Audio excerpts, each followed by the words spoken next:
not surprised because... Now, did he get outside off stump is the only thing that might save him here.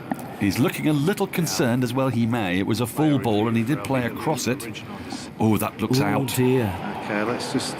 Is he outside the line? No, he hasn't hit it.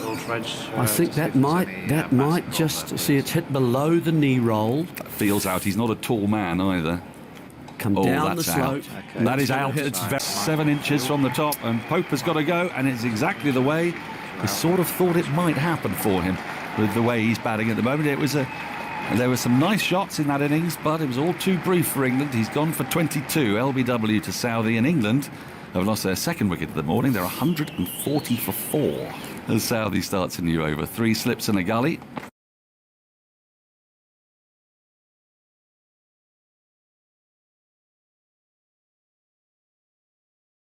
Dan Lawrence, who departs for a 2-ball duck, and New Zealand are all over England. 140 for 5. Bowling of Carl Jameson, bowling from the nursery end. Here comes Tim Southey, though, bowling as he has done from the pavilion end round the wicket, and bowled!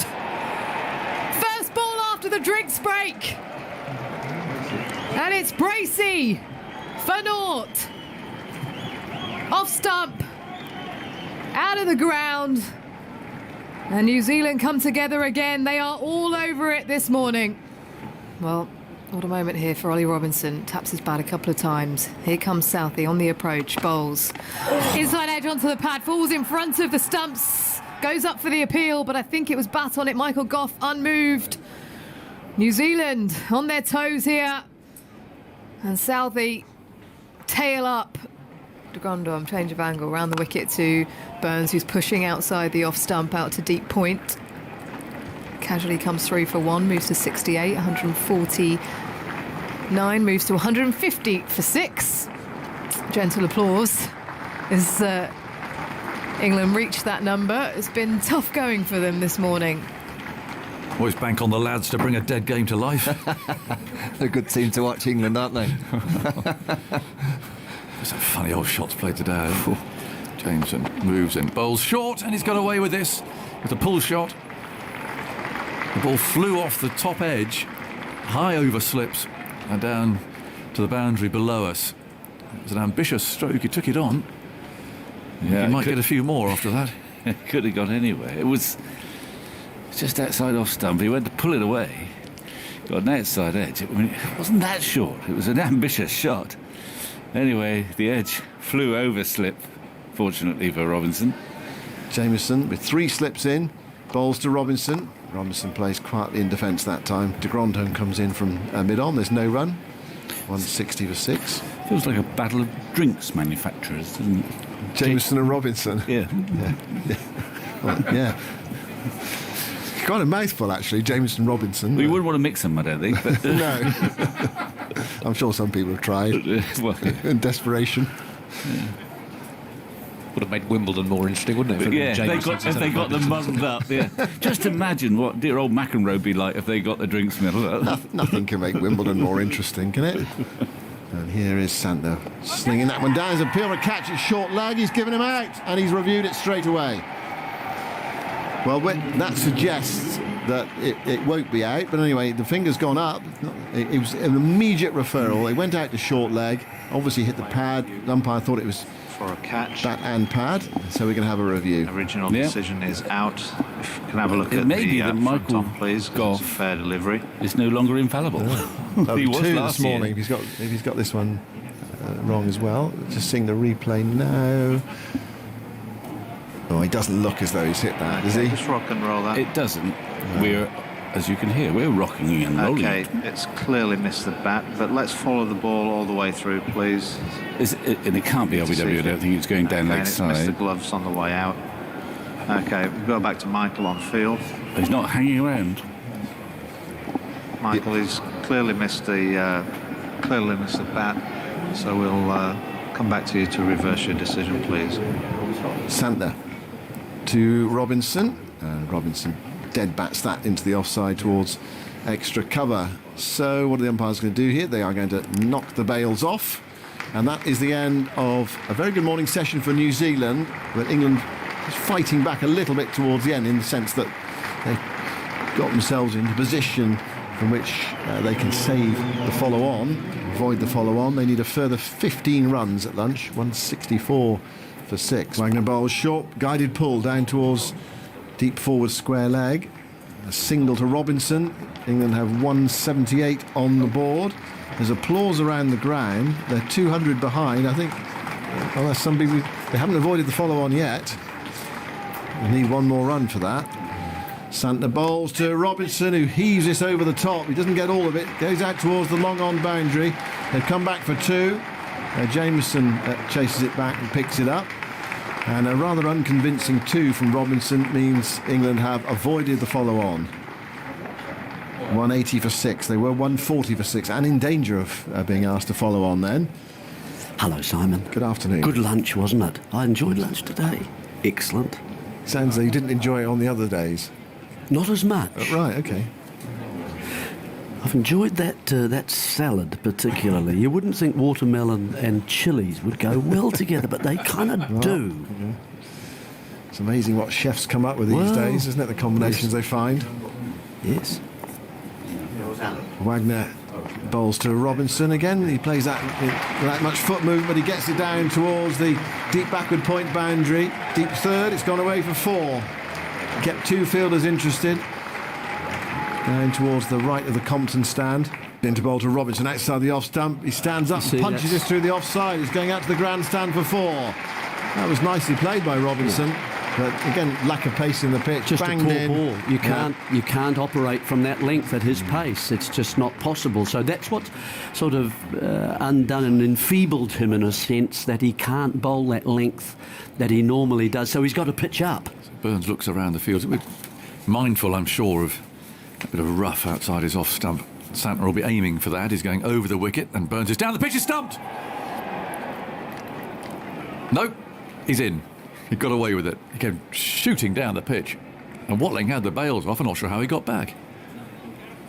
I think Did he didn't, drop it? I don't think he caught the ball. He's no, dropped the ball. Yes, that's a missed stumping. It is, and I mean he's miles out. Yeah, how did he miss that? I don't know. Because he broke the stumps. Hence my thinking that he got the ball in his gloves, but he didn't. Yeah, and it was plenty of time to see the ball. It's a poor effort from Watling, you'd have to say. In goes Jameson over the wicket, bowls outside the off stump, and that's chopped away into the offside by Robinson. That should go for 4. It has to come out of the middle of the bat, but as we know at Lords, on that left-hand boundary with the slope, the ball just runs away, and once it beats the field, it's 4 runs, and Robinson's playing really well here. They didn't come off the middle of the bat, but he knew there was a gap there and got enough on it. Into the 40s he goes, 41 not out. Here's Southey, bowls short, and that's up in the air, down towards long leg, surely going to be caught. He is. It's the end of Ollie Robinson. He's played really well, but he's holed out on the deep. He took that short ball on, and Jameson's taken the catch a yard inside the boundary, down to our left. So there's the wicket that New Zealand wanted. England are 175 behind.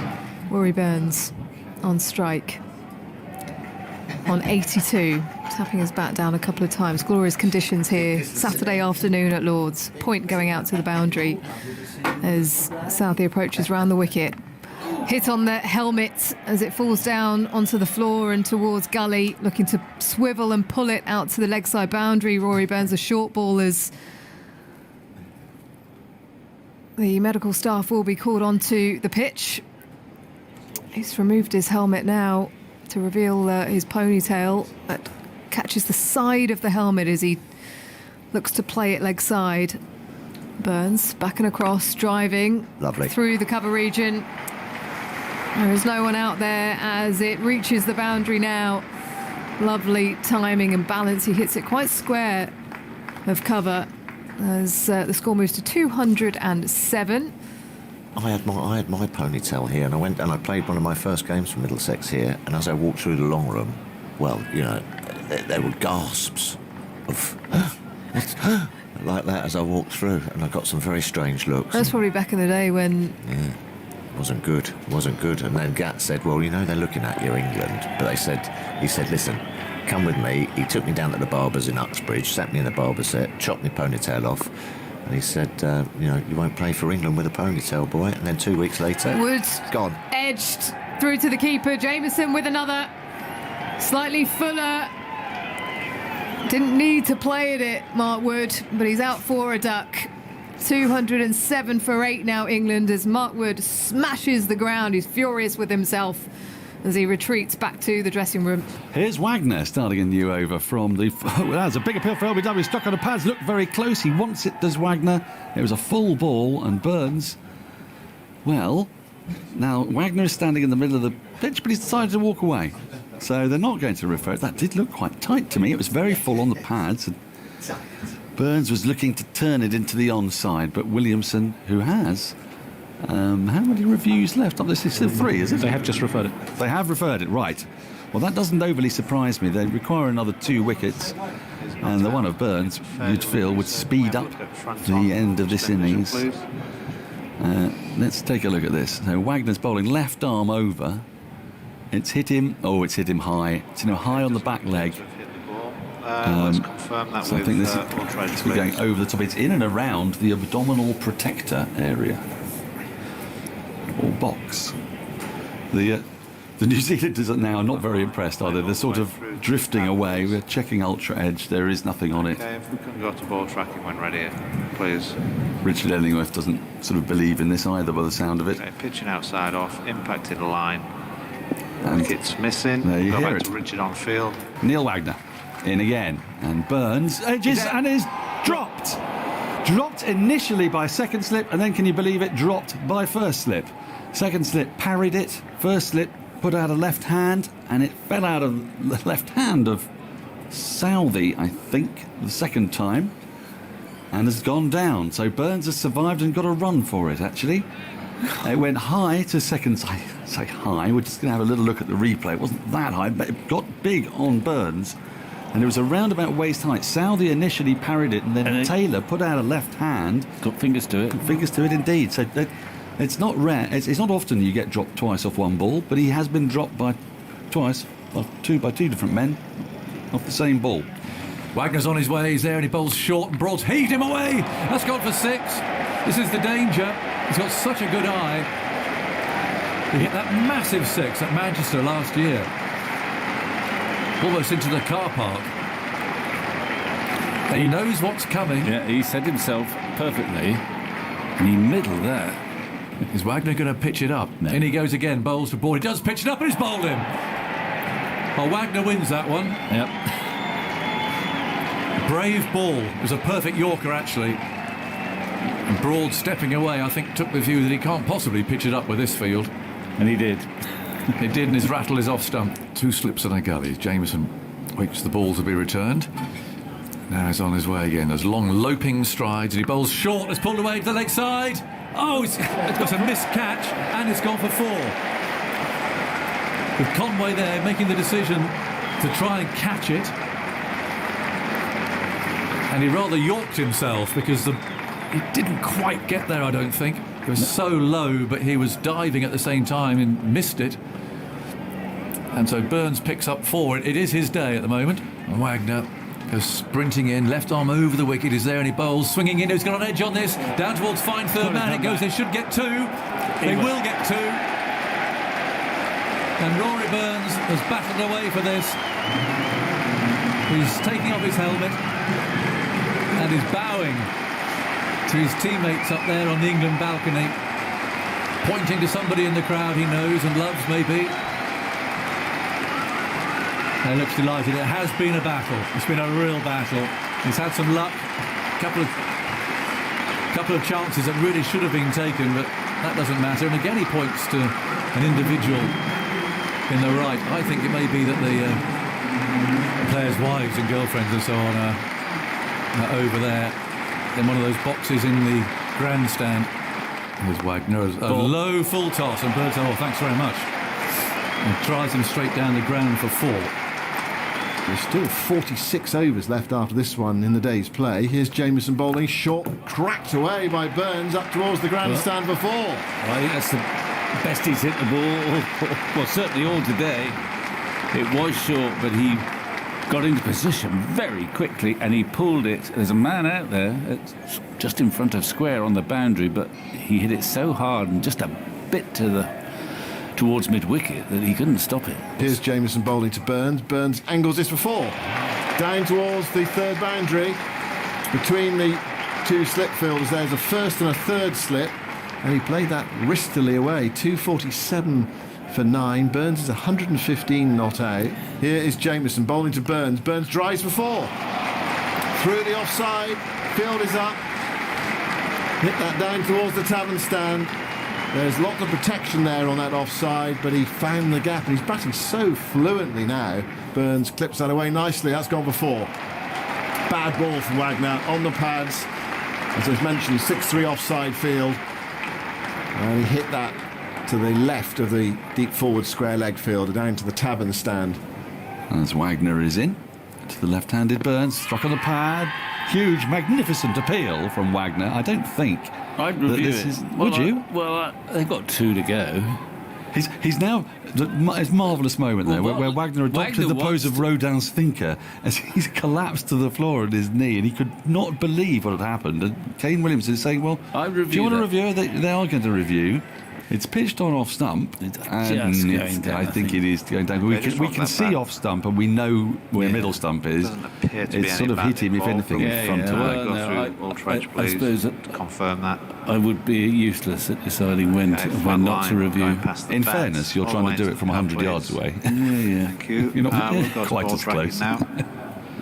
We're going to get the ball tracking. There's no inside edge. Impact is Okay, in pitching line, outside and off umpire's the call. line. Umpire's Quick call. is On leg stump. umpire's Well, call. that's a good review then. Go back to It's Richard worth on reviewing. field. 261 for 9. The score remains. Wagner in. He has shuffled again across. Now he's lofted this high in the air and over 6. mid-wicket for 6. That's What a very un-Rory Burns shot that. You've seen it maybe if you were at an oval T20 a couple of times, but he hurtled across to way outside off stump, and he's fetched that ball down the hill into the mound stand. Field comes in for Anderson, and Anderson goes back and cuts yes. gloriously off the back foot, almost a back foot drive for 4. Through the covers. That is a wonderful shot. Southey is in, starting a new over, and is there an edge? There is, and Rory Burns is gone, and he will not carry his bat, just like Devon Conway. He's the 10th man to go. It was a full ball. The new bowler had come into the attack.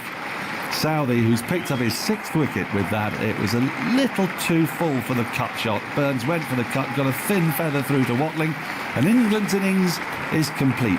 For 275, Rory Burns is walking off to a rapturous applause, standing ovation around the ground. We haven't seen that for an England player since, well, September 2019, I'm guessing.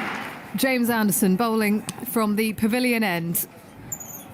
A nice, easy one to leave for Tom Latham, the left-handed opener. Anderson round the wicket. Edged, taken, James Bracey. They've all gone up. Oh, he's giving it not out. But it is given not out, and Latham just rehearsing a shot. He doesn't think he's gone. James Anderson now conferring with Joe Root and Bracey. There was a thuddy sound to it. I just wonder if it might have been thigh pad as it went through. He's having a look. He's going to take it upstairs. It looked great. Facing towards second Okay, slip. it's hit the back leg, but we need to see if it's caught the edge of the bat before the back leg. So can we have a look at ultra edge, please? Flat line. Richard, we've got a umpire's call on LBW. Stay with your original decision. So actually, if it had been given out, it would have been out LBW. That decision would have remained because it was umpire's call on impact outside the off stump. So on the off stump, and then going on to hit the stumps. Broad's on his way, bowls, and hits come on the pad. Close. Appeal flag before Giddy. He wants this, he really wants it. Umpire Kettleborough is saying no. Short legs in there, putting pressure on Conway. He can't prod. The main thing for me of having the short leg, it makes it hard for him to get on that front foot. You see him trying to get forward. Yeah. The short leg actually keeps them hanging back because he knows inside edge into pad. So it's not simply a case of the short leg fieldsman taking a catch necessarily. It's how it just messes around with the batsman's footwork. And he was trapped there on the crease. And looking at the replay of it, umpire's call for direction there. Just clipping the outside of the leg stump or just missing it. There's a good tussle out there at the moment. It's Neither side is giving anything. You'd feel draw big favourite in the game, but things can change. Here is Wood bowling down the leg side. It's gloved away on the pull, down towards the fine leg boundary before.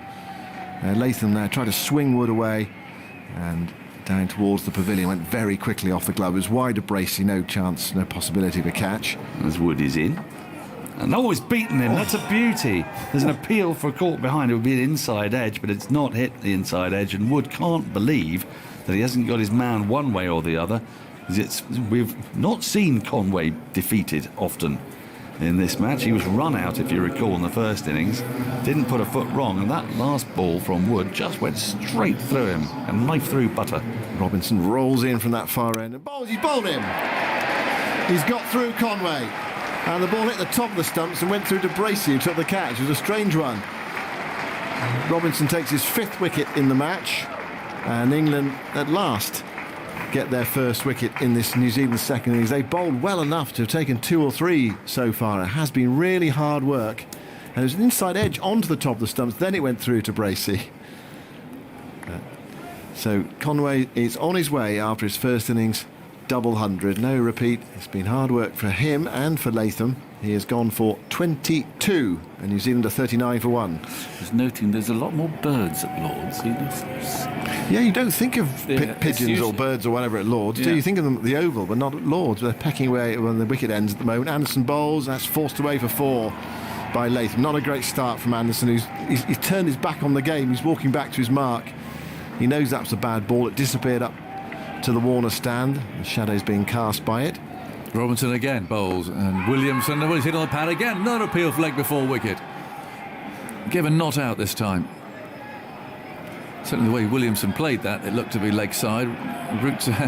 Root's been talked into 2 reviews so far, and they haven't been good ones. And the only reason that they've got one left, He's reviewing it. for it. The only reason they've got this one left is because they got an umpire's call via a caught behind. I mean, it was a bizarre situation. Doesn't look such a good set somehow. Please. It didn't feel out from here, but you never know. We haven't got the very good view of it. He was certainly shoveling it into the leg side. Let's see, here it comes. It is hitting the wicket. He's pitching outside off, impact in line, wickets hitting. Going back to Richard on field. Is it us who care more about overrates than anybody else? Sometimes you'll hear fans saying, we're being shortchanged, we're seeing less cricket. I'm trying to play devil's advocate as Anderson is in, pushed into the offside, fielded by Lawrence. There's no run because you come to a day at the cricket for all sorts of things, really. Yes. And is it there's a specific number of balls that are bowled every day? And if it does matter that much, then wouldn't they have done something about it? Because they haven't. I'm sort of kind of reverse engineering the issue. I don't know. I think players can do it. As Anderson is in, and that's driven into the offside nicely by Wagner. He doesn't take a single. There's no run. So they get it through, do they? Yeah. Do they have to bowl lots of spin in order to achieve that? Well, occasionally they do, and occasionally you get slightly farcical situations at the back end of a game. Yes. If a game is likely to be going into a draw, yes, or if a side's going to lose comfortably, and they rush through might their overs, lose with some slower bowlers coming in off 2 paces. Yeah. It doesn't happen that much, but the famous incident at the Oval when Middlesex were playing, as Anderson is in around the wicket, it's a bouncer which doesn't really get up and goes through to Bracey, to the right of Bracey, and Wagner just lets it sail by. When a crossbow bolt was fired onto the ground, and Middlesex were most upset because they'd intended to declare shortly after and then rush through an hour of meaningless nonsense, try and bowl 20 overs and get their over rate back.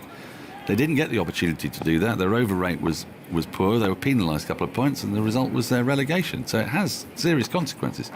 Beaten again, Wagner, on the outside edge by Anderson. And a beautiful ball from round the wicket this time. We have got one more ball left in the day's play. A day that started with England on 111 for 2. They eventually bowled up for 275, 100 from Rory Burns, the main feature. It's 164 runs scored by England and 62 runs scored by New Zealand. So only 226 runs today. You can see it's difficult to score as Anderson is in, and Wagner plays this very nicely off his legs, straight to short square leg on the ground, and that completes the day's action. England have bowled terrifically well in this evening session. They were bowled out, I say on the stroke of tea. When they were out, tea was taken. And so in this lengthy final session of around about 2.5 hours, New Zealand have crawled really to 62 for 2 in the teeth of some fantastic bowling. Rory Burns is having his hand slapped and shaken because he's been the star of the day for England. But Ollie Robinson, you have to say, 2 for 8 in 9 overs, has bowled absolutely fantastically, and he's been supported today by good spells from Anderson and Broad. I guess I'm leaving you all be, but thoughts from Jeremy Coney on another scintillating day's cricket. Then Jonathan Agnew is going to take you through our podcast and reflections on the day. Yeah, thanks. I really look. It's been an interesting day, hasn't it? There's been wickets falling. There's been bowlers who have really worked hard today and got reward. I think the wicket of Root early on was he was a key ingredient to the day as it set up, and so New Zealand did well in the first session. At the back end of the innings they were a little bit lax, I felt, and England were getting back into the game, and then they have bowled extremely well, England.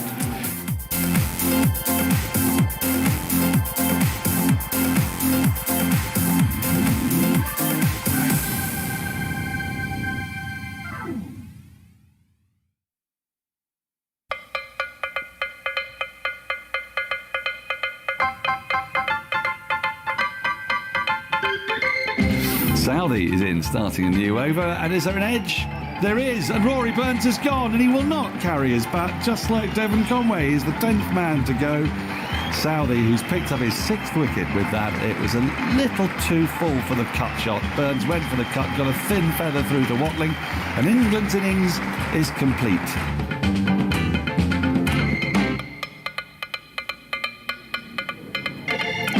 Well, good morning, everyone. Welcome to Lords for the 5th and final day of this first Test match between England and New Zealand. We've got a rather cloudy Sunday morning, but it's warm and it's dry, and we'll be getting underway shortly in about 15 minutes' time or so. What can be conjured up today, I wonder? New Zealand are 62 for 2. They do lead by 165. You feel that if one team could possibly press a victory today, in an extended day, it's 98 overs, then New Zealand would be the favourites to that. It's not completely impossible that England can bowl New Zealand out and knock off what remains, but a draw, I suspect, is still the most likely outcome, but you never know. So we'll be underway in about 15 minutes. Let's quickly call in on Chris Fawkes, shall we, at the Weather Centre. It seemed a bit uncertain yesterday about what we might get this afternoon. Chris, how are things looking? Well, it was a tricky one, to be honest, and it still is in many respects. You know, if you look at all the computer models, none of them are perfect today, which isn't what you like to see as a forecaster. You like to have a bit more certainty than that.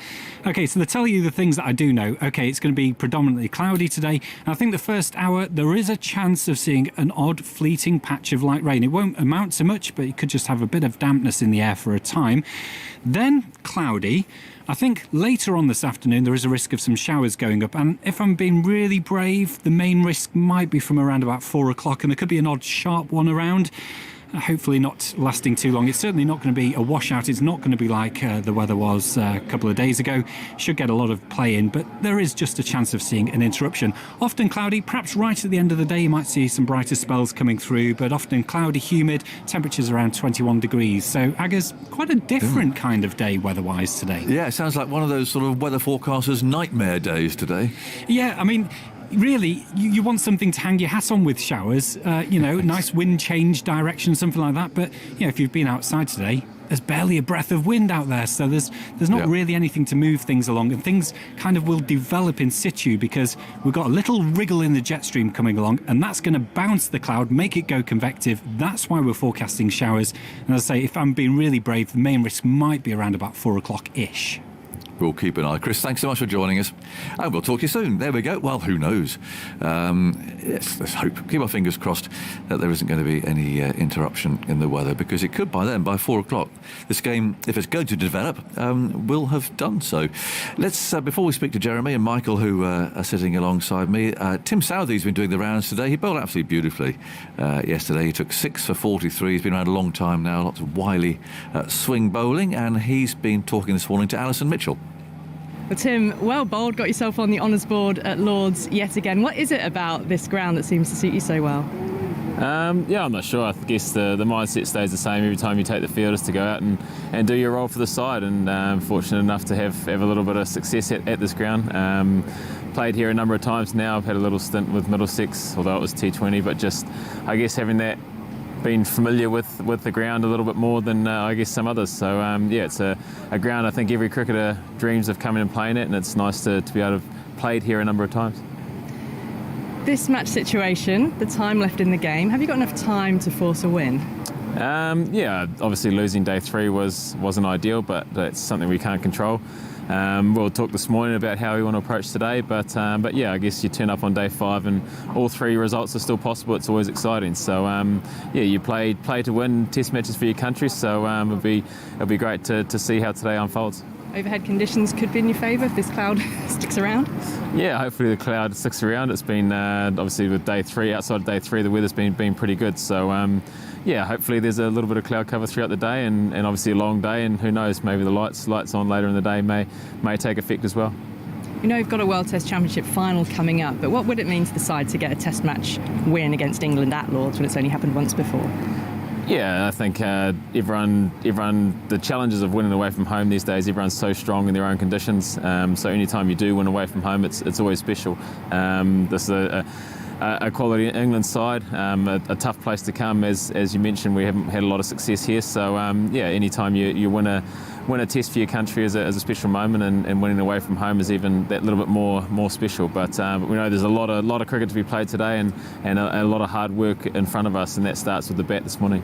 We noticed that Trent Boult was at the ground yesterday. Have you got any sense about whether he might be available for Edgbaston, or is it about the championship final? He arrived a few days ago, so it's great to have him back in and around the group. So I'm not sure. We're obviously focusing on this Test match, and then our focus will shift to Edgbaston after that. So it's good to see him back in training, and I'm sure they'll make a plan for him once this Test is finished. And your own bowling and your own career, Tim, because you made your debut against England all the way back in 2008. So I just wonder, what's the most important thing that you feel you've learnt about yourself and your craft and your art that keeps you bowling at the level that you are doing into your 30s?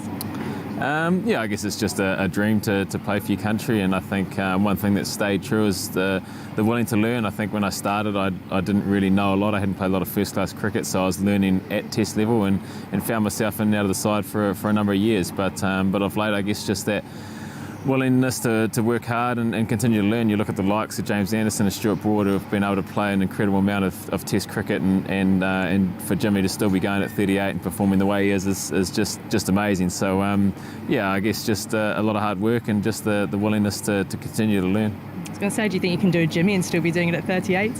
38's a wee way off, but I guess it gives everyone hope. I think cricketers in general are a little bit fitter and take care of themselves a little bit more than what I guess they used to. So I think it might not be as surprising to see guys play into their late 30s. So Ross as well, who's 37, is still going strong. So it'll be a dream. As I said, it's an absolute honour to play Test cricket and play cricket for your country. So I'd love to do it for as long as you can continue to perform at that level.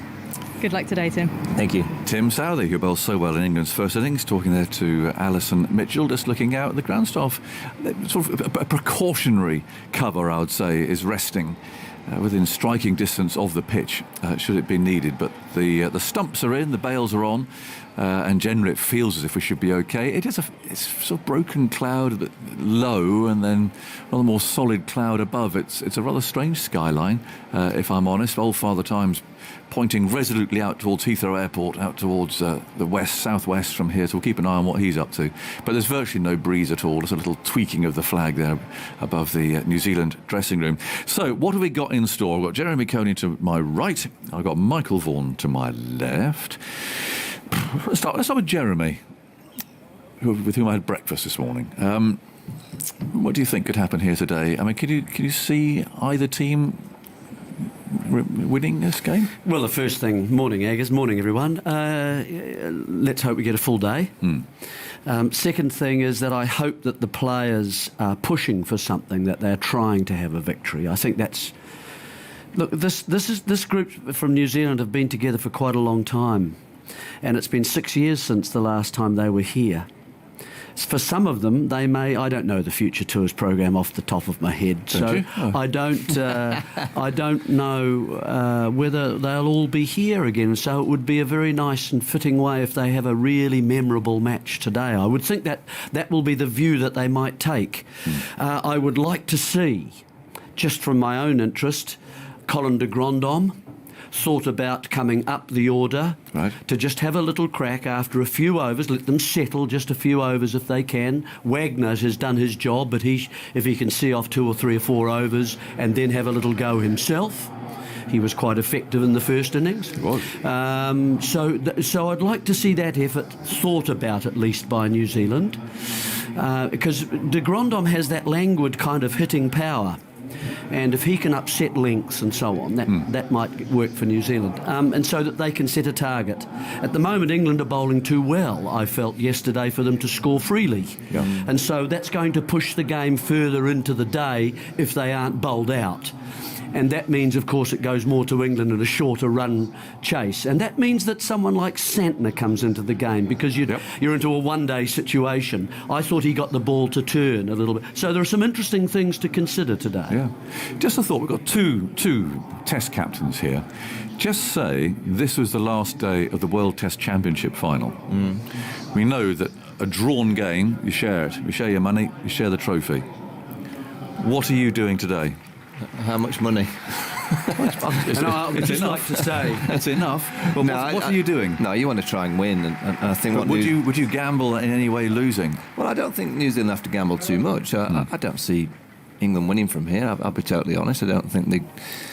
If they bowled New Zealand out this morning, probably be a 250 chase. Do you see them chasing 250 in 2 sessions? It's possible. It's a small option from an England perspective, but from the Kiwis, they're such a good team. Have been so good at home for a long period of time, but they haven't had that many victories away. So when you get an ounce of a chance of winning away from home, I think they've got to try and do something in this first session. If England bowl brilliantly and they get 2 or 3 quick wickets and, Broad and Anderson is too hard to hit, well, you kind of say to yourselves, all right, it's not going to be possible. And then you try and get as many overs as you possibly can into Anderson and Broad going into Thursday. But I think and I hope their first thought of call this morning would be, come on, let's just have a look. Let's have a look. Yes, see off the first 3 or 4 overs, get ourselves, and if Wagner's still there, you've got a free hand, you've got a mulligan.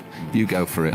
And then as Jeremy mentions, maybe do just move up, the likes of Jamieson, de Grandhomme, just push them up a few places just to have a dash. To see if they can get that lead to 300, and they're giving them 55, 60 overs of difficulty in the afternoon session, knowing fully well with this England inexperienced batting lineup that anything is possible. Yeah. Anything with the clouds around, with the way Southey, Wagner and Jamieson, a bit of Santner. Could England be bowled out in 60 overs? Yes, they could. So why not have a go from a New Zealand perspective to try and get yourself in that position? And if they just strike some blows in that time without winning the game, it stands them in good stead, doesn't it, going to Edgbaston for the match that starts on Thursday. That's the sound. It's an encouraging sound of the hover cover being taken away. So fully inflated, and it's on its way to its resting place. It's sort of mooring, really, which is just below us here. Stuart Broad's loosening up, and he's bowling some deliveries on the edge of the square on the left-hand side, and the umpires are coming out again, not through the long room and not through the normal way, but it's through the bar. They come down there and out onto the field. I presume they're still in their usual room up there and at the top of the pavilion, but anyway, they don't come down. Quite nice for the umps, isn't it, coming straight from the bar? Straight through. Yeah. I don't think they have a quick a couple just in the morning, just a quick sharp, just to focus the eyes, but I don't think they do. But Stuart Broad's already there, so his teammates are now coming out behind him, and well, we can talk about ifs and buts and maybes and what could be's. The fact is that we don't know what's going to happen until the play begins, which is going to do any moment from now. But it has been really nice to have had these days here. The third day obviously was disappointing with the washout, but to have had people here at Lord's, it's felt alive. It's felt like a living and breathing thing rather than the artificial cricket that we watched last year. And it's a reminder really of how well the players did last year to lift the standard as they did and play at the level that they did in those very soulless grounds with nobody there, and the difference they must be feeling. I know New Zealand have had crowds obviously playing at home, but for England to be here at Lord's and with people, it really has been a really good 4 days up to now. Let's hope we get a memorable 5th day as well. Mark Woods running into position down here at Fine Lake. He's waving to somebody there in the crowd. And he's getting a nice warm welcome as well from down here as Ollie Robinson is now... Well, an absolutely right decision. Yeah, he's going to bowl the first over. Absolutely the right decision. You get a sense that, understandably, Anderson Broad have been the shoo-ins to start most sessions, most days, but, I like this. Ollie Robinson was the pick last night. He bowled really well yesterday. He did. He outskilled Anderson. I mean, you don't see that often. I mean, he's had a strange test match, hasn't he? There's still, I suspect, more to come on that front. But there's no denying that he certainly looked the part as an England cricketer. He's bowled really well. He's scored useful runs, and he's got the ball in his hand now. He's bowling the first over of the day, and the first ball of the day is turned into the leg side. He fields as he follows through. 2 for 8 he took yesterday from 9 overs, and I must say how nice it is. I saw a big smiley face today, albeit concealed by a large mask, which inevitably had racehorses on it. But Michael Holding's back in town, and it's lovely to see him. And he's a bit bemused because he's been in quarantine, which for him, his home is in Newmarket. He loves racing, as we know. He's come from Grand Cayman, which is where he lives, but there hasn't been a COVID case since last June. So he's had to do his 10 days here regardless. In comes Robinson, shoulders rocking, bowls down the leg side, bracing. Well, he stops it, fumbles it, and then gathers the ball a second time cleanly. But he's in great shape, Michael. And I say, he's got a big smile on his face. It's great to see him. Last night, I was in my room and I thought, I'd heard about this Spin Wash, this documentary. Oh, yes. I don't know if you've seen any of it on Sky about the Indian tour of 1993, where Dermot Reeve had one of those old-fashioned camcorders. Yes. And he's got loads of footage, and obviously Sky have taken it and made this documentary. Well, is it worth watching? Honestly, I'll have a look at that. It's hilarious. Some of the things that they did back then. I've seen it on the telly, but without the sound or anything. In comes Robinson then, and he bowls outside the off stump. A late decision there from Latham to withdraw the bat. And I'll tell you what it reminded me of, actually, that of how far Indian cricket has come, because England went there as big favourites. India had not won a test match for many, many tests. And England got a good pasting. Well, I'll tell you, that tour, although my favourite tour ever was obviously 2010-11 when England won the Ashes, and that was incredible. But that 1993 tour of India, for just madness, ridiculous travel arrangements, because there was a plane strike at the time. In comes Robinson, and he bowls, and that's steered away down to mid-on. Crazy cricket. There was a dodgy prawn. There was that amazing selection at Calcutta where England picked 4 seamers and they picked 4 spinners. But they've got 8 to 12 hour train journeys. Oh yeah, we did that. Bhubaneswar up to Calcutta with the food being delivered at each station by. I remember the banging on the. We were all in the same carriage, so it was like a long carriage. The players were in one bit of it, and we were all together. There's a lovely picture of who was it with John Thickness? Oh, Mike Gatting. We were on sort of bunks. Yeah, that's right. Slabs, really. Out comes Robinson round the wicket. Change of angle. He bowls outside the off stump. There's no stroke from Latham. And Victor, we were sort of in 4. The slab was 4. And there's a lovely picture of Mike Gatting playing cards with John Thickness, who was the London Evening Standard correspondent of many, many years. And that was how it was. And we were all in there together. And every now and then you'd hear a cry from one end of the carriage, rat alert, rat alert, and everyone would get their legs up. And I remember Victor saying, this is ridiculous. He was in the bunk below me, it's ridiculous, there's stuff about rats, there's no rats on this train. Up comes Robinson, bowls, it's punched back hard at him. So he's able to take the pace off that, so there is no run. It's fielded by Anderson. And that's the end of the over. As he said it, he delved into his bag, which was on the floor, to get a book out or something, and this mouse leapt out of his bag, and he had this great cry going up from Victor, the big farmer's son. Anyway, it was a really strange. I remember the Tetley bitter being loaded on. Well, Alex Stewart, the pro himself, he's on the documentary, on the bunk. He's up the top with a can of lager. Yeah, that's the first time I've ever seen Alex Stewart with a can of lager. There was nothing else to do. It was about 10 hours. Richard Blakey was on. He's on the dock having on the train. Tuffers would have been on. Corned beef. Oh yeah, Tuffers on. He looks young. Yeah, he looks fresh. Yeah, corned beef naans. That's what they're having. tin corned beef, chopping it up and putting it inside a naan bread. But every stop, and there were quite regular stops through the night. They'd be banging on the carriage, chai, and there'd be someone. This one chai wallah would come in with tea, and there's one incredible clip of Phil in the gym on this kind of machine that rattles you in his full white with a faggot. Yes, it was an interesting tour.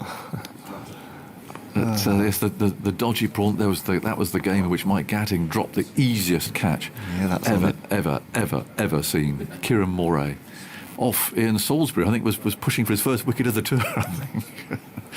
Oh, there was so much to laugh about. And goes Broad round the wicket, and that's hits him on the pad and runs away into the leg side. Broad appeals for leg but doubly, but optimistic, and it's picked up in the leg side. I remember we were staying up in Chandigarh for a game up there. It wasn't in Mohali, but Chandigarh in those days, in that old ground there. We checked in, and it was a room with that sort of communal air conditioning in it. So each room was joined up, and there's a grill on the wall. You hear this scratching going on in there. It's like a metal, aluminium sort of framework, I suppose, in which the air would be pumped. And this scratching sound, I thought, I'm not sure about that. So I went next door where there's a fellow called Graham Otway, who was just, in press writing terms, inimitable. He was an extraordinary figure. Today newspaper, proper tabloid hack. Very experienced at cricket writing and so on. He goes Broad and bowls punched back at him by Latham. They're going for a quick single there. And here's the next door room. And I went and knocked on the door and said, Otters, I said, I'm not sure about this, but I think there might be a rat in the air conditioning. He said, oh, I don't know about that. So he got on his phone. He said, he dialed up to get me the rat inspector. So he put the phone down. I thought this might be quite interesting. So we waited for a while, and this chap with a turban arrived. We're up in the Punjab, knocked on the door, and as I said, it's up there, the rat. So up he got, this fella. And there was those sort of square blocks of ceiling, had to sort of unscrew like tiles up in the roof, in the ceiling of Graham's room. So this chap got his screwdriver out. Off goes Broad outside the off stump. Oh, there's a real heave. And he's got it away down to the third man there, Wagner. That's the way he's going to play. Opening his shoulders, looking to swing that away. I'm rather looking forward to this. Yeah, this could be very entertaining. I'll finish my story quickly. So he undid three of the screws. And before he got the last one done, the whole thing collapsed. Masonry, sawdust, cement dust, everything came going boof, straight down onto the floor and straight into Graham Otway's open and unpacked suitcase. And so this chap, he had to look up. He poked literally about his turban and not much else. As I said, it's not a rat, it's a pigeon. He heard this scuttling sound of clearly a rat running down the... Anyway, in goes Broad again, bowls to Wagner, who drives him nicely up to mid-on. There's no run for him there. It was that sort of a tour. It was just an absolutely unforgettable trip. At times, actually, on it was a bit frustrating because there was the transport problems were just ridiculous. But it was a really good fun, and it's worth having a watch. Spin watch. Yes, I'll definitely will. Yeah, it's worth. Dermot Reeves' mum, I think, scored on part of that tour because the old boy, he's here, Philip. The Essex scorer, lovely old chap, he got ill. And so I think an SOS went out, and Dermot Reeves' mum ended up scoring on Test Match Special. In goes Broad, round the wicket and bowls to Wagner. There's a nice wristy, firm flick away into the leg side. He's absolutely leathered that. There's another boundary. And this is what New Zealand... need to do, really, if they're going to put England under pressure. And also if England know they're after them, the whole game changes, yeah. I think he's the greatest ever number 11 in Test cricket. Well, it could be. I've not seen a better number 11 in Test cricket. Playing those shots in the first innings. No, good shots. One through extra cover off Mark Wood. Yeah, he hit Broad for six. Broad for six over mid-off. He's just played a glorious flick through mid-wicket. Well, Broad won't like this. It's a bit chastening when the night watchman does this to you. 72 for 2, he's on 10. The lead now 175. In goes Broad again, bowls to Wagner, who slices a drive this time. And Burns has gone just a bit of a finer gully, really, there. And is able to stop a run being scored. So 72 for 2. The lead 175. I wish I could remember the Clem, the Essex scorer. Lovely chap. Phil would know, wouldn't he? He was on the tour. Clem. Thomas? I can't remember.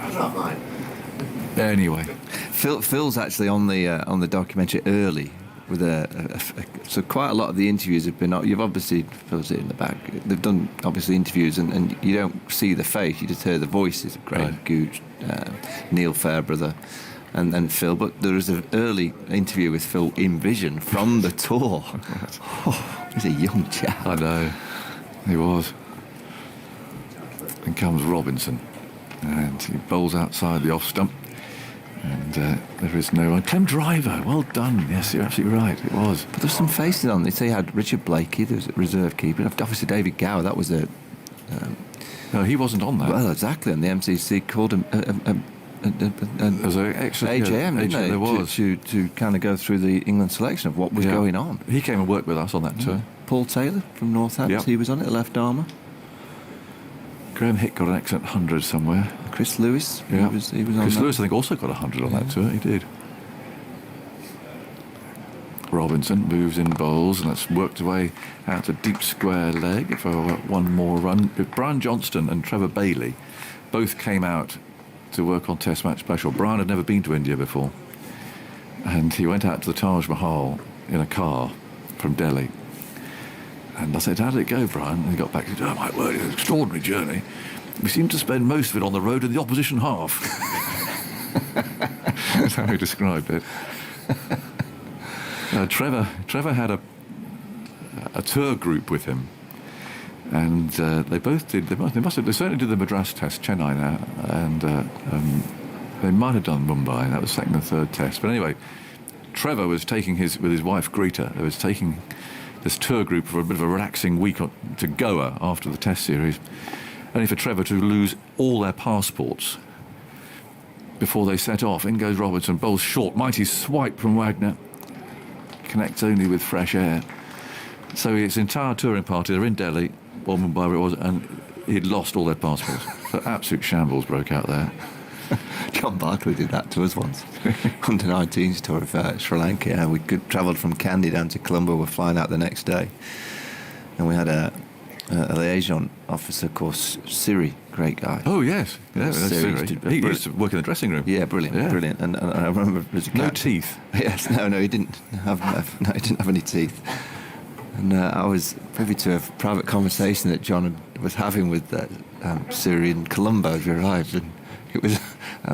This was Robinson bowling, and that's a good short ball that really climbed there. Wagner, for number 11 again, he played that really well. He dropped his wrists and swayed out of the way. Yes, John was saying, Siri, I have an issue. And we just got the bus down from Canada, which was about 5 hours.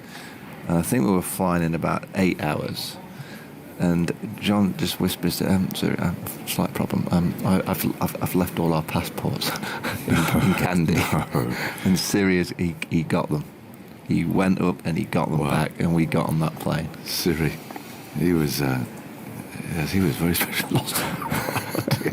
Robertson on his way, bowls short. Now this has gone straight up in the air, and surely will be taken, and he is by Bracey. So it was brief but entertaining. It's another wicket for Ollie Robinson. That's his third in this innings. He took 4 in the first, and he played very well with the bat as well. And Wagner there trying to heave him into the grandstand. He's got a top edge, and Bracey took a straightforward catch. So it's the first wicket of the day, and it's 74 for 3. Yeah, third wicket, as you said, to Ollie Robinson. He's bowled really well. I like that as well, what he did to Wagner. Didn't just offer him a few full ones. He decided to go short. 2 fielders back on the onside. Quite a big hit on the leg side going up towards the grandstand. So that's good tactics from Ollie Robinson. Nice simple one for James Bracey. Who are the Kiwis going to send out? Well, it looks like Ross Taylor. So not changing the lineup just yet. I like Jeremy's idea of potentially putting De Grandam or Jameson up there, just to have a crack. Well, there's time to do that, isn't there? Yeah. I mean, what's the lead now? What are we at? 177. Yeah. So there's at least 300, you would think, wouldn't you? Yeah. After looking from New Zealand, if you can get to 300, 320 and giving them 50, 55 overs, you can't think England would even consider having a go at that. kind of number on the last day. No. As we saw yesterday, England, what did they lose yesterday morning? 29 for 4 to Saudi. Yeah, 3 for naught. So the batsmen are having a little conflab there about what's going on, how they're going to play it and so on. And Joe Root and Ollie Robertson having a conversation as well about the field. The sun's trying to break through some gaps around, so hopefully that little bit of light rain that Chris Fawkes was talking about from the Weather Centre isn't going to happen in this first hour. It looks quite bright over there, over in the west, so that's good news. There's fingers crossed for this afternoon, that's all. 4, 5 o'clock, that sort of time. It's possible that we'll get a shower. 74 for 3, Latham's on 32, the batsman crossed. And in comes Robinson, bowls wide of the off stump. Oh, well, Bracey hasn't taken that. And it's coming down for Byes, down to third man. It hasn't been an easy game for wicketkeepers. The bounce has been really uneven so far. Not an easy one, certainly, to make your debut on, but there have been a few byes. How many byes has Bracey conceded in the match so far? There were 7 in the first innings, and those are the first ones in this innings. Well, it's not easy, knowing where to stand, and that one's died and bounced in front of him. It's a really tricky pitch to keep on. 76 for 3, another couple to the lead as Robinson moves in, bowls. Oh, he's done him here. He's fired this down the leg side, unless that's wide. No, poor old Bracey, that's Byes. And that's an impossible one for him to get. It was a wild ball down the leg side. And Bracey, well, he flung himself as far as he could. But you've got to feel sorry for the keeper. Yeah, I've been privy to a conversation out in the middle yesterday afternoon from, I won't say which England batsman, but talking to one of the umpires, and he turned to one of the square leg umpires and said, I've been looking at the data and, the analyst, and we've worked out this week it's a left-hander's pitch. Left-hander's pitch? Right. Left-hander's pitch. So that's a right-hander who got naught then, probably. Well, is it? Yeah, it's a lefty's pitch. That's taking data to the extreme, isn't it? So if you're batting right-handed, don't bother turning up. Don't bother. Go out and have a swipe. Roth's got no chance, has he? No. Go and have a dip. Yeah, just... Oh, I don't know how they work that out. 80 for 3. Taylor is about to face his first ball, and Broad's going to deliver it. He's bowling from the nursery end. 2 slips, and again that deep gully, saving a single really there. Broad's on his way over the wicket, bowls. Taylor worked out a way into the leg side, finds mid-wicket. Well, having cover point on the boundary first ball to Taylor tells you just a little bit about England's mindset. It does. They know they haven't really got a great chance of winning the game, so they'd like to bowl New Zealand out to kind of, I guess, knock a few of the Kiwi batsmen into a bit of a negative mindset going into Thursday. But well, there's a sign of the times over to our right there. There's a whole troop of New Zealand players heading off to the net. Off goes Broad and bowls, swinging away, and Taylor's off the mark. Just clipping it away out to deep point. That man up there, as we talked about on the boundary, is like a single. But I mean, the squads at the moment are so large to cover for all sorts of eventualities. I mean, not simply COVID, but concussion, of course, concussion replacements. So there's 1, 2, 3, 4, 5, 6, 7. Might be a coach amongst them, but there's 7 heading off towards the net. There'll be at least one 12th man, you'd imagine, sitting in the dressing room, but that's the scale of the squads now. Pro rata for a coach, so the coaches go and throw balls every day, don't they, or the dog throw to the batters and work the different angles. Broad on his way, bowls. Oh, that's a beautiful ball. And Latham was trying to flick that away into the leg side. It missed off. And so any thoughts about maybe the pitch going to sleep on this last day, I think we can put that away. And he's tapping away at the pitch there. That went up the hill. Oh, yeah, that's a Jaffa. That's a beauty. Yeah, so you imagine a coach would say throw, I don't know, 100 balls a day on average. With the amount of players that they have to throw to these days, I think they need double pay. Yeah. That coach there is one of the stronger looking coaches I think we've seen. That is a fella who's used to throwing with a dog stick, I think. Barrel chested. Here's Broad wide of the off stump this time. Trent Boult, I see there. really hope he plays at Birmingham. I just love watching him bowl. It's just absolute poetry for me. You would think he would, wouldn't you? You'd try and get him a game before the Test Championship final. Just poetry. I love watching him bowl. Him and Southey together. Yeah, it's pure, isn't it? Yeah. So much skill. Quick enough. Yeah. That's lovely, Rowan. 81 for 3. Broad pauses for a moment. Latham's on 32. It's there now, round the wicket and bowls with a grunt. And Latham defends the ball. It trickles away just a yard or two. Well, Latham will get a few, won't he? Left-handed. Oh, what's his it's his pitch. His pitch. He'll carry it round him everywhere. Well, I've got the data, as they say, for the first innings. And left-handers on both teams between them, 459 for 7. Right-handers, 153 for 13. Well, there you go. There you go. But is that data, or is that just the fact that two left-handers managed to score hundreds? I don't know. Well, the left-handers just decided. Was it the left-handers just decided to knuckle down and bat properly? Absolutely. And a miss-stumping and a miss-catch. Now that's swinging in. Oh, he's dropped at mid-wicket. It's clipped very hard by Latham. And the fielder, they got both hands to it. Crawley, It's Crawley, isn't it? Yes. Good effort. And down it went. It was hit hard, but it went just about shoulder high to his right-hand side. Oh, he'd have fancied catching that. I think he would have fancied catching that. End of the over, 81 for 3, with Wagner, the night watchman, having been dismissed. More from you, Michael, and Andy, and then we've got Dan coming in here. Yeah, he got two hands to it. Zach Crawley at mid-wicket. About shoulder high, 2 or 3 yards to his right. Tall chap. And you can see there he's shaking his head. He knows he should have caught that. Would have been a good catch, but he would have expected to have taken that chance. Good morning, Dan. Good morning, Michael. Good morning. It's been rather thrilling first 20 minutes, hasn't it? Wagner flinging the bat, who had a dropped catch. Went very sharply, but as Tough has said, good goalkeeper's height. It was there around about shoulder height. Here's Robinson. Well, he's not actually, as Taylor has spotted something that has distracted him in the pavilion. Robinson, who's taken the wicket to fall today, 3 for 10 to go with his 4-for in the first innings. Has Andy already given us the 4 wickets twice on debut and 40 runs stat? Have you had that one yet? Not yet. I was waiting for it to happen rather than preempt. Okay, I thought we might be able to anticipate it. 2 slips in, Taylor facing, forward in defence he comes. To a fullish ball, pushed up to mid-off. Broad does the fielding and there's no run.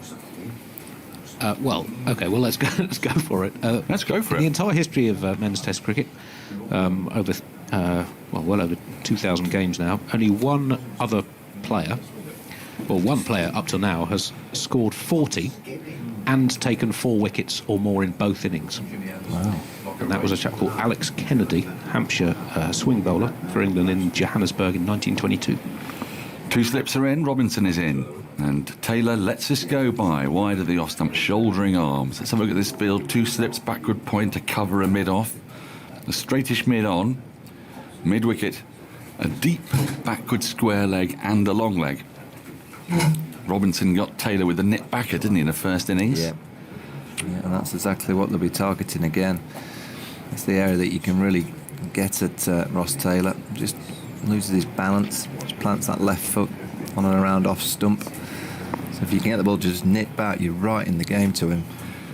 Robinson up the wicket now, and it's whipped away, clipped, if you like, off the hip by Taylor down to deep backward square leg for a single, which will bring Latham on to strike. Latham, who's just been dropped.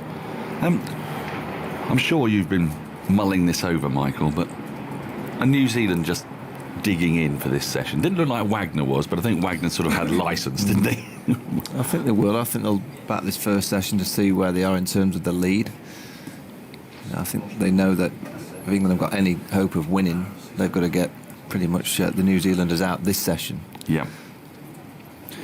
Here's Robinson with this rolling gait into Latham, who pulls a shoulder-high ball, but with great control down to Dan Lawrence at deep backward square leg in front of the grandstand for a single. 83 for 3. Yeah, we would say, Aggers, that Jeremy, If you're a New Zealand player, to get the chance to come and play here is great, but to get the chance to potentially win, you may as well have a go. I mean, you get to 300, 320 in front and giving them 50, 55. I mean, you have to bowl and take every chance, but you just never know. You might as well have that opportunity to try and get the victory. Well, the pressure then is really heaped on an England top order that's been misfiring, isn't it? Yeah. Deep into day 5. Robinson into Taylor. Taylor drives nicely through extra cover, pierces the field. It's going to run up towards the new Warner stand boundary and plops onto the boundary sponge for 4. 87 for 3. Yeah, and I think Taylor, you can see already, that was a glorious shot. He's come out with a real intent to score, which tells you that the New Zealanders are thinking of something. They're not thinking of just batting the whole day. I guess if they lose a couple of more quick ones, they might just go back into their shells, but it looks to me like they've got the mindset of getting to around that 300 and then giving England a tricky 50-55 overs. Taylor had a tough first innings. I'm going to come back to that in a moment as Robinson approaches the wicket. And Taylor always beaten on the outside edge, a shorter ball. He's almost played a little bit on the walk. And it went through around about waist height to Bracey. There's no run, end of the over, 87 for 3. Latham 33, Taylor has 6. In the first innings, he came out and almost immediately he called for some eye drops. And he batted in that first innings like a man who really couldn't see the ball, didn't he? He was kind of on the walk, he was rather skittish. Is he? I wonder if he's out of form and he's trying to play himself in, because he's been very positive to start with. I think, from watching Taylor over the year, I think he's a better player when he's looking to really attack. And he's not attacking recklessly. That shot through extra colour was glorious. It's just his demeanour, his body language is, I'm going to be quite busy and look to get at the bowlers. That's when he plays at his best. Broad starts a new over from the nursery end into Latham. Latham lets this wide delivery, full wide delivery, just go into the gloves of Bracey. Up the hill, there is no run. But we saw yesterday when England went out to bowl, I think they could easily have had 3 or 4 wickets in that first 15 overs. There was reviews, plays and misses. So I think New Zealand will certainly want to challenge England this afternoon, because they know they could. This England batting lineup so inexperienced. The way Southey's bowling, Jameson, Wagner, there's a bit there for Santner. You could easily see England being 30 for 4. Well, yes, as they were the last time New Zealand played here, but they don't have Stokes and Butler this time. As Broad is in, short, pulled nicely by Latham, down to deep backward square leg, picked up on the bounce. And they get one more. Latham moves to 34. Taylor has 6. It's a very long batting lineup, so for England to skittle New Zealand this morning, well, they've got to get through Henry Nicholls, who looks like he'd happily leave a ball for 4 days. BJ Watling would probably challenge that and would happily leave it for a week. And Colin de Grandon, he'll get the mullet out there early. Yeah, we need to see the mullet before lunch. That would be lovely. 2 slips, backward point, extra cover, mid-off, mid-on, square leg, just in front of square, and a long leg for Taylor. Presumably Broad will also be targeting the stumps here, trying to nip this one back up the hill. He's desperate for that wicket. How many overs now, Andy? Broad's not got a test wicket. Here is Broad, in, forward comes Taylor slightly cautiously to a ball that hits near the bottom of his bat. It's fielded in the covers, and there is no run. A reminder, if you'd like to catch up with any of the action today, you can watch video clips on the BBC Sport website and app. Just go to the text commentary with Matthew Henry and Amy Lofthouse today, and you'll find the clips there. And of course, they'll all be aggregated together in Today at the Test later today. Here comes Broad in to the right-handed Taylor, who works his full ball off his knee down to deep backward square leg. There isn't a deep backward square leg, there is a long leg, who fields, and they'll pick up 2 more. It hasn't really misbehaved, has it, though? This. Oh, sorry. Andy's coming in with the answer about Broad. It's coming. Yeah. Now 79.4 overs since Broad last took a wicket. Is that the longest wicketless spell of his career? Yes. I think so. It's quite hard for me to get the exact overs. In I terms like the of way you innings, said yes. I think so. Well, he's had 5 innings before this without a wicket. Some of which he didn't bowl that much in. Yes, in the India series he didn't bowl a lot, did he? Broad into Taylor again, who on drives firmly, but a bit sort of bottom-handedly, pushes up to Anderson at mid-on, and there's no run. He'd never previously had a 3-inning streak without a wicket in his long and illustrious Test career. The last England bowler or all-rounder to go 5 consecutive innings without a wicket was Ray Illingworth in the early 70s. But during that time, he's bowled economically. You wouldn't say, and we talked about the expected wickets metric on CricViz, where it sort of gives you an idea of how well he's bowling. Yes, how many wickets you've expected him to take, and they'd have expected him to take up 7 wickets based on the balls he's bowled in that time. So he has been a bit unlucky. Broad is in, and Taylor works this into space on the onside this time. He gets right across his stumps and pushes it between mid-wicket and mid-on. And Anderson has to move to his right to field, and a run is scored. Taylor to 9. That's the end of the over. 91 for 3. Latham has 34. If you're just joining us, Neil Wagner, the man to go. Caught top-edging a pull taken by Bracey off the bowling of Robinson, who has the impressive figures of 3 for 16 from 12 overs. There's, are we losing you, Michael? Yes, you've got Philip I have. coming in. I'm sure he'll talk more about spin wash that I was watching last night. But as long as he talks about something more interesting than Simon Mann was talking about in the green room, he was talking about where you could buy brown fence paint, which is absolutely not what I was expecting. You come to TMS for the thrilling cricket chat in the green room. Let's discuss what's going to happen. He's going, I can't find the brown fence paint anywhere. There's only deep russet. Robinson is in outside the off stump, left alone through to the keeper. And there's no run. So, Phil, can you improve on spray on brown fence paint for me? Morning, everyone. Yes. Yeah, well, I've got a spot where what sells some lovely brown fence paint. So have you? If you want to know. Have you? Well, let's let Simon know. I don't want to be the conduit. Yes, morning, everyone. Morning. Lovely. Morning. Yes, lovely to be here. It is lovely. There's a hum. There's a gentle hum. The game's not come to life yet this morning. Though. Robinson is in, and that beats the bat of Taylor as he comes forward. And he's bowled really well in this match, Robinson. Yeah. One of the reasons is his length. Yeah. We've talked about it a bit reminiscent of Hazelwood. Yes. Perhaps not as quick, but tall. Yeah. Hits the deck. And tell me, does he know which way the ball is going to go when it hits that seam, or is it just a bit of luck? It's a bit of luck, and it's a bit of feel, and it's a bit of sort of skill as well. You try to, but you can't.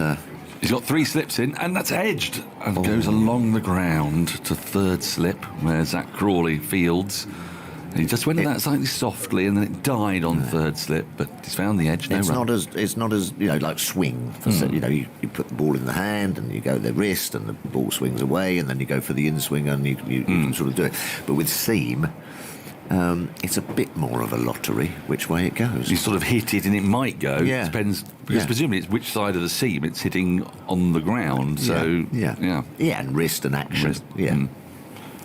But he seems to hit that seam really quite a lot. Listen, and you're spot on. The length of it is so good. He's in once more. That's a horrible flag. Wow. A dreadful, ghastly hack from Taylor. Wide ball outside the off stump. A shot that many of us have seen on a Sunday. Yeah. That's a mo. That's a big mo. It's a Sunday shot for a Sunday. He's laughing his head off. Absolutely foul shot. How do I describe it? It's a mo. Yeah. It was wide outside the off stump. Not there for the mo, and the bat's turned in Taylor's hand and then rolled rather disappointingly out towards the deep mid-wicket boundary, and they've come back for 2. I think the umpire should call dead ball for a shot that ugly. That was a mo. Well, it rather took me by surprise. Yes. Usually such a pleasing batsman. Does it indicate? Yeah. You never know. Robinson in, he's advancing, a big pull, a huge appeal for LBW, struck on the hip. Surely going over the top. Surely. There's going to be a bit of discussion. Well, by the look Root's saying, actually, did he crouch a bit as he went for the pull shot? Because now Taylor advanced down the wicket. He's gone for it. Yeah. Now, I might have got this totally wrong. It felt like it's going over the top to me, but The umpire to director. I could be wrong. We have a What's player your feeling? review for LBW. Yeah. Richard Illingworth, third Fair umpire. delivery. Original decision is not out. So can we go on to front on spin vision, please? I don't think he's got an insider because I don't think he was anywhere near it. Nip back. Oh, No, it's hit high on the back leg, Yeah. top of the thigh pad, the back. Another Mo. If we can go to ultra edge, it's confirmed there's no bat involved. Absolutely massive match. I mean, it's a sign of intent. Well, he's, it is. He's a long way down. This feels like a disastrously Roll it through all the way bad. to the pad. But Clearly missed the his leg is bat, flexed. so ball tracking when ready, please. So that's what Joe Root's saying. It might have hit him outside the line, actually. It has hit him miles outside. The impact is absolutely outside the miles line. outside We'll the go back line. to Richard on field to stay with his original decision. I don't know quite what's going on here. No. Well, no, you're talking about intent. I mean, those two shots, massive intent. It's just cross-back slogs. A couple of cross-back slogs from Ross Taylor. Sort of shots you would play if the captain had said, we've got 3 overs till the deck. Yeah. The declaration. Yeah. England are now out of reviews, Andy Zaltzman has reminded me, and some of them have been terrible. That said, one of them was surprisingly good, and that one looked terrible yesterday when Kane Williamson was LBW and didn't feel out at all. No, so it didn't, did it? No. I looked at that again on the highlights, Couldn't and believe it. it's not out. Amazing. Was amazing. Anyway, what's Taylor going to do here? Have another Mo. Solid forward defence or a big Mo, indeed. Well, he's gone for a big drive to a wide full ball outside the off stump and missed it. So it was very entertaining, if not particularly aesthetically pleasing cricket in the last few balls. And Taylor somehow has survived 93 for 3. Now, you're talking about Robinson. I've been impressed. You got to, you got to take your hat off to him. He's bowled very well. He came out and when England were in a tricky period with the bat, didn't he? Batted really well. Just sort of calmed everything down when Bracey had got his poles knocked out. And But you know what? He felt to me like his technique was more sound, and he played the ball later and with more assurance than many of the top order, didn't he? Yeah. Bowls those good lengths, decent enough pace. Yes. On the pitch, he's had a splendid game. Yes. As Broad is in, right arm round the wicket to the left-handed Latham, who lets this one go by that was quite close to his off stump. Good judgment. It bounces in front of Bracey.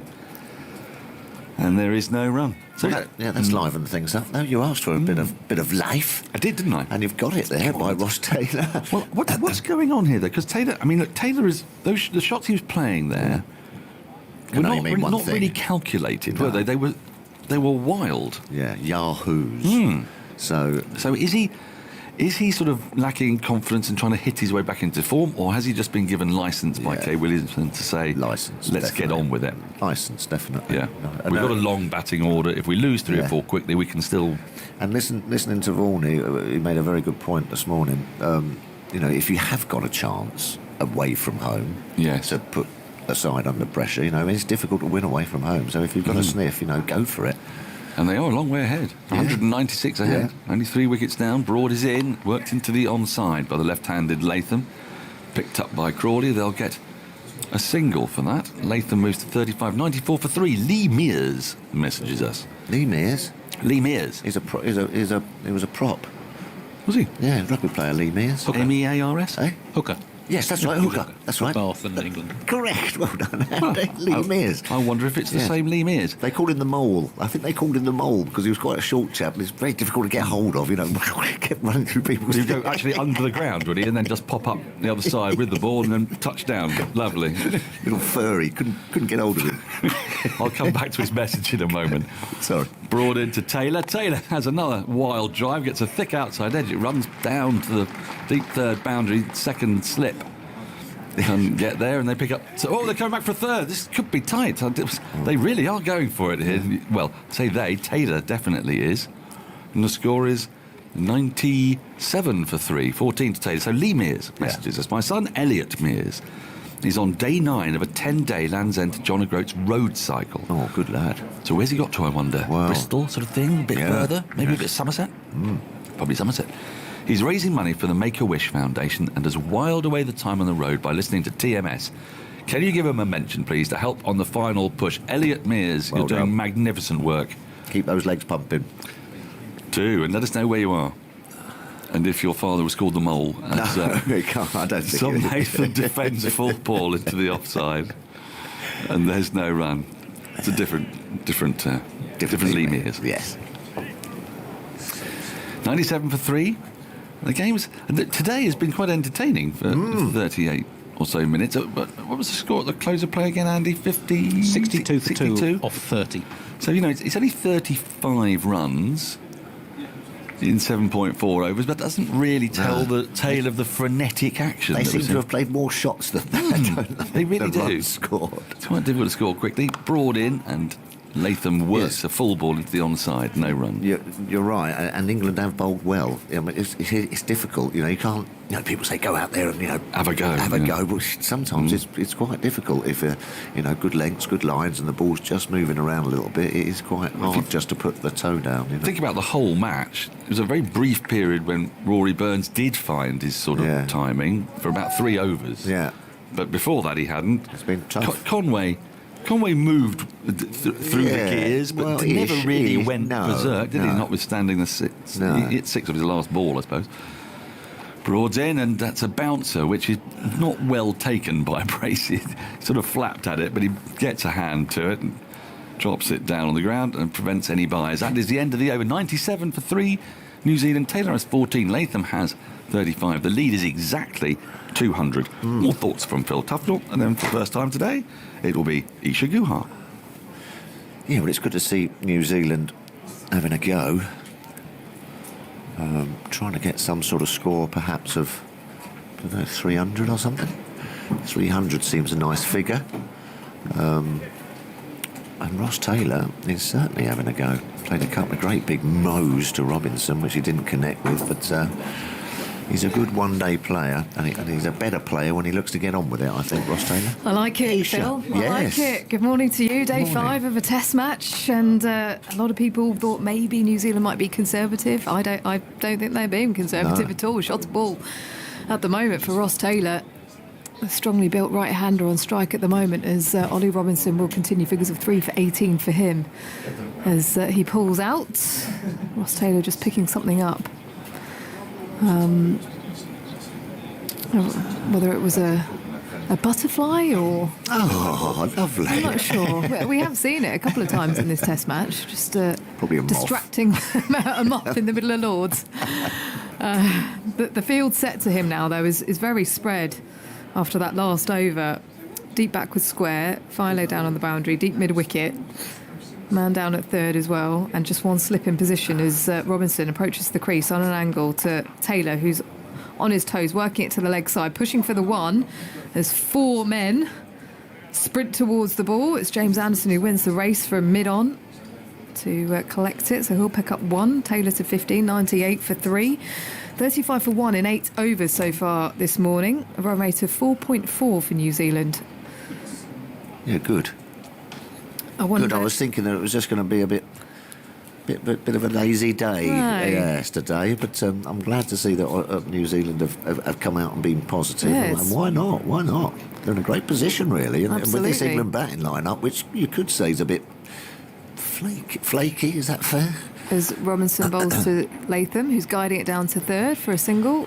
Moves to 36.99 for 3, a lead of 202. Also, of course, they do have the option of the spinner, and it was turning, wasn't it? It got some Exactly. good turn, and so you get a couple of left-handers as well. England up front, it's going to be rough to them, and if it starts turning to the right-handers off the sort of, the posh bit of the wicket, as we call it, and you lose 2 or 3, could have a decent game on here. Yeah.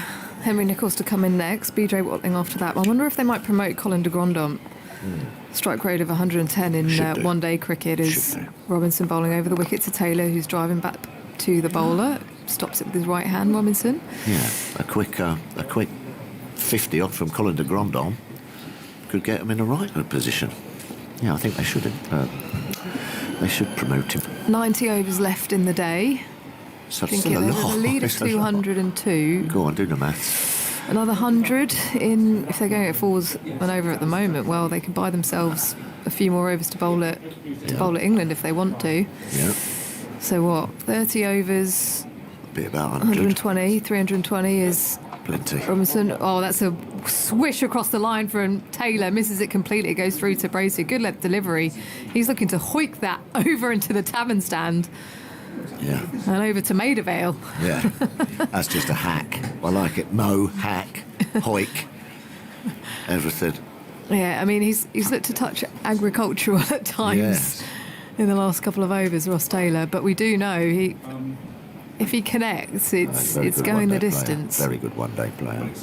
Settles himself in his crease, open stance, gets that left foot over, back and across. This time he does get hold of it. It goes up and over mid-wicket and into the top tier. Oh, that's a biggie. I think it might have even gone to one of the That's a biggie. hospitality boxes for 6. That's a biggie. Yeah, that's the hack that he's been looking and trying to locate for the last 3 or 4 deliveries, and he's absolutely crunched that one. You know when it's a big one.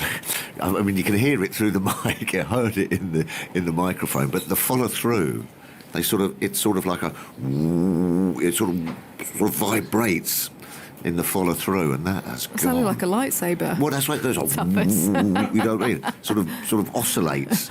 The force is with Ross Taylor at the moment. 105 on the board then for New Zealand.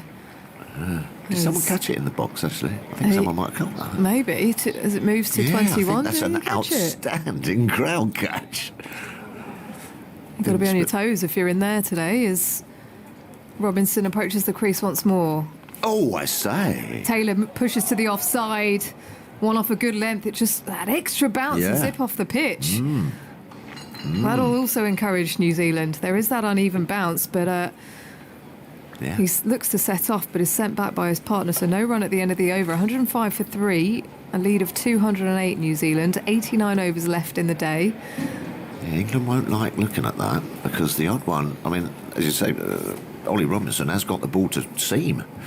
And the pitch is, I suppose it's been day 4, isn't it? We missed a whole day, so there will be a few little demons in there. So if New Zealand get bowling as soon as they can, they could try and force a victory here.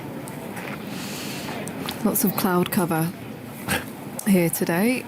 What are you looking at? Well, no, just the seeing? percentages there. 82% draw. New Zealand wins 17%. England 1%. Broad bowls outside the off stump to Latham, who looks to fend at one, but it beats the edge through to Bracey. He has bowled well this morning, Broad, especially round the wicket to the left-hander. Yeah. Again, that lovely seam angle, aiming towards first slip. It gets the ball to shape and just move off the pitch. Good day to bowl as well. Up the slope as well. Yeah, just that kind of feel about the day. It's not too hot. There is a bit of cloud cover. Yeah. Gentle breeze. Yeah. Flags hanging limp. What are you holding there, Ish? What have you got there? Above the pavilion. Oh, I've got some fixtures for you as Broad round the wicket full. Struck on the pads. Doesn't even look behind. It's given out. Tom Latham struck dead in front. He's having a quick chat to Ross Taylor, though. He's on... No, surely not. Batting on a middle and off. It was full. He's decided to review. I wonder if he got bat on it. New Zealand with 3 reviews remaining. I wonder if he just thought... TV umpire to director, we have a player review for LBW. Original decision is out. It's a fair delivery, so if we can have a look at front on spin vision, please. Richard Illingworth, a third umpire. Is there any bat involved? None whatsoever. Just roll that back through. It struck him on the back leg. It's clearly missed the inside edge, so we can go to ball tracking when ready, please. Perhaps slipping down? No. It looks like it's going to go straight onto the leg stump. You would have thought so. Pitching outside off, impacting line. Wickets, umpire's call. Amazing, isn't it? I mean, that Michael on screen to stay with his original decision. You're on screen now, Michael. So the original decision stays from Michael Gough because it was umpire's call as to impact on the stumps with the ball tracking. There's been a couple of strange ones, isn't there? Yesterday's one to, I don't know what you thought of that, Isha, to Kane Williamson. I didn't think had a chance. No. And that was out. And then that one looked absolutely stone dead from here. I thought it was uprooting middle stump full, just angled back, and he's there again sort of swished across the line, Latham, and that was just umpire's call. You never know. 105 for 4 then, New Zealand, a lead of 208. Tom Latham going for 36, Andy. That is Stuart Broad's first wicket in his last 81.2 overs. Taken 0 for 198 since getting Angelo Matthews out in the first innings of the first test in Gaul. Was it? Back in January. when it was at the Oval, freezing cold. Reporting from the Oval branch. Yes.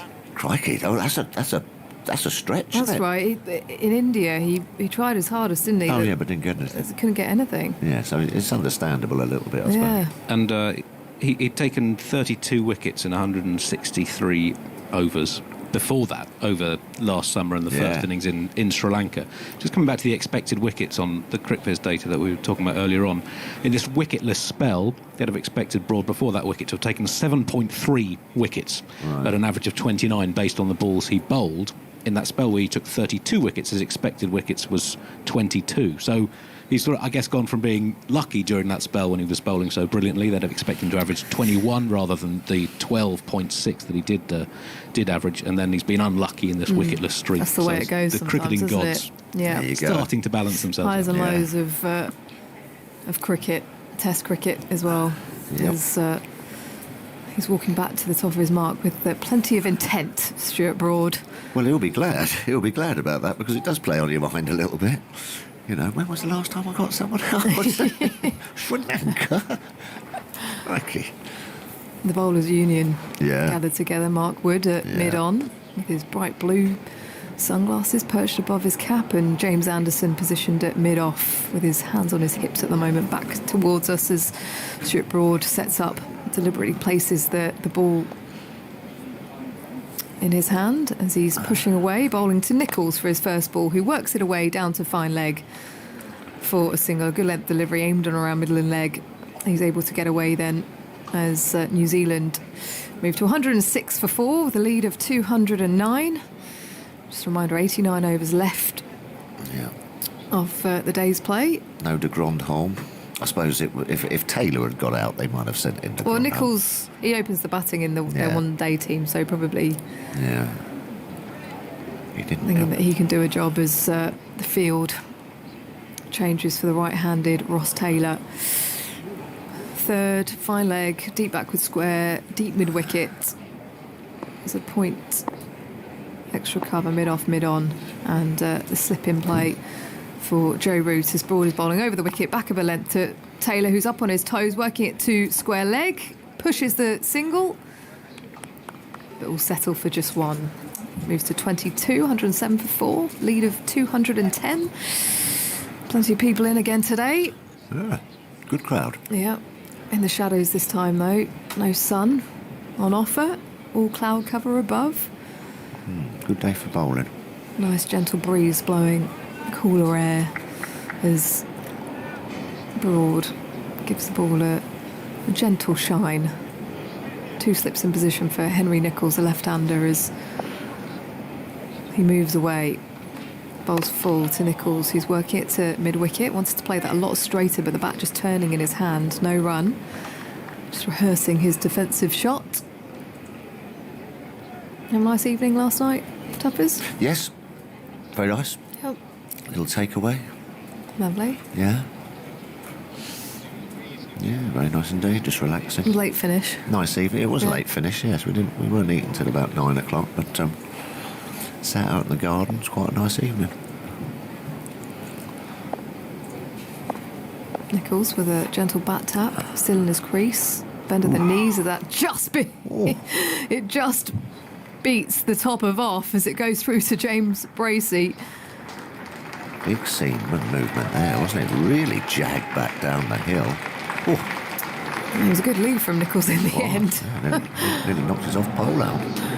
That is the end of the over. He's got some serious sea movement off the pitch, down the slope, of course. He gets that assistance. Wow. Yeah, that's a biggie.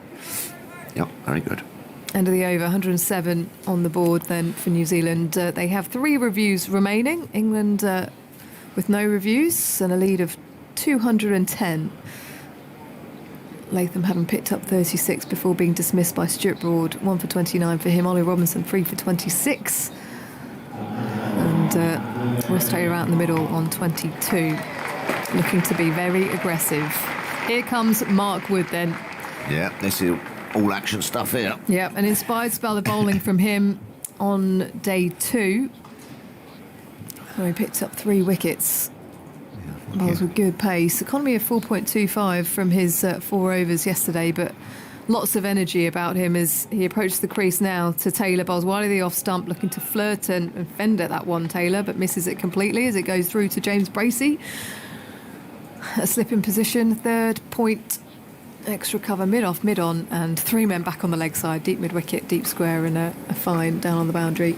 Ollie Robinson's just completed a 14-over spell, 9 overs yesterday, then 5 more this morning, 3 for 26, 2 for 8 yesterday, and 1 for 18 today.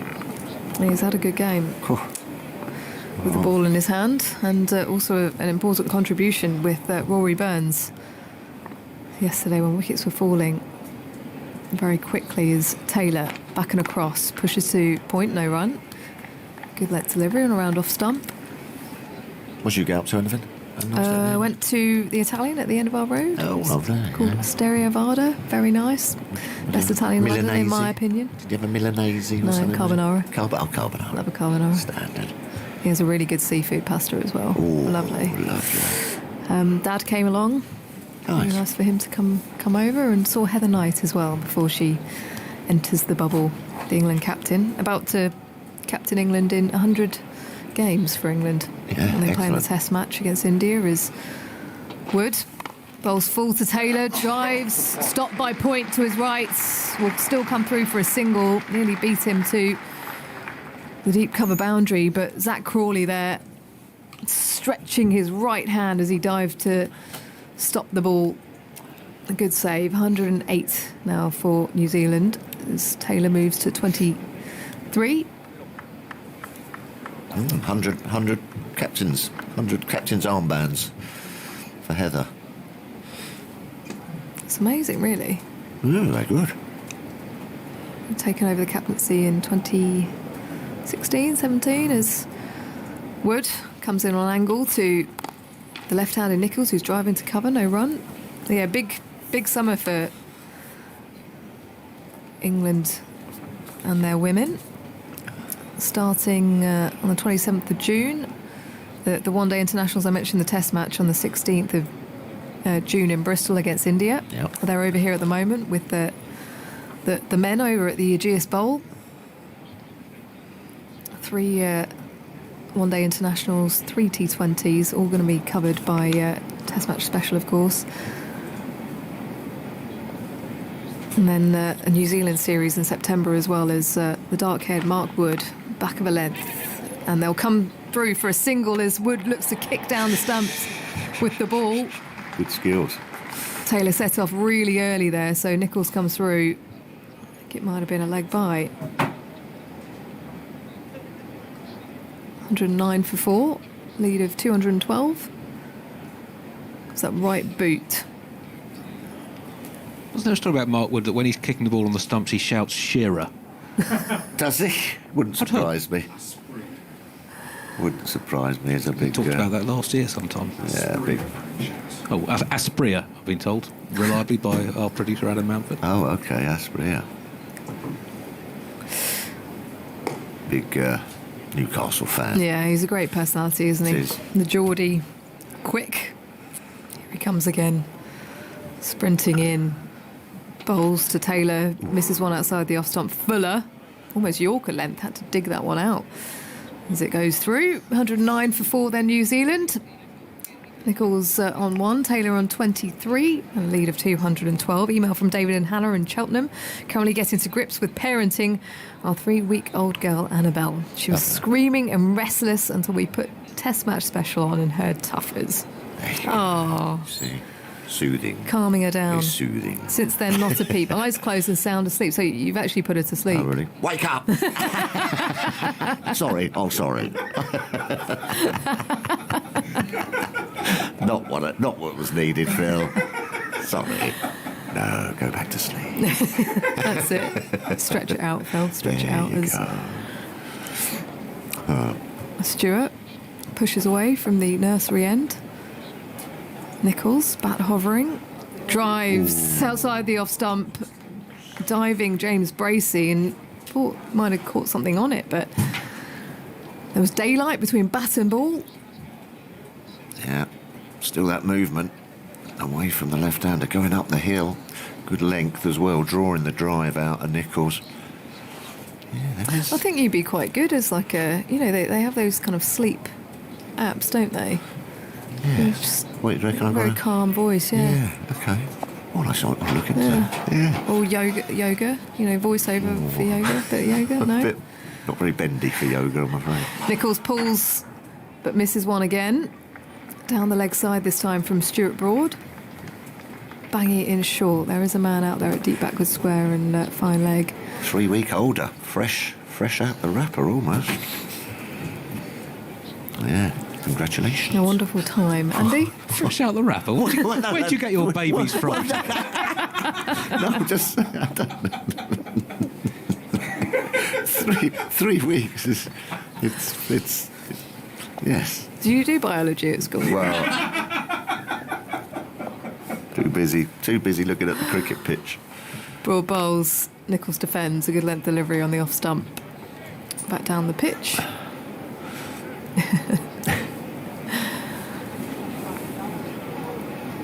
Just giving it a gentle shine again now, Broad. So this game, interestingly poised. Yeah, I'd rather be I New think Zealand. 212, yeah. Absolutely. I mean, they hold the cards at the moment, They really. do. And especially with our top three. I know Rory Boyens played magnificently yesterday, but you just feel that you can have a blast against this England batting lineup and get... Nichols advances, outside edge, Eve. down to the third boundary in front of the pavilion. That was a thick edge. Flies over Joe Root at slip, and he'll pick up 4. 113 for 4. Intentions Oh, clear. made, very clear from Nichols. Yeah, had a little run down at Stuart Broad there. Bit of fortune, just getting the outside edge over the slips. But, I think... I just get the feeling that New Zealand fancy the task here. As he said, that England batting line-up can fall in a heap pretty quickly. The mirrors movement. Stuart Broad's getting a lot of movement. Swing and seam. They want to get out there bowling, I think. That is for sure. Broad round the wicket, down the leg side this time. I think it's buys, yes it is. Leg buys. Off the pad of Nichols as he tried to whip it away leg side. Even a diving James Bracey could not stop that one. Flies down to the fence. Yeah, definitely some swing in the air. As that was shaped into the left-hander. A lead of 220. Phil Tufnell is left us, and in comes Jeremy Coney, who I'm sure will be delighted with the way the Black Caps had performed this morning. Good intent shown. Broad hustles in, bowls full. Nichols works it backward of square out to the man positioned in front of the tavern stand. The throw comes in, or pick up 1 at the end of the over. 118 for 4. A lead of 221 then, with 86 overs left in the day. Nichols on 6, Taylor on 26. Commentary continues on 5 Live Sports Extra, digital radio, online and via the BBC Sounds app. But Radio 4 long-wave listeners are leaving us briefly for the shipping forecast. Drinks coming on here at Lord's, and we'll get Simon Mann in to take us through all of the different scenarios. But first, a word from Jeremy Coney. Thanks, Isha. Afternoon, everybody, and I guess the main talking point has been surrounding the way and the manner in which New Zealand have approached the day. There was always a lot of questions about would they just play the day out, would they get bowled out, but they've certainly shown, I think Wagner from about the third over started to indicate he was interested in playing shots. He brought about his dismissal, of course. The other thing that I've noticed also is the running between the wickets. Quite often you'll find players like Latham who basically will just continue to play his game while the others around him tend to play shots. But the way that he was running between the wickets, so he'd knock it down to sort of long leg and would hair off up the wicket as if he was going to start to look to run 2 and come back, I think again indicated early on that the New Zealanders were interested in trying to get some runs. and trying to push the England outfielders and look, just being a lot more active about the way that they played the game. And then, of course, Taylor, when he came to the crease, the couple of mows that he had to go at, and then happened to get hold of the third one. So it's whether Taylor is following the team approach. Sometimes if you're out of nick, you know, you can either put up the sandbags, if you like, old Jacksonville, stick them up out there and, you know, nitty-gritty it out and try and get into form that way, or you can play very aggressively, and he's obviously chosen the latter. He's a great hockey player, and he tends to use the hockey stroke to sort of, you know, wide, long on cow corner, that kind of area very effectively. Broke them up in the tavern stand. Well, it went into the second tier, didn't it? Yeah. But that's his style. 2017 and 2019 were stellar years for him with the bat. Not so good in the last, 8 to 10 tests. I think he's probably averaging under 30. But as a general thing, I mean, Taylor's been such a good long player for New Zealand, 106 tests, white ball and red ball. So they would love him to get the feet going and get the feel of the bat on the ball here today as a lead-up. So I think all those indications. Welcome back to our Radio 4 Longwave listeners after the shipping forecast. Jeremy Coney's in full flow. Well, it's just all those indications from New Zealand, isn't it, Simon, that's the way New Zealand want to play the game. Get some runs on the board and let's see what happens. First ball after the drinks break. Wood bowls a bouncer. And Nichols ducks underneath it. It's through to Bracey. So 118 for 4. There are 86 overs left in the day's play, and mercifully on the final day we get to bowl them all as long as the light holds. We don't have a situation where we just walk off at a set time, so we will get them as long as, as I say, the weather stays fine, all that sort of thing.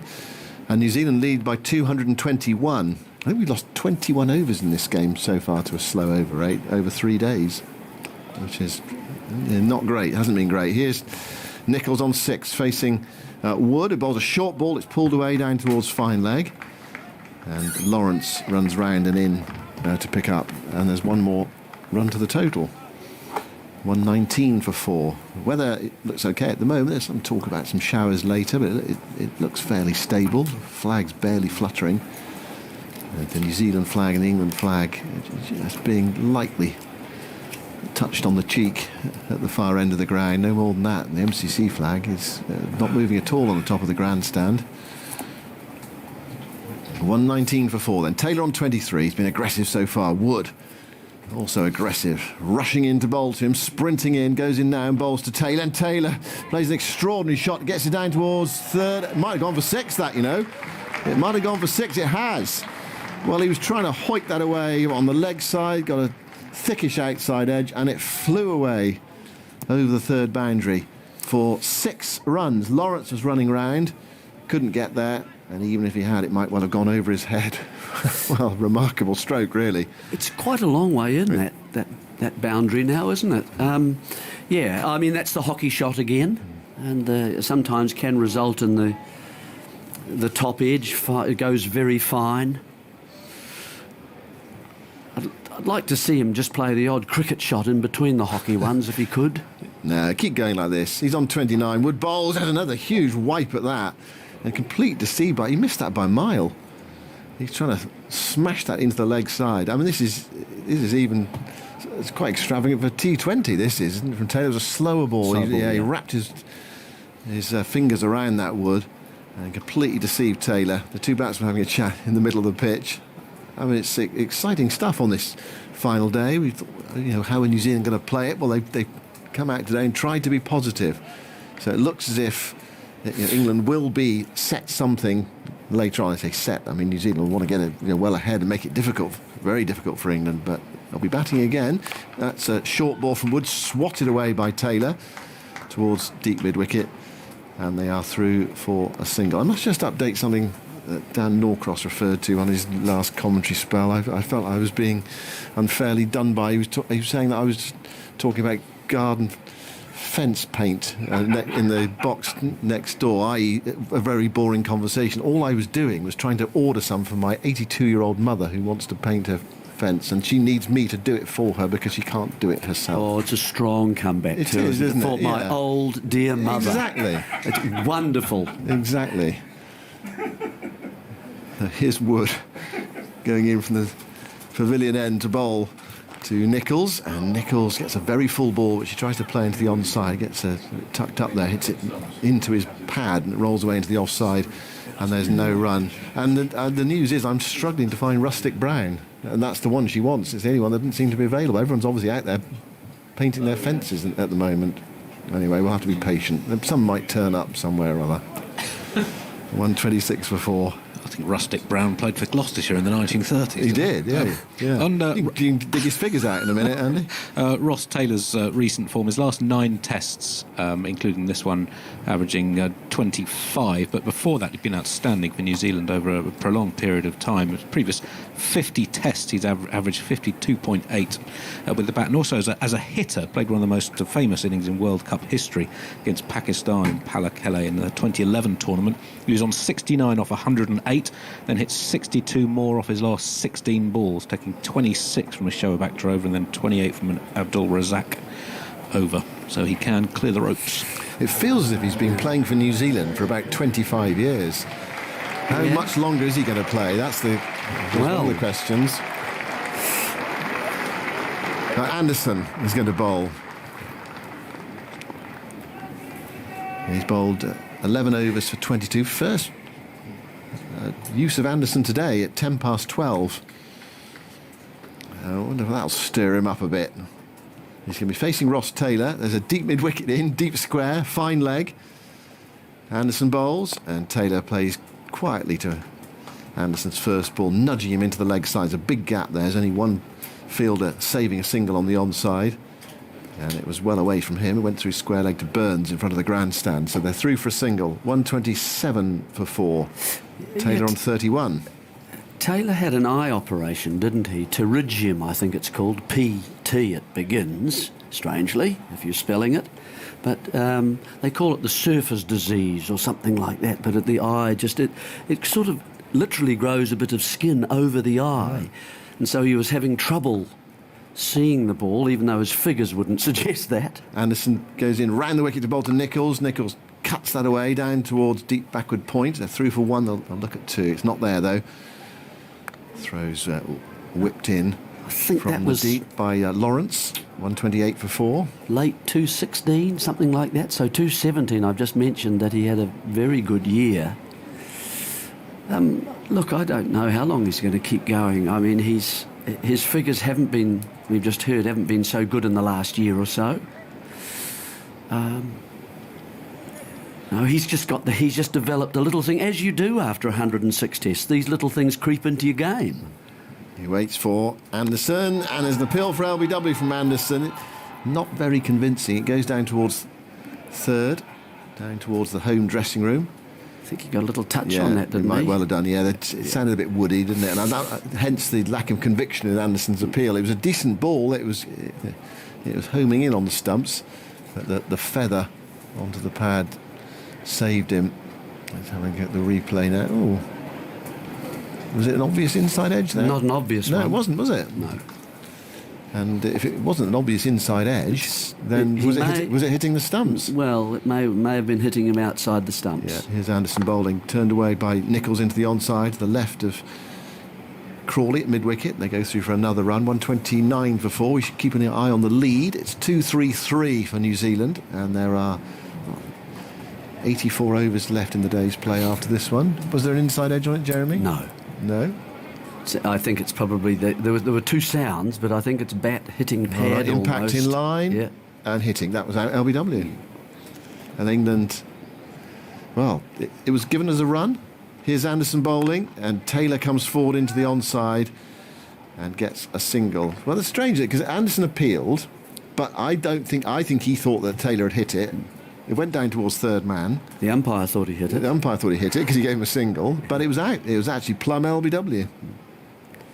Well, there we go. 131 for 4. But once again, the head is never in line with the delivery, is it, from Taylor? It's always over to the offside. That's the little issue he's battling with himself at the moment. Anderson round the wicket to Nicholls. Nicholls hits it off his pads down towards deep square, through for a single, and New Zealand ticking along. That'll be 50 minutes before lunch on this final day. The prospect of if we go the distance and England are set, I don't know, what might it be? 320, something like that? Could possibly. Be that much, yes. Could be 300. In I don't know, 60 overs. Prospect of going a long way today. Well, it's good. Yeah, definitely. Totally, that New Zealand haven't treated this as a batting practice day. I'm glad that... I suggested earlier Colin de Grandon might... New Zealand want him to have a bat and get some runs as well and prove his fitness, because he's been out of the game for so long. 132 for 4. That was the end of the over. Where's the bowler for the next over? It's Wood. Was he not concentrating there? Didn't realise it was the end of the over, because I think he was still in his position down at fine leg. Anyway, he's got the ball now, and he's running in from the pavilion end to Nicholls, and Nicholls drives firmly on the up, goes past cover. England have a sweeper out in front of the tavern stand. That's Crawley, so it's another single. Root is very aware of the runs here, because he's dropped very early on. I think, might have been even Wagner, and that first time he played a big shot and played it quite nicely. Out went the men to the sweepers either side. He's very aware of boundaries and trying to keep control and reduce this total that England may be chasing later. 133 for 4. The lead 236. Taylor, who's shown a propensity to really go after the bowling so far, faces Wood. Steaming, goes wide of the crease, bowls to Taylor. Is he caught behind? He is. Good catch by Bracey away to his right-hand side. Wood jumping out, angling the ball in. It was quite wide though. Taylor went for the drive and nicked it through to Bracey. Taylor's gone for 33, and New Zealand are 133 for 5. Yes, the angle, because of that little last-minute jump out from the bowler Wood, meant that the line of the ball was wider of the right-handed Taylor. And the mood he's in, he's looking to play strokes, and he went hard and wide at it. Just feathered a little edge through to Bracey. No other slips there.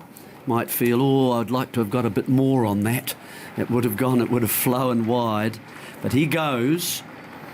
And so, but he's got what, 30, 25? 33. 33, okay. Yeah. Of 35 balls. Yeah, so...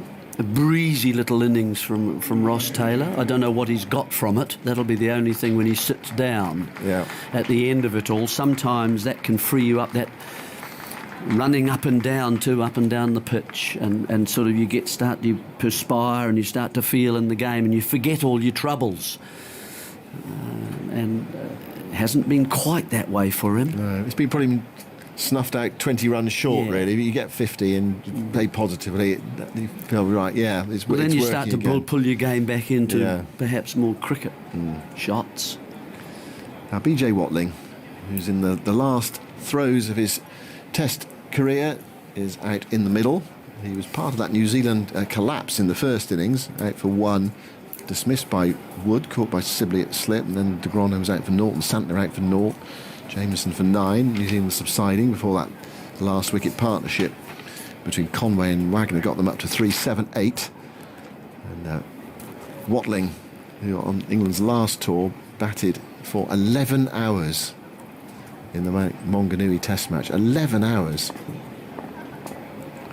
Here is Wood going in to bowl to Watling, and Watling comes half forward, then pushes that away into the offside towards cover, and there's no run. That must be quite a record. It might be a record, is it, for a number 6 player to bat that long? Normally you just don't have that much time, do you, to bat for nearly 2 days at number 6. You can imagine an opener or a number 3, 4 batting for that long. For a number 6 to bat for 11 hours.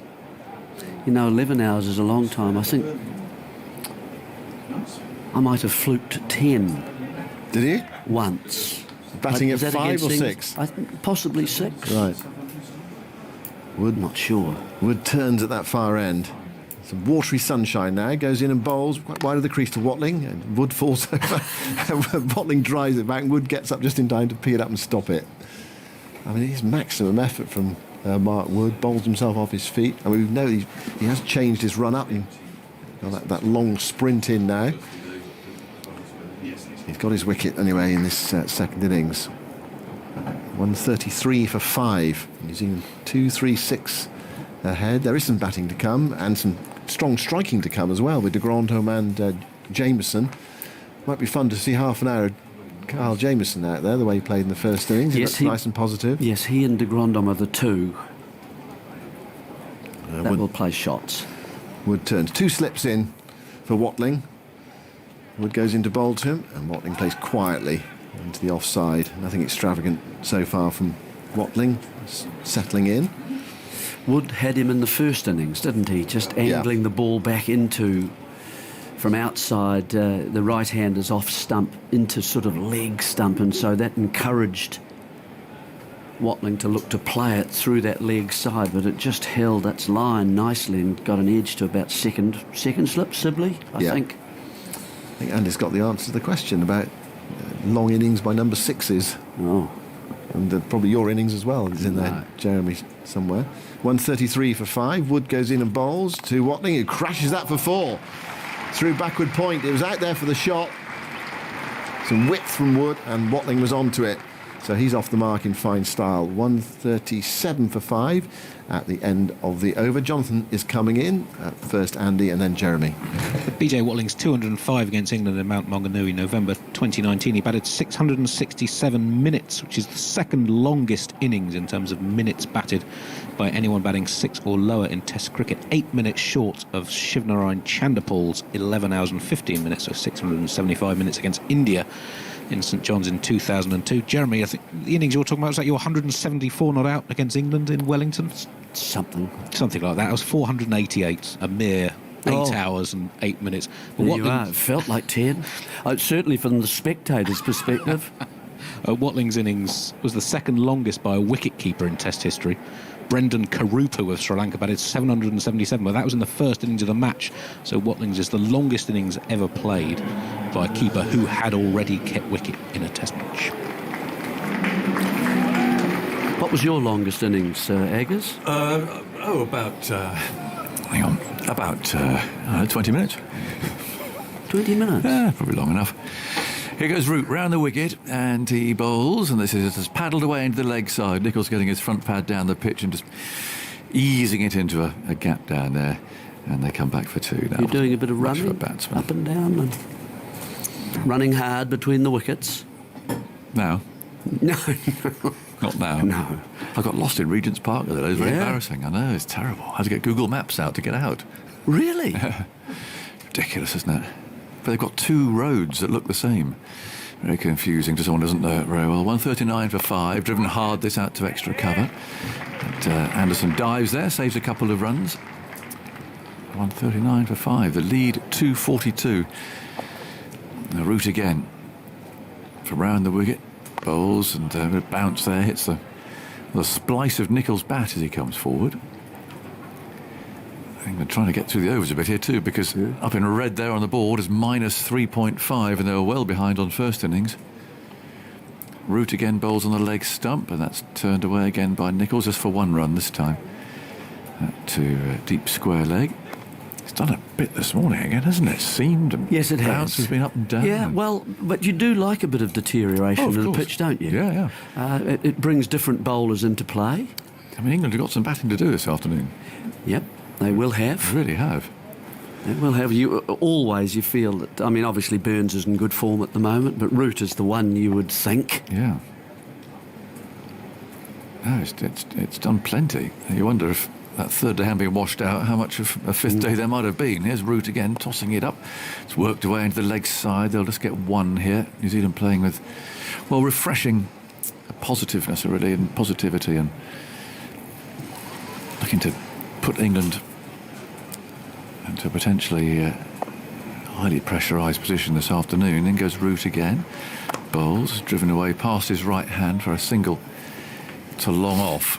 Having said that, though, I mean, England have some players. Yes, they didn't do quite so well in the first innings, and they'll be, you know, those younger players, some callow shots, you'd have to say, but they can play. And a target sometimes focuses your mind a wee bit, and if you play aggressively, you find yourself suddenly playing well. And so if things go well for England, New Zealand could feel the heat here. They need to start. They need to start, and that's well, like you always do, don't you? But I think if England, especially they lose root fairly early, there could be some chewing of fingernails around Lord's later on this afternoon, as long as the weather stays away. There's a rare sight these days. There's an aeroplane coming in. Normally it's a procession from behind the pavilion. Is that to Heathrow or Gatwick? That's to Heathrow, yeah. Right. But normally you see maybe 4 lined up going in. There's this one solitary, and that's the first one I've seen today. Quite a large beast it is. Oh, it's a big one. Oh, yeah, they don't mess around here. They don't take the big stuff. Anderson from the pavilion end then comes in and bowls, and Nicholls gets an inside edge into the pad. He's being urged through for a single. Watling there sensing the opportunity. And one more goes to the lead. What would you have to do to fly something like that? You're something smaller in the single engine, aren't you? Something small, it's me and the dog. What would you just have to spend lots of hours and lots of training? Would you? Is that I think I probably need. Yes, I think a lot of hours, a lot of training. I was just thinking the other day. I think it was on QI. And a good actually. measure of discipline. Well, yes. QI. There's never been a situation. I often get in the films because someone there at the back of the plane who knows how to fly. Yeah. This, the captain and co-pilot have both passed out. They'll talk you down. Apparently, it's never happened in commercial. Flying. It has never ever happened, that situation. So it makes a good film, an interesting scenario, but it's never happened. I mean, would you be able to? Would you? Do you think? Well,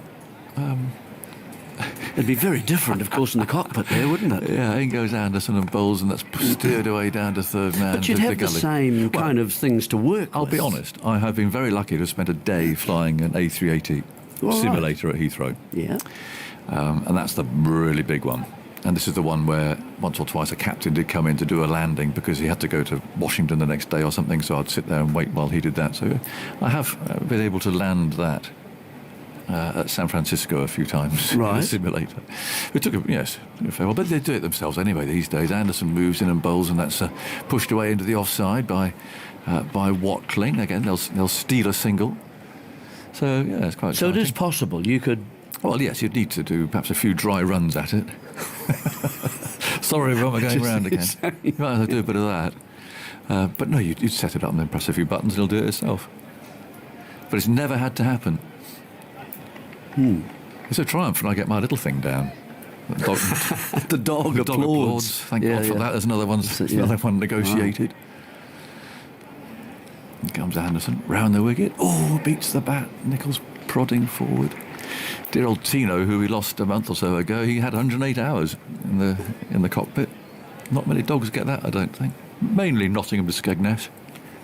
What do you keep a log book for the dog? I kept a log for him and Bumble now, his son, who's stepped up. Yeah, he's got about 30. We were going on Tuesday. If anyone's in Skegness, watch out below. Anderson on his way, bowls, and that's pushed away out to cover. It's a great little trip out there because it's half an hour and you just go walk the dog on the beach and it's just a complete break. But the approach is interesting. You're coming through all the caravans and the tents and things.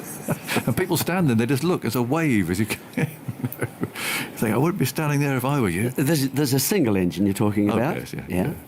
It's a little four-seater. But I know people don't seem to realise that they ought to be running for cover rather than waving like that. Anderson round the wicket, bowls, and that's thumped firmly up to Broad at mid-on. But they both knew, and they both knew when we were going to be there. You could see they just somehow knew the dogs that were going to be there. They get very excited, and obviously tethered in the back. Do you? I mean, you would have been to touring most places now, and do you normally have a flight overseas as well? Whenever possible. In New Zealand last time. Yeah. Yeah, had a tremendous... What's his name now? I must remember his name. It was something like Randy, but it wasn't quite Randy, but it was something like that. And we were at Whangarei. Yes. So Up in the north of Auckland there. yeah, in comes Root and bowls, and that's turned away out to mid-wicket. I'll think of his name in a minute. He was quite an eccentric chap, and he was... well, you always go with an instructor, so they know where they are, and they can do the radio calls and so on. So they sit there and you fly it, and goes Root, and that's turned away into the leg side just for 145 for 5. So I wanted to go and fly on the Bay of Islands up there. I mean, it was a beautiful, beautiful flight. This chap was eccentric because we took off. He said, let me show you something, mate. You wouldn't do this at home. So he did a touch and go on a beach, which is quite unusual. I thought, it's going to be an interesting couple of hours with this fellow. There's Root again, bowls, and it's pushed away by Nichols. Oh, you wouldn't do that at Skegness. So he did it there. Anyway, he said, I always like this one for doing that. Anyway, Bay of Islands was absolutely gorgeous, like the Caribbean, isn't it? And the Azure Sea and so on. It's a beautiful part of the world. Root again, and this is clubbed away, past Broad at mid-on, and into the boundary for 4. New Zealand pressing on. Nichols to 20 now, and the lead to 252. They're playing well. Good stroke, Nichols. Just a little shimmy and then hitting it straight enough. Enough bat on it, he got it straight. Got close enough. So we got to Whangarei, back again towards the end, and I landed it. And he said, just take her up again, Jonathan. He said, so, OK, power on. Up we went. Here's Root, and huge swipe from Nichols. And it comes off the pad and bounces into the offside. There's no run. He's going for the mound stand there, and if Root bowls in the same place, I think he'll probably take it on again. So it was a good length. There's lots of water around the airfield there. Yes, there is. It's a proper airport. Yes. Now he leans back this time and chops it away down to third man. There's a chase on. Sibley after this. Down he goes, picks up and hurls the ball in. They take 2. And that's the end of Root's over. 151 for 5. The lead 254. So he said, just take her up again to about 2,000 feet. I said, OK.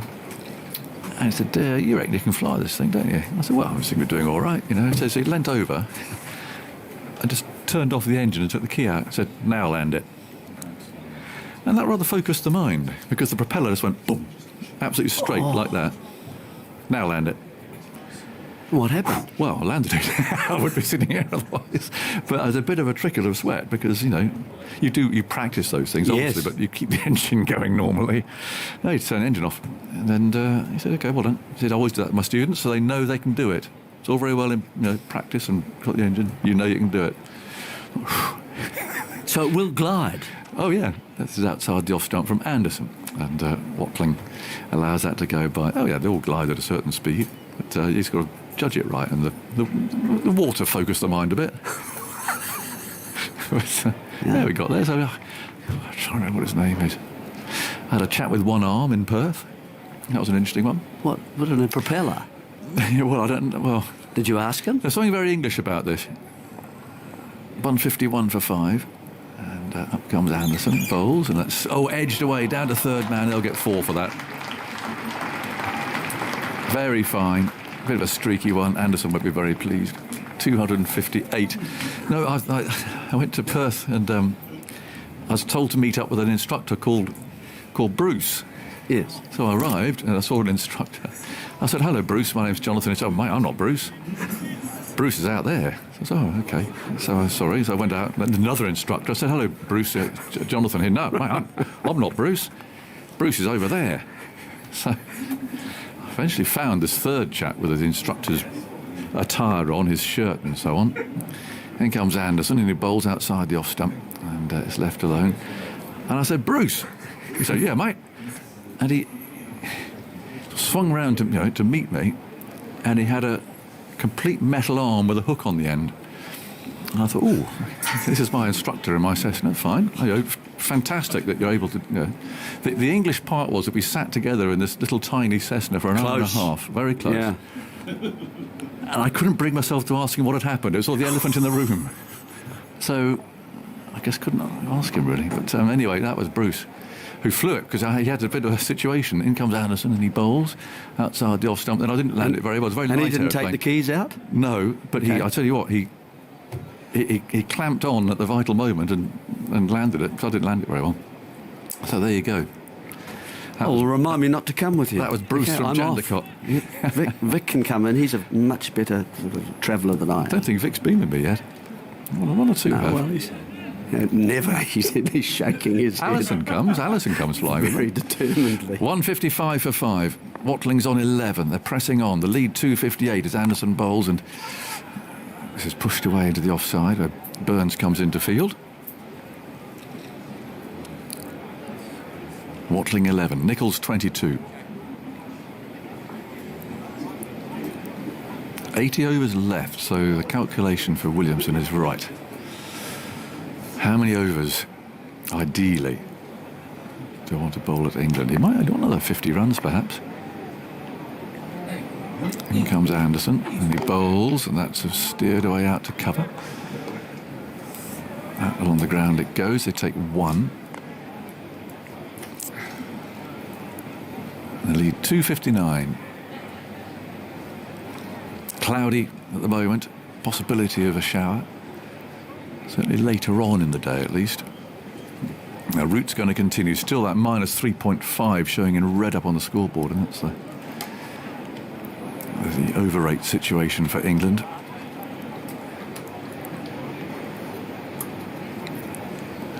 Wood sprinting out towards deep point now for Root, so there's 2 on the leg side boundary plus the long on, so plenty of boundary riders now as Watling plays out to mid-wicket. Anderson fields. There's no run. How many do you think he's got in his mind here, Victor? Well, I think not much more than 300. Yeah. And 70 odd overs, which Root bowls. That's very full and is played gently back by Watling. Which would be sort of quite daring in the modern game, but then I think he probably might cast an eye down this England side and say, hang on a minute.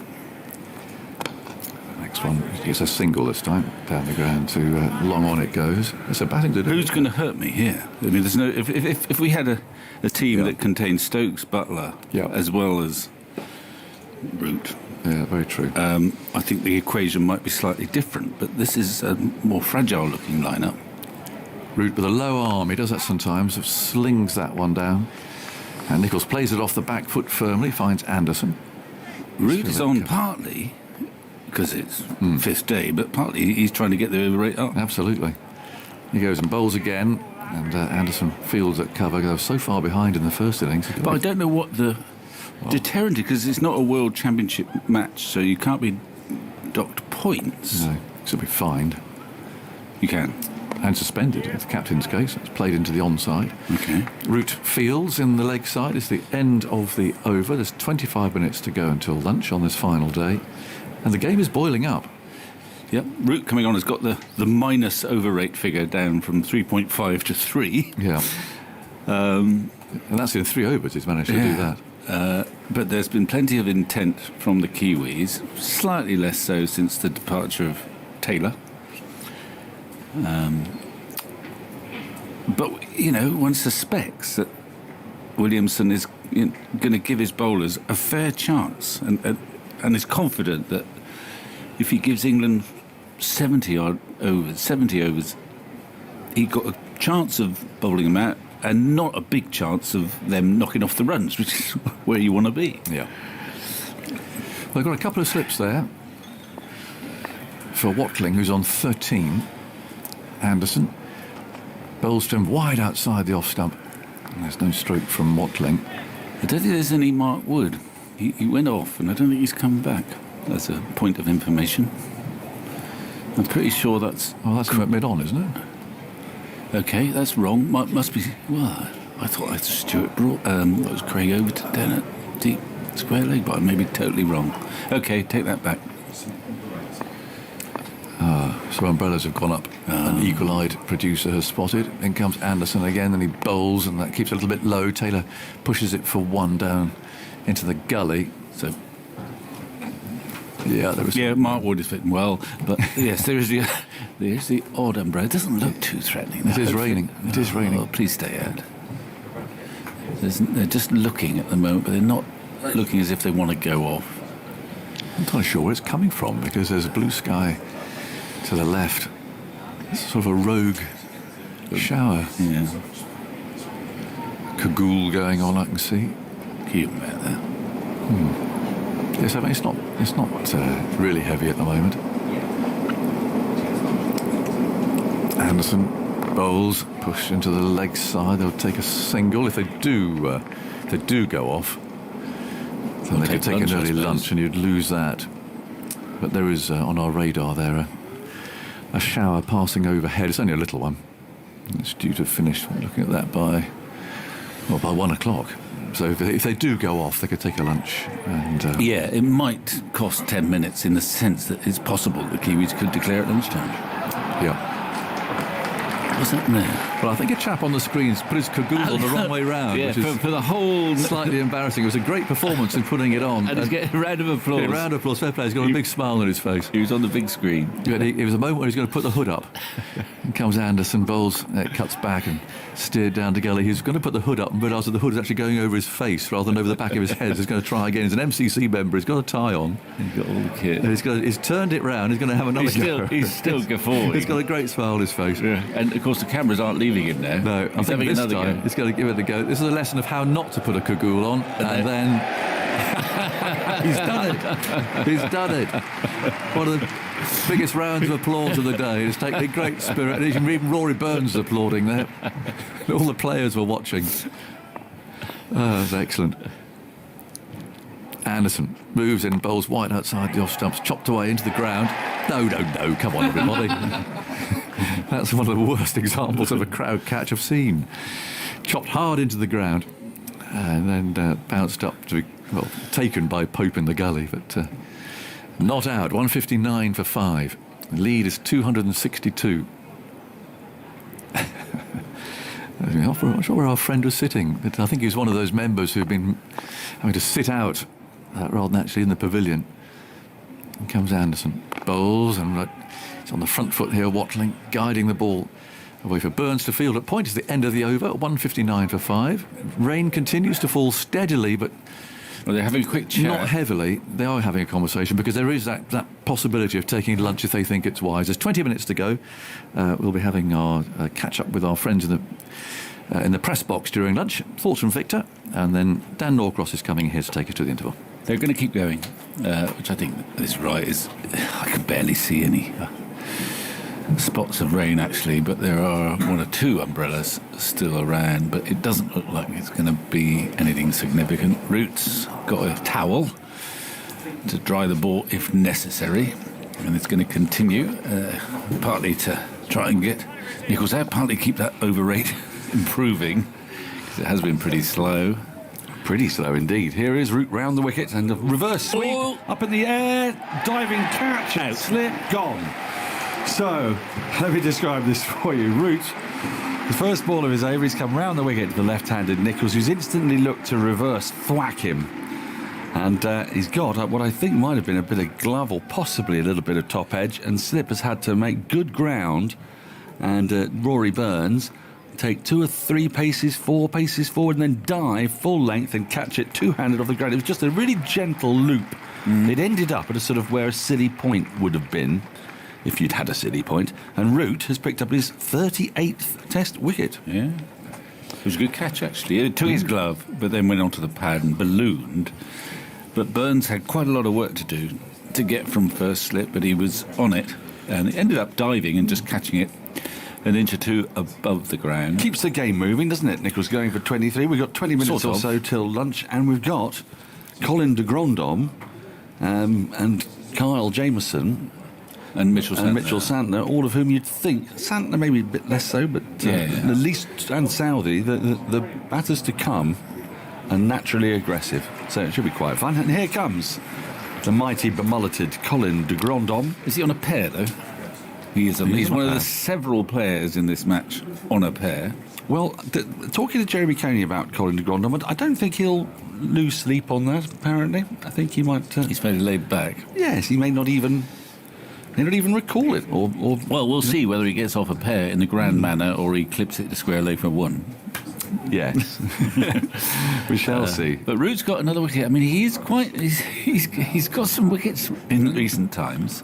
I think I once had a bet with someone, but I can't remember which way round it was. Oh dear. About who would take that on air. Who would take more wickets, Root or Steve Smith? And this was made a long time ago, and I think Root's way ahead now.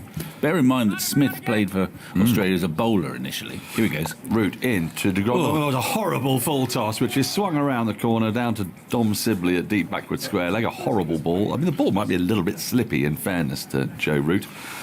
And de Grandhomme is off the pair. He has a run. But will bring BJ Watling back onto strike. It's not really his natural game to be having to get on with it. He can nurdle. There's enough gaps for him to get off strike, though, I think. Root is in to him. His bat is raised, and he does nurdle into the onside. And Anderson moves from mid-wicket to field. They get a single. So this field is, as you would expect, spread far and wide. The sentinels are out. Broad is all the way down here, as is Robinson at long on and long off. Short, horrible ball. It's been bunted into the offside for a single. It's not been the best of overs, this, from Joe Root. I mean, he is... Was that the leggy, do you think? Yeah, I think it was. Yeah. He's an impish bowler. He does have a leg break. And, this is a test match, but he could be bowling on the village green. He's tried something peculiar first ball, which is a high full toss. He's in once more. That's Fuller, better, and has just worked around the front pad by Watling. Back up the wicket to Root. There's no run. When Watling's on strike, Broad comes in 40 yards or so, 30 yards from the boundary's edge. Mid-off, becomes more of a mid-off than a long-off, and Watling tries to work this past the diving left hand of Anderson at short mid-wicket, and he can't do so. So de Grandhomme will have strike at the start of the next over. A successful over for Root, 1 for 16. He's taken in 4 overs, 162 for 6. De Grandhomme 2.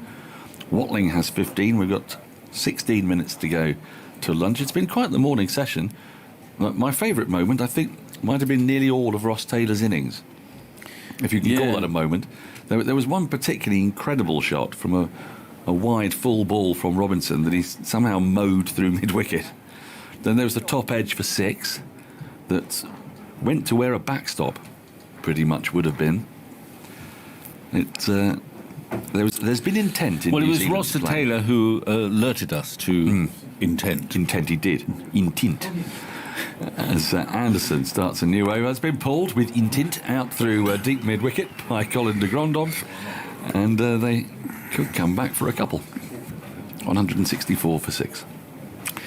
So it's quite a sort of merry test match today so far. I mean, Kiwis not quite playing with abandon, but they're playing more freely than you might have expected if it was a gritty World Test Championship, points at stake and all that sort of thing. And it feels as if they're obviously minded to declare. It's just a question of when. I don't think England will be ended up with a vivid run chase, but you never know. Perhaps they'll enter the spirit of it. Anderson in, de Grandhomme goes for another big pull round the corner, out through deep backward square leg for 4. Anderson won't enjoy this because this isn't really Anderson's game. No, it's almost sacrilegious, isn't it, for him? Well, he doesn't play any white ball cricket nowadays, so he's not used to this. But he also will be, I think, a little bit grumpy that he had Taylor absolutely plumb LBW, no reviews available, not given. Yes. Well, so you don't mind getting a bit of tap if you're getting a few digits in the final column. Yes, which he hasn't done. Not yet. Not through one to still a try, chance. or through quality of bowling, really. But I think de Grandhomme's going to go after him. One slip at a gully. We've now got a deep backward square, long leg and a deep mid-wicket. There is a bit of light rain falling, but it's got lighter out there, and the sky's a little bluer. It's very confusing. Here is Anderson, and de Grandhomme goes for a cut through backward point. Should pick up just the single for it as Lawrence runs in from the point boundary to field. One more to the total, 169 for 6. That lead now 272, and now the covers are just at the point at which the shadows are appearing and the sun is coming out. So the cover's coming on, and my assumption would be, although we haven't heard yet, that this will be lunch. I would think so. One would think so. You can hear the sound of the motorised cover coming on, and actually, as they're walking off, the shadows are getting stronger. The shadows are getting stronger. The rain is getting lighter. The sky is getting bluer. The sun is up. The sky is blue, but it's raining. Raining in St John's Wood. So you're going to say men then for a minute? But I think the next line is raining in my heart. A rather distant. Actually, it's probably Carole King's song. It's really bright now. No, I mean, actually, you didn't think. Hang on a minute. It is still raining. It doesn't really matter unless the Kiwis were minded to declare it lunch. They might lose a couple of overs this way. Yeah, but I'm not sure they were had quite enough runs to declare at lunch. So assuming that they start lunch now, they'll have to come back out. They'll come back out and early. have a thrash, have a dart. Yeah. So let's talk you through the morning session. 169 for 6. They started the morning session on 62 for 2 off 30. 62 for 2 off 30. So that's 107 for 4 from 22.3 overs. It was every bit as entertaining as that sounds. Neil Wagner caught pulling a Robinson delivery, top edge caught by Bracey. That was Robinson's third wicket. Then wickets for Wood, Broad finally, and Root. As you wouldn't say that New Zealand collapsed, but they did, as we said, showed an awful lot of intent when Ross Taylor came out to the wicket at the fall of Neil Wagner's wicket.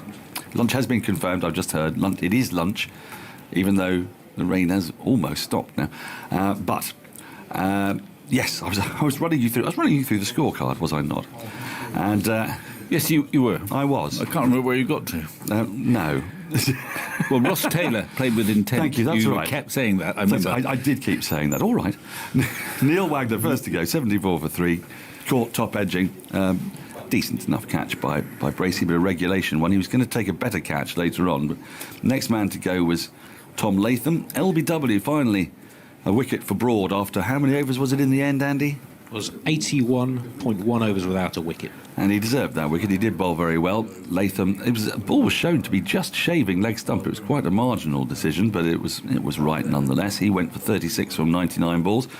Then Mark Wood, it wasn't bowling quite as fast as he has done in other parts of this game, but he went wide of the crease, angling the ball outside the off stump to Ross Taylor, who went for a big drive. He'd gone for some extraordinary shots before that, including a quite magnificent 6 into the second tier of the mound stand, but on this occasion got a thick edge, and Bracey held on to a good one. It was going quickly, and he had to dive to his right to take the catch. And the last wicket for Henry Nicholls just now, aiming a reverse sweep, getting a bit of glove, maybe a bit of top edge, and a good diving catch, diving forward from slip by Rory Burns. Had to make a fair bit of ground. That was 159 for 6. Colin de Grandhomme has come in with, I would say, just as much intent as Ross Taylor. There's intent galore. As much intent, but more hair. More hair, yes. Yes, and no less brilliantly fun to watch. Yeah. BJ Watling, who he may well have intent, but it's very hard to tell. His intent, I suppose he nudged and nurdled a few more than he otherwise might have done. He's unbeaten on 15. Then New Zealand go into lunch on 169 for 6. The lead, therefore, is 272. Is that correct? Correct. Thank you. 272. And how many overs have we got left in the day? 75.3. And we will lose 2 at least. So at the moment, unless they declare at lunch, if we will lose 2. Exactly. Is that right? That's correct. So yeah. Yes. Well, which I don't think they will do. 75.3 is probably too many. They'll come back out, I would have thought. I hope they don't. Make for an even better game, because if they were to declare now, England would have to think about trying to win the game. But I don't know with this side that if the Kiwis get many more, that they'll even consider that. But they may surprise us. They may surprise us. If they did declare now, the required run weight would be 3.6 per over. Which is actually quite tough. We've seen if you try to get going. I mean, today they were really going after it, and they lost 4 wickets in scoring 107 runs. I think Kiwis would be favourites if they declared at lunch, but we'll see. But I would be surprised if we don't see a little bit more of the Kiwis at the crease. But I've also been sort of heartened by the fact that clearly they want to get out there and want to start bowling as soon as possible. Final thoughts on Ollie Robinson, England's bowling, how they've shaped up this morning, and then Jonathan Agnew is going to take over. Well, Ollie Robinson picked up another wicket. I mean, his bowling figures look terrific in this second innings. 3 for barely any at all. So he's got 7 in the match. And he would have settled that when we set off on Wednesday. So you can't go away, because the modern game doesn't die so predictably as a lot of games used to in the old days, when batsmen were more adept and more keen really to grind it out on that last day and get that honourable draw and go along to Edgbaston, all square. you never quite know nowadays how the fielding captain, Williamson, that he wanted his men to go after it. Root, I wouldn't have thought he would go this route, but he might say, come on, chaps, we can get these. Crawley, go out and bat your normal way. Set us off and we'll follow. Yes. But, well, we'll see. Doesn't feel that way. Doesn't feel that way. We never know, but at the moment it's New Zealand in the driving seat. I think the point is that New Zealand sense that there is an unusual opportunity because you can declare with confidence in the knowledge that there is no Stokes or Butler who can come out and do something really quite spectacular against you. Yeah. And no Leach either. No, and there's 4 batsmen we've got ducks in the first innings. Preparing themselves. Exactly. So, no, it'll be a really interesting afternoon ahead. We're going to have our journalist panel shortly. An interesting one is social distancing taken to new distances, really, because they're upstairs, downstairs, and connected by Zoom cameras and all sorts of things. So that's you can cope with it. Andy Zaltzman will give you a hint or two. I just don't know which screen I'm going to see them on, because, anyway, we'll wait and see. First of all, before any of that, we're going to check on today's other cricket action. Kevin Howells, of course, is still there at Taunton, watching the final day of the LV Championship match between Somerset and Hampshire. Good afternoon, Kevin. Hope it's dry for a start. Oh, yes, although the sun has disappeared here as well. It's predominantly cloudy. Got a little bit of blue sky in the distance over on the Somerset coast, I can see, away over the Quantocks, but we have cricket and we're not at lunch yet. We have another, 7 minutes or so before lunch, and we have the last innings of the game underway. The draw would be the favourite at the moment between these two teams, both of them contenders for a top 2 finish. Somerset already top of this group would, even with a draw, extend further their lead over Gloucestershire. For Hampshire, it's all about keeping in 4 teams, so Somerset, Gloucestershire, Hampshire and Surrey all contending for the top 2 finish and possible Division 1 appearance come September. But the match position is this: Hampshire now at 30 for no wicket. Forget the target, it would be another 430 runs if they were to get that, but highly unlikely, of course, that they will. Somerset's declaration eventually came at 12:15 today, 409 for 7. After George Bartlett scored his 5th first-class century for the 23-year-old. Banton was there on a not-out half-century as well. Some of the home supporters just wondering if perhaps Somerset, with a little bit of encouragement with this cloud around for the bowlers this morning, could have been a little bit more ambitious, but it's not the way that Somerset saw it, and still, presumably, they're backing their chances, perhaps bowling Hampshire out in what would be, 68 overs remaining of this match. So we wait and see. But we're heading towards a lunch now on this final day. Hampshire 30 for no wicket and still 429 runs behind now, of course. There are only a few other games still going on following yesterday's conclusion of many of the matches. Nottinghamshire 21 for 1. Chelmsford, they're in their second innings.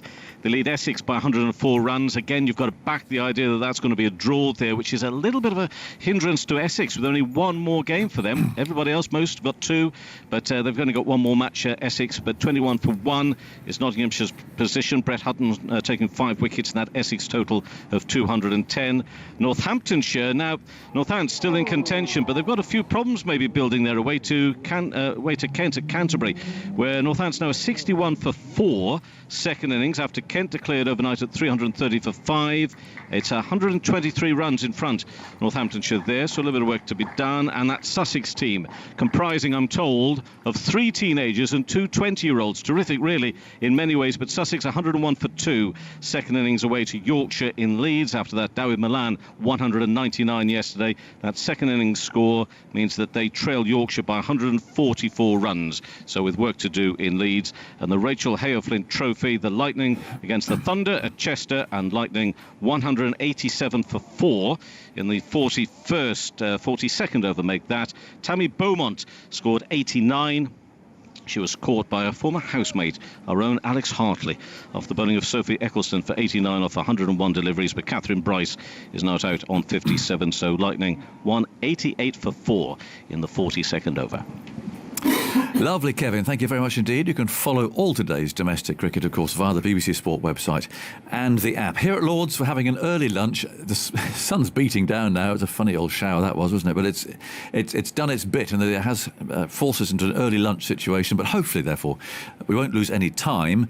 And New Zealand are 169 for 6. So they lead by 272, and they're building up to a declaration shortly after lunch. And then England will be batting under pressure. So a really absorbing afternoon afternoon lies ahead, I'm sure.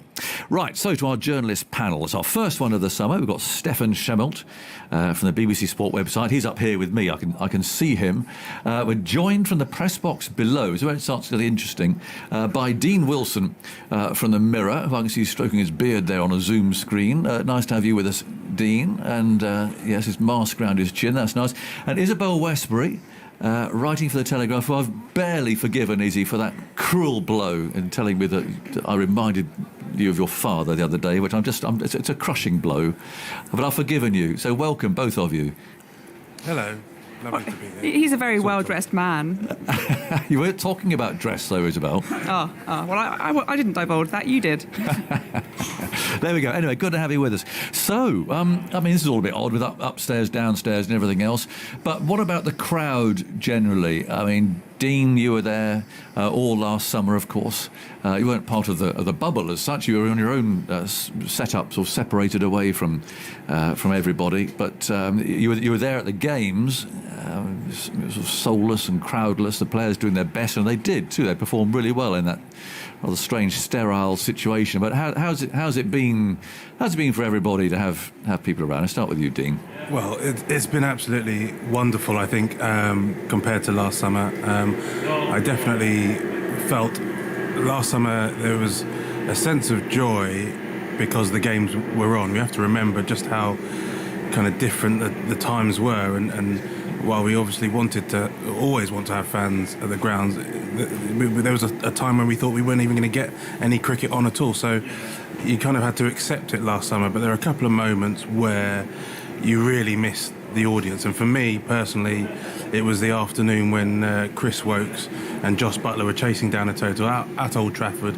It was a Saturday afternoon, and you knew that it would be a really quite raucous affair, and the noise of the crowd would really be adding to the spectacle.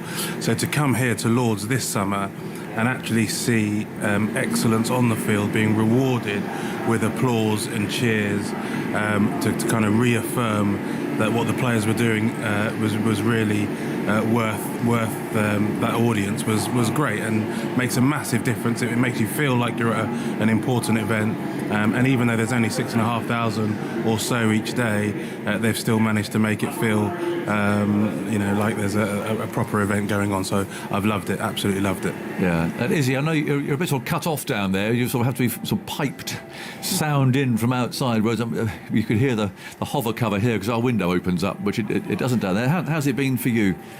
Yeah, I think from a selfish, I guess, professional capacity, whether you be broadcasting or writing, it makes your job a lot easier, doesn't it? When you've got a crowd and you can get a feel for the game, a sense of how everyone's feeling. So from that respect, of course. But I mean, writing for the Telegraph the last few days has been a bit of a hybrid model. I've done some of it from home, and I've watched it on the television. So there's been some interviews with some of the people in the crowd returning to Lord's for the first time in 2 years, and just the sense of excitement, the kind of first day back at school feel. I think it was Alan Davies was on the View from the Boundary yesterday, and he was talking about how our lives might change forever in terms of not wanting to commute, but actually you place a real value on those things that you do in your spare time, like watching sport, that community feel.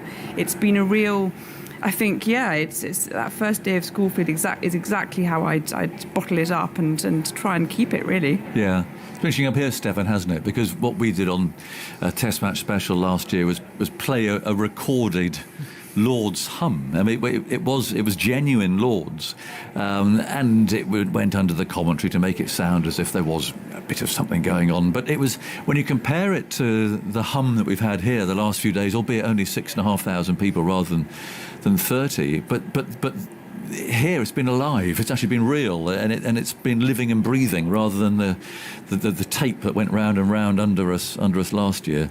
I'd looked forward to this for a long time. The start of this, not only this Test match, but this international summer, because it's not just the cricket. It's not just what happens between 11 o'clock and, well, goodness knows how long it takes them to bowl their overs.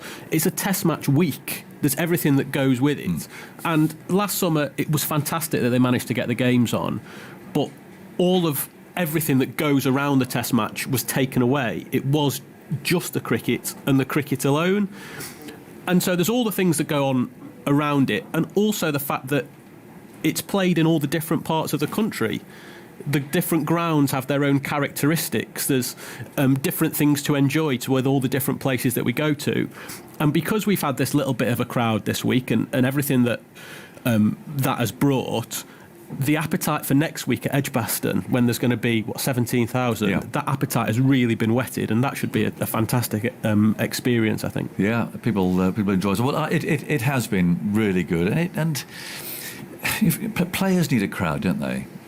Dean, I mean, players need that lift. They need the energy from the crowd that actually pushes them on. I know they did really well last year, all of them, despite not having any. But just when you are an international sportsman or sportswoman, you just need that buzz that the crowd gives you. Yeah, you do, and I think it also depends on the kind of stage of the game and what job you fulfil. So, for example, I thought that spell that Mark Wood bowled in the first innings when he picked up a few wickets and was kind of charging in and getting response from a crowd that not only enjoyed the skills on offer, but that kind of high octane pace that adds a certain amount of friction, I think, to a ground, that electricity, that symbiotic relationship between performer and viewer.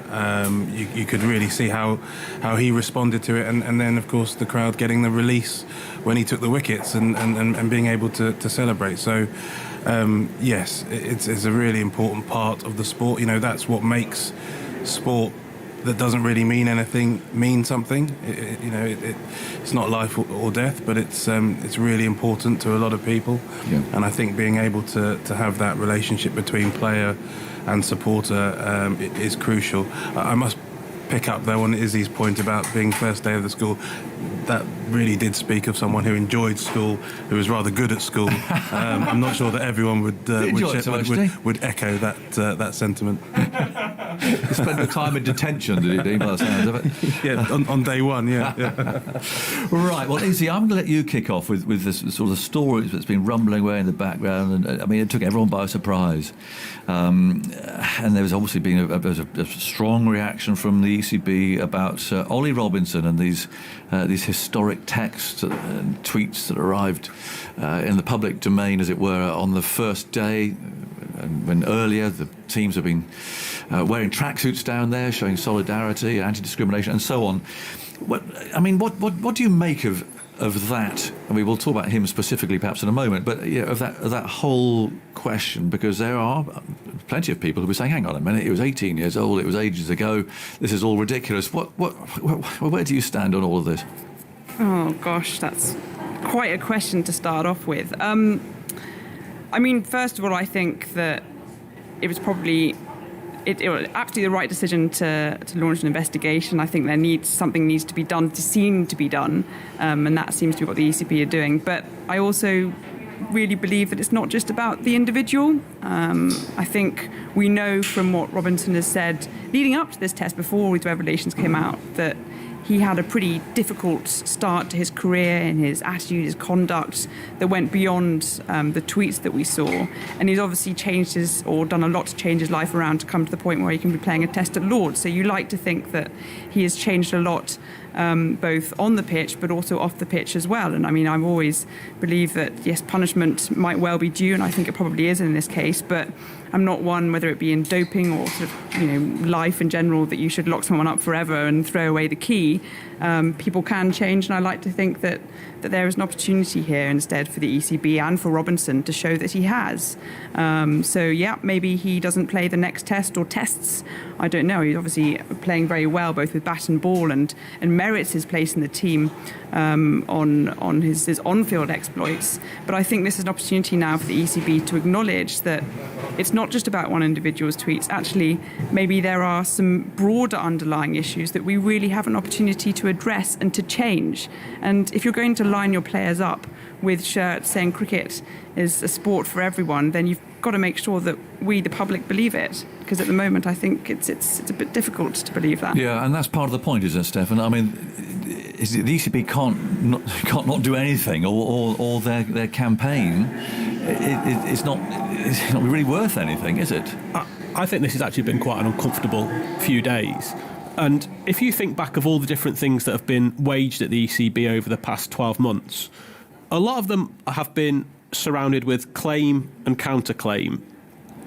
The merit of them sort of is investigated in over a long period of time, and in fact we might never know the extent of some of the things or some of the complaints that some individuals have made against the ECB.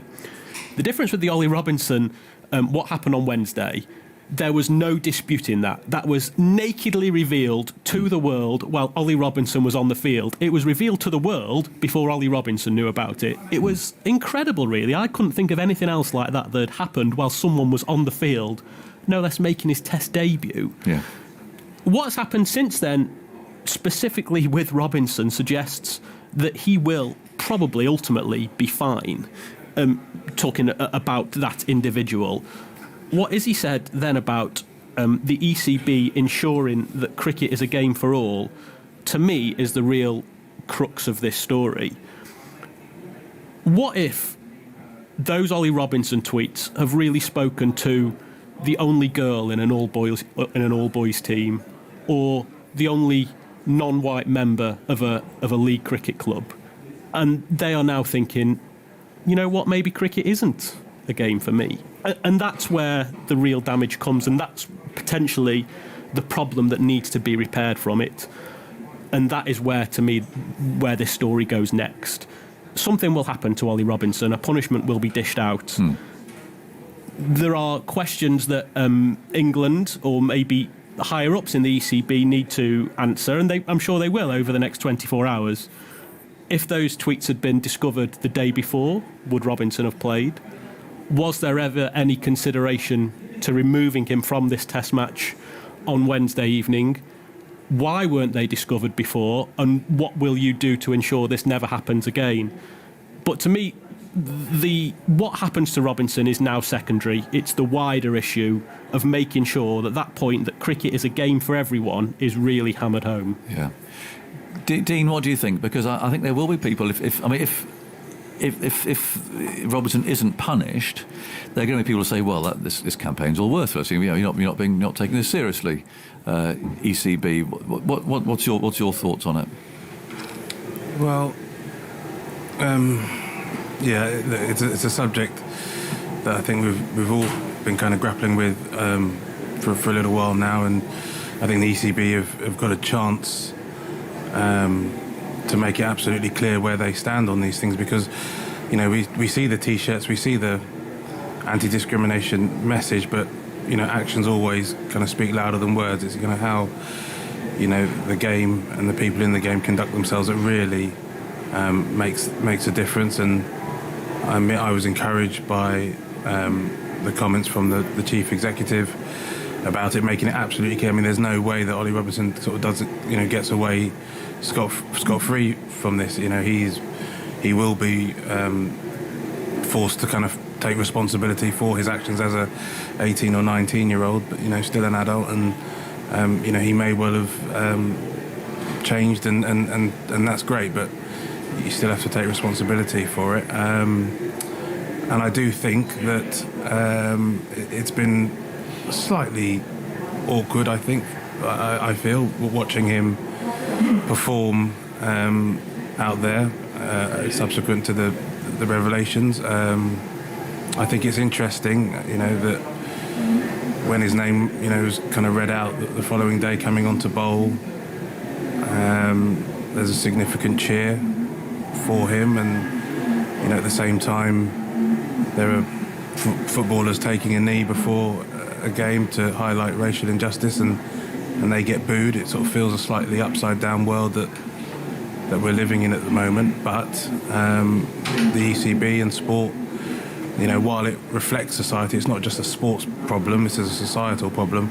I do think that they have a chance to take a lead on these things, and they have a chance to help shape society, and I think that's what will come of this. And the punishment, whether he misses a game or more, almost is by the by. I actually quite like the fact that he was made to front up, on the day. I mean, there might have been a time when he would have even been hidden away and protected, despite his actions. And actually, I think they took the right choice to put him forward. And I think that actually he, if nothing else, if he hadn't changed already, he certainly will be changed by that feeling of being put forward. So, look, it's an ongoing process, Aggers.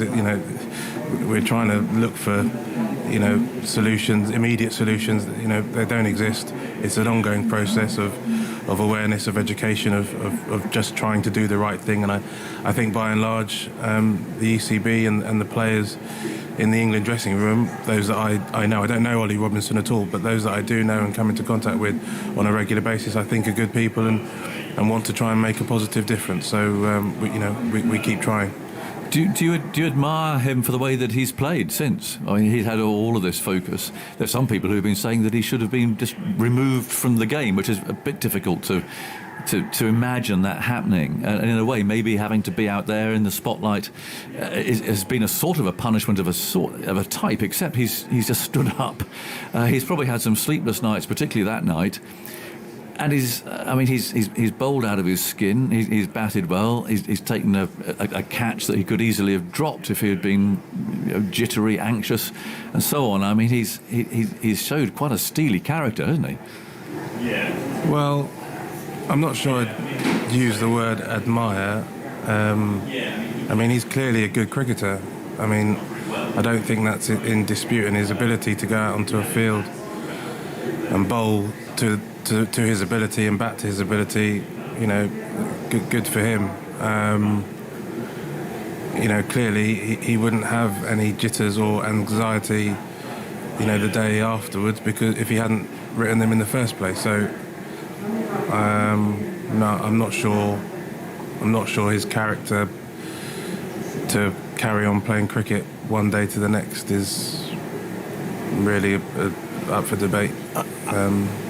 I thought it was interesting when Graham Thorpe spoke on Thursday night, the second evening, and he used the words, Robinson has shown good character, and that is clearly open to interpretation one way or the other, isn't it? We know what he meant. He was talking about good character in a sporting context, the ability to go out and perform.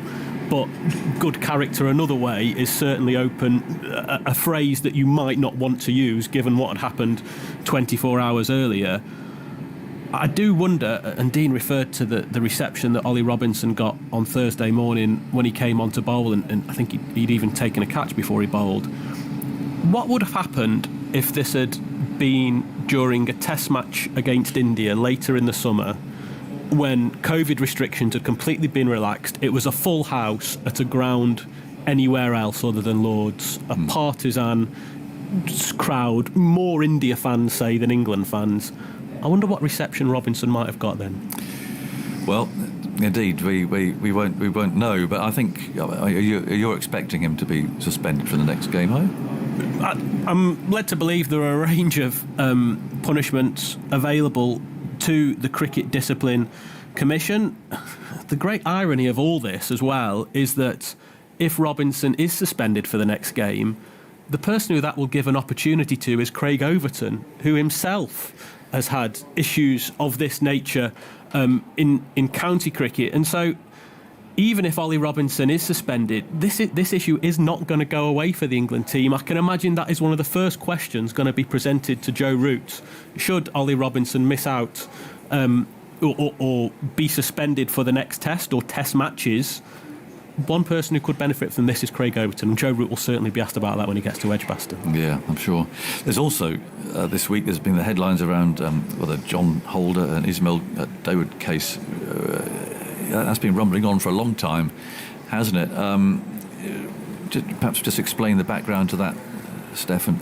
Yeah, John Holder and Ismail Dawood, they first spoke about what they felt was institutional racism at the ECB back in November, pointing to the fact, amongst other things, that no match official or umpire from a black or minority ethnic background had been appointed to the first-class panel, I think since Van Bern-Holder had retired. I think it was 28 years since Van Bern-Holder was appointed, and I think he'd retired in 2000. They announced their intention to sue the ECB in December, and mediative talks took place just last week. The outcome of those talks were that the claim was withdrawn. with no payment made to John Holder and Ishmael Daywood. The ECB issued a statement about those talks and about the conclusion of the claim made by John Holder and Ishmael Daywood. And then after that, John Holder spoke about how he wasn't pleased with the way that the ECB had described it, and he still hadn't altered his view that the ECB holds this or is institutionally racist. That is where we're up to in the past, I don't know, however many months it is since November. If you've put in the Azim Rafiq case as well up at Yorkshire, is he? I mean, it's the ECB's battling on a number of cases, but on the same sort of front here, aren't they? This is the problem for them. Well, I think this exemplifies the fact that it isn't about any individual. It's not about Ollie Robinson. It's actually about a wider conduct perception within cricket, and I think that this needs to be addressed more than the window dressing of deleting tweets or saying that something has been dealt with internally, as we've seen in the past as well. This needs to really go down to the root, the source of the problem, and make sure that cricket, as we keep on being told, is a game for all. It's interesting, Dean, isn't it? Just a last thought on this, but I know Michael Vaughan was saying that he was surprised that the ECB hadn't looked into players' histories and past and so on before they picked them. But I'm sure that will be looked at. But even that's missing the point, as you said. I mean, this is more of a cultural thing. You know, you can delete all those things that you like, but actually, it's the culture that has to change, and people shouldn't be writing that sort of stuff in the first place. Well, exactly, and that's what I mean by it being kind of an ongoing process. Because actually, you know, if somebody holds these kind of views in their heart, just because they might not say it publicly, doesn't change, you know, kind of how they feel. And I think that what we do want to change is those feelings and the way that we treat each other, kind of deep down. You know, whether people feel more emboldened these days to come out with comments. You know, I think there's plenty of evidence that might well be the case, but I think it's not just about racism or sexism, whatever. You know, it is about the way that people treat each other and the culture that exists in the game. You know, what dressing rooms are like. I was mindful. I wrote a piece about the Ollie Robinson case, and I chose not to mention the Alex Hepburn case at Worcester, you know, when talking about sexism. But you know, clearly that's another issue that, you know, talks to the culture in cricket dressing rooms and whether enough is being done to make sure that young men, and indeed, of course, young women who are coming into the game, but whether those environments are actually the right kind of environments, and whether enough is being done to make sure that those kind of views and those kind of behaviours are eradicated. And it comes from the top, it comes from the people in charge, it comes from the people in positions of power. And so maybe the last thing I'll say on this is, if there were more women, if there were more people of colour, if there were more people of a diverse, completely different type of people in positions of power throughout the game, throughout dressing rooms, throughout executives, throughout boards, then maybe, you know, there would be greater change in diversity and respect all round. On the field, let me tell you, New Zealand have declared, I think it's probably taken most of us by surprise, that they've declared already. So they've set England 273 to win. I can't see how many overs there are left, but they won't lose any for change of innings because it's occurred during lunch. So there's a lot of overs that England are going to have to bat here, and it's not an impossible target by any means. And I think if Ben Stokes and Joss Butler and co were playing, maybe Chris Wokes, then perhaps they wouldn't have declared quite so quickly. But that's thrown a gauntlet down, hasn't it? Is he? Has that taken you by surprise? It has, actually, and it makes it incredibly exciting, because I think declaring and setting totals under 300 over the past few years has become increasingly, risky. We've seen a lot of these world record chases happening over the last few years.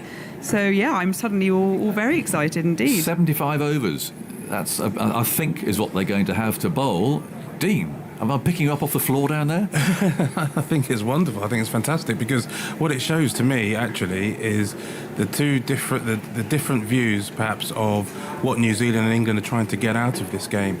You know, for England, this series, it's an add-on series. It's outside the World Test Championship, and so talking to Chris Silverwood, his view was very much about trying to get batsmen scoring runs, getting hundreds on the board, you know, slightly better conditions than they faced in the winter, getting their confidence up and taking that into the rest of the summer. So, you know, playing out maybe a slightly dull draw would suit them down to the ground. Whereas New Zealand over here, they want to win the World Test Championship, and they might have to defend 270 against India or 250 or whatever it might be. So how better to get ready for that than give themselves a bit of practice doing it. So I love it. Yeah, great. Typical of New Zealand in a way. This is just the way they play their sport, actually. And England here, Stefan, look at Crawley, Sibley. Well, you can go down the list. Pope, Lawrence, Bracey. I mean, there are some batsmen there who are going to have to, well, perform rather better than they did first time around. Are you ready for a super over about 7:30 tonight? No. Well, actually, I'd like a super over. I'm in the mood for a super over. But yeah, what do you think? I think your point is spot on. And Victor mentioned it just at the end of, just before the break actually, if Joss Buttler and Ben Stokes had been in that England middle order, maybe they'd been slightly more cautious, I think so, with their declaration. But you look at the England batting lineup, you look at the way that some of them got out in the first innings. Dean's point is a good one as well. New Zealand might be faced with this sort of scenario in order to win the World Test Championship in a couple of weeks' time. I think most of us actually, when we arrived at the ground today, in our heart of hearts, would have thought, you know what, something could happen here. Oh, yeah. Because you know the way England play their cricket. Even if they're on top in games, they have a way of giving away the advantage. When they're behind in games, or when you think, you know what, batting 75 overs to save this game shouldn't be that difficult, they may find a way to make it difficult. I've always thought that we were likely in for a very entertaining, tense, dramatic afternoon, and it certainly is looking that way now. Yeah. How brave are you feeling, Izzy? Brave? Yes. What do you think here? I mean, can you see? Do you think England are going to see it? Can they survive 75 overs? Or, I mean, it's not an impossible target, is it? It's absolutely not. I mean, I think excitement is the underlying feeling. Hopeful from an England perspective, certainly. Although I also think, gosh, how incredibly sporting of New Zealand. I honestly can't think of many other nations that would do that. I mean, if I was India, for example, I wouldn't even chance it. If they're in a strong position. In New Zealand now, basically saying they've got a good chance of losing this. So it's a very New Zealand gesture. And yeah, of course you back the English, but anything can happen.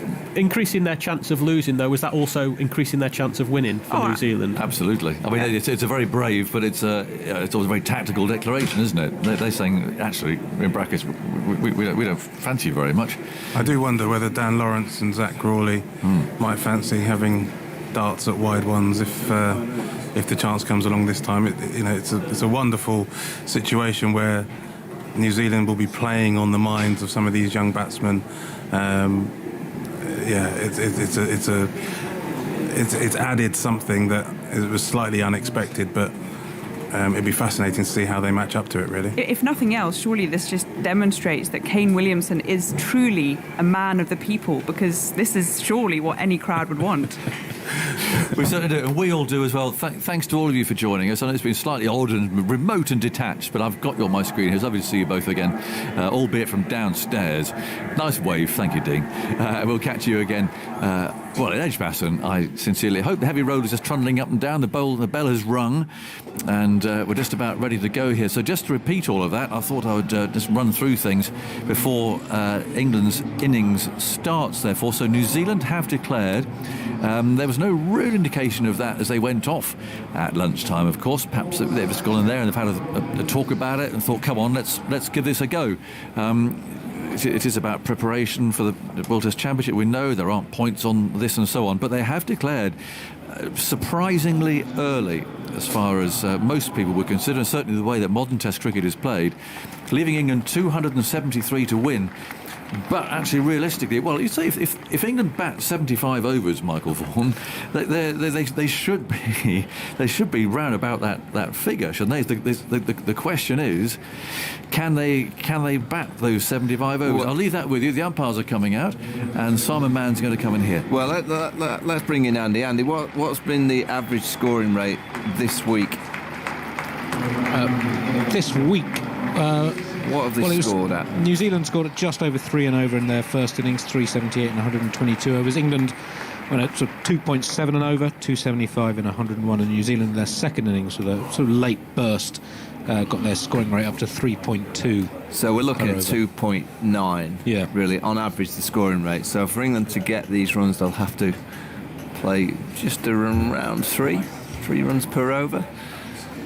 Oh, I think it's a good declaration. I just wonder, in this time, it's not any Test Match Championship points on offer in this series. It's pretty much a friendly series. Would he have done it if there were? I hope he would. I think it's the right thing. I think it gives them a great chance of winning New Zealand. It gives England a little sniff of winning, but I only give them a little sniff on this surface against this kind of attack. I wonder if Kane Williamson would have done the same if Ben Stokes and Josh Buttler had been in the team. Probably not. So I think he's looking at the pitch. I think he's looking at his own team. I think he's looking at the England inexperienced batting lineup, and I think he's just probably thinking back, wait a minute, we've not won a Test match here since 1999. And what a great place to win a game of cricket. Their record overseas has not been terrific. They've been outstanding at home. I think it's a very, very good declaration from Kane Williamson. And also, he's probably seen the forecast. There's chances of shower. And if you take another an hour out of the game, it's pretty much done and dusted. And he's probably put all these into the equation.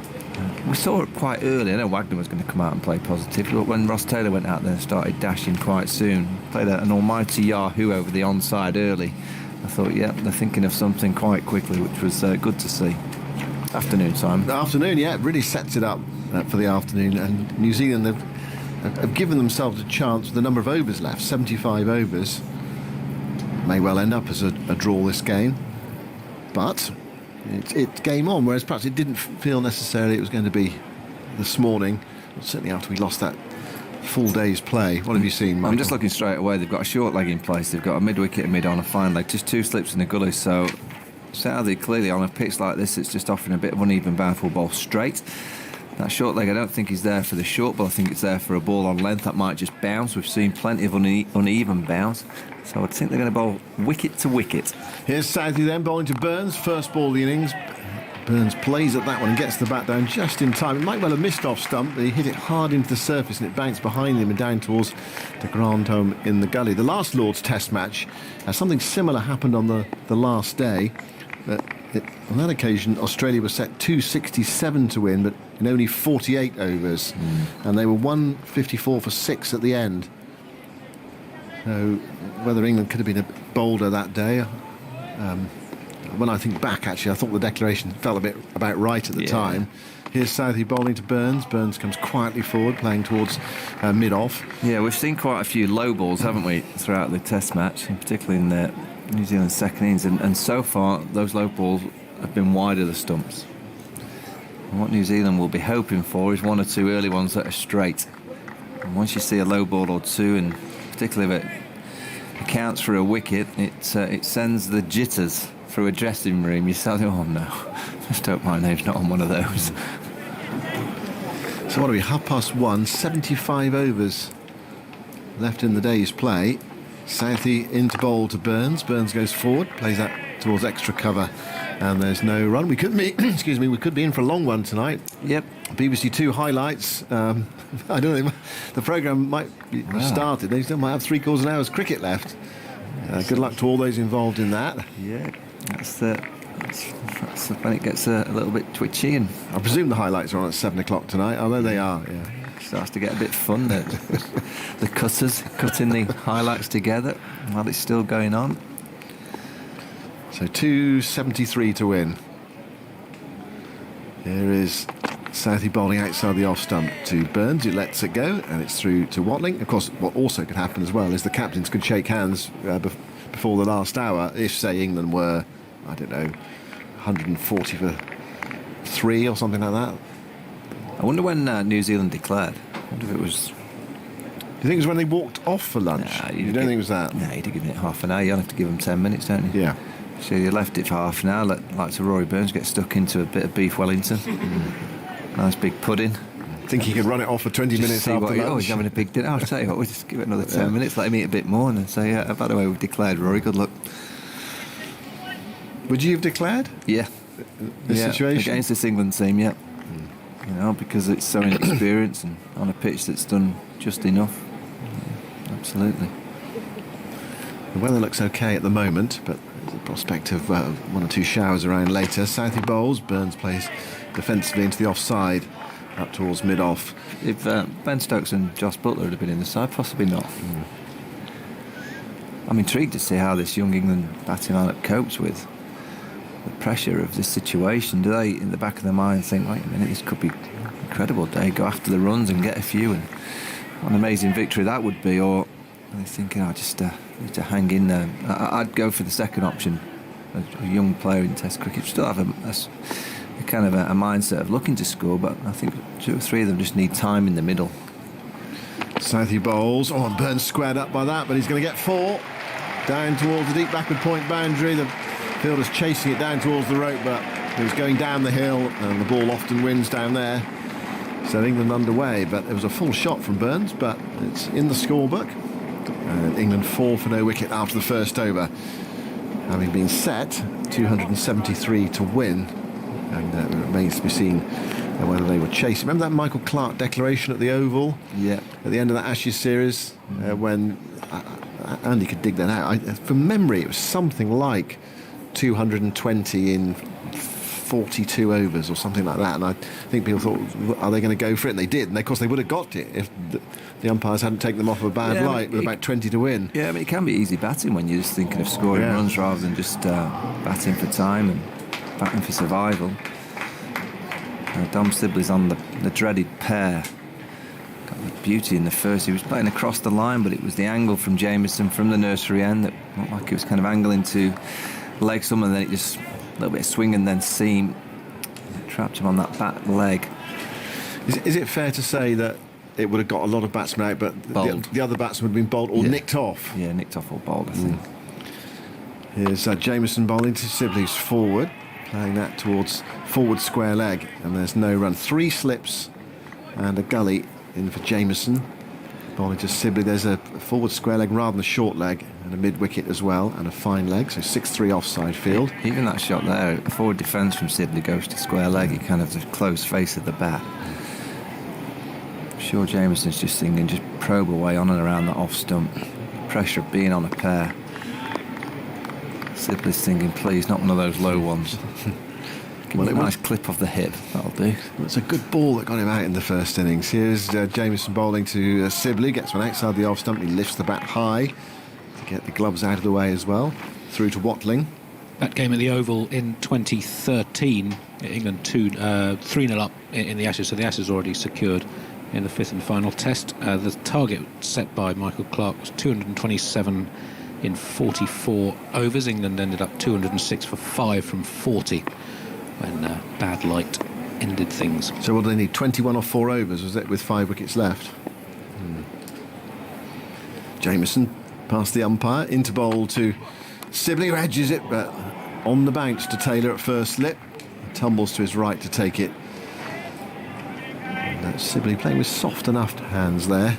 Yeah, he got away. Carry. Yeah, and for that reason, that's why the ball didn't carry. He's a terrific bowler, Jameson. Just got that natural length. It's just that awkward length. From 6'8", you would expect to be playing most of the balls on the back foot, kind of hip high, but he just bowls that length. It drags you forward. It's enough movement. You can swing it in and out. He bowled a good ball to Root as well. First up yesterday. Yeah, that was a peach. Yeah. Jameson moves into bowl to Sibley. That's outside the off stump. Sibley can line that one up nicely and lets it go. The good thing about the Root ball is often you see a ball do a lot. You think, what a good ball that is. It's beating the outside edge and it's gone a long way. But actually, it's useless in a way because it doesn't take the wicket. But the Root one moved just a fraction. It was perfect.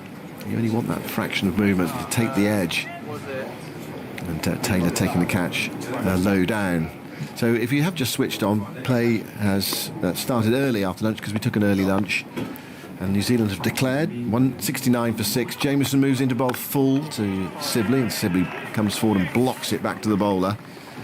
And Jameson picks up, and there's no run. So England 273, they've been set to win the game. They've got 75 overs. Well, it could be more if they bowl their overs quickly, but that's unlikely to happen. I didn't see what roller England had. Did they have the light roller? No, I didn't notice. Usually, just, whichever roller you have, if you had one, it usually just deadens it for a 20-30 minute period. 3 slips and the gully go down. Jameson moves in bowls to Sibley in that corridor. Sibley thought about playing. I think he pulled the bat inside the line. And it was through to Watling. So 4 for no wicket England. That was a maiden from Jameson. Sibley still on his pair. And England need a further 269 to win the match. Similar sized crowd today at Lords as we had for the previous 5 days, because people did turn up actually on the wet day. And nice atmosphere inside the ground with the spectators dotted all around the ground, spread out with the COVID restrictions. So it's going to be Southey to bowl from the far end to Burns, and he's going to come round the wicket to bowl to Rory Burns. And he's gone 2 slips. The ground over in the gully and a short leg. I say short leg, he's actually quite deep there. So you could catch one if it was quite firmly struck in theory, as long as it was quite close to you. There's a mid-wicket and a mid-on as well. Southey goes in then, round the wicket, bowls to Burns, outside the off stump, going down the hill, angling in and then going down the hill. Burns lets it go. So far, Rory Burns has spent every minute of this test match on the ground, is that right? Yeah. I haven't seen him nip off for a breather or a comfort break. Of course, he was the last man out in England's first innings. I mean, it's possible he was off for an over somewhere, but it hasn't been noticeable. I was has studying it? it. Yeah. I don't think he has. No. I don't think, and he doesn't. He just stays out there. Yeah. He's earned his crust this week, hasn't he? Definitely. He's got a bit more work to do here as well. Here is Southey bowling to Burns, who clips that into the onside, but straight to mid-wicket, and there's no run. I mean, the inevitable next question for results is: has anyone ever spent the whole of a Test match on the field? Well, the game we mentioned yesterday when Jeremy was on air in Dunedin. The Desmond Haynes game. Yeah, so Haynes batted through both innings, was 10th man out, opening for West Indies in that Test. So, unless he went off for a sub, he would have been on for the whole match. I think there have been other instances as well. I'll dig around. Well, it's a long shot anyway, because it's 20-2 and the game's going to go on to about 7:30 and Burns is going to bat the whole match. Yeah, short leg's been taken out. They're going to go for 2 gullies, I think, 2 slips. Mr. Northock's first and second. Now the Grandhome's like a floater in between second and gully. Well, also that ball that Southey bowled, it did swing away. It sort of angled in and swung away down the hill. So that second gully, you'd think it would be an option for Burns. Southey bowls outside the off stump. That one seemed to go quite straight. And Burns lined it up nicely and let it go through to BJ Watling. So it's overcast at Lords. There is some 1 or 2 patches of blue sky around, but not many. The clouds are high at the moment, though. And everyone desperately hoping that the rain showers stay away. I mean, that might have something to do with New Zealand's declaration as well. What have you seen, Michael? This is the Cricketers indicator. England have got a 5% chance. New Zealand 27% chance of winning. The draw is 68. Which is right. I'd have had it around that one. You'd have not had the... Southey bowls. Burns plays defensively into the offside and there's no run. More chance for New Zealand? Just fractionally more, perhaps. 35? Draw just a little bit less. See, does the data put into the equation the inexperience? Well, that's it, yeah. And form, I suppose, and recent experience of batting. Well, it does include players' career statistics, so that the type of players that are in the team. So I don't know if say Sibley's out, whether that would raise England's chance of winning and draw. I know exactly what you mean. Yeah, here's Southey bowling, driven by Burns, back past the bowler, up towards the long on boundary. The chase is on. Wagner's giving it everything. The ball's rolling towards the rope, and as so often happens here at Lords, the ball wins. Wagner, what was that, about 50-metre sprint after that ball. Good warm-up for when he gets to bowl later. Yeah, it's a great shot. The on drive early in an innings, I think it's the purest stroke. Nice balance from Burns because the ball swung back into him. So 2 boundaries to Burns so far, nothing for Sibley, looking on rather enviously at the non-striker's end. Still on his pair, which means don't score a run in the match, out for naught twice. Here is Southey bowling, and it's played defensively by Burns up to mid-on. Straightforward piece of fielding for Wagner that time, straight at him, although just stretching there. No, I think for a moment I thought he pulled his hamstring the way he was stretching, but I think he's just loosening up, perhaps after that sprint down the ground. 8 for no wicket then after 3 overs. England need 273 and 75. More from you, Michael, and then it will be Daniel Norcross. Yeah, it's a little stretch for Wagner. He's going down to fine leg. An important bowler for New Zealand on this pitch now with his variations, different angle changes. He likes to go over, round the wicket, or bounces, slower balls. Tries to get the ball swinging as well, so he'll be a threat on this kind of surface. Ben Foakes is in the crowd, I've just noticed, sat in one of the boxes. Here's Jamieson, beats Sibley outside the off stump with a ball that goes again down the slope. Yes, I saw him mentioned on Twitter. There's a lot of love for Ben Foakes. What misfortune for him, eh? And what is it about England cricketers and changing rooms that leads to them missing test matches? Did you ever? Well, it's dangerous, isn't it? Was he walking across the dress and he slipped on the tap? I think he was in stockinged feet. I think there was a slide, wasn't there? Oh, yeah, that's unfortunate. It really is unfortunate. Most upsetting. Here comes Jamieson into Sibley, and Sibley defends a very full ball on off stump out into the offside. There's no run. There's such a lot of pressure on Sibley, you feel, today. We know that Buttler and Stokes are, barring any mishap, going to return later on in the summer. So there are going to be places that are taken away, and who's going to lose those places, I wonder. Sibley on this run of 6 single-figure scores. Yet to get off the mark. England 8 without loss. Here comes Jamieson, 3 slips in a gully, and he drives this Sibley, but into the ground where it's fielded at gully, and there's no run. Are there 4 England players on a pair? I think there are, aren't there? Lawrence, Wood, Sibley. So one of them? Bracey, yes.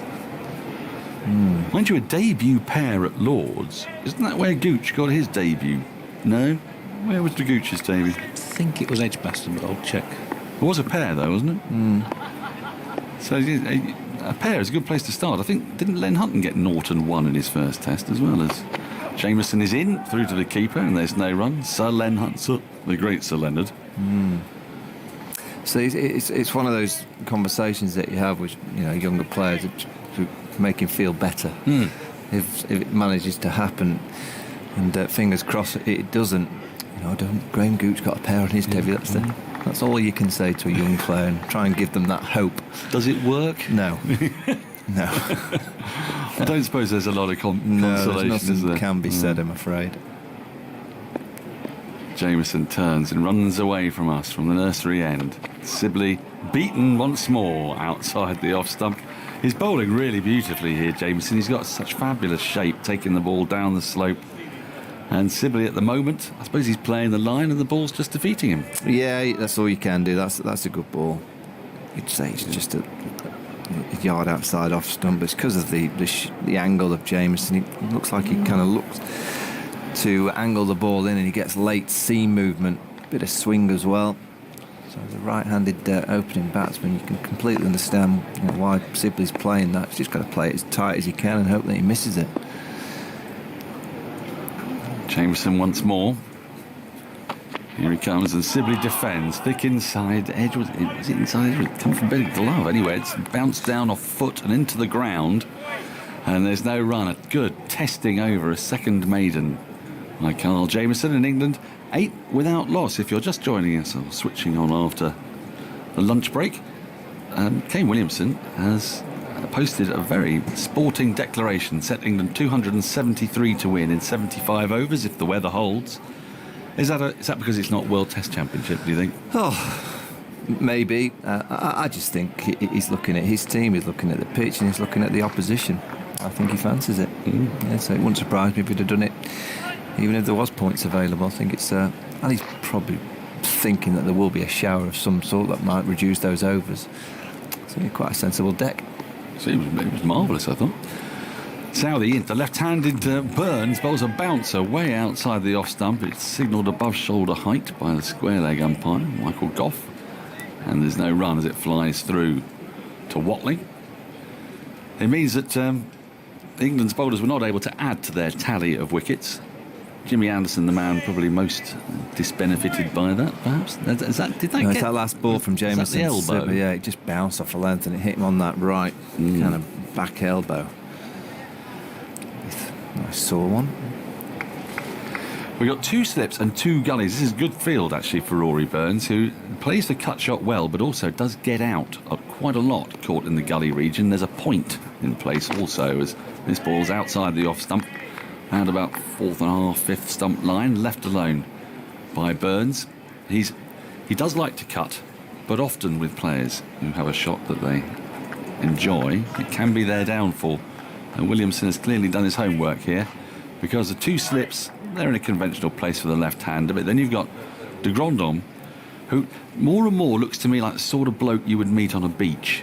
He just looks like a sort of beach-dwelling, happy chap, doesn't he? It's like a heavy, if you went into it like a rockers bar. Yeah.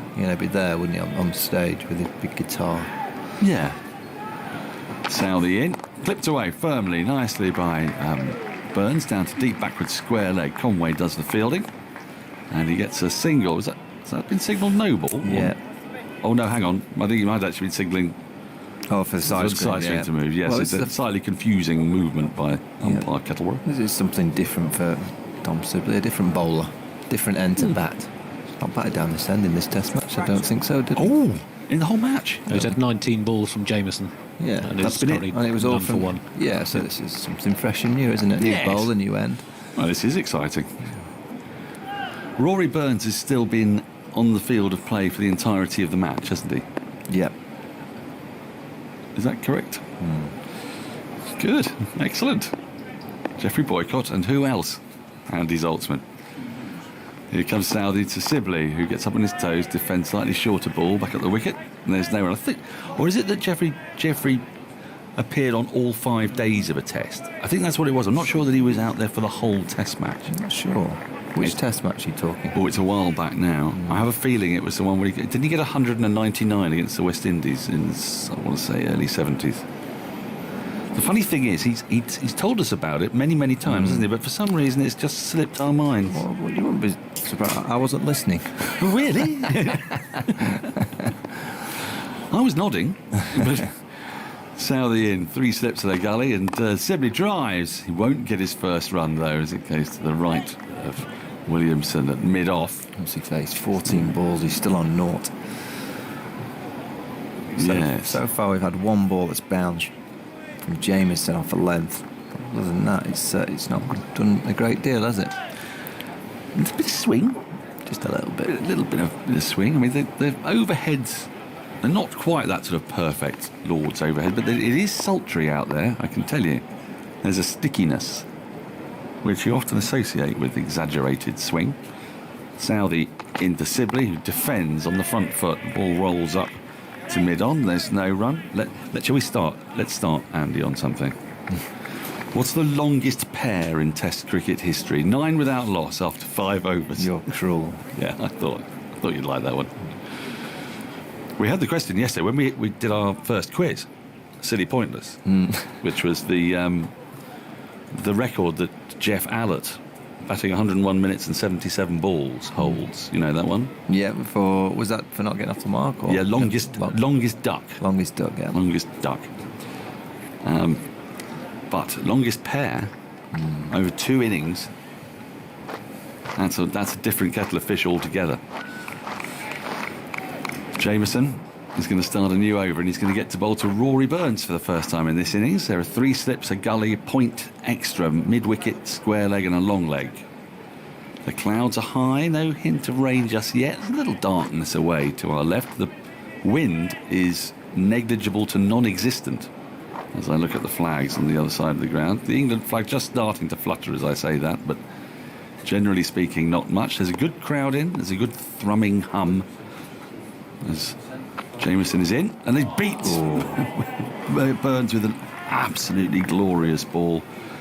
Only 83 miles an hour, but it had Burns almost turned round and on the walk. Oh, it's beautiful bowling. Glorious length. It draws Burns into the drive. It just seams up the slope. I'm not quite sure how you play that. This is our first real chance to see Jameson in person with a red ball. He's come with quite a lot of plaudits and saw quite a bit of him on TV in his first 6 matches as Jameson is in. And Burns lets this go by. It was close to the off stump. His shoulders, arms well. Is he the real deal? Is he what we were led to believe he was? Well, he looks the real deal. I mean, it's early days in his Test career, but his record so far is exceptional, and you can see why he's had success. Right at the start of his career, he just got that ability to bowl that in-between length, and he's got the skill to go either way, and he's quick enough to just push you back as a batter. So you can completely understand why he's had success so far. Testing times for England, and Rory Burns comes forward in defence and pushes the ball firmly back to Jameson. That's a solid shot from the England opener. Broad and Anderson yesterday with the new ball bowled superbly with no reward. Robinson has bowled fantastically throughout. We've seen some pretty good bowling, haven't we? You'd probably say that sort of the low point might have been New Zealand at just the back end of day 2. Slightly lost their lines a bit, but other than maybe. that, I've got a note from Mark Church, the doyen of Surrey cricket, who's currently sporting fabulous hair. He looks like a very flamboyant Jurgen Klopp at the moment as Jameson is in, outside the off-stump, through to the keeper, and there's no run, with a touch of young Richard Branson. He's also posing with an awful lot of Ricky Clark merchandise. He says, RJ Burns was on the field of play for all but half an hour of the Surrey game at the Oval versus Hampshire in 2017. He got an unbeaten double hundred and was out very near close in second innings on the last day. So he's got previous. Thank you, Churchy. He has previous. So he's nearly done a full 4-day, and he's trying to get the full 5-day. That'd be a thing, wouldn't it? No one will remember the rain day at the end of it if he makes it. Jameson in, well left again by Burns. This one keeps really low, and Watling gives a rather rueful look as to the plight of the keeper at Lord's. Andy. The longest pair in Test history, both in terms of minutes batted and where recorded balls faced. It's by a player in this match. Ooh, Watling. Nope. Is it New Zealander? Nope. No. Oh. Not Sibley, is it? Nope. Might it be Jimmy Anderson? Correct. Okay. We need to have a guess at the balls and minutes in a minute. Jameson in, through to the keeper, left alone. Rory Burns judged the location of his off-stump expertly in that over and has survived another maiden. England 9 without loss. Burns has all of them, and Sibley none of 15 balls. This is why we're asking, because Sibley out for a duck in the first innings. He's still on a duck. So what do you reckon? Well, I'm guessing Jimmy Anderson. So is it across 2 innings? Yes, it's across 2 innings. How many balls across 2 innings? Faced over 2. I'm saying 42 deliveries. That feels like a nice number. It's also one of our favourite numbers, isn't it? But I'm going to go slightly longer than that. I'm going to go 67. 61 balls. 61 balls. Suresh Raina had a 42-ball pair against England at the Oval in 2011, which is the longest by a specialist batsman in terms of balls faced. 29 in the first innings. That's the longest by a specialist. Okay, so and how many has Sibley faced now? 22. 22. We've got a way to go. I mean, I'm teeing this up a bit early. I do realise that. Southey runs in to start a new over from the pavilion end. Sibley defends, back up the wicket. There is no run. That's another ball. New Zealand have already thrown the ball to the umpires to try and get it changed. Went through that device quite easily. Well, I thought it was moving for them a little bit. Yeah, but sometimes just doesn't feel right in the hand. Yeah, the bowlers will tell you, it just don't feel like it's a nice ball. They're very precious in that way, though, aren't they, bowlers? I mean, things have got to be just so for them. Their boots have got to be perfect. The ball's got to be perfect. The pitch has got to be perfect. Here's Southey, and Sibley drives, and he can't beat Kay Williamson at mid-off. I thought he might have done then for a minute, but a good sprawling stop by the New Zealand skipper. Bearded today, not for the first time, and there is no run. Yeah, I think that's why, bowlers don't get intimidated by Sibley at all, because I think he's had 3 half volleys now, and he's not managed to kind of just punch it past mid-off or past backward point. He's got a nice gap, hasn't he, really, between... Well, he's got a gap between Williamson, who's quite wide at mid-off, and the bowler, and there's a fair gap between Williamson and point. Here is Southey, into Sibley, lets this go by, through to the keeper, another ball knocked off. And there's no run. We've had a message from our former colleague here on TMS, Ed Smith. He says, my next-door neighbour, Chris Jeffries, a Yorkshireman, is a huge TMS fan and often found bowling at our Sun. He fell very ill yesterday. He's listening non-stop to TMS, which is keeping his spirits and morale up. So often the case with Test Match Special. A mention could offer a crucial boost. A mention for Chris Jeffries. Do get well. Get well soon, Chris. And best wishes to David in Stirling, who is recovering from a stroke and is a long-time listener to the programme. Southey is in and beaten is Sibley. Perilously close to his outside edge again, just propping forward.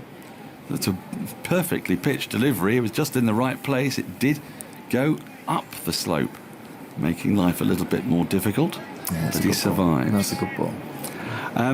Just back to David in Stirling, who's recovering from his stroke. He's a spin bowler for his club side and models himself on Vic Marks. Yes, so best wishes to you all. Do stay safe, stay well, and keep tuning in. There's hopefully going to be a rather... What an interesting afternoon in prospect for you as Southey is in to Sibley, and Sibley clips this away for runs. 4 of them. Through square leg, that is where he scores his runs, and he's off his pair. That was nicely and crisply executed from Sibley. That will make him feel a whole lot better. How long in the end was he on naught for in this match then, Andy? That was his 20th ball of this innings, plus 7 in the first, so 26 scoreless balls before that 4. Well, we've been out there now for nearly 35 minutes, and how long did he bat in the first innings? 20. It's about 55 minutes without scoring a run. That will make him feel an awful lot better. Southey just straying on the pads there, and he's in again to Sibley, who works this nicely into the onside, can't beat mid-on. And there is no run as Wagner tidies up. That is the end of the over. 7 have been bowled, England 13 without loss, Burns 9, Sibley, praise be, has 4. Some more thoughts on England's start from Michael Vaughan, and then to take you through the next 20 minutes, it will be Jonathan Agnew.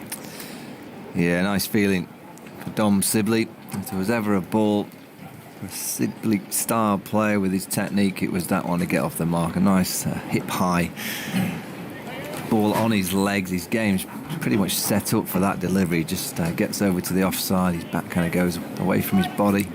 His bat swing's kind of third or fourth slip right through the mid wicket, so it's his natural arc of scoring. 3 slips in a gully.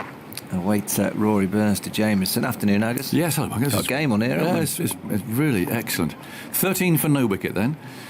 And in goes Jameson, bowls to Burns, moving a little into him, but the left-hander shuffles into line, plays down to mid-on, and finds de Grandhomme there. He's normally to be found in the slips, actually, but he's out at he's grazing at the moment at mid-on.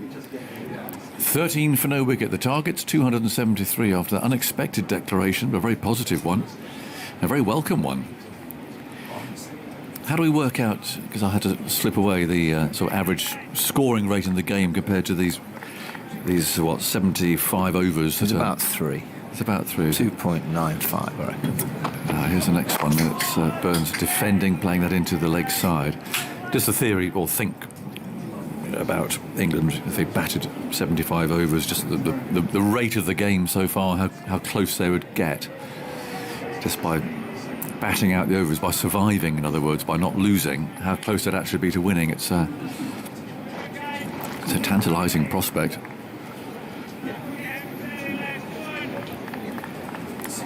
13 for no wicket. Burns on 9. At the moment, it's just all about just seeing this new ball off. Jameson's on his way, bowls to him, and again there's that little bit of movement into Burns, who fends the ball away into the offside, and again there's no run. 13 for no wicket. Yeah, the overall run rate in the first 3 innings of the game was 2.97 per over. England needed 3.64 when they began this chase, and that's gone up to about 3.84 now. It's not an easy pitch for scoring runs on, but it's an easy ground for scoring runs on. I mean, once someone gets in and starts beating the field, the ball goes for 4. You just need to be a left-hander, don't you? Apparently, yes. Apparently it's a left-hander's pitch. How many have England got? Has it tallied them all up? Get them all out there. Jameson bowls to Burns, who shuffles forward. He's one of the left-handers. And the enormous Jameson picks the ball up. Who have we got down here? This is Sam Billings. Sam Billings has a huge bag on his back. I don't know what it is. He's wearing his pads. What's he got in there? I don't know, because he's wearing his pads and 2 thigh pads. And he's still got this enormous I know what he's got. bag. He's got his keeping gear. I've seen Bruce French walk over as well. I reckon he's got a lot in there, hasn't he? Look how big that bag is. It's full as well. It really is. He's on one knee. I'm not surprised. He's probably buckling under the weight. They're heading off for the nets. Jameson bowls. Oh, that's the one that swings away from Burns, which started far too wide. So he lets it go through. I see Billings in the Test squad as a terrific cricketer. Where is Bruce French? Look, this up beside the digital advertising hoardings just below us. With Patel. He's been bowling coach. Craig Overton, he's got his pads on. He wants a knock. It's great here they've got those facilities, isn't it? The nursery, and they're all beautiful nets. They've been on different strips every day. They've been moved around. 13 for no wicket. Burns on 9. There's 3 slips of gully. New Zealand looking for that first wicket. Jameson moves in, bowls to him. Again, it's one that goes across him. He lets it go through. Watling collects it in front of first slip. So, we've had how many overs now? Looking up at that screen. It's 8 gone. Jameson's bowled 4 maidens out of 4. Thank you. He heads off to the deep. And no wickets as yet, but they're keeping it very, very tidy, and the amount of playing and missing that's been going on. You have to admire Sibley's discipline and patience and his ability to just block everything out. It's, again, one of those things that's so useful for an opening batsman to be able to do. Just focus totally on what you're doing. Shut out everything else. Play and miss. Well, OK, you come and bowl me another one. I'm not out. I'm still here. Very much the attitude. Literally focus on the next ball that's coming. Southey took 6 wickets in England's first innings, and he's wheeling round with a pavilion behind him and runs in smoothly now to the right-handed Sibley, who gets one that's too wide to bother him. That's collected by Watling in front of Taylor at first slip. Still some swing. We had a query about the longest pair in Test history, and it was Jimmy Anderson at Leeds against Sri Lanka in 2014. A 6-ball duck in the first innings and a 55-ball duck in the second, as he and Moeen Ali tried to bat England to safety, and he was out off the penultimate. It's a tragic end. Scheduled ball of he the got naught that day, did he? Yeah. So that's. He was literally in tears at the presentation. He was down there. It was very moving. Southey bowls, and it's pushed away by Sibley. Go for a quick single. Fielder picks up and throws at the stumps at this end. Misses them. But Jameson can come trotting in from the boundary at fine leg. It was Conway there who had a little underarm flick at the stumps. I think part of the problem was it was almost the death knell of Alistair Cook's captaincy. There was so much pressure on him in that game. And to lose to Sri Lanka in that fashion so late in the day, that was all part of the emotion, I think. But it was literally the penultimate ball of the match, wasn't it, that Anderson got out to. Strapping seamer from the far end. Doesn't remind me which one it was. It was Damika Prasad, 5 of 50. Yeah, bowled very well. Moeen ended at 108 not out, 281 balls in his second Test match. Played beautifully too, by the way. I think Anderson must have hit his body and then crept into his stumps or something. There was a really. And this is pushed away out towards cover, and there's no run. Was it not caught? Close in on the leg side. Yeah, popped it at a short ball. Popped up to caught by Rangana Herath, which is unlucky. Goodness. Very short. Well, he must have gone loop quite over him. He wouldn't have got down too far in those sort of advanced phases of his career. Would have gone straight to him, more or less. But they had, everyone round, didn't they? I think Graham Swan was in the commentary box that day, I seem to recall. 14 for no wicket. There's 3 seagulls trotting around behind Southey at the moment. Strutting, perhaps, rather than trotting. And Burns allows a wide one to go through outside his off stump. Well, Jeremy, were you taken by surprise by this? A little, yes. Always took the view, I think, if you've earned the right to declare, you can make it a little bit harder and have it, certainly if you declare, put it on your side of the equation. And therefore, the other side has to do a little bit more. For me, this is evening it up just a little too much. So even the whole game up, but you mean? look, I'm very much looking forward to the afternoon. Must be New Zealand's best chance of winning by having a bit more time. Well, that's one option. Southey, wide of the off stump again, keeping very low.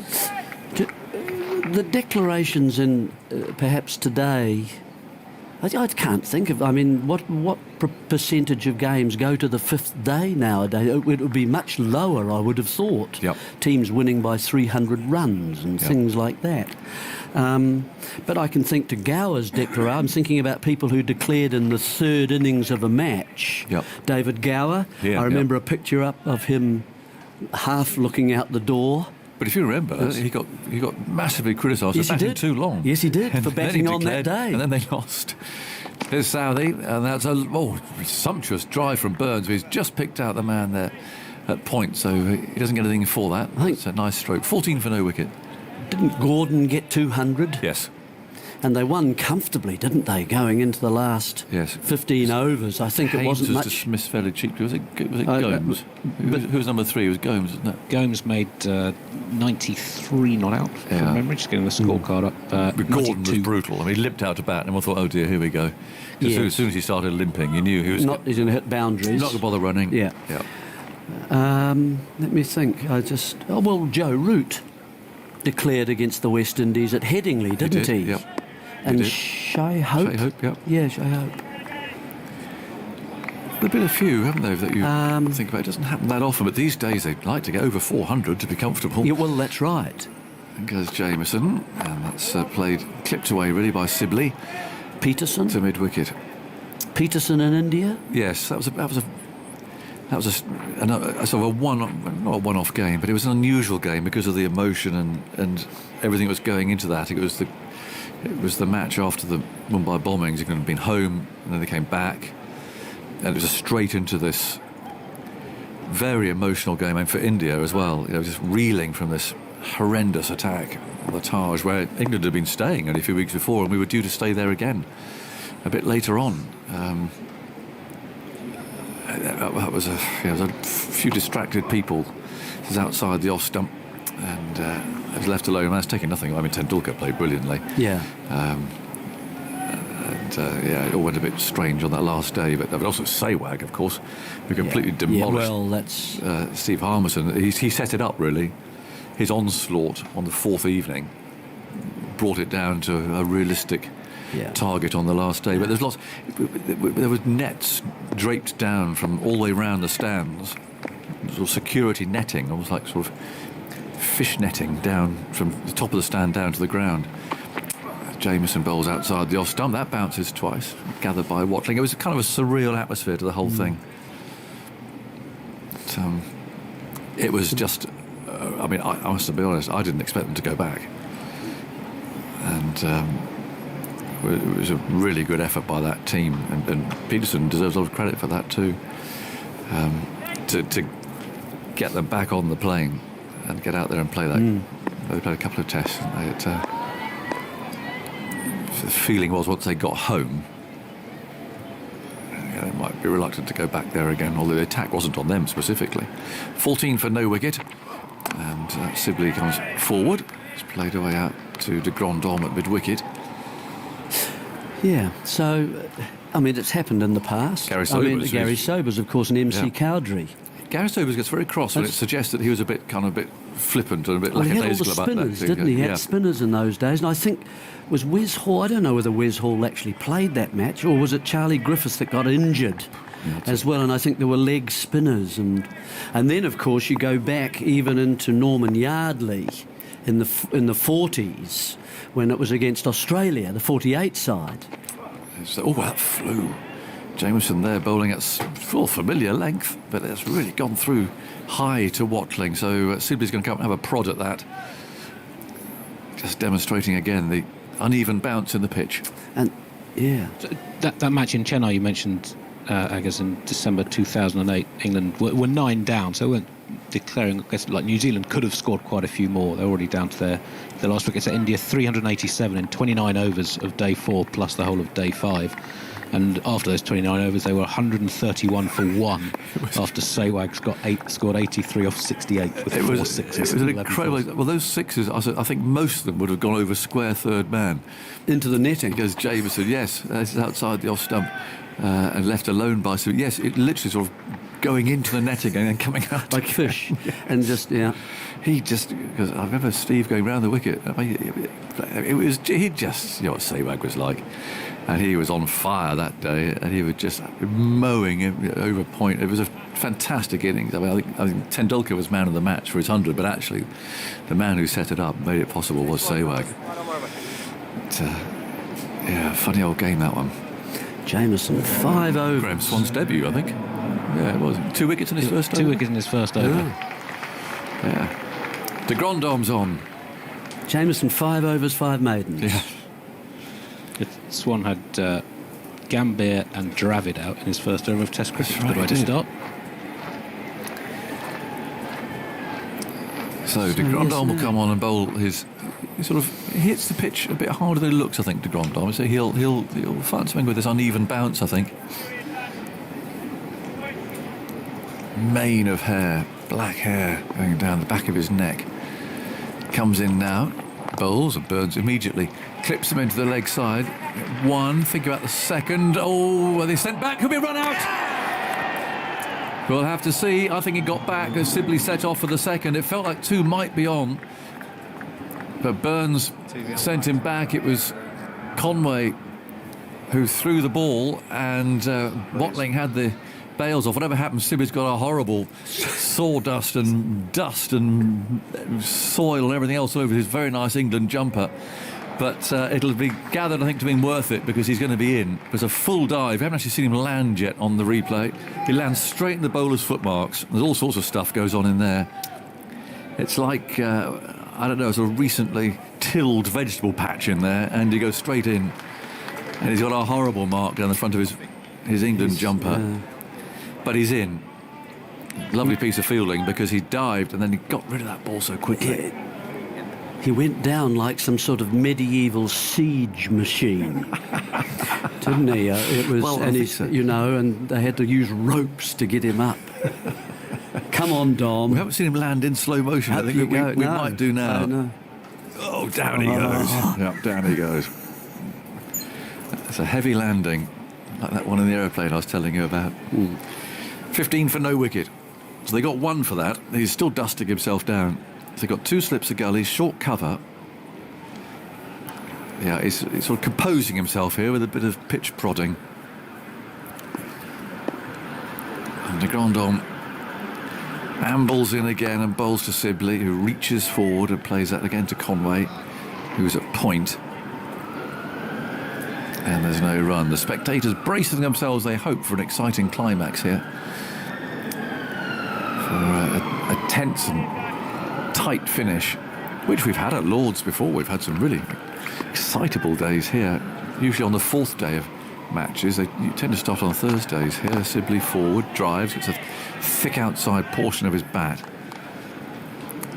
And no run there. He's on 5. Quite good work there from Watling too. He came. Did you notice the way he went round and round the stumps towards the area that the fielder was throwing from, so he didn't have to wait for the ball to go past the stumps. De Grandom past the umpire, shuffles in, bowls wide, and Sibley's not having anything to do with that. Lets it go through. Watling's on his hands and knees. It's been a difficult match for the wicketkeepers, this one.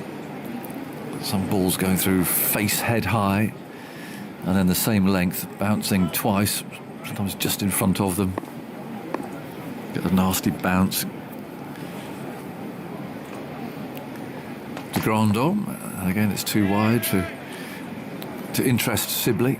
His bat out of the way. There's a horrible smudge all over. He's had to go into the dry cleaners before he goes to Edgbaston.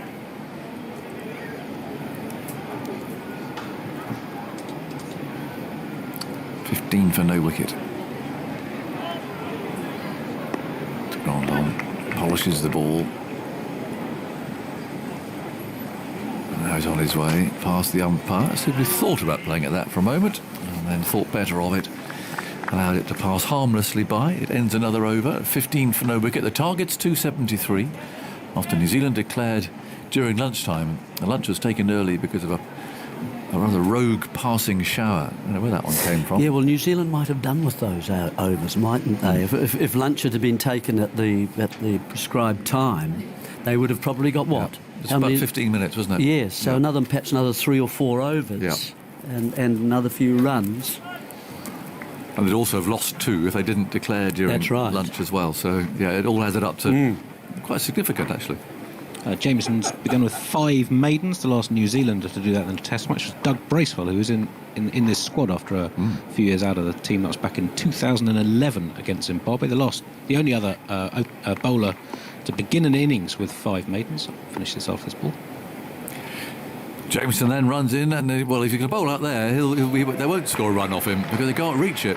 And that's gone away, surely for wides. Oh, poor old keeper. Well, that barely landed on the mown part of the pitch. And Watling set off. He hurled himself to his left. The slip scattered, and that's gone way down. It's gone to third man. Well, it's one of those ones. Where does it pass the batsman? Yeah, it is. It's very close, very close. And of course, it just keeps going. So it's interesting. They're much more ruthless on high wides these days, it seems, in Test cricket than on wide wides, if you like. Well, you get a ball up there, whatever and it is, no one will score a run. Keepers hate it, don't they? Not surprised. Chuntering away. Well, you want to keep a clean sheet. Jameson again. That's a better line on the off stump. It's steered away, almost conceding his first run, but a little dive there in the gully. It saves Jameson's figures. Yeah, in the last 20 years that the ball-by-ball database goes back, only one other opening bowler has begun an innings against England with 5 consecutive maidens. That was Vernon Philander in the Boxing Day Test in 2019 at Centurion for South Africa. Well, it's quite something. The sort of thing I imagine Hadley to have done. I saw a bowler of that accuracy. That raking you can hear is Rory Burns checking his guard because Jameson's coming round the wicket now, so a change of angle. There's still 3 slips. And he's on his way again. Huge shoulders. He bowls a ball that swings away. You can see it coming from here. That one he wound up and bowled the in-swinger, which of course swings away from Burns. And he let it go by, and Watling can collect that in front of Taylor. He's got his hands in his pockets there at slip. He's looking very relaxed. Legs crossed. Arms folded. Nice job, first slip. You were first slip or a second, weren't you? Yeah, always right. second. The mantis will be in there with those long arms. Caught Coney, bowled Hadley. Jameson again swings the ball away from Burns. This again has nothing to do with it. You must have been a few of those. A few caught Coney, bowled Hadleys? I would have thought, yeah, there'd be a few, maybe over 20, I would have thought. He must have been a wonderful bowler. It's a good. Yeah, you're always in the game. The only time you didn't like it, second new ball, cold weather. Oh. You know, breeze coming towards you with a new ball, and it's cold in your hands. Yes. You know, and you get a nipper on one or something like that, and. But being such a the presence of such a great bowler, knowing what spells he could cast over a batsman. 19 for no wicket. Jameson bowls again, is swinging it away. Oh, there's a stifled appeal for leg before. They withdrew that. He's setting up here surely for the one that comes in at him. He's got to be careful here. How many balls to go in the over? So just one to go. Well, surely he's going to try and get this one into Burns. as the Coney-Hadley combination was responsible for 27 catches in the 48 matches that you played together, which is a New Zealand record for a fielder and a bowler. But Ross Taylor and Tim Southey, 26 catches, just one behind. You always understate yourself. You always underplay it. I guess. That's all it is. Right, I'm for this one coming into Burns. Watch out.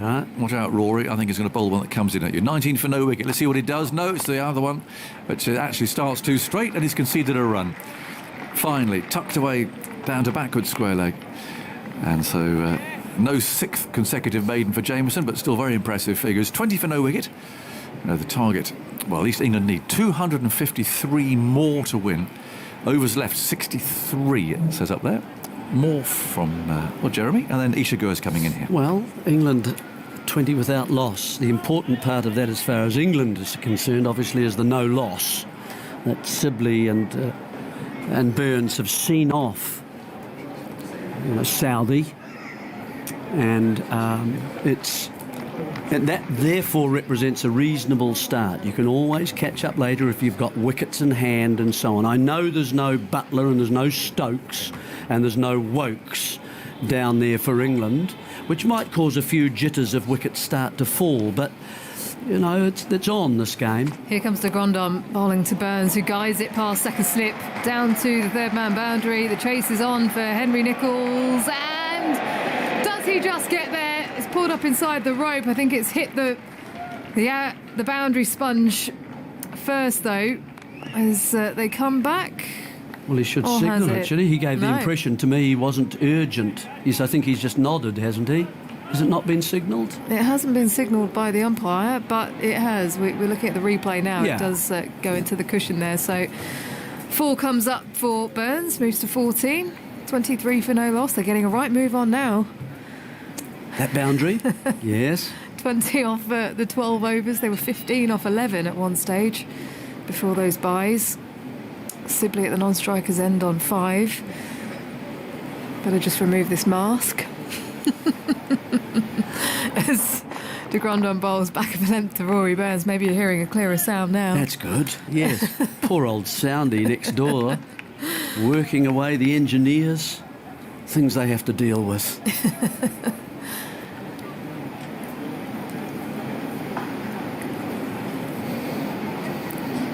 A very bold decision from Kane Williamson. You mentioned Ben Stokes and Just Buttler. I just wonder if he might have added a few more to the score if they were in the side.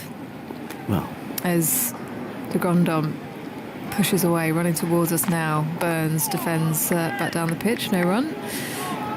Well, I would have thought that would have come into it, wouldn't it? Experience and also chasing. 3 pretty dangerous players, particularly Butler and Stokes, the 2 there. But look, these are times when, as a team, Burns back and across, allowing one to pass outside the off stump.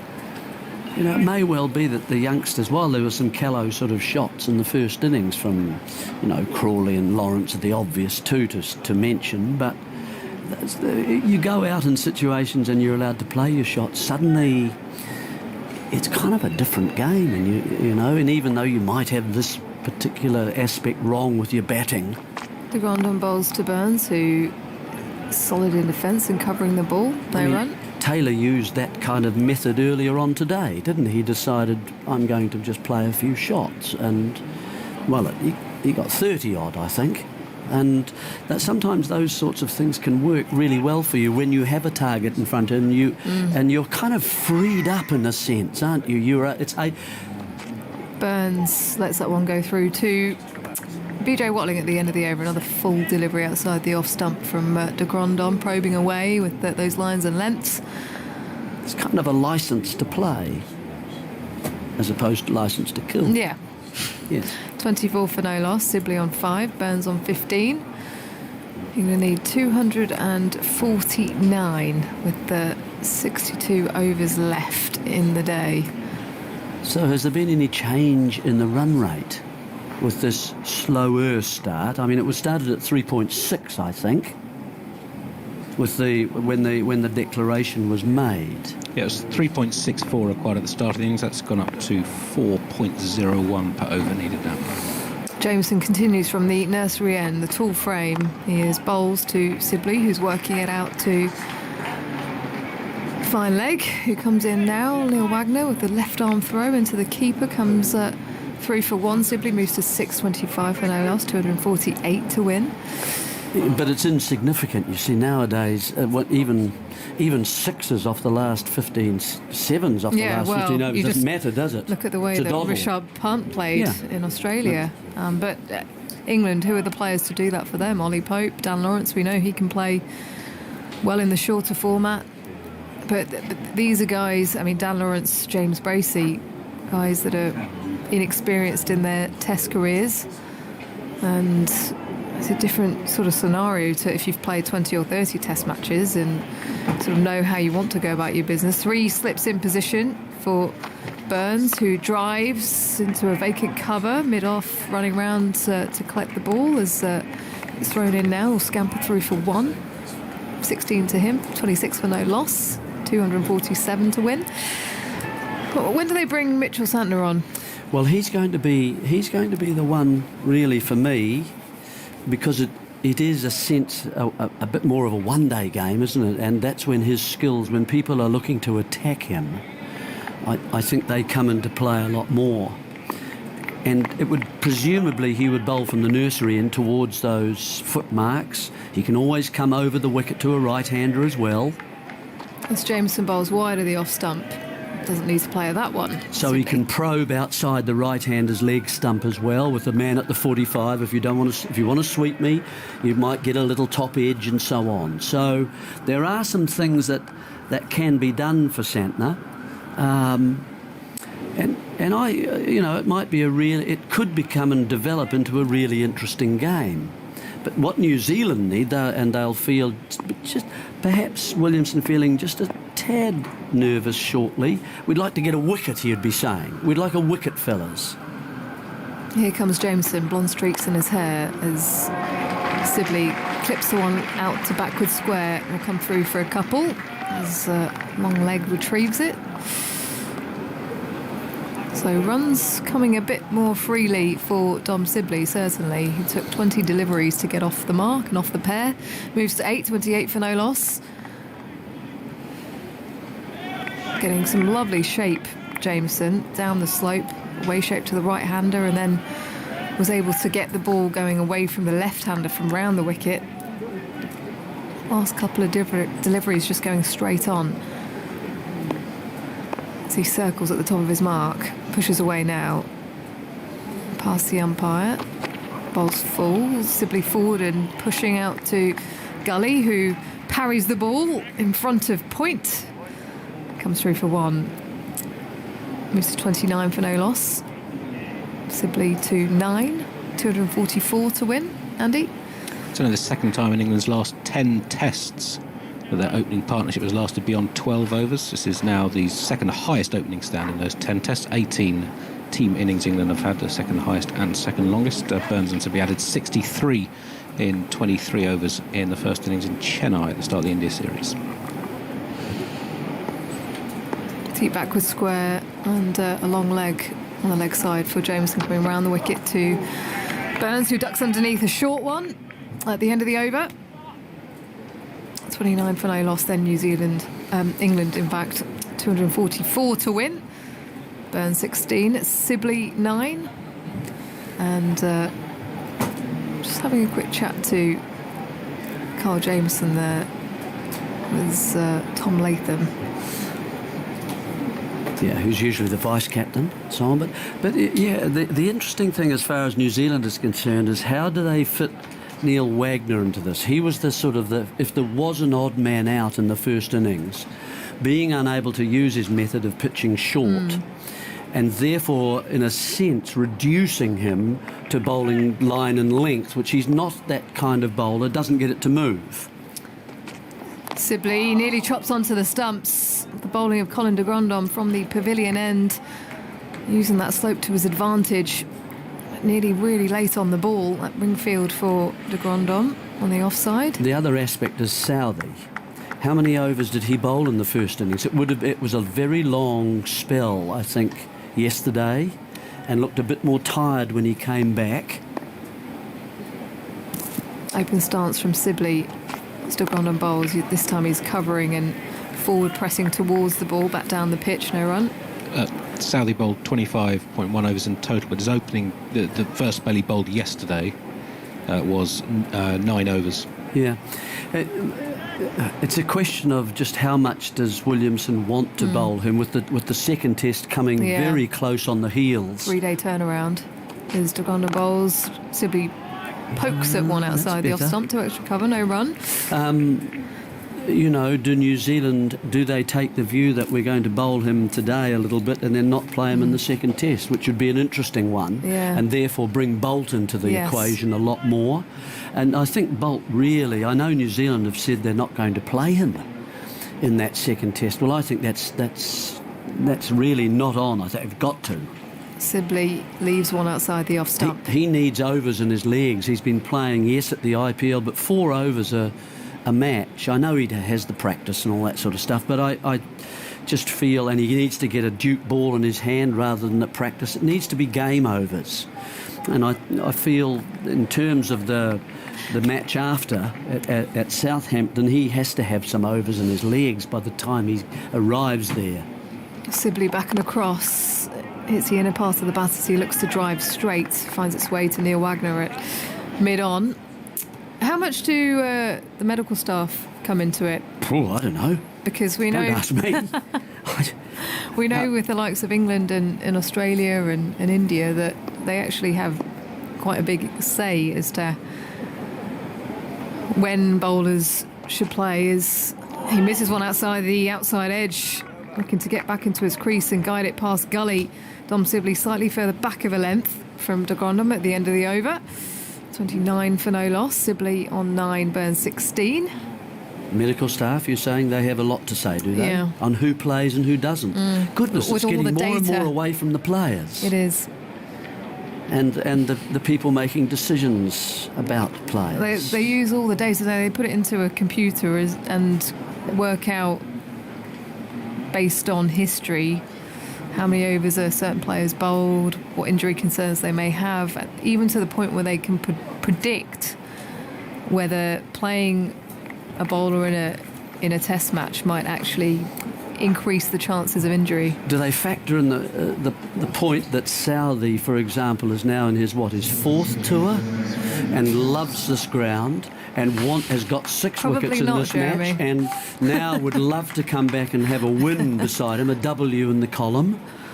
See, here he is now taking over. He was taken off with this in mind, perhaps. He'll bring it back towards Burns a bit more. Yeah, bowling from the nursery end, round the wicket, down the leg side. As Burns looks to try and flick it, but misses it as BJ Watling dives to stop it. So, anyway, I'm interested to see how Williamson utilises Wagner here today. Just how many overs will he get? If he's not moving the ball, if batsmen get in, or will he go to Santner to use up some of his overs? Here comes Southey again, flashes of orange from the soles of his shoes, bowls down the leg side once more. This time Burns does get something on it. Neil Wagner diving on the boundary to try and stop it, but it's in vain. Burns will pick up another boundary as the score moves to 20-33 in fact. And he moves to 20. Yep, 2 misdirected balls to start off the Southey second spell. Just round about that leg stump, even just outside, drifting, going with the swing, and Burns catching up with it this time. 240 to win for England. 60 overs left as Southey bowls wide of the off stump this time. Movement against the gradient, up the slope, through to the keeper. That's the new one from Southey. I haven't seen that much. That in-swinger that he's just been working on. He tells me he's learned how to bowl that to a left-hander going. Oh, it's been a tremendous skill in this test match from Southey. Away swing, in swing. We've had 2 serious high-quality bowlers in Southey and James Anderson, but Jameson as well getting movement with swing. Stuart Broad has That's bowled outside off once more, this time a bit further back. Yeah, hasn't got his Burns length. leaves it. Bowled a lot of overs from the pavilion end, actually, this test match, Southey, so readjusting to slope from the other end. 2 slips in position and a gully. The man at deep square in front of the umpire as Southey receives the ball from a bearded Kane Williamson at mid-off. Sets off once more around the wicket. An easy lead for Rory Burns.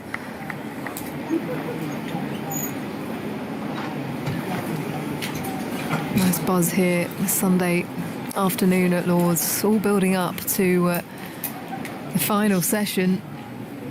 A target of 273 set by Kane Williamson. Bold move from him. Of course, something for him to think about as well as a captain. Tactically, how he rotates his bowlers when it gets tight. Southey past the stumps, bowling to Burns, who's defending. Back to Carl Jamieson at mid-on. That's the end of the over. 33 for no loss then. Burns 20, Sibley 9, 240 to win. 59 overs left in the day. Phil Tufnell's come in. How do you see it, Phil? Well, England haven't lost the early wickets that could have put a halt to it from ball 1, really. So they've got over that sort of milestone. But it's been a bit stodgy, hasn't it? It's sort of, they've been hanging it outside the off stump, the New Zealanders, and Sibley's not particularly fluent in that area. But if England are taking this run chase seriously, they might just want to start looking a little bit more proactive, perhaps. We're talking about run rates as the mullet-wearing Colin de Grandhomme comes in. Sibley defends back to the bowler, no run. And how 5 6s and over aren't really a concern for players these days with all the limited overs cricket that they play. Well, with the likes of Stokes and Butler Yes, in the middle order, yes. it wouldn't be. But with this, even, even the likes of Pope and Crawley, you would think it's just the fact that they haven't got many tests behind them. No. As Sibley lets that one go through to BJ Watling outside the off stump. I just hope it's not going to be sort of the old, let's have a look at tea, just bat properly and let's have a look at tea and see where we stand. You've got to kind of try and manoeuvre yourself into a position of strength, which they have done by not losing those early wickets, to be fair. But, New Zealand can put people back on the boundary and what have you, so they just need to start being a bit more aggressive, I think, England. Gone on bowls to Sibley, who's just patting it to mid-wicket. Yeah, just like that. Perhaps just look to force that a bit more through the onside. I mean, that was a purely defensive shot there by Sibley. Could have easily just looked to tuck that off his hip a bit more aggressively. It's got the old school Gray Nichols, the purple sticker on the back of the bat. What a power spot. Is that what it was called? Isn't it? I think my brother had that bat. As Sibley is back and across, pushing at one outside the off stump to cover no run. Wide of the body, he played that. I was just talking to Ramps though, and he said, Rome wasn't built in a day. He said, take it easy, Phil, calm down. Is that what his mindset would have been? Well, yeah, he was just sort of saying, you've got to get yourself that little bit of base just to kick on from, but you could just feel people getting a bit twitchy. Come on, let's have a go. Sibley back and across, leaves. What's it up to now, the run rate? Outside the off? It's about 4 and a bit and over, is it? Yeah, just over 4 and over. Yeah, so still manageable. Yeah. If England do win here, it'll only be the 5th time in Test history a team has declared to set a target of under 300 and lost. Only once in the last 50 years has that happened. Well, it was a great declaration. Sibley struck on the pad. They go up for the appeal, given not out by Kettleborough. De Grandhomme pleading with the umpire. Turns to have a chat to BJ Watling, but I think the general consensus is not to review. Maybe a bit high? Yeah, perhaps. Yeah, not much enthusiasm out there. Yeah, it was a good declaration, wasn't it, by New Zealand? It really was. It kept the game alive, that's for sure. And England are just suffocating it at the moment, slightly. Isha. I'll let you consider that declaration as I'm going to pop out. In will come Simon Mann. I'll consider it with Andy. But the only other instance in the last 50 years of a team setting a target of less than 300 and losing when declaring in the third innings was South Africa. Set Australia 287 to win in Sydney in 2006, but they were 1-0 down in a 3-match series, so needed to win that test to draw the series. But the lowest target ever set by a team declaring in the third innings and going on to lose 73. Lovely. West Indies against England in Bridgetown in 1935 on what must have been a fiendish pitch in the days when rain could cause absolute havoc. Scores from that game: 102 all out West Indies. Yeah. England 81 for 7 declared. Excellent. West Indies 51 for 6 declared, setting England 73 to win. They had them 64 for 8 before the great Wally Hammond and Bob Wyatt. So England had put in some of their bowlers at the top of the order to try and just take out time while the pitch eased. England ended up 75 for 6 to win by 4 wickets. So hold on, Wally Hammond batted at... Hammond batted at 6 and Wyatt, who was usually a top order player, batted at 8. They still had Les Ames to come in, the wicketkeeper batsman.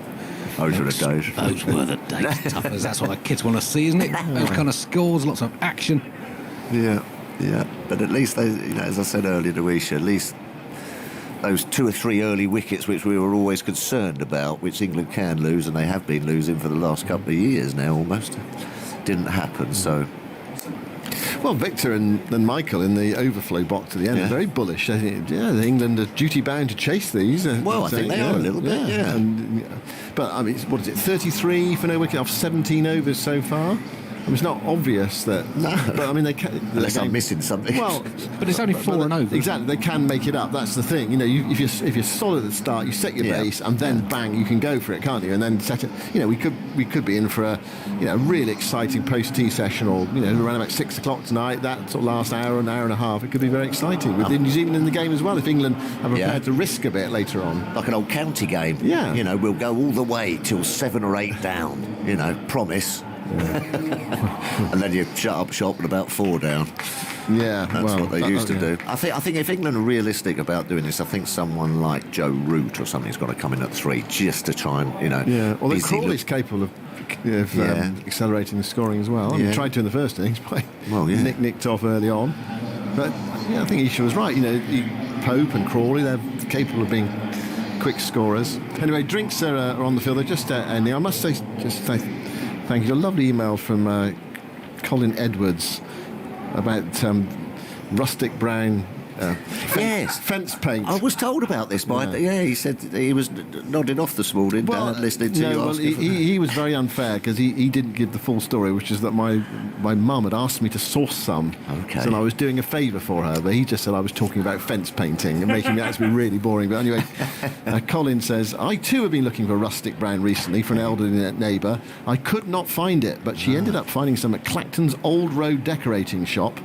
I'm sure they will help if they possibly can. That's what Clactonians do. Well, good on them. Good luck and well done, Mrs. Mann. That's my mum, for fencing into your 80s. I mean, she's not really fencing, not with a sword. I mean, but doing the fence. Yes, or a sabre. Yes, she does. I have to find the paint, but she will do the fence. Well, I reckon they'll be queuing round the block for that now. You've let the cat out the bag where to get it. Well, and other people have sent me links where you can. Here is Southie bowling. It's turned away by Burns, possibly off the pad into the onside. They run through for a single, or walk through for a single. Let's have a look at the umpire. Yeah, leg by. Are you still going on about this? 34 for that. Well, the last thing I just want to say, I want to say thank you to loads of people who actually sent me links for this stuff. Oh, well. The problem is, it does look to have sold out everywhere at the moment. This particular rustic brown. Yeah. Anyway, so thanks everyone who tweeted me with those. Has it sold out since people heard that you want it? No, piece of that Simon Mann action. Trendsetter. I know you take your role as an influencer very seriously. I do. I must have about 47 followers on Instagram. 34 for no wicket. Sibley on 9. Here's Southie bowling, and Sibley drives, skews one away into the onside, thickish inside edge. Goes towards wide mid-on. He was looking to hit that into the offside. Just one last thing on this. Why would you paint a brown fence brown anyway? Well, it protects it. Oh, it's like a oil sort of thing, yeah, so it doesn't rot. Or Exactly yeah. that. Oh, okay. Yeah. With a little bit of a tint in it of rustic brown. Yeah. Okay. That single has broken Dominic Sibley's run of single-figure scores in Test cricket. He had 6 single-figure dismissals before that. Only one other England opener, Marcus Trescothick, 2003 and 4, had also done that. Here's Southey bowling to Burns outside the off stump. Goes through on the second bounce through to wicket-keeper Watling. Burns let it go. I haven't seen the spinner. Well, you feel that a top quality spinner would be bowling from one end, wouldn't you, on this last day? You'd be wanting to bowl. I mean, Swanee would be wanting to bowl. You'd be wanting to bowl. Absolutely. Look at those rough patches outside the left-handers off stump. And when he did come on, he missed stumping. When he got a few through the gate as well, when he was pushing out through the offside. I don't think Kane Williamson is perhaps a huge fan of spin bowling. I suppose when you've got good seamers. Burns on 20, faces Southey. Oh, that bounces up off the bat. Seemed to take off a bit, but it landed in no fielder's land. So exploded. Yeah, he got away with it. Just back of a length. Really popped at Rory Burns. Really on top of the bat handle or glove. Yeah, I mean, that could have easily have gone through the keeper, could have gone to slip or gully, but it bounced away into the offside. And that's what I suppose England have got to be slightly careful of as well. You know, the odd one is misbehaving off of this pitch. Yeah. Do you think England are duty bound to go for it today? I mean, New Zealand have said, right, okay, they're the runs, they're the overs we got to bowl. There seems to be a feeling down the corridor that England are duty bound because it's not a point scoring test match. Yeah, and yeah, I do. Play's going to be halted from it because Burns has got one on the hand there, so the physio's going to come out. That is the one place as well. What would, on the side of the hand? What would you call that bit there? I think I called it the side of the hand. Okay, fair enough. Yeah, on the side of the hand, or that top hand, that is the one bit that does break because it's not a great position. The padding around there isn't great, and it can get under the padding there. Yeah. And if you punch it with the side of the hand, that can just break. Hopefully, not the case for Rory Burns. He's moving. He's sort of making a fist and fiddling, whittling his fingers around. But, yes, that's not too bad. Yeah. So, but there's another Test match starting on Thursday at Edgbaston. Yeah, he's sort of gripping hand. The physio's out there just testing to see whether he's. Yeah, I don't know whether you need an X-ray really. You need to see whether there's a break there. But it did just take off from nowhere, really. I think he did take a bit out of the pitch and really climbed on him. Yeah. And he was very lucky not to be dismissed in that delivery. Yeah. Anyway, he's got a halt in play. 35 for no wickets to score. Burns has 20. He's having a very good Test match. He's been on the field for the whole game so far, still. Yeah, that's happened a few times. Marcus Trescothick, I think, was on the field a couple of times. For the whole match? Yeah. Well, I wouldn't fancy that. It's like being an umpire. Yeah, I've never fancied that profession either, umpiring. You've got no batting day where you can put your feet up and have a nice lunch. Or a sleep. Or a kip, yeah, lovely. But you won't mind that, as you say. The longer he's out there, the better he's doing, isn't it? With the bat, played wonderfully, I thought, in the first innings. Really did. Had a little tricky period, didn't he, up front when the ball was swinging around off a Southey. A couple of close calls. But once he got over that, I thought he played nice. It was a lovely spell for him from 93 till he was out. Then he played fluently and played several magnificent shots. One of both these openers are a little bit suspect when they want to start getting after the ball outside the off stump. And that's what New Zealand have twigged. And they've just hung it outside the off stump to these two, and they're finding it slightly hard to just sort of like increase the rate. Right, well, he seems all right. Burns has had his physio's assessment, and he's going to continue. Does it hurt when I touch there? Is that the assessment? I suppose you've got to go through it. You have. Gucci was the funniest one. You remember that one? Yeah, I do, yeah. Yeah. And I remember that game, he sat in the dressing room, outside the dressing room, where the TV cameras could focus on, with his pads on and his gloves, ready to come in, knowing he was never going to bat. I don't know whether it's to try to give some confidence to the team or hoodwink the West Indies in that Test match. 35 for no wicket, play about to resume then, and Southey to bowl to Burns with 2 slips and a gully in. He's going around the wicket from the nursery end to bowl to Burns. That's on his pads. It's turned away. They like them all day there. Professional cricketers, anyone likes it on the pads full. And Burns gets a single. There's a man back on the deep square leg boundary. So it's not 4, it's Santner down there. 36 for no wicket.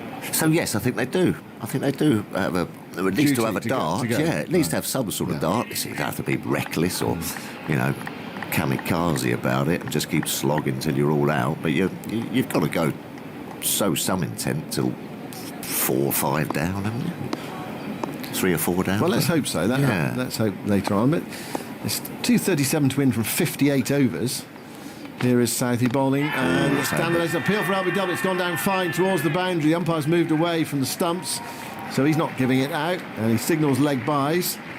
Sibley was across there, and it flicked the pad, beat the keeper, and went down to the ropes for 4 leg byes. It can change quickly, though. You have a couple of overs of just showing that intent. They reviewed it with 2 seconds left. He was a long way across, Sibley. Oh, okay. Why do they do that now? They really do wait till the last minute. Original last decision second. is not out. It's a fair delivery. This is Richard so Illingworth. Go on to front on spin vision, please. Let's have a look. He'll give us an idea of this. Okay. No bat involved, so we can go to ball tracking when ready, please. Don't think so, do you, Thomas? No, I don't. I think it might just be slipping down. But then I thought that about the Kane Williamson one. I would say at best umpire's call. Yes, at best, at very best umpire's Right, here we call. go. Here's the technology on it. Okay, pitching in line, impact umpire's call, missing the stumps. Go back to Michael to stay with his original decision. You're on screen now, Mike. Optimistic. Michael got very happy to see that on the screen, giving that not out. He's had a few overturned in this game, which has been unlike him. No, he's usually very good. Yeah, it doesn't happen to him very often. Hasn't happened to him very often in recent years, but has in this game. There was 2 in a session, so before lunch yesterday. Anyway, a bonus 4 there for England, albeit off the pads. Just 36 for no wicket at the end of the over. Here we go. It's 233 to win. Spinner. From 57 overs. If you put it like that, you say, well, yeah, in one day terms, it's all almost back in World Cup final terms, aren't we? There, it was 242 to win in 50 overs, obviously on World Cup final day. But you've got different bowlers and restrictions and things like that. So I think this will be a crucial little passage of play now with the spin bowler. Perhaps coming on from the wrong end for me. More rough outside the left-handers, off stump bowling from the nursery end, but... So you bowl from the nursery end and Embers bowl from the pavilion end? Every time. Bowled about 4 overs from the pavilion end. In your whole life? About that, yeah. Not many. Did you never think, oh, I might have a go there, just see what happened? Why would you? Just like putting your slippers on, wasn't it? It was. Santner bowls. Oh, is he going to get a wicket first ball? No, a missed cue from Burns towards mid-on. Full toss. I think it was a leading edge, was it? Leading edge off a full toss Yeah. around the foot sort of area. Tried to scoop it through the leg side and just got a leading edge. Ooh, Strange one. Ugly. Yeah, a really strange one. Miscue up to mid-on. Again, lucky to get away with it. That's 2 in recent deliveries. Santner bowls, and Burns nudges this away. That's spun. Yeah, down towards fine leg. Or has it come off the pad? Oh, it's come off the pad. Into a gap.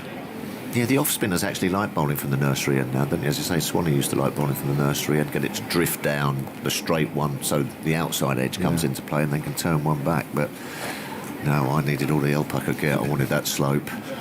Well, I think you've been a bit harsh on yourself there. 41 for no wicket. Burns 21. Sibley 10 now on strike. That leg by onto the total. And Santner goes in and bowls to Sibley, who drives and edges it. He wasn't looking to hit it there, but it's going down towards the third boundary. Chases on. It might be stopped. It's knocked back inside the rope. Conway down there in front of the Compton stand, and they come back for 3 runs. Yeah, well, Sibley goes to 13 and England to 44 for no wicket. Yeah, nicely flighted outside the off stump, and that's where Sibley does struggle if he's going to do any sort of extra cover driving or hitting through the offside on the front foot. Gets a big thick edge.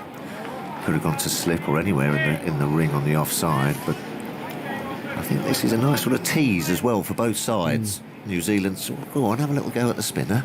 They might get a wicket or 2 here. Santner to Burns, who tries the slog sweep there. Struck on the pad outside the line of off stump, goes into the offside. Taylor comes from slip to pick up, and there's no run. There is no one back patrolling the grandstand boundary. Almost a free hit. Yeah. You're hitting with the spin. So we'll see. De Grandhomme is deepish at mid-wicket, behind the umpire. Yeah, that lurking territory, although he's moving in level with the umpire now. Burns goes back to a ball pushed through by Santner and knocks it towards short leg, where it's picked up by Latham. New Zealand 169 for 6 declared today.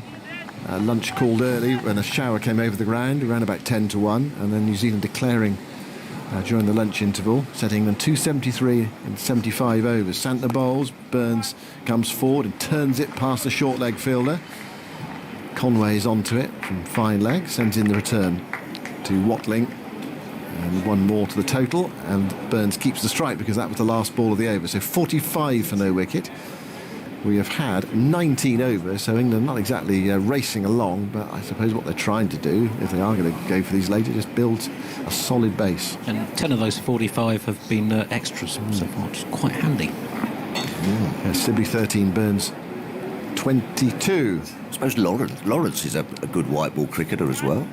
He can put that to ball, can't he? Give it a bit of a go down the middle order, but it's an inexperienced batting lineup, isn't it, to really...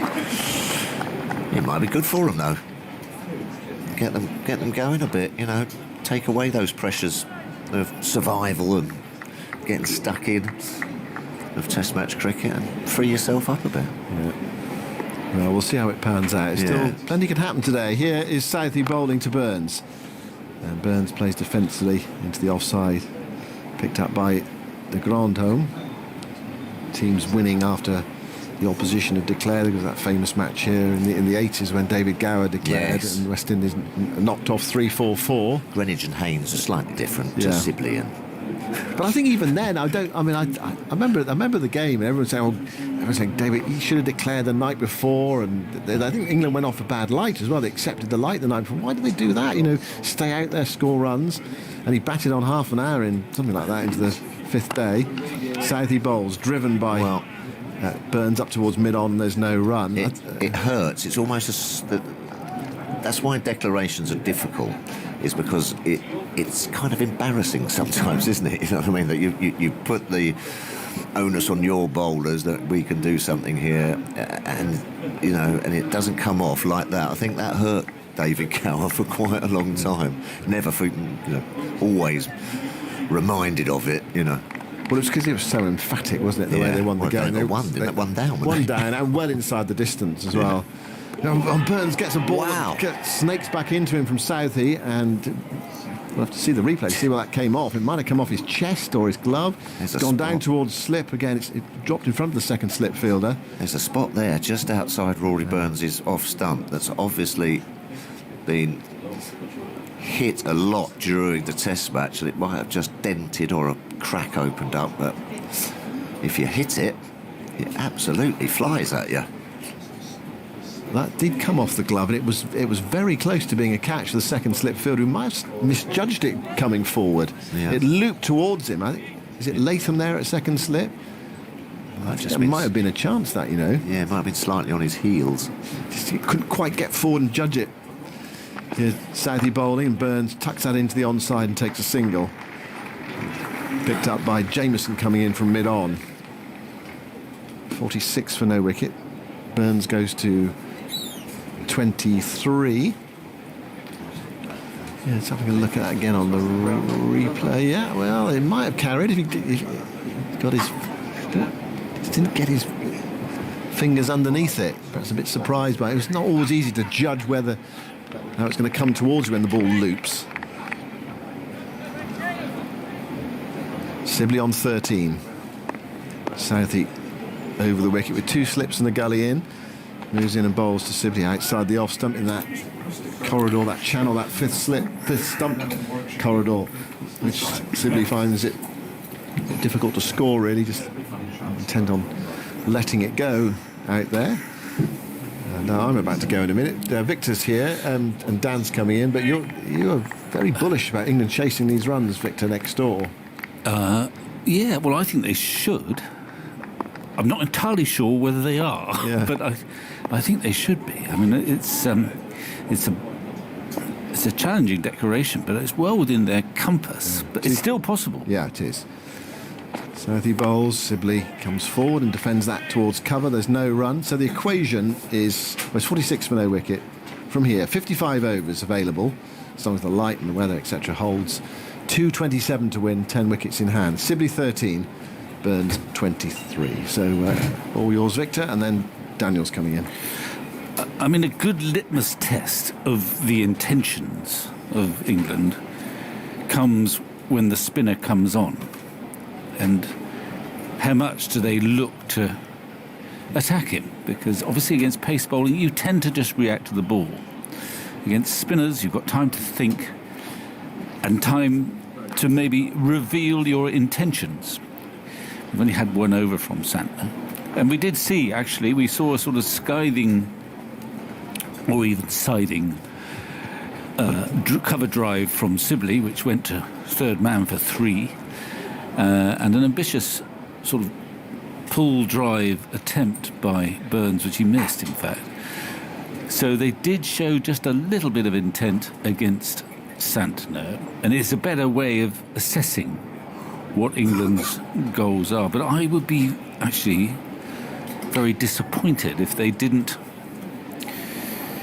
explore the possibilities of winning this game, England.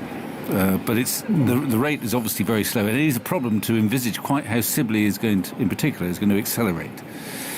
But it's still within England's compass with wickets in hand. It's 46 on the board. It's coming down, but some point, obviously, there will have to be a slight acceleration. Now we've got an interesting 6-3 leg side field for Santner. So he's got to get his line right. He doesn't want to be too leg side, but he can't give him much room outside the off stump with this field. Here's the first ball of his over and dabbed into the onside onto the man on the, I'd say 45, Jameson. He's on a sort of more like a 72, really. And there's got a little protractor out. Yeah. 46 without loss, as Victor said. They would need to accelerate a little bit, and the problem's been whenever either side has tried to accelerate, they've tended to lose wickets in this match. Santner in again, flatter, pushed into the offside, finds the gap, squarish on that offside. Williamson has to jog from extra cover to field. They get a single. Burns to 24. He's still been out there for the entirety of this match. 47 without loss. We saw New Zealand today, albeit against some very probing, testing English bowling, trying to get on with it. And they scored 107 in 20-odd overs for the loss of 4 wickets. So that's the challenge, really, for England. They were flailing with New Zealand. As Santner's in around the wicket to the right-handed Sibley, who lets it go into the gloves of Watley outside the off-stump. There's no run. And in so doing, they were still only getting to 5 and a bit and over and losing wickets in the process. But I suppose England will be thinking, well, if we get to tea, we can have a look. It's going to be a very long day if they do chase it down, I tell you that. Santner is in again, a bit shorter, and Sibley goes back into his stumps and blocks the ball back at the wicket. No run. There are 55 overs to be bowled today. The over rate's been hovering around 13 in an hour. There's 20 minutes to take off for tea, so we'll be getting to about 20 to 8. Is that right? Looks like it. You've worked that out already? Yeah. Santner flat on off stump. Defended stoutly by Sibley. He's unruffled by this equation. He scored 13 in an hour and 40 minutes. How many balls are we on? No, it's up there. 58. Mm-hmm. So, it's around about 1.34 and over. He's facing with a slightly open stance. Where can he find a run? That's the issue. Santner is in, and he dabs the ball back with a square on the offside. And there's again no run. End of the over. Just the 1 run from it. Sibley 13 from 59. Burns 24 from 67. He's not been lightning quick either. But there's a sense, isn't there, that England are sort of trying to make sure they don't lose the game first. But you sort of wonder quite why it matters as much. Well, I'm with you, actually. I was surprised by the declaration at lunch. And usually the situation is that all the sages up here, captains, ex-captains, ex-players, almost without exception, they sit here and they say, well, I don't understand why he hasn't declared already. They've got enough. I would have declared 25 minutes ago. You know, that's not always what they did when they were on the field, these people. But from up here, that's the usual pattern. We've heard it from Shane Warne downwards. I can't understand what they did. Whereas in this instance, unusually, Williamson, I think he took us by surprise. We thought he'd bound to come out again after that little bit of flurry of rain. I couldn't believe it. And I think it's bold. They were still favourites at that stage, New Zealand. Wagner is into the attack, and he bowls a lovely swinging delivery into the pads of Burns, who works this full ball to Colin de Grandhomme at shortish mid-wicket, and there's no run. But having got that far, I think cricket is not really a moral game, despite what they all say. But I say, so there's maybe not a moral obligation for England to go for it. But there is a very good pragmatic. I mean, what's to lose, really? This is not a World Test Championship match.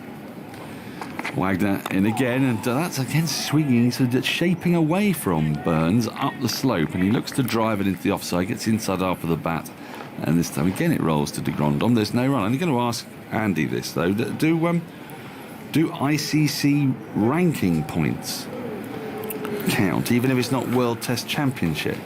I think so. I think they do. But that, I don't think, should be a decisive factor. No. You want to be world number one? I don't know. I agree with you, Vic. Yeah. Again, swinging away from Burns up the slope. This time too wide to tempt Burns. It goes into the gloves of Watling. Of course, and there's no run. Yeah. It's also very difficult, though. I suppose we've not really seen any side throughout this match move at 3 and over comfortably. Well, except this morning, where if England could calculate that they needed to get 100, but they had 4 wickets, at least 4 wickets to spare. Yeah, they could do that in 20 overs. Yeah, it'd probably need 6 or 7 wickets, wouldn't they? I should think, because the 4 wickets that New Zealand were using were their upper order, weren't they? Wagner is in, and that's fallen driven off the bottom of the bat, so it gets no real power into it and just rolls up to Kane Williamson at mid-off. The other thing that happens, of course, when you do get but this partnership hasn't really gained in momentum yet, and who knows whether it will, is that when that momentum comes, bowlers don't bowl so well. Suddenly it looks easier. But we haven't got to that phase yet. It's still a struggle as well. So, it is still a struggle out there, even for Burns, who has been the more fluent of the two. Wagner in, and that's on the pads. There's a muted, a stifled appeal, a whelp really more than an appeal, and there's no run. Yes, this is at the moment we've not quite reached the chase stage. We've reached the sort of eyeing with suspicion stage. Yes, but I think you or someone else was right to say that. I think Toffers was saying, that there are traps in saying, well, we'll have a look at where we are at tea, because if you go too slowly, you're nowhere near at tea. Nowhere near, and if you have a dart, then you lose wickets very quickly. Edged just in front of second slip. A lovely ball from Wagner. He was getting shaped through pretty much every ball in that over, and each one of them, the first ball started very straight and onto the pads of Burns, and a couple more were just outside his off stump. It's good probing stuff at pace, slingy action that Wagner has. At the end of another maiden over, England are 47 without loss. Sibley 13, Burns 24, Andy Zaltzman. In Sibley's relatively short test career, he's had problems against left arm spin, out 9 times against left arm spin while scoring 151 runs, so averaging around about 16. My mental maths is right. But factoring into that was the difficulties England had in India. Axar Patel got him out 4 times, so just 2 runs. And he started pretty well, did well against Maharaj in the series in South Africa. Embol Denia, did he? Embol Denia had him 3 times for 34. Well, it's Santner, doesn't turn the ball as much as any of them, and Sibley gets a short ball, which he just dabs into the onside. They go through for a quick single. Watling's alive to the situation, runs to the ball, flings it at the stumps. Direct hit, but he's home, is Burns. An enterprising quick single. I would say, 48 without loss, that Santner and this Lord's pitch present rather different challenges from Axar Patel on an absolute dust bowl, and Embol Denia in Gaul. Santner did get Sibley out on Sibley's test debut in Mount Maunganui in the second innings, caught behind for 12. Okay, well, Yes, fair enough. At the moment, I'm reminded of the 1979 World Cup final. Oh, yeah, brilliant. Fantastic. As Burns clips a full ball in the air, had the fielder at short leg been at backward short leg, it would have gone to him, but he's not. He's at forward short leg. There's no run. You're thinking Brearley, and you're thinking Boycott, 130 odd for none, was it? I wasn't there, but obviously a draw was not part of the... No. Well, not an option. But they all say that in those days they had a tea interval. That's right. In a World Cup final. Santner is in. Flatter, faster, and that speeds through to Watling, who drops it. I don't think there was any bat on it from Burns, who thought about playing a little dab cut, and there's no run. And I think that, at tea time, Mike Brearley in particular was concerned about the rate. They put on a substantial partnership, him and Geoffrey Boycott. Santner running in towards us, down the leg side. Watling can't take cleanly. The ball bounces off his gloves and is tidied up by Jameson on the 45. There's no run. And I think Brears has related how, they were chatting over tea and how are we going, and he was sort of aware of the fact that he might not be going fast enough, but the general view was the old-fashioned, wickets in hand, you're doing fine, kids keep going.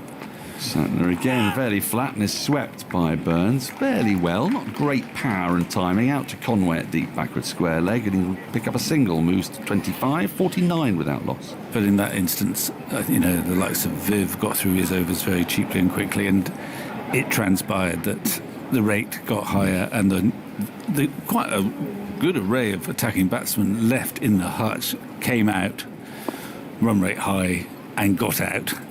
And of course England were defeated. Santner in, and Sibley just comes forward and pushes the ball limply into the offside, where it's tidied up again. There is no run. England 49 without loss after 23 overs. Sibley 14, Burns 25. And that it is a very vague parallel. I know what you this mean. Is a different. Yeah. This is a test match. The draw is an option, and defeat. A loss, means more. It's not. I mean, at the moment, it may feel frustrating to the listener and to the watcher, and England. But it's thinking 49 of 23. But there is still. This is the measure of the generosity of the declaration. There are still 52 overs left, and 224 to get. 224 to get. I mean, which is pretty doable. Oh, absolutely. Except, as I keep saying, we've not seen either side sustain 3 runs and over without losing wickets. Yeah. But the ball will get a bit softer, and if they can just keep it ticking over. It's swinging a bit here though for Wagner. He's into Rory Burns. He dabs this into the ground down to first slip. It actually looked like he got quite a large piece of it, but it also went to a place he was perhaps not intending. Well, yeah, just a couple. 2 slips, gully, point extra mid-off, mid-wicket, a deep backward square leg, or deep forward square leg I should say. Not really had much to do, and a long leg. It is not straightforward out there, that's for certain. And it is, nor should it be after 5 days of cricket, or technically I suppose they've only played on 4 of them, but it's a good worn cricket pitch. Wagner is in, and Burns lets this go by, knows that the ball's swinging gently into the gloves of Watling. It'll be interesting to see if has Wagner got one that comes back the other way? No, I think so. What we haven't seen from Wagner very much, and when we saw it in the first, is banging the ball in short, which is standard fare from him. He did it a few times in the first innings, but it was actually quite expensive when Burns pulled him away quite effectively. Well, it changed the momentum of the innings, actually, didn't it? Because England were crawling at that stage at sort of 58 for 2, and I think he went for 15 runs off the over he tried it. He's scampering in now, and Burns drives at a ball that he misses as it again swings. It's quite a significant swing. Yeah. In fact, from the nursery end, we've seen Southey hoop the ball, if you like, into the left-hander, and Wagner get really good shape away. It's sort of coming from the hand, because it's fairly telegraphed. It's not as if Burns doesn't know what's happening here, but...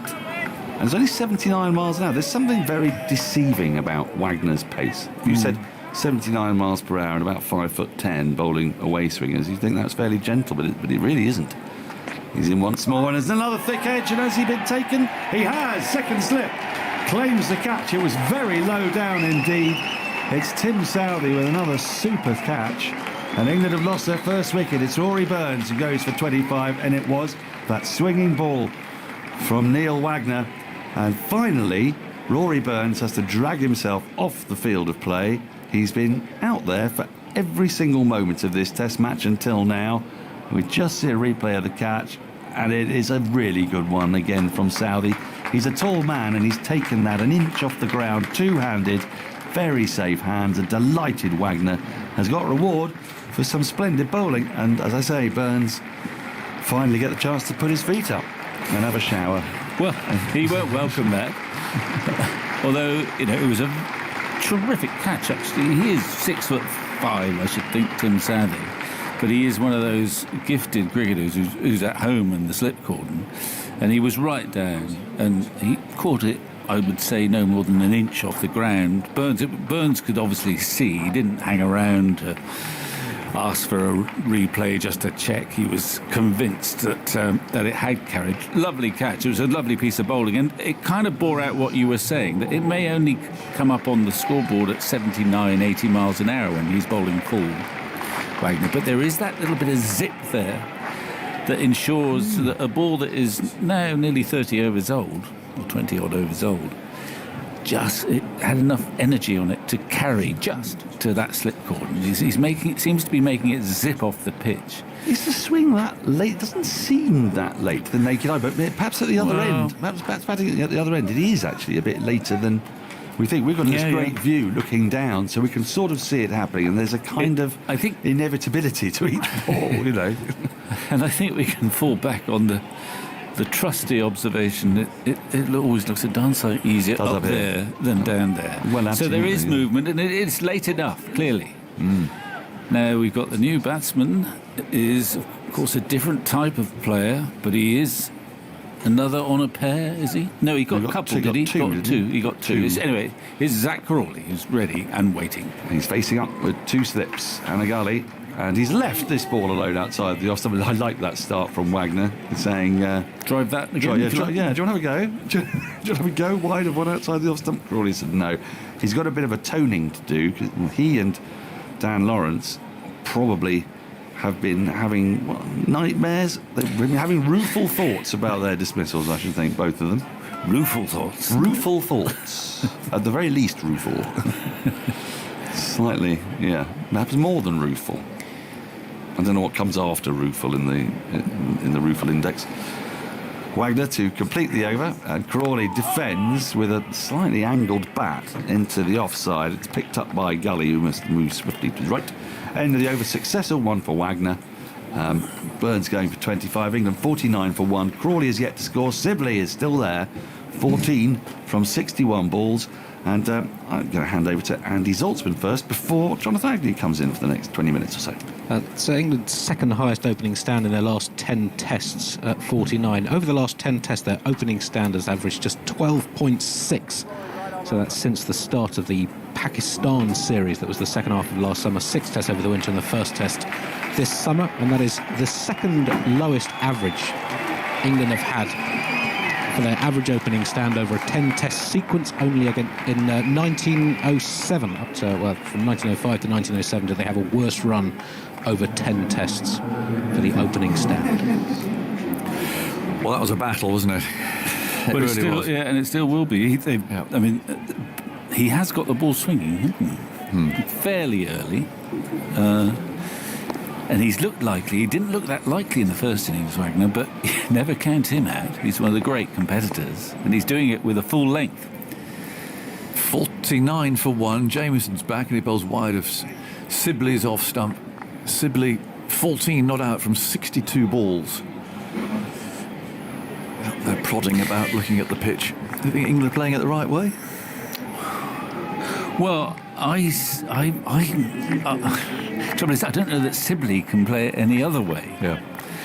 I mean, if you're a test bowler, you must enjoy bowling at Sibley because you feel secure. He gives them confidence. That's right. You've got quite a large margin for error. Jameson again runs and bowls to him, and again just allows that to go by outside the off stump. And unless you are feeling very ambitious, you just know, just don't go to middle and leg or even middle stump. But if you bowl off stump just outside, even if your length's not perfect, he ain't going to hit you very far. Which is kind of reassuring if you're not brimful of confidence, I would have thought.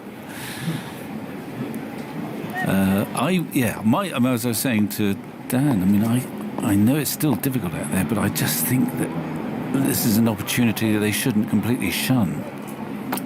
Jameson, and that's straighter, and he's left it again.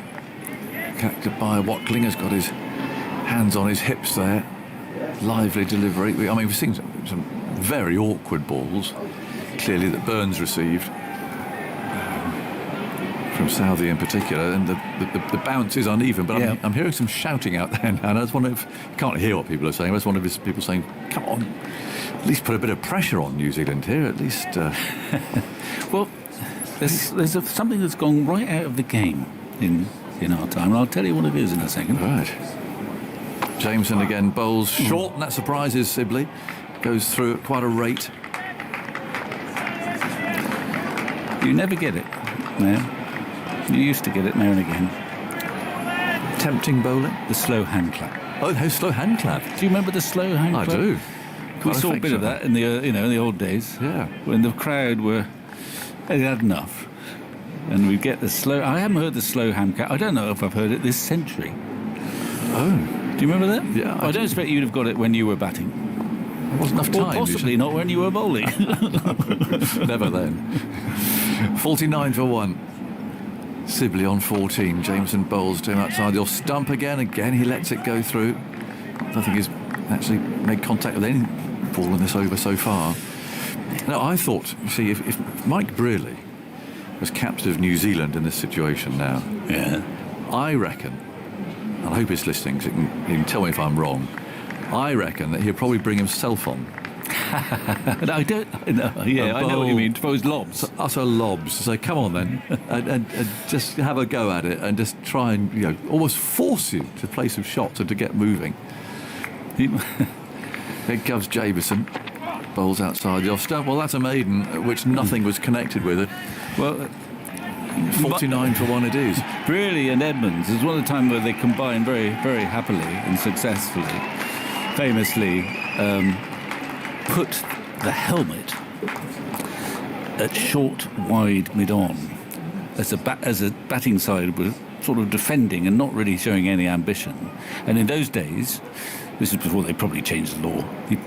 If the ball hit the helmet, you got 5 runs. Yes. So they temptingly placed the helmet at wide, mid-on to say, "Come on, then, that's brilliant, come isn't on." And Edmonds was right on with this. He'd have liked it as well. Yes. And I think subsequently they said, no, you can't put the helmet when the law was changed. Yes. Wagner's on his way and he bowls to Crawley, swinging in, he's on the front foot, playing that back to the bowler again. Nice delivery, just enough swing in the air to keep Wagner interested. I mean, perversely, I also think with this England lineup, the next few batsmen, particularly the young ones, the Crawley, the Popes and Lawrence, are actually better players when they are looking to be positive. Yeah, more free scoring. They're not natural defenders like Sibley and to an extent Burns. Wagner again bowls, and that doesn't swing quite so much. Crawley lines it up, allows it to go by, but the trouble is, if they do get in where things are looking, it's going to be beyond them. Well, yeah, I mean, in the normal run of things, it's 50 overs left and 220 to get. Yeah. In modern times, you think, well, people knock that off for a pastime. But this is a test match, and it's a test quality bowling lineup, and it's a worn pitch, all those things. But I still think, a confident England side would be interested in this. Wagner again, left arm over, pitched up, swinging, but too wide to interest Crawley. He's not going to be tempted for the second time in the game, or at least he's telling himself not to be tempted to drive at those wide ones. 49 for 1. The target is 224 runs away. And there's 49 overs to go after this. Clouds high at the moment. There's a threat of a shower a little bit later on.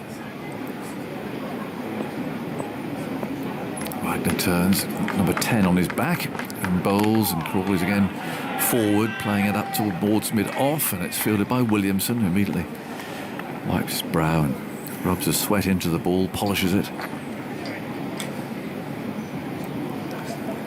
Sibley 14 from 67 balls. Maybe they said, look, go out and bat, let's have a good tea, see where we are. But I think have a look at tea. It's almost too much cricket has happened if this is the pace in which you've gone. Wagner again. Again, one doesn't swing so much, doesn't bounce so much either. Collected by BJ Watling. It's quite a demand to change the momentum quite I mean, you need suddenly. I mean, Crawley is the sort of player who could, but you can also sense with Crawley that he hasn't completely forgotten that horrible first innings dismissal. He's feeling a bit shackled for that, and it may well be that Joe Root has said, look, we're just bat. Wagner again swinging, he drives there, a howl from Wagner, that was just squeezed out in front of his boot. Santner fields, and it's the end of that over. Again, 49 for 1, so another maiden. That's the fourth maiden in the last 5 overs, the 11th of the innings so far. In the last 7 overs, just 4 runs and 2 in the last 5, and the run rate during those last 7 overs gone up from 4.07 needed to 4.57. That's quite a quick leap, isn't it? Yeah. And a longish chase. So, well, it could fizzle. Well, I mean, England could lose wickets defending. Don't you worry about that. It's all about mindset as well, that, isn't it? I mean, in a way, you could actually lose more wickets through getting in a very negative frame of mind. Jamieson's on his way from the pavilion end, bowls, and Sibley's on the back foot. And finds Conway fielding at point, immediately polishes the ball hard. The sun's coming out. MCC pennant there on the grandstand is fluttering away. The breeze coming straight down the ground behind Jamieson.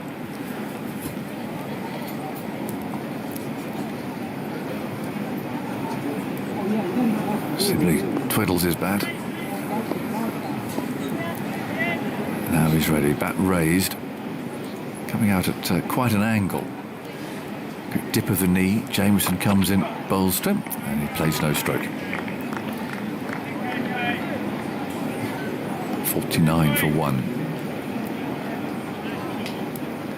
Burns out a little earlier. Brave 25 under the circumstances. He's got a couple of brutal balls from Saudi, who is only bowling about 80 miles an hour on the speed gun, so not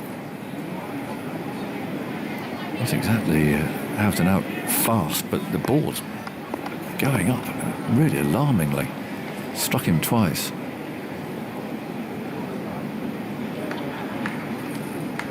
Jamieson, and that's turned away by Sibley. Down to fine leg. 50 comes up for England. 50 for 1 in the 27th over. I don't know whether they're collecting the 50 or the single. Yes, it's hard to tell. And if it's a single, there's a hint of irony there. I think in the absence of a slow hankler. I think also our friend Wagner's got some mates down there. Support down here. Yes, I think that's quite a lot of this. Down there in the mound stand. 50 for 1 then. Sibley at the non-strikers end on 15. And Jamieson's going to bowl to Zach Crawley, who's yet to get off the mark. He's faced 8 balls. Slips are ready. And Jamieson's on his way. Over the wicket and bowls wide of the off stump. Crawley allows that to go through. Tea today, I think I'm right saying it's 5-2, isn't it? 25 minutes, yeah. England, under 2 runs per over at the moment, so it may not be that all 4 results are still possible. I don't know. Didn't feel like it. No, I felt it should have been possible after that declaration, but there we go. Early summer, I suppose. First Test match this summer. Betrays a certain lack of confidence, though. It does. Jamieson bowls, and that strikes Crawley up on the hip, the thigh. Santner Fields. You don't get many more generous declarations than the one they've had today. No.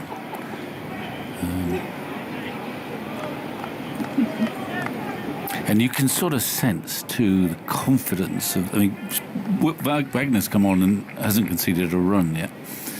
But he's got rhythm. He's got a bit of swing as well. Likewise, Jameson has barely conceded any runs at all. And he knows that he's kind of in command. Here he is, bowls. Oh, again he hits Crawley from just short of a length. It's risen up and hit him on the thigh. So...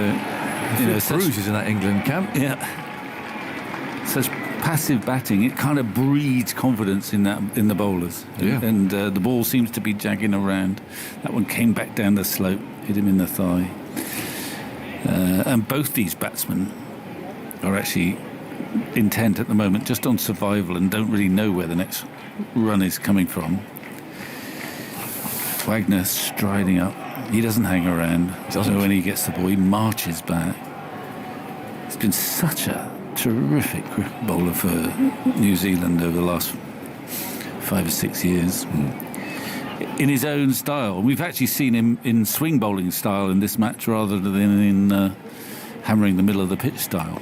Yep, and it'll be that again that we see now. He's going to bowl to Sibley. Left arm over the wicket, driven and just past the outstretched hand of second, slipping away for 4. And he chased that one. He tried to drive it through the covers. It would have been a straightforward catch to third slip. Only there wasn't one. And Southey there at second, who took a really wonderful catch earlier. Couldn't get there, but for some reason, Sibley went at this. Well, maybe he thought it's time to up the tempo. Yeah, look at the bat. It's crooked, is it? Oh, yeah. But flew through where a third slip would be, and you can see Williamson clapping his bowler and then possibly agonising. Well, hang on a minute. Sibley's hardly been tearing us apart. Perhaps I could have afforded a third slip. Should have had a third slip. He's got a very strong leg side field. There's Wagner again. Oh, again he chases that outside the off stump. He's perhaps tempted by this big hole in the covers. Thinks he might be able to get it through there. More clapping and applauding. So on the leg side, there's a mid-on. And there's a man in that position that we christened Sibley last year. Oh, did it? Because the ball went there so often, which is short mid-wicket, basically. But it's easier to just... It's gone to Sibley. It's been anointed as Sibley. And then there's a forward square leg. So there's 3 there. Quite close proximity. 54 for 1. Wagner on his way. Bowles, swings in, Sibley forward. It's picked up in the gully. Well, we've seen from Wagner in this over, actually, that he is capable of getting it to go both ways. The one that was edged through third slip was sort of swung away from the right-hander.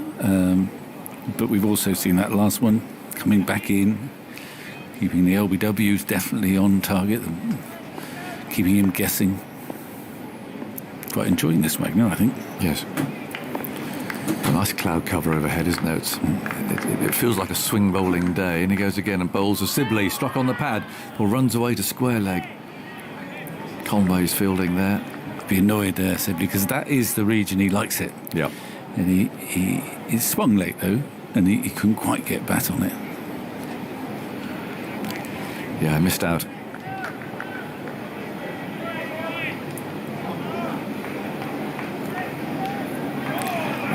Puffs out his chest, grips the ball, slips a ready. And uncertain quite of where to stand because of the bounce. Waiting now. Wagner's on his way, bowls a Sibley, swings in. Ball runs past Sibley, is fielded at mid-on. 54 for 1. The target 273. So 219 more to win. It's 47 overs to go after this. And we've got 20 minutes to go until tea on this last day.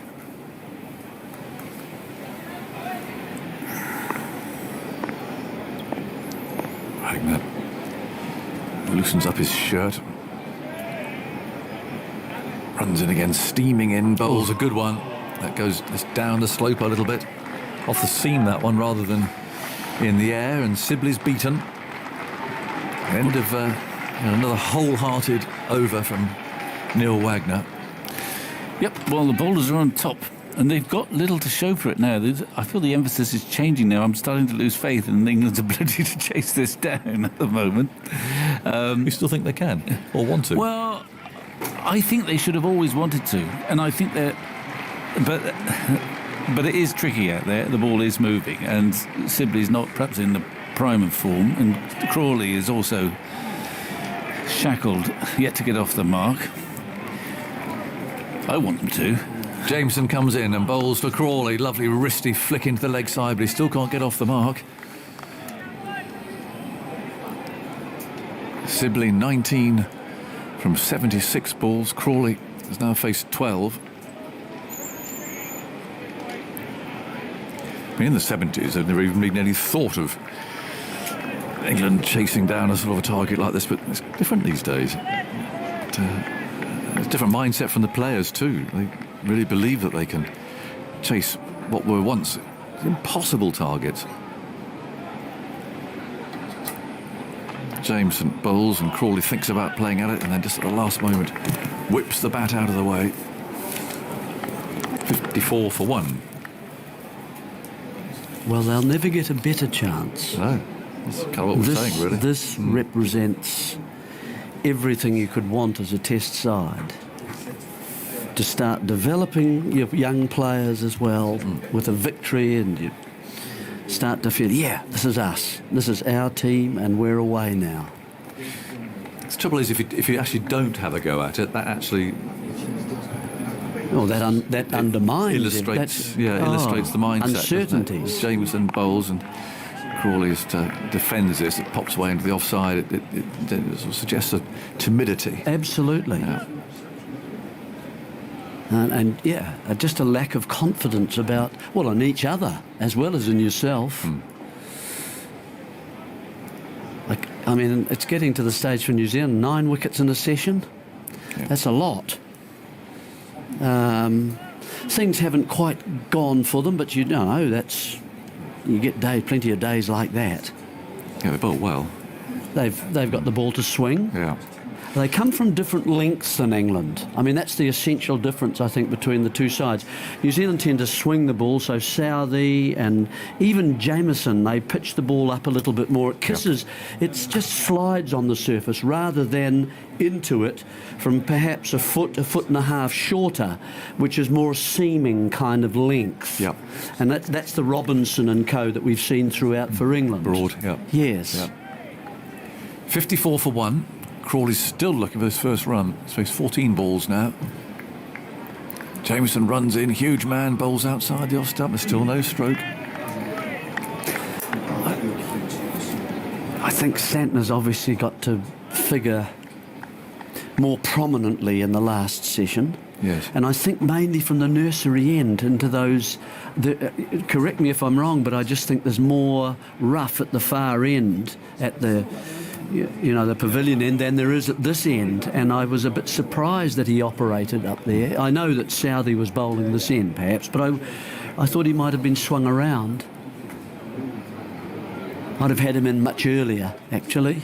Jameson again towers over the umpire. There's a lovely shot from Crawley, brilliantly fielded, or half stopped anyway by Williamson. They've taken 1, and that's actually all they're going to get there, but he's away with a very nice off drive, which might have gone for 4 had it not been an excellent stop by New Zealand's captain at mid-off. It's that length I'm talking about again. They risk being driven in the chance of hoping for that little edge, aren't they? Yeah. No, Sibley checks his guard.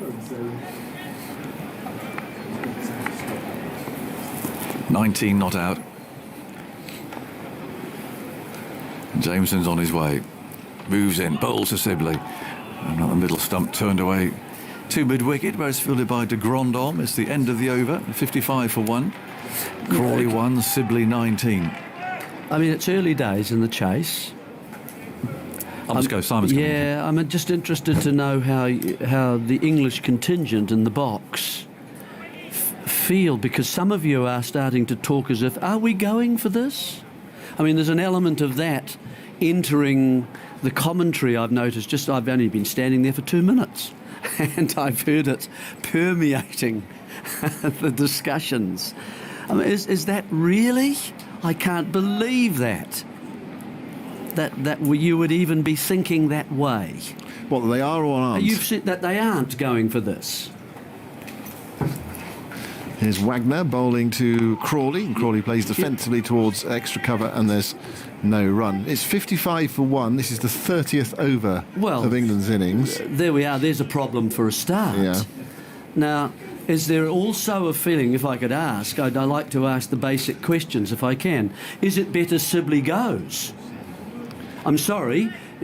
I'm sorry, and I don't mean that in a bad way, Mr. and Mrs. Sibley, at all. But should he be there? Is he harming the cause? Well, are you going to answer that, or just going to continue nodding? I'll commentate on Wagner bowling to Crawley, who plays defensively up towards mid-off, and there's no run. That is one theory, isn't it? The one batsman can bung up the he's effort had for everyone else. 77 balls now. For 19, yeah. I mean, it's the obvious question, isn't it? I have to say, when England started today, when they were set 273 off 75 overs, I thought they wouldn't go for it. I thought they'd just play out for a draw, personally. But Michael and Victor, they were saying, no, of course they'll go. They're duty bound to go for it. Well, and they Tubbs are as well. almost. You don't get much better. Wagner bowls outside the off stump. There's nothing from Sibley, and it's through to the keeper, from Crawley rather, and it goes through to the keeper. But 55 for 1 in the 30th over. I mean, there are ways of building an innings and piecing it together and putting the building blocks in place, but surely wouldn't there be a bit more urgency than this? Although, having said that, it's 218 to win and still 46 overs left. Yes. But plenty of overs left. Yeah. Plenty of it. It's not a done deal at all now. So I don't think we should talk about that. Personally, I think England are the side that can win this game.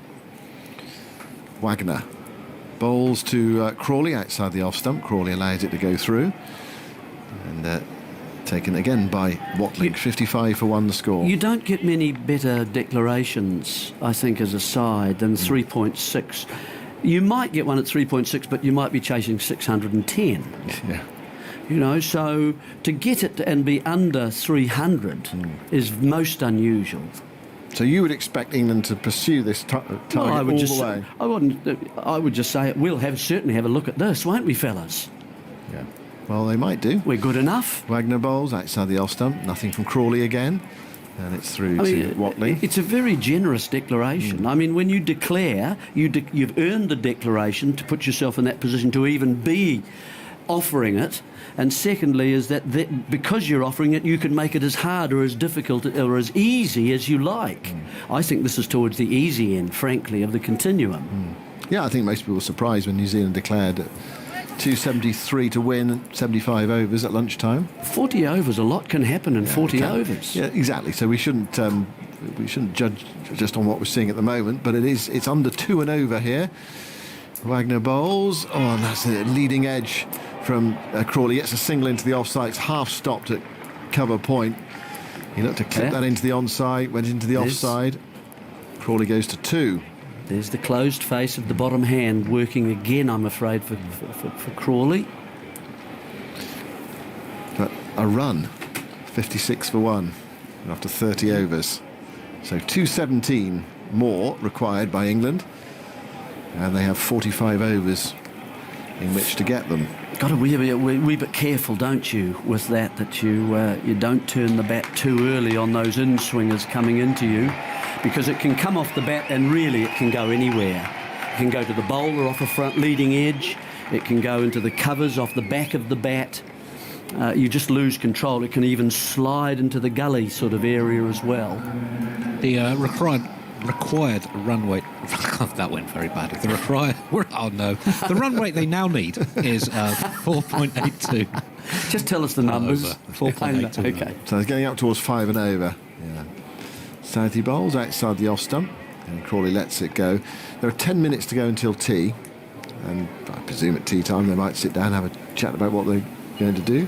But my feeling, as I say at the start, was that England wouldn't go for it. And why wouldn't you go for it? Because they think they can't get it, and if you go for it, you would lose, I suppose. And you don't want to lose the opening test of the summer, and the task is too difficult because, batting has not been. You can stay in, and some have flourished on this pitch, but it's been hard to score quickly. The run rate has been low throughout. Here's Southey bowling, and forward comes Crawley playing into the offside, and there's no run. I'm not saying that's what I would do. I'm just saying that's how I read the situation.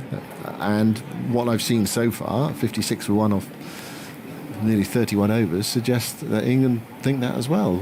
But that's, who knows? They might go up 2-3 gears after tea, or have a dart for it. But are they possibly getting to a position where they think they can't lose? So if they do lose wickets, there's only a few overs to block out. Well, it might be that, yeah. And that's another way. That's another way of looking at it. We'll have a go at when it gets to sort of 6 and over.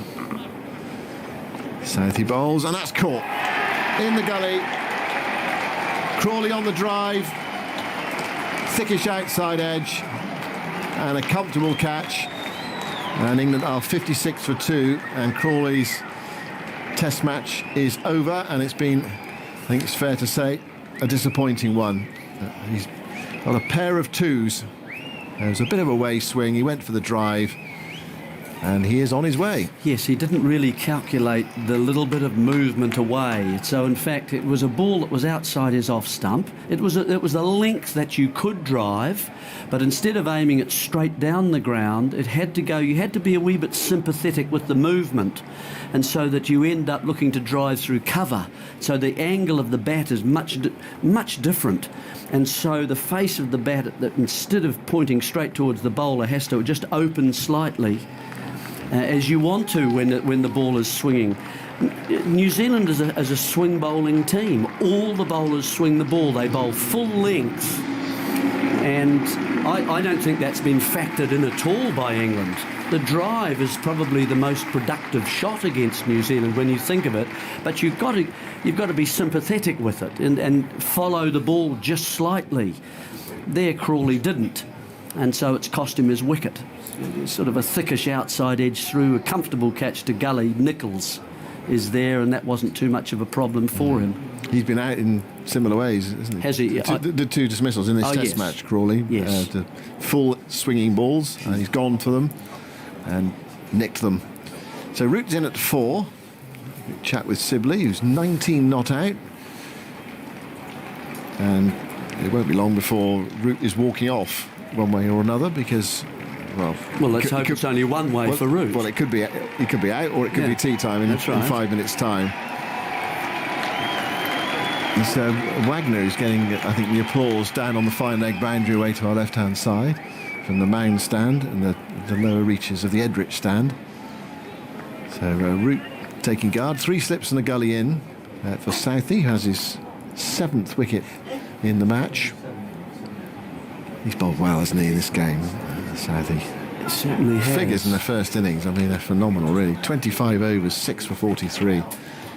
You often come up with much better than that in a Test match, both for economy rate and for wicket rate as well. So here is Southey moving into bowl to Root, and Root turns into the onside up towards mid-on. And for skill factor. I just thoroughly enjoyed watching a practitioner using all the experience, the width of the crease, the use of the wrist, just sort of, and the way that he's able to bowl to left hand as well. That dismissal of Bracey, for example, just lovely down, away swinger to the left hand, which is an in swinger to Southey, not his normal delivery. That's a new one. Away, and then Bracey just pushing it as if it was going to go there, and back she came up and took the stumps out. So he bowls outside the off stump to Root. Root leans forward and lets it go. So we're coming up to tea on this final day, 5 to 4. There's still basically half a day's cricket left, 45 overs. It's a lot. It's almost a day's cricket when they declared. Yeah, especially at the pace this Test match has been played, the number of overs we've lost. But Zach Crawley's only the second number 3 batsman to be out for 2 in both innings of the Test match. Previously, this is wonderful stuff. John Edrich, great England left-hander, nuggety player, against New Zealand in Christchurch in 1966. Southey moving into bowl to England's captain, Joe Root. And Root comes forward, defends, runs it towards backward point. There's no run. It's the end of Southey's successful over. 1 for 21 from 9 from him, and England are 56 for 2. We've had 31 overs. 217 to win from a further 44, or 8 wickets for New Zealand. He was dismissed in the first innings by Dick Motts and in the second innings by Bob Cunis, who I believe was described by John Arlott as neither one thing nor the other. It's a game that New Zealand ended up in their second innings 48 for 8 in 48 overs, just clinging on for the draw, and Cunis managed to bat through the last half hour, and Agaz's hero Ken Higgs took 4 for 5 from 9. 48 for 8 from 48 overs.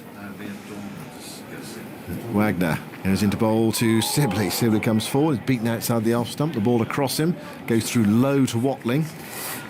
You know, it's a little bit unfortunate for Root too to come in at such a close time to a scheduled end of, end of session, because he really can't play for much here. So he's got to be a little bit circumspect to then restart in what is the last session of the match. So he's going to be relatively quiet.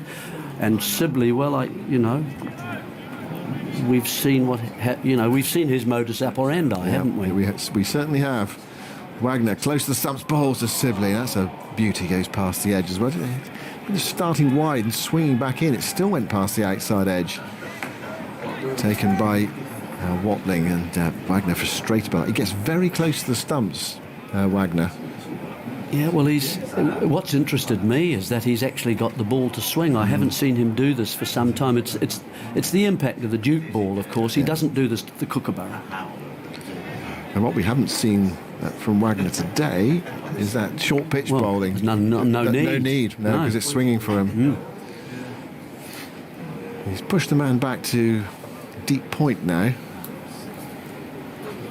Here is Wagner bowling to Sibley, and Sibley covers it this time. He plays the ball outside the off stump, but he's conscious the ball is coming back in a fraction, so he decides to play at that and play it solidly back to the bowler, who picks up and marches back to his mark at the nursery end. Well, the good thing about the swing, of course, Simon, is that then the straight ball becomes quite dangerous too as it goes across.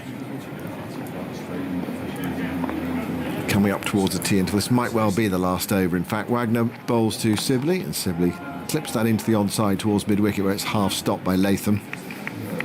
And he runs after it and picks it up. And there is no run. So, 2 balls to go until tea on this final day. With, I think the draw has been the favourite for quite a long time in this game, and I think it definitely feels like that at the moment. But can something change after tea? 217 to win from 43.2 overs. So still, in theory, a lot of cricket to play. Wagner to Sibley, an in-swinger, full, driven by Sibley into the onside towards de Grande, who hurls the ball towards the stumps. Watling comes up. Sibley was out of his ground for a moment. And Wagner's sprinting back now. He's just sensing the possibility of one more over before the break. Yeah, this is the last ball of the over. Root's come down to do some gardening. He realises that we're right on the edge here. I think it might well be tea. Let's see. Here is Wagner bowling to Sibley down the leg side. It might have flicked the pad, stopped by Watling after a fashion, and picked up by Taylor coming round from slip. And that is the end of the over. Sway leg umpire coming in. What's the standing umpire going to do? He's knocked the bails off. So that is tea. So despite Wagner's best efforts, the players will walk off. T. Wagner, though, is coming to the nursery end, presumably to get his cap or whatever. Get some paraphernalia down here, all sorts. He's also got a fan club down there on the fine leg boundary. So presumably there's been a bit of interplay with the spectators, which is good to see, isn't it? And he's a feisty character on the field, Neil Wagner. And he's a lovely man off it. Yeah. I don't know whether you've had a chance to interview him at all, Simon, but he's very open to all sorts of questions. He loves the fact that you might just perhaps give him a suggestion. Have you thought of it this way? And he, thanks very much. I really enjoyed that. He is. That's exactly great. But he changes completely and finds another part of his character on the field. On the field, yeah. There's a bit of staring, bit of chuntering, all that. Yeah. And I like the walk back, staring at the batter, walking backwards. Yes. But I also like the fact he walks back quickly, gets back to his mark quickly and gets on with the game. Anyway, 56 for 2 at tea. 32 overs have been bowled, and the target 273 from 75. Root yet to score. Sibley, who's batted throughout those 32 overs for 19, wanders off with Root, disappearing into the long room, I can see in the distance. And the New Zealanders are making their way up the steps as well, off to that visitors' dressing room away to our right-hand side. Right. So 56 for 2 at tea. Dan Norcross is going to take you through the tea interval shortly, but first let's check on today's other cricket action. We're coming to the end in the latest round of LV County Championship games, and Kevin Howell's down there at Taunton watching Somerset against Hampshire. Kevin. I hope I didn't rub it in on day 2 with you, the fact we had such cracking weather. Yeah. Yes. So I'm afraid it's raining now. We're getting our bit of bad weather. Whether it's going to have a big impact on the game, highly unlikely, because Hampshire, when it started to rain this afternoon, were 88 for 2. Somerset having declared their second innings at 409 for 7 at 12:15, setting a nominal target. That didn't really matter. They needed enough time to take those 10 wickets. We've taken 2 of them at 88 for 2, the not-out pair, Allsop and North East, and looking relatively comfortable. In fairness, there were 42 overs left when the players went off for rain, and it was fairly steady stuff. And just looking out now, it still is. It's not as heavy now, but it's been falling for 25 minutes, half an hour or so. So this one almost certain to be a draw, despite George Bartlett's 5th first-class century, which he managed to get just before that declaration. George Bartlett, so well done to him for that. But it does appear as though this is going to end in a draw. And in doing so, in terms of the group, as we take a bit of a break now, it's the T20, the Vitality Blast, starting on Wednesday. It's likely to be that Somerset will top this group on 119 points. The top 2 go through to Division 1, of course. Somerset on 119, Gloucestershire 109, Hampshire 108, and Surrey on 101, all of them having played the same number of games. Where the weather is affected, and where it will have a big impact, or could do at least, is on the defending champions Essex across there at Chelmsford, because they didn't get a lot of cricket in the end. A drawn game today, Nottinghamshire 44 for 2 when the rain started to fall there at Chelmsford. A match is drawn, which, as I say, with Essex, only 1 game for them, 2 for everybody else. They've got 1 game remaining, that's all. It'll be at Chesterfield against Derbyshire in mid-July. So that group, again, very tight, but Warwickshire top it on 120, Essex having played a game more on 118, Nottinghamshire 115, and Durham 111, but so close. That's 9 points between the top 4, and Essex, real hit for them, I think, in terms of their not being able to get on and get a victory there. It might not have happened anyway, because they had a complete washout like you on the second day, but there we are. Problems perhaps for Essex in terms of qualifying for Division 1 and retaining their championship title. What else got to tell you about? Kent versus Northants. Northants 156 for 8. After Kent declared overnight, Northamptonshire lead by 218 runs with just a session of the game to go. And the Sussex team, the very young team, 3 teenagers and a couple of 20-year-olds, 165 for 4, Sussex in their second innings, still trail by 80 runs. So a big push by Yorkshire there to try and wrap up that game, taking 6 more wickets in the final session of the game to see if they can extend their lead to the top of the group over Lancashire after Lancashire lost to Glamorgan a couple of days ago. And in the Rachel Hayo-Flint Trophy at Chester, it looks like a victory for the Lightning. It'll be their first victory from 3 games played so far. They scored 259 for 5, and the Thunder, the latest score I've got, is 112 for 9.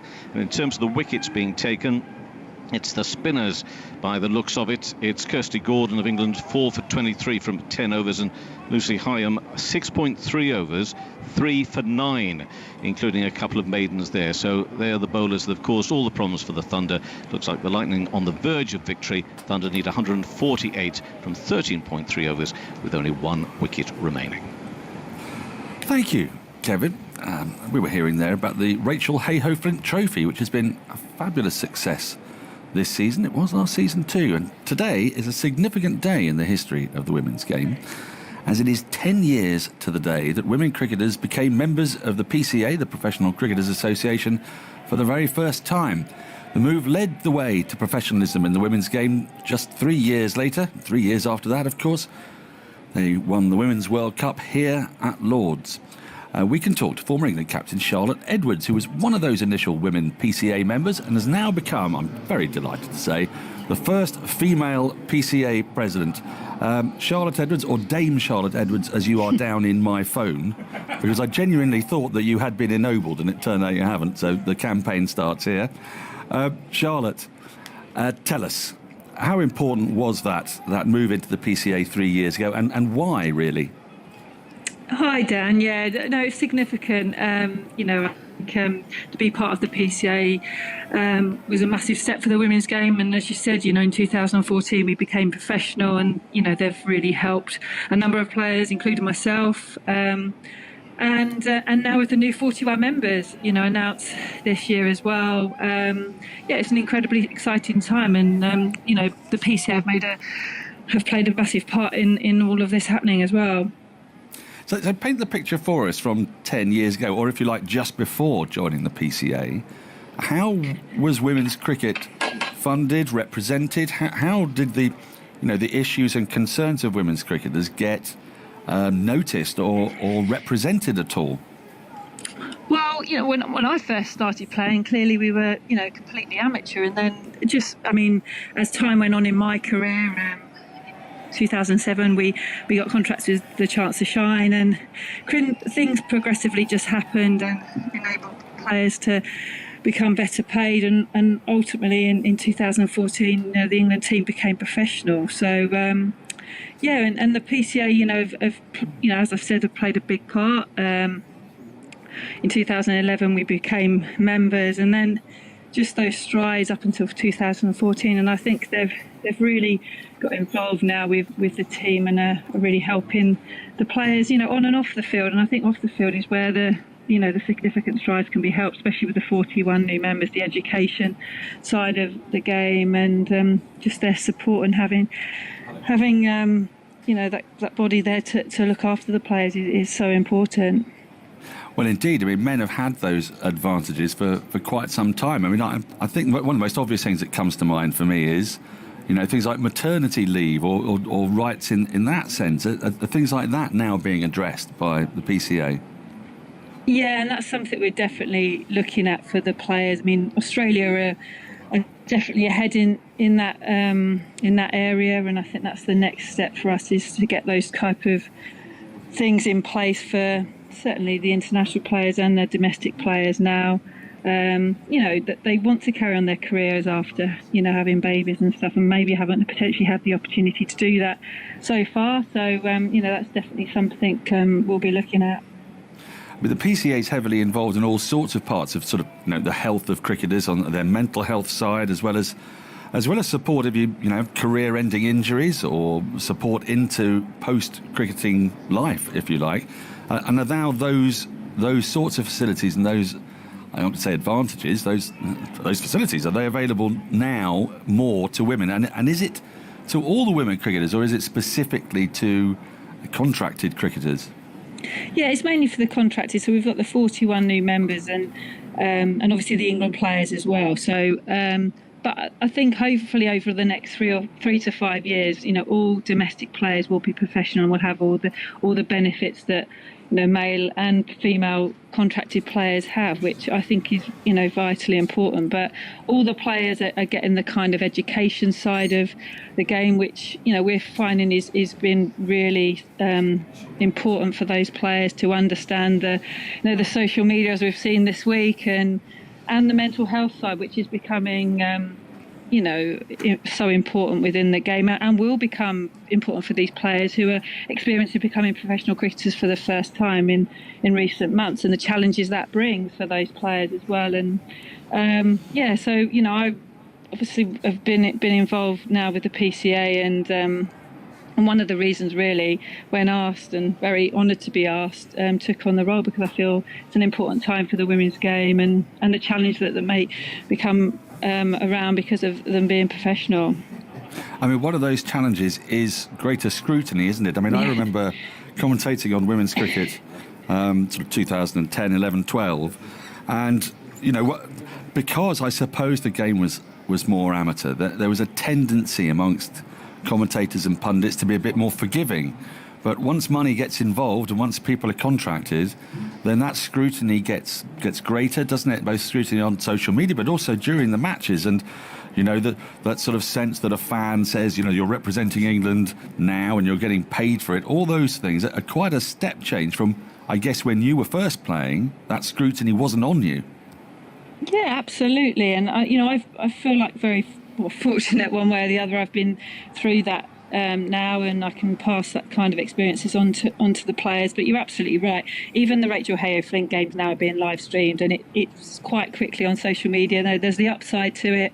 Emily Arlett taking 5 for yesterday, and it's all over social media. But on the other hand, if you drop a catch or a string of low scores, that also is in the media spotlight now, and that's what players have to deal with. You know, is their job.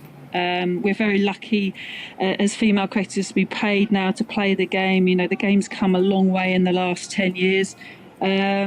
But what comes with that is now scrutiny, which the players are getting used to. But, you know, like anything for the first time, it is quite difficult to deal with. And that's why the PCA have put a number of educational pieces in place to support the players as much as we can.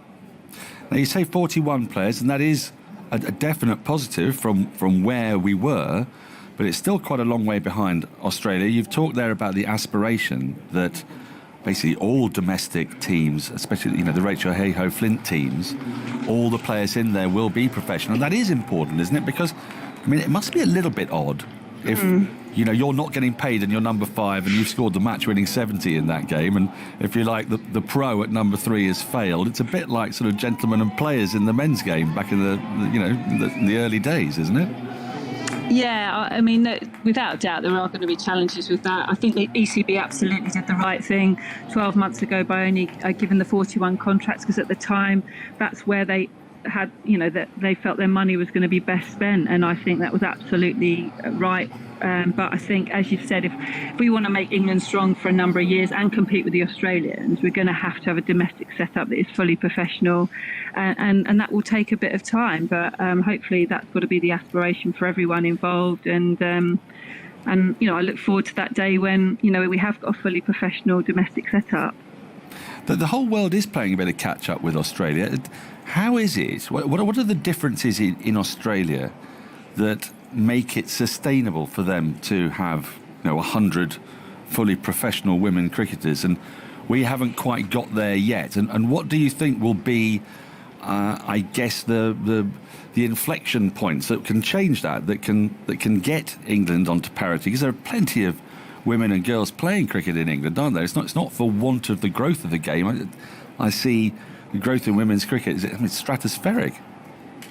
I think it's purely investment, Dan. You know, 7 years ago, Australia decided to invest heavily in their women's cricket, and you know, they started out very much similar to what we did, really, with you know part-time contracts, and progressively have got more over time, and the WBBL as a result of that has really kicked off over there and become, you know, actually quite a spectacle, really, and a platform for those girls to perform at, and probably increased revenue as well for them. So it's all about investment for me, and hopefully, you know, we had to start somewhere last year, and you know that was a great starting point. But I think we've all seen in the 12 months that the professional contracts have been in place, and the professional structures, that you know the players have improved so much, and I'm really excited to see where they can be in, you know, the next 2 or 3 years' time, and hopefully with more and more professionals being added to those squads. Now, the 100 is a really good opportunity to make those points for investment more strongly, aren't they? Because the thing about the 100 that I think a lot of county fans who are ill-disposed to it don't entirely understand is just how important it is for women's cricket. It's being billed as a competition, an equal competition, a women's 100, a men's 100. It's being launched with a women's game. Each of the 100 franchises has a women's team and a men's team, like the Big Bash has, and the women's Big Bash. That sort of means that the product itself is being driven as much by the women's version of the 100 as it is the men's version. Does that make the case for investment and more investment in women's cricket that much stronger, Charlotte? Yeah, I truly believe that. And having been to Australia myself and been involved in the WBBL, I've seen how that's grown, and that, you know, both competitions have grown together and they're very much seen at the same level, which I think is absolutely fantastic. And, you know, they get the same amount of airtime. So, you know, that's an important part. And that's one of the reasons why the Hundreds have brought in, to bring a new audience to the game. And hopefully the women's side of that will do that, which, you know, having seen the cricket played so far this summer, I'm really excited about you know, what we can do with the 100 in the next. It's coming around quite quickly. It's 6 weeks times really, so you know, it's you know, it's two teams, one club, and hopefully that's going to go throughout, you know, the country. Well, the first women's game will be live on BBC Two, on television and radio, I'm delighted to say. I've been joined by Isha Guha. And Isha, you played the majority of your career, if not nearly all of it, before women were members of the PCA. So you've seen what it was like, just as Charlotte has, before and after professionalisation. So can you sort of describe those different worlds? It's tremendous, really. I guess, you know, when I first started playing for the love of the game, as a youngster, you know, you just want to play for your country, and you're putting in all the time and effort because you just want to get better as a player and as a team. And then obviously money is introduced and you're able to make it a bit more of a living. I personally was doing some studies alongside playing, and it's great now that the girls have the opportunity to make it a full-time living. Decisions to be made around how long you can continue playing the game as well. We've got Catherine Brunt still playing at the age of 36, which is fantastic. And I played a lot of my career with her, actually. So, you know, you get into your mid-20s and you're starting to think, okay, where is my career going? What am I doing with my life? And for those who want to go off and start a family as well, it's providing them with an opportunity to come back into the sport as a player, which I think is wonderful. So to see it as a viable option now to play professionally, I think is fantastic. And you've got to improve those stepping stones as well, which is why the domestic contracts are really important. Lastly, because the players are coming out and the umpires are coming out, I want to ask you both. Test cricket, this is called Test Match Special. Women's Test cricket was the form of the game. And then it's really sort of gone back into sort of white ball cricket, 50-over cricket and T20 cricket. Will this sort of boost of professionalisation or professionalism, does that mean that we might start to see some more Test matches? We've got one coming up this summer against India very shortly at Bristol. Do you think it might just give a boost to women's Test cricket? Charlotte, do you want to go first?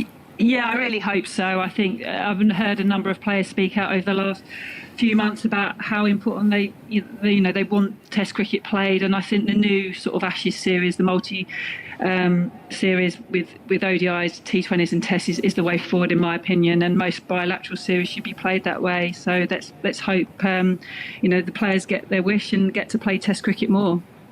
Charlotte, we're going to have to let you go because we're about to start up again, and Isha can answer that question, but I've got to get out of the way, and I've got to go and scream into a pillow in a darkened room because Dominic Sibley's come back out to bat. Not pinning your colours to the mast by any stretch there, Dan. No, he's doing a fine job of doing that job, but it's not the job that I particularly wanted to watch. So I'm going to leave you in the very capable hands of Isha Guha. Well, the good thing for Dan and England is that he is at the non-striker's end at the moment. 3 slips in a gully in position for Joe Root, the England skipper, who is setting himself up to face the first delivery after tea. England 56 for 2 with Tim Southey ready to go once again from the pavilion end. Bowled a good over just before the break to extract Zach Crawley. England need 217 to win in 43 overs. Around about, fives and over? Just over fours, fives and over? Forget it. Hello, Phil. Hello, Tisha. Forget it. Yeah, as Joe bat hovering as he guides that past third slip. In between third and gully as that races out to the third man boundary in front of the Edrich stand. And he comes back for 2, picks up a couple, 58 for 2, needing 215. Phil, so... No, the game's not up, gonna I happen. think. No, not going to happen. And Dan can take over from me in the darkened room. That's what I've been doing a little bit. I think it's poor that England have just not even... well, listen, they might come out. It's only just started after tea. That could be the subtle ploy, that we'll just play normally till tea and then assess and have a little bit of a dip after tea. So we'll wait and see. But Southey bowls. I don't think Valencia so. Root, who pushes to the offside, no run. I don't think it is, which I think is a. I don't know. Listen, it's not as if it's the West Indies from the 1980s steaming in it, is it? You know what I mean? With those guys hanging on for dear life. It's some nice pitch upswing bowling, which is good on a pitch that's doing a little bit. But I just feel that England could have made a bit more effort. Yeah, we just did a piece pitch side with Michael Vaughan saying that What was he he would like to saying? see the inexperienced players be a little bit braver as Root is covering his off stump on the back foot, no run. Yeah, and that's around the messaging, I suppose, isn't it? Yeah, a little bit. And also, Joe Root, I think, was interviewed at the start of the summer. We're going to be here trying to win every Test match that we can. Well, you had an opportunity to win a Test match here, and you never even tried to grasp it at any stage. So I don't know whether I'm being a bit harsh. Is it a or hard not. balance to strike, do you think, when you've got those players who are trying to make a case for themselves for this summer Well, it's and about beyond? The team. It's about the team. Absolutely. It's about trying to win Test match cricket. But not if they start to personal. be a bit more positive, they get out early, and that. Well, they have anyway. That's bowled. Well, that's true. That's bowled wide of the off stump, easily for Root. Yeah. You may as well. Sometimes you may as well go out like a lion instead of a lamb. I mean, I'm with you. Yeah, you know what I mean. So I don't know. Perhaps I'm being a bit harsh, but I thought it was a very fair declaration by New Zealand, and everyone was just a little. An enticing one, yeah. Yeah, and something that you could have overcome, with some good batting and some good intent and momentum and things. And then if you lose 2 or 3 quick wickets, okay, then you have to reassess. But not even to bother going for it. Root tries to work one away down the leg side, a diving BJ Watling to his left. He was like Superman in the air. He was. Have a look at trying to get hold of that one, but he pouches it and he's now shaking his head. I think he doesn't believe he quite got there himself. A wide delivery from Tim Southey down the leg side. That is a Superman. Yes. Buzz Andy Zaltzman Lightyear or just something. Reenacting it Yeah, in fantastic the commentary stuff. box. Just managed to get it in the webbing. He enjoyed that, even though he might have pulled a intercostal or something. In-play clips available on the BBC Sport website, as that's again bowled wide of the off stump. He's trying to tempt Joe Root, but he's not having any of it. End of the over then, 58 for 2. Root on 2, Sibley on 19. 215 to win. 42 overs. That's just over 5s and over. I know. Get them off your pads. If you suddenly switch the mindset and think one day game, I know it's a day 5 pitch, but you're getting those all day long, aren't you? All day long. And I know this England batting lineup is inexperienced, and we haven't got the big guns of Stokes and Butler and all this kind of stuff, but I think it just sends a bit of a poor message, doesn't it? That slight lack of confidence in the team that's sitting in that England dressing room, perhaps. I don't know. Wagner shuffles away, bowling the first over from the nursery end after tea. A nice shaping delivery into the right-handed Dom Sibley, who gently pats it back down the pitch. The ground bathing in the sun now as the clouds have cleared ever so slightly, the sun bursting through. Gorgeous Sunday afternoon here at the home of cricket. Flags hanging limp in the distance above the pavilion. It's a vicious looking comb you got there, Ace.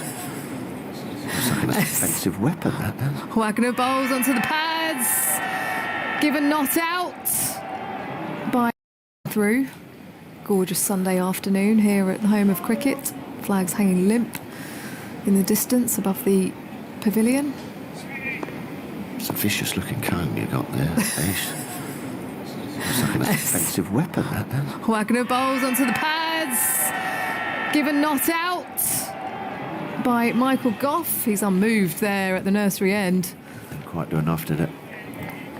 Have a quick look at each other, Wagner and Williamson, but not interested as the ticker times down. 3 2-1. They have not reviewed. 2 reviews left for New Zealand. Just having a look. It pitched in line. Oh. Hits him back leg. Maybe slightly higher. Are you feeling that one, Yeah, I am. Phil? Yeah, I am. That is flush. Flush on. Probably going down the leg side as well. Is Sibley standing open in his stance. Misses one outside the off stump. Beats the edge through to BJ Watling. Arms raised in the air from Neil Wagner. He's given everything. He always does anyway, but he's been searching so hard for this wicket. That outside edge, which has evaded him so far against Dom Sibley. That one angling in, then hitting the pitch and going down the slope. Unplayable. Yeah, I needed it for my hair. Yes. Big sharp point, isn't it? As Wagner bowls wide of the off stump this time. Sibley pushes forwards and allows it to pass. It's a good tool to have when you're trying to get a bit of volume. Oh, okay. Yeah. Right. Okay.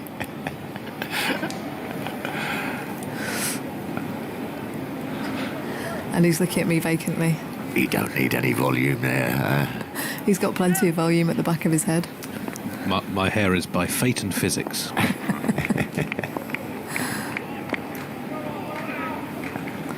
Sibley with an open stance, but pointing towards gully as he watches that one go through to the keeper outside off. Right, what should we talk about? Well, there's not much going on out there. I'll finish the point around the women's test match. Yes, which, yes. Dan was great news, asking me isn't it? about, and with the professionalism, I mean, I would love to see more Test cricket played in the women's game. There's currently no domestic longer format competition. That's which, got to change, hasn't it? as you see more domestic contracts come into play, more professional contracts, you might think actually that could be something that could be enforced with more time being spent playing cricket. So, I mean, it's something I would love to see. Of course, there is a disparity between the top teams in the world as Wagner bowls full, pushed by Sibley off the front foot to mid-on, no run. Why don't they play, what would it be, 3-day games, county games? 3 or 4 days? 3 or 4 days? Why not? Why is that not happening? Why has that not been happening? Because all of the investment has been around the one-day game. The one-day white ball game, yeah. the white ball game, and then obviously T20 cricket being viewed as, you know, the ultimate spectacle for women's cricket. And that's where the investment has gone in from an ICC point of view. That's the ultimate goal, though, isn't it? I mean, what, to play more Test cricket? Well, and county 4-day cricket. I mean, I would love to see that, yes. As Southey continues from the pavilion end, Joe Root pushing off the front foot to play that towards gully, no run. But the fact is, when I first started playing in 2002, you know, we played Test matches against India, New Zealand. When you first started playing, is it? That's when I retired, 2002. Yeah. Go on, carry on, sorry. Feels like a long time ago, though, Phil. Yeah. India, New Zealand, South Africa, Australia. Did we play against the West Indies?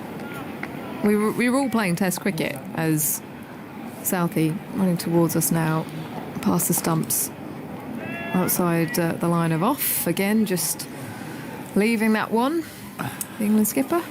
Well, the goal must be to sort of mirror the men's game, mustn't it? And get to that. Yeah, I think so. That But stage. in terms of visibility and commerciality around the women's game, the focus has been on T20 cricket and getting more teams around the world playing the shorter format to build the competition level. So you're getting good competitive cricket at the highest level. But the problem you've got is, you know, a lot of teams haven't been professional at the international level. As Southey coming in on an angle, again, wide of the off stump, easy leave. And so you couldn't really ask domestic leagues to form these 3-day, 4-day formats because a lot of the players just didn't have the time to play it. So that's why, you know, it would be a great step going forwards. But the key at the moment is around forming these domestic structures for 50 over 20 over cricket. Saka's still in the background. I think he's got the sniper's rifle out. Root still in his crease. Back and across. Struck on the pads. Full. Finds its way down to fine leg. And Kettleborough not interested in that one. Tim Southey. Hands on thighs, crouching over. Smile on his face, but he returns to the top of his mark. Having not reviewed that one, so probably going down the leg side. It was angled, shaping towards first slip, but it just kept going with the angle. Yeah, I think the appeal was on the length of it. You've got perhaps half a chance, haven't you, if it's very full. That's going down leg.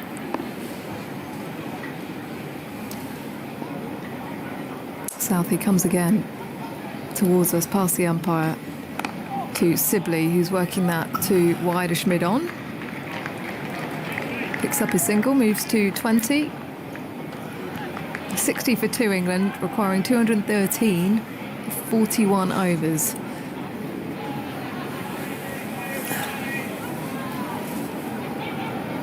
Gently patting the wicket now, Joe Root. It's also the entertainment industry, isn't it? So yeah, you're thinking about the fans. What? Yeah. Yeah. And No, I agree. spectators have come in to watch a bit of I Test agree. cricket here at Lord's, and It's a bit of a... I know that, you know, Test matches and Test series is, you know, all serious and you don't want to lose anything, but I think there does come a point. as Root is on the back foot, Because there's no points for these Test matches, are there, in the for the Test Championship? No, there is the carrot of if New Zealand win this series, then they jump to the top of the world rankings. Yeah. England, if they win 2-0, then they move into second above New Zealand. Yeah. But I think you are a little bit sort of duty bound to, you know, try and produce something. Or at least it's the intent that I've been disappointed with. It's just like, right, okay, doesn't matter what New Zealand are gonna, you know, they're not gonna give it to you, New Zealand, are they? And they did a very reasonable declaration, but not just to even consider it. here comes the left armer, Neil Wagner, bowls to Sibley, pushing for the offside, no run. Just 50 runs off the bat in the first 35 overs, going back 20 years on the ball-by-ball data is available. That's the joint second fewest England have scored off the bat in the first 35 overs of a Test innings. They were 49 for naught, all off the bat in Visakhapatnam in the fourth innings in November 2016, trying to bat for a draw. Also 50 for 4 in Centurion in January 2005, but that was a short innings at the end of a series. England were 2-1 up and just hanging on for the victory. So that's right up with England's slowest efforts. Wagner delivers this one outside the off stump, going through on an angle to BJ Watling. Again, easy lead for Sibley. New Zealand, though, in the last couple of overs, haven't really made England play that much. No. And, you know, maybe trying to entice them to drive, but they're not going for the run, so... Yeah, they've got to change. I mean, they've got an extra slip in now, haven't they? So I think they've twigged it that there's no point in particularly having men back, even though the man has just gone back on the hook. Crikey. Good luck at getting Try Dom something Sibley to different. play a hook shot. Trying something different in the mind. Are we being harsh? Not really, are we? As Sibley crouches, open stance. Wagner, another good length delivery outside off stump. He's not going to fall for that trap as that goes through to Watling. Crawley will be disappointed again. Yeah. Not a great Test match. Couple of poor shots, really. I mean, how hard will the coaches be going on the batsmen, do you think, and the inexperienced ones and the shots that they played in this series, in this Test match? But I mean, you know, okay, there are. Well, they will be. They'll be definitely addressing it. It needs to be addressed, and Crawley is probably. Wagner winds up short ball outside off. Leans back to Sibley as it goes through. Sorry, someone who's going to be looking to play the whole summer. You know, it's not like a Bracey or, you know, someone like that. I mean, you know, he hasn't He hasn't covered himself in glory with those 2 shots here. And they were pretty basic technical errors, really, or mindset. The one wider, the off stump to Southey, where he came a bit wider, set him up, and then the one today, slightly straighter, angled away from him. Yeah. He was playing it too straight, actually. Yeah. Needed to play with the swing as Wagner bowls, beats the edge, as Sibley forward presses and looks to defend, a shaping delivery from that kind of round arm delivery, the way he loads up like an archer, delivering the bow. Yeah, again, shape down the pitch and then hits it going down the slope. I mentioned Sibley's run of single-figure scores earlier on. He had 6 in a row before this innings. Crawley's now had 5 in a row, and 8 of his last 10 since that sensational 267 against Pakistan at the end of last summer. 8 of his last 10 he's been out in single figures. Yeah, starting to become a worry. Sibley back and across, pushes to gully, no run. Good length on off. End of the over, 60 for 2. Root on 3, Sibley 20, 213 to win for England. 39 overs left, counting down. I wonder if the slope has got to him a little bit as well. Who? Sorry, it's Dom. Crawley. Yeah. Well, it can play with your mind a touch, especially if you haven't played here a lot or experienced it a lot. Perhaps that comes into it. Oh, they're a fine bowling side, aren't they, New Zealand? You know, they're all pitch-up swing bowlers who are experienced. The crowd love Neil Wagner. He's just popped down to the mound stand and receiving. There's a lot of Kiwis down there. Applause, yeah. They've got good support in, Yeah. all in the retro kit. He is a likeable character. As Southey continues, Root covers the ball on off stump. It's a good defensive push. Back to the bowler. Phil Holland emails us, I've got 2 tickets for day 1 at Edgbaston. Yep. Listening to England's performance, I'm not sure I want them. No, first day will be all right. Why aren't they going for this? Wow. Yeah, no, get yourself down to Edgbaston. It's going to be good. I'm looking forward to it.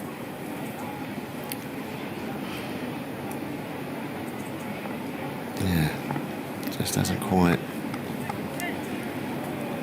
sparked into life for England.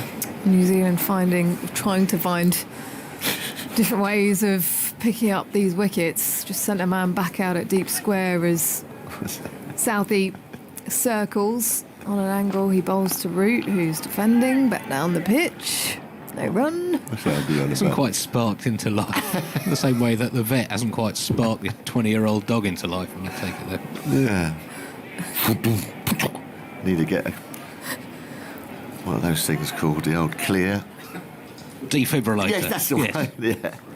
Need to give the fellas a jolt to that. What's this all about? Thomas and Surrey, some of the criticisms of Dom Sibley are astounding. All right. We've complained for 10 years about not having openers who can set a platform, and now we criticise our most promising young opener for not scoring in a run of ball as Root defends, but it hits the inner part of the bat to a vacant mid-wicket, comes through for 1, 212 to win. I can answer that. It's called situation of the game.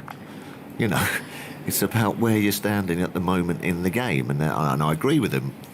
First innings, you want to set that platform and get yourself into the game, but I mean, this was a chance to then try and just kick on a bit and at least put New Zealand under pressure to try and win a test match. So I think that's what we're saying. And if you're talking situational play. Yeah, and if you're talking about seeing off the new ball, we're now into the 37th over, and he hasn't really changed his mode. Yeah, no, so you've got to be able to, at this level, to adapt. I think he's had a lot of praise for the good innings he's played for England as well. Absolutely. Yeah, full of praise when he got his hundreds, and it's the way that Sibley defends to mid-off. Chris Silverwood's had sort of setting his stall out, but then when you've got a sniff, you've got to be, prepared to perhaps sacrifice yourself a bit and push yourself and try to get on with it a bit. But I think it might have been that they were told, when the declaration come, I think that actually it was probably told to them that we're not going to go for it. Really? Do you think? I don't think that would have been the messaging. I think the messaging would have been bat for the next half an hour, see where you're at, and they haven't really. No. As Southey bowls to Sibley on his pads, that's where he likes the ball, and he's whipped it down to fine leg, comes through for 1, moves to 21, 211 to win. I think there's some cheers in the crowd for him getting off the mark. As the score moves to 62 for 2. Bat leaning on his thigh pad at the non-striker's end. Root called for a drink just a second ago. I wonder if that might be something. I don't know. Who's going to send a message? Right, come on. You reckon? 2 slips in position. No. As he defends to Gully. No, perhaps we were. No run. We were getting a little bit too enthusiastic, perhaps. 211 to win, then 38 overs left. David Paddle, what a great opportunity to entertain the fans, crowds on the final day of the test. Well done, New Zealand, for a cracking positive declaration. Yep. And what do we get? An utter bore fest from England. Absolutely dire. A test that doesn't mean that much. Yes, certain batsmen are playing for their places, but I'm sorry. Find England's reply utterly disappointing. I am now hoping New Zealand win.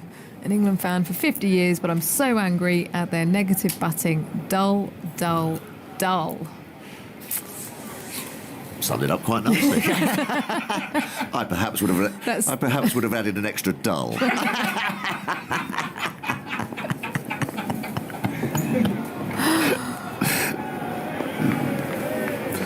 As Neil Wagner sets off, 3 slips in position as Sibley drives forcefully, but to Kane Williamson at wideish mid-off, no run.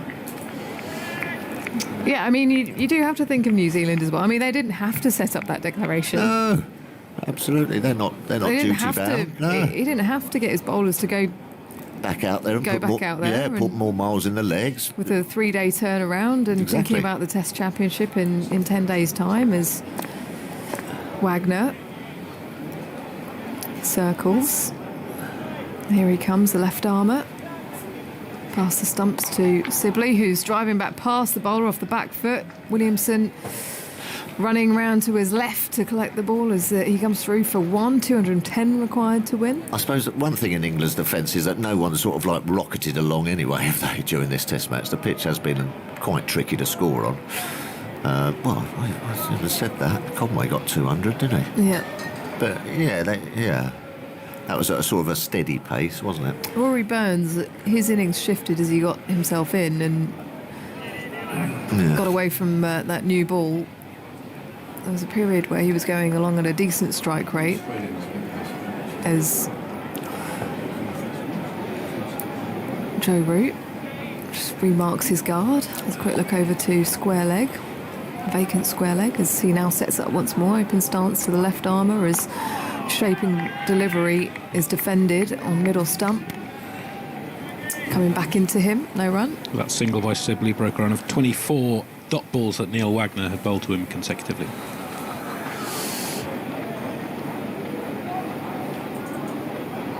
Wagner scratching away at the popping crease. Got plans tomorrow? Next few days, Phil? Monday? What am I doing Monday? Oh, Tuffers and Vaughan. Tuffers and Vaughan, and we will be dissecting this Test match, along with some other things, I'm sure.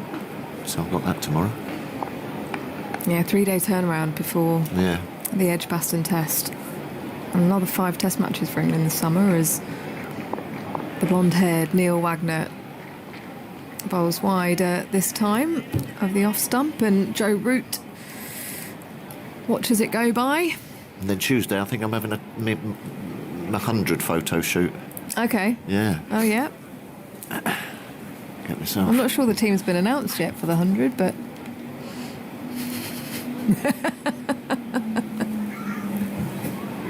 So you're going to be part of it? What do you mean? Have I let the cat out? I'm sorry. Looking forward to that this summer, Phil, the 100. London Spirit playing here. I bumped into John Stevenson earlier, who's excited about the likes of Shane Warne being here for the men's team. Yeah. Owen Morgan, the captain, of course. Glenn Maxwell. There's Wagner bowls on the stumps, no run. The women's team as well, captained by Heather Knight.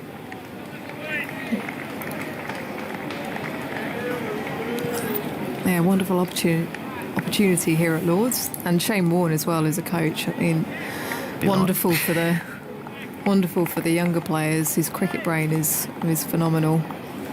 Great person to learn from. Yeah, there's some great coaches. He would have declared something like this, taken a gamble. Yeah, well, it wasn't even. It was just a good old setting up a bit of a game kind of declaration, you know. Yeah, he would have definitely done that. Square leg goes out to the boundary. Wagner bowls full. Root pushes forwards, inside edge onto the pad, falls out in front of him. No run at the end of the over. I wonder what England would have done. 63 for 2, Sibley on 22, Root on 4, 210 to win for England, 37 overs left in the day. A few words from you, Phil, and then Jonathan Agnew. Cheers. Yeah, it's come to a bit of a standstill at Lords, I'm afraid. Not much going on. England just looking to, or not even survive. It's John, help me out. Well, I wish I could. Yeah. What should we talk about? Well, we can. You're going up to Skegness tomorrow, aren't you? I'll go on Tuesday. Oh, Tuesday. Yes. Lovely. So tomorrow I'm going to pay tribute to a very fine former colleague of mine. In comes Southey. Bowls. That's punched away from outside the off stump to mid-wicket by Sibley out to mid-wicket. Blethen Jones, wonderful rugby commentator. Everyone round Leicester. Well done, Bleth. Lovely bloke. Yeah. So I'm going to pay tribute to him tomorrow. And Tuesday, day off. Yeah. I think we need it after this. Yeah, I think we do. Feet up. Oh, no, but you'll be flying up to Skegness with Bumble. Yeah.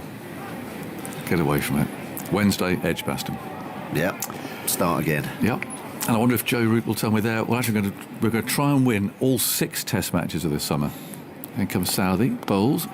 Because before this one, he said we're going to try and win all 7 Test matches this summer. So this evening, I'm going to say. Are you interviewing him? Of course. You're going to hit it. You're going to. Well, I've got to ask the question on behalf of our loyal listener. Who that chap there reading out is Dull Dull Dull.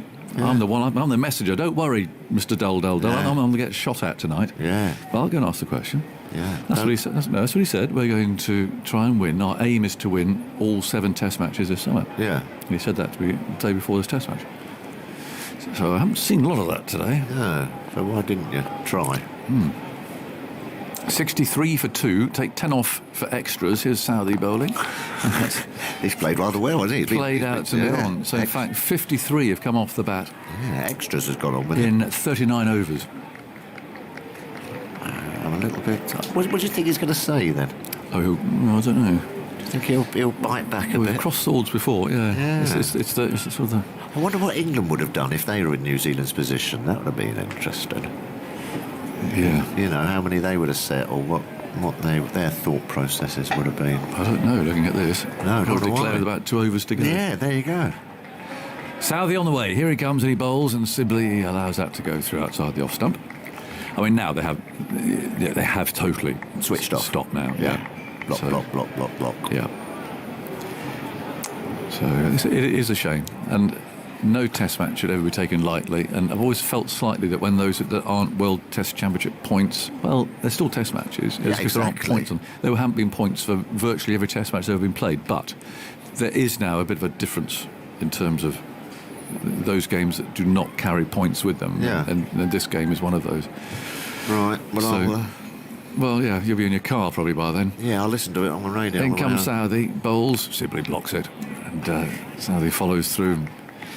Fields, 63 for 2. Here's a man who'll liven it up.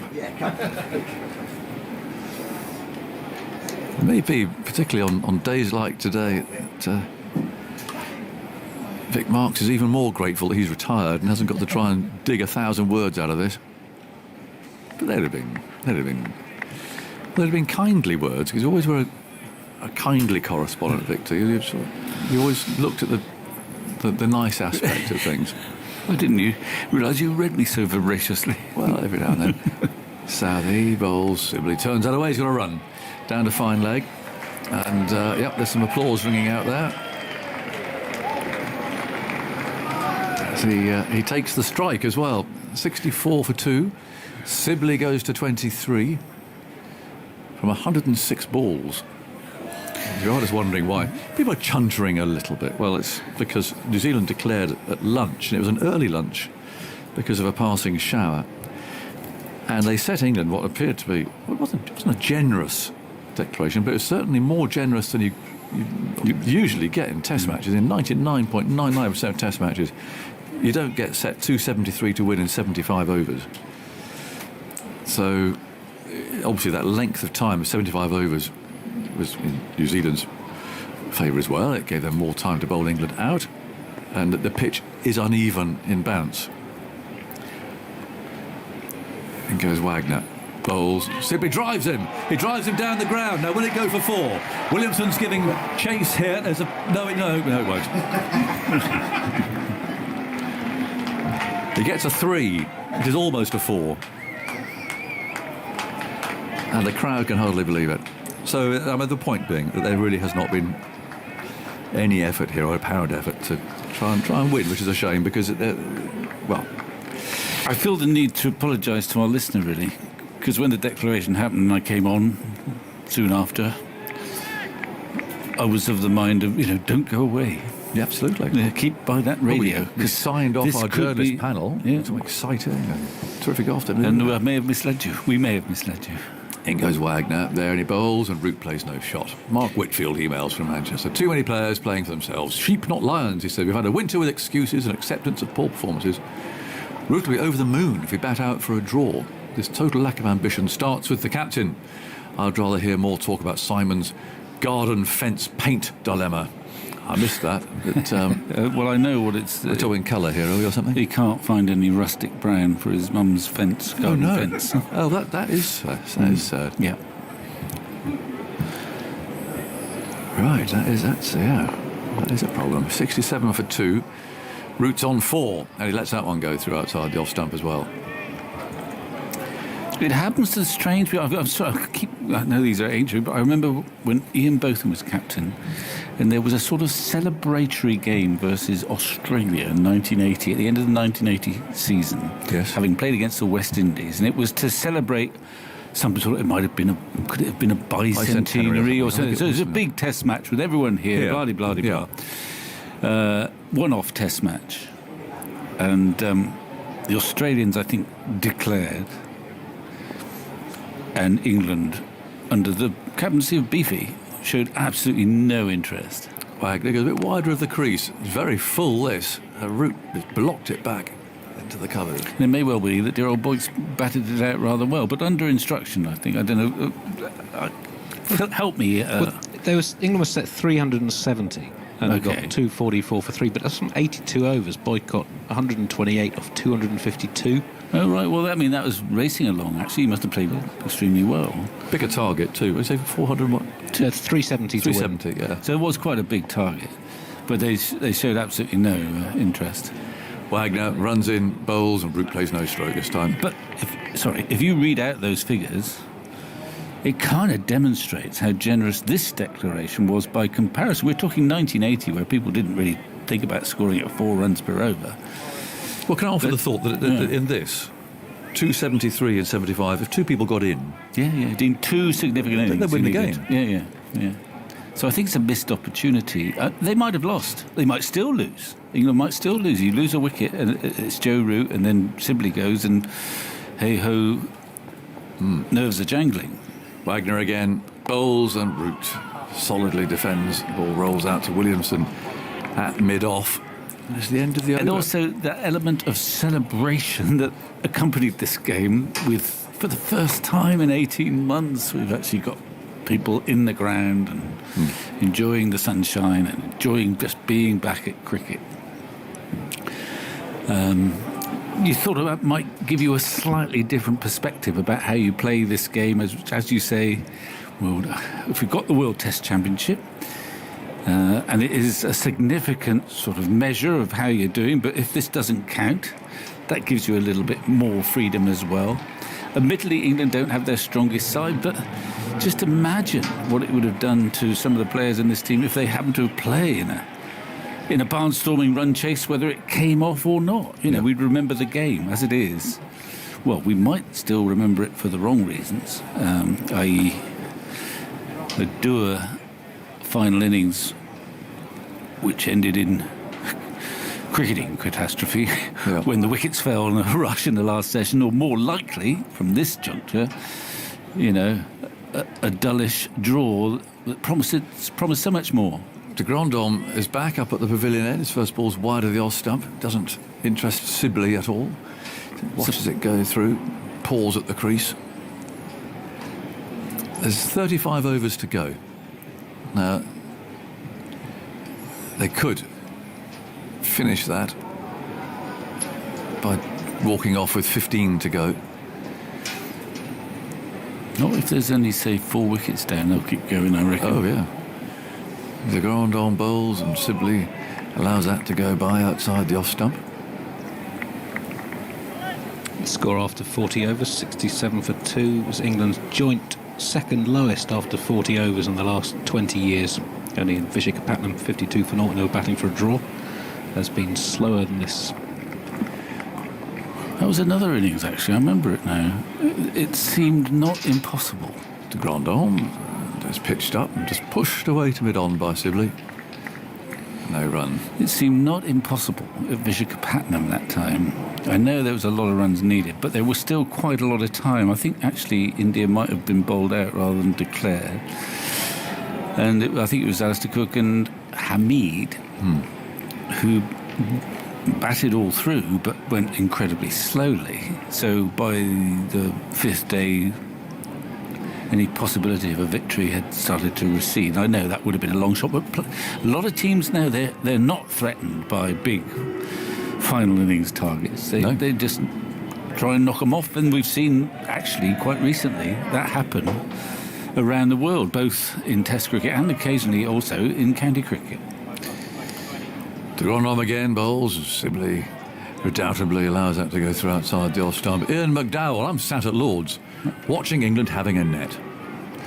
Sadly, the England performance is totally in keeping with their attitude to these tests. Unlike the Kiwis, they rested their IPL returnees. They made no effort to chase this very canny declaration. There were lots of youngsters here today, many of whom have already left, disappointed and switched off from Test cricket. Shabby performance, England. It's hard to argue with it. I mean, just to make an effort, just to at least try it.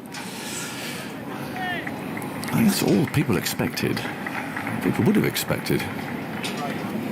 Grandhomme again, hair flowing and wattling's up at the stumps now. Can't surely be expecting Sibley to use his feet down the pitch.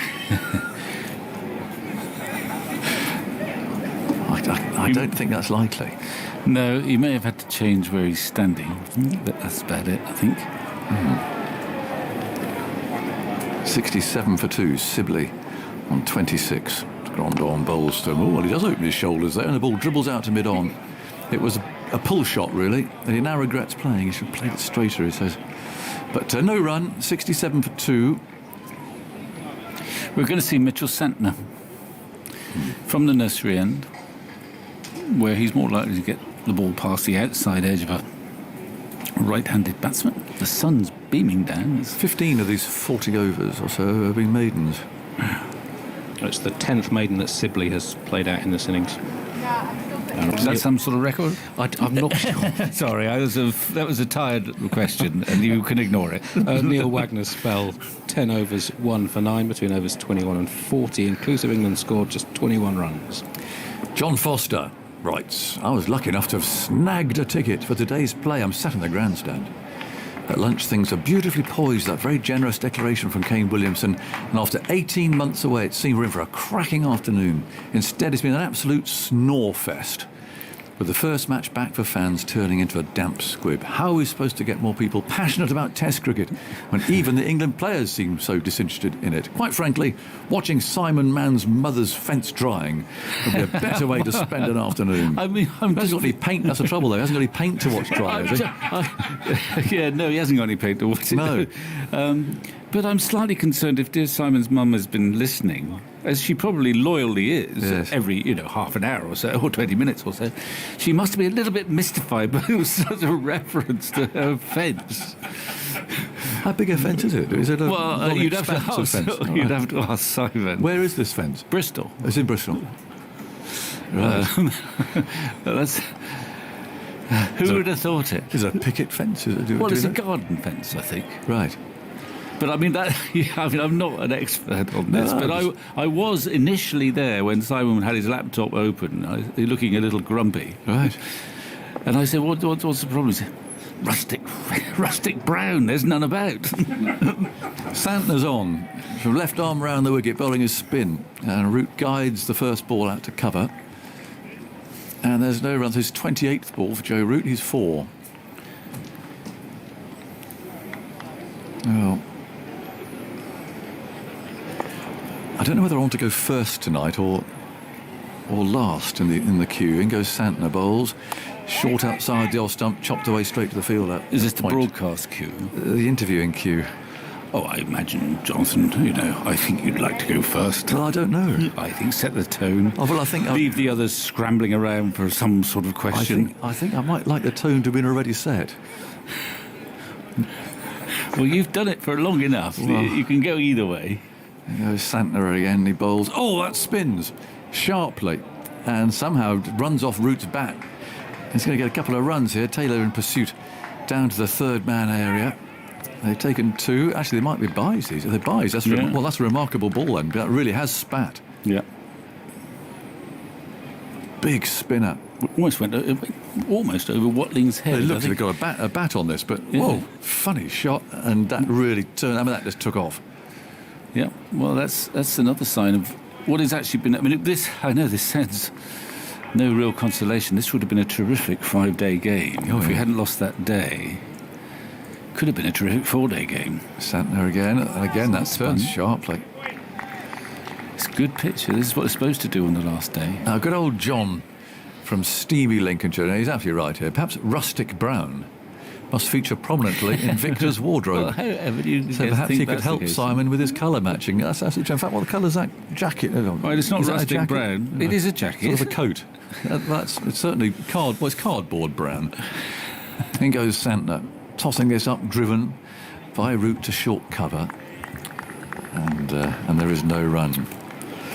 One of the old faithfuls. Well, no, it's not that old actually, because anyway, you don't really want to know, but I bought this just before we were about to go to Sri Lanka, and then that tour got called off. Yeah, okay.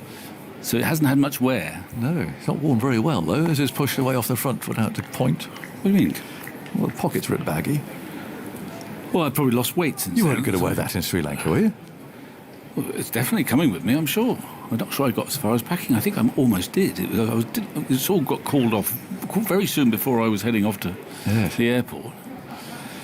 The players are already there. We were going to get out there for that first test match. They were.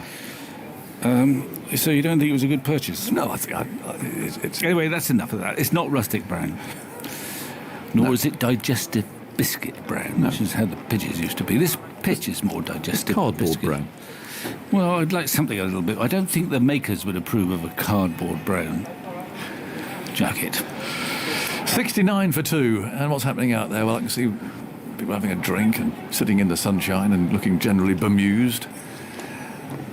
And we've got de Grandhomme shuffling in from the far end and bowling to Sibley as a thick edge. The ball dribbles away through gully, pursued by Conway. And Sibley will take 2. 28 not out. 71 for 2, the target 273. Tony White, today's a prime example of why cricket is in trouble. First thing professional sportsmen must remember is they are in the entertainment industry. De Grandhomme flicks that away down towards backward square leg. It's Sibley picks up a couple there, and it goes 2 more. The first thing, TV money depends on entertainment value. Today's declaration left the door open for an entertaining run chase. And instead, England are playing it like a boring Saturday league game. So what I could do, I could go down with a sheath of these and not actually ask any questions myself, but just produce them as evidence. In goes de Grandhomme outside the off stump, and Sibley plays no stroke. I've noticed this about broadcast journalists, is that the canny, they don't say, this is what I need to ask you. So I've had listeners, hordes of listeners asking this question, which I just simply have to pass on. I am only the messenger. There is a technique. There is a technique. And there are those who say, is that it? Well, almost. Here's the con, Tom, playing it back again. What do you say to those who say? That's the way you do it. What do you say to those who say? And there have been quite a few of our listeners saying this. To those who say, and I'm not amongst them, obviously, what do you say to those who say that today has been an absolute dullest thing I've seen on the cricket field for 30 years? You could couch a question like that, which I probably will, actually. In comes the Grand Homme, bowls outside the off stump. Could be the highlight of the day. Although I don't think I'll necessarily stay to hear it. No. That is one that I've learnt over the years. Yeah, I'm sure you've used it a few times when the going's getting a little sticky. What do you say to those who say, mistakenly or not? That's the thing. Yeah. Well, that's a way of asking the question, but the art of it is trying to make sure that he speaks to me again on Wednesday morning. In comes the Grand Homme, bowls, and that's played off the front foot where it goes into the offside. The Grand Homme field. It's the end of the over. And I'm going to tear myself away from this for a moment, Victor. Okay. So I'm going to leave you to keep morale up. And we've got Dan Norcross coming in here after. Thoughts from you? Well, there were actually 4 runs of that over, and that's more than was required when we set off. But as it happens now, there are 200 runs needed to win, and there are 32 overs left. Now, if, of course, this was a 50-over match, a World Cup match, you think, well, that's game on. It is a fifth-day pitch. The ball is misbehaving now and again. It's swung a little. It's spun a little, actually, for Santner. But the bowlers have been allowed to bowl extremely well, and they've gained in confidence, essentially, especially the seam bowlers. Wagner's bowled well. Jameson's given nothing away. Let me ask you... Let me ask you a question. Okay. What target do you think England would have gone after? Santner's going to start a new over from the nursery end, and Root sweeps, gets it fine. It's running up towards the boundary at the pavilion end. I don't think it'll get there. It's sort of slowing up as it goes up the hill, and it's been pursued all the way there by Slip, and they've come back for 3. Well, I'm tempted to... And it's leg by, sorry, just to clear up, it's leg by, so there wasn't anything on it from Root's bat. 76 for 2. I'm tempted to say that they seemed as if they would require a Hansi Cronje-style declaration. Well, this isn't far off that. 270 and 73. Well, it'd be quite like to know, actually. It was about 250. So 240 and 80, do you think that would have done it? Would that have got them excited? You would have thought so. They might have got that by mistake. I'd like to know what the infamous Cronje declaration was. Santner in, tossed up a little bit, defended into the onside by Sibley, picked up at short leg. There's no run. And it won't, you're right, it won't be massively different to what we've had today. It will be a slightly more alluring. I remember, we all know the story of Nasser Hussain, who was England captain. Tuffers was there, actually, witnessing all this. Santner in around the wicket. Sibley is back into his crease, pushes into the offside, fielded in the covers. There's no runs. But Nasser had gone off the field to have these negotiations.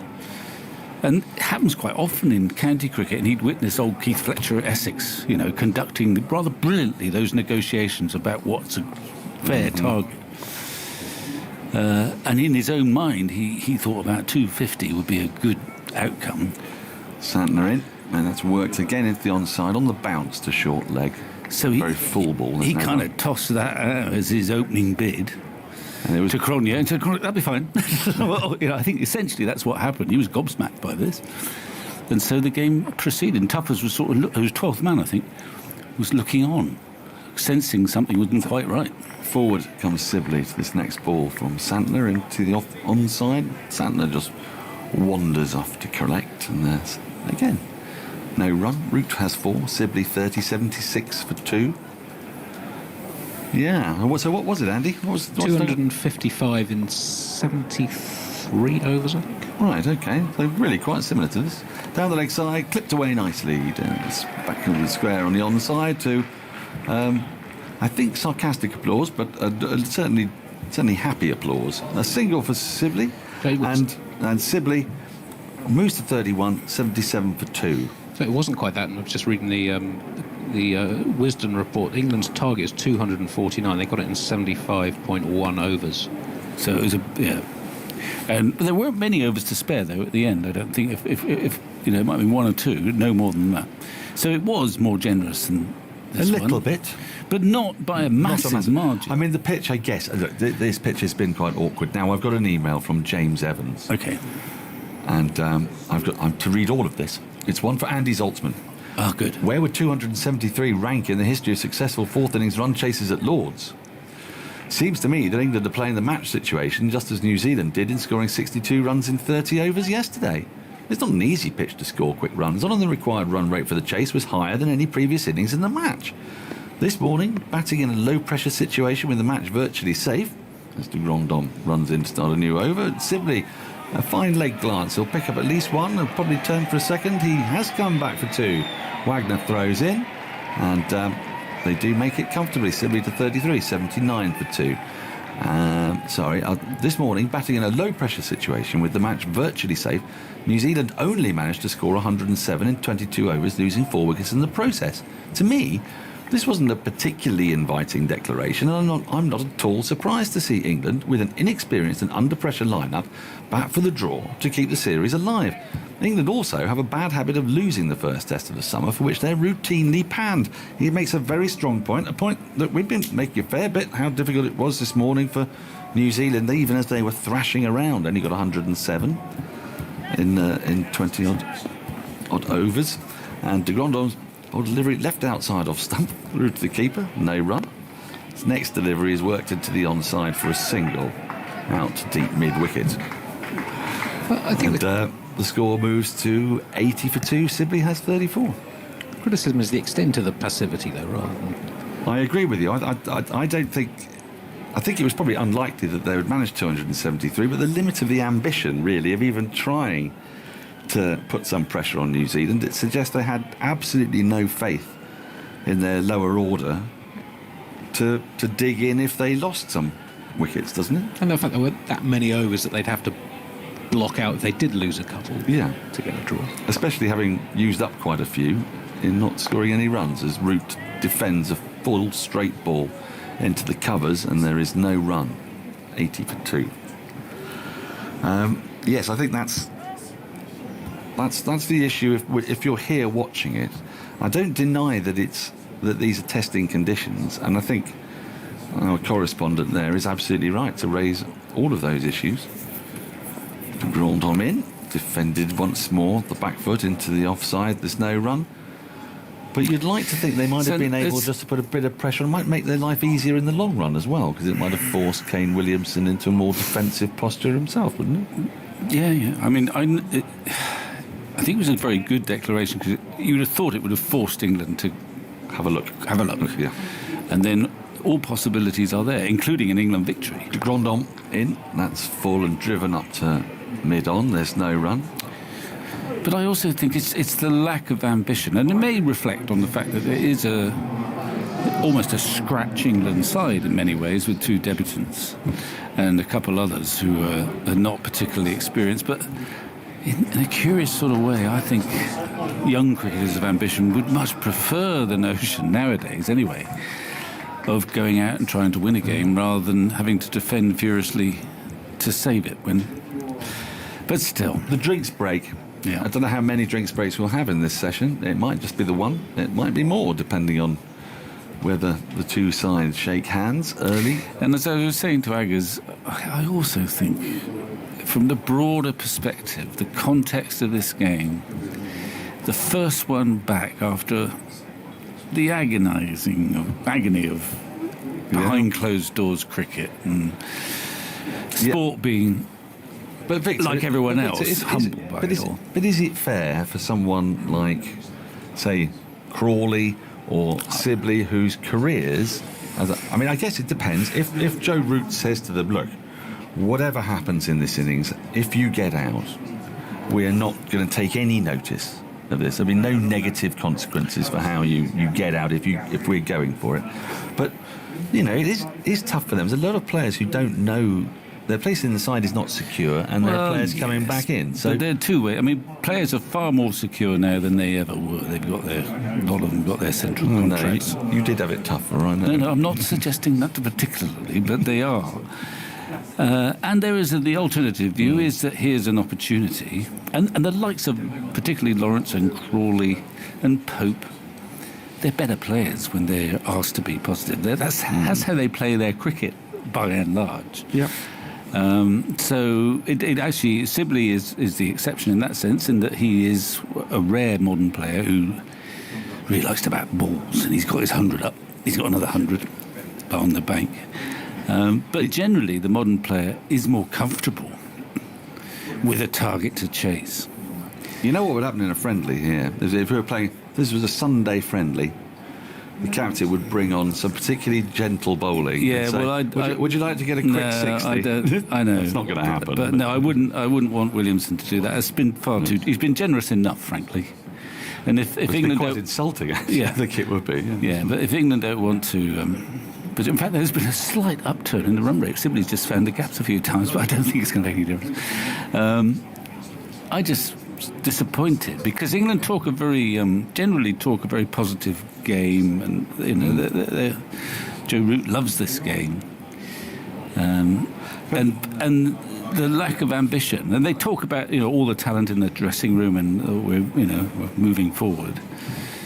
So I just don't understand the lack of ambition. They would not have been castigated here in a 2-match series against New Zealand if the run chase had gone awry. Let me ask another question. But they could have been heroes. They could have been, but look, this isn't part of the World Test Championship, and some of us have been positing that maybe, therefore, it would be more likely they'd have a go, because it doesn't matter. But then the World Test Championship has only happened for the last few years. Why would the World Test Championship, or not the World Test Championship, determine the way you play?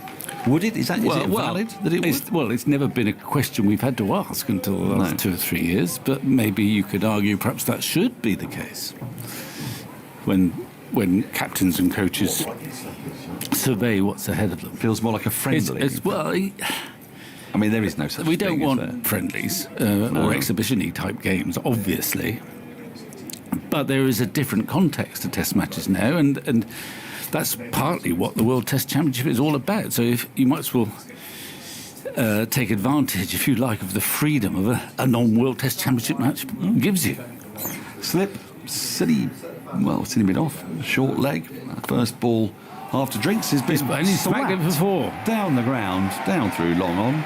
For 4, that's Dominic Sibley doing that, and listen to the rapturous applause from the crowd.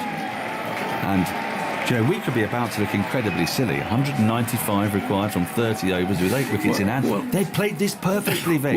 They've set the perfect platform. The ball's soft. The New Zealand bowlers are tired. They're toiling out there. It's warm. I do remember the Test match.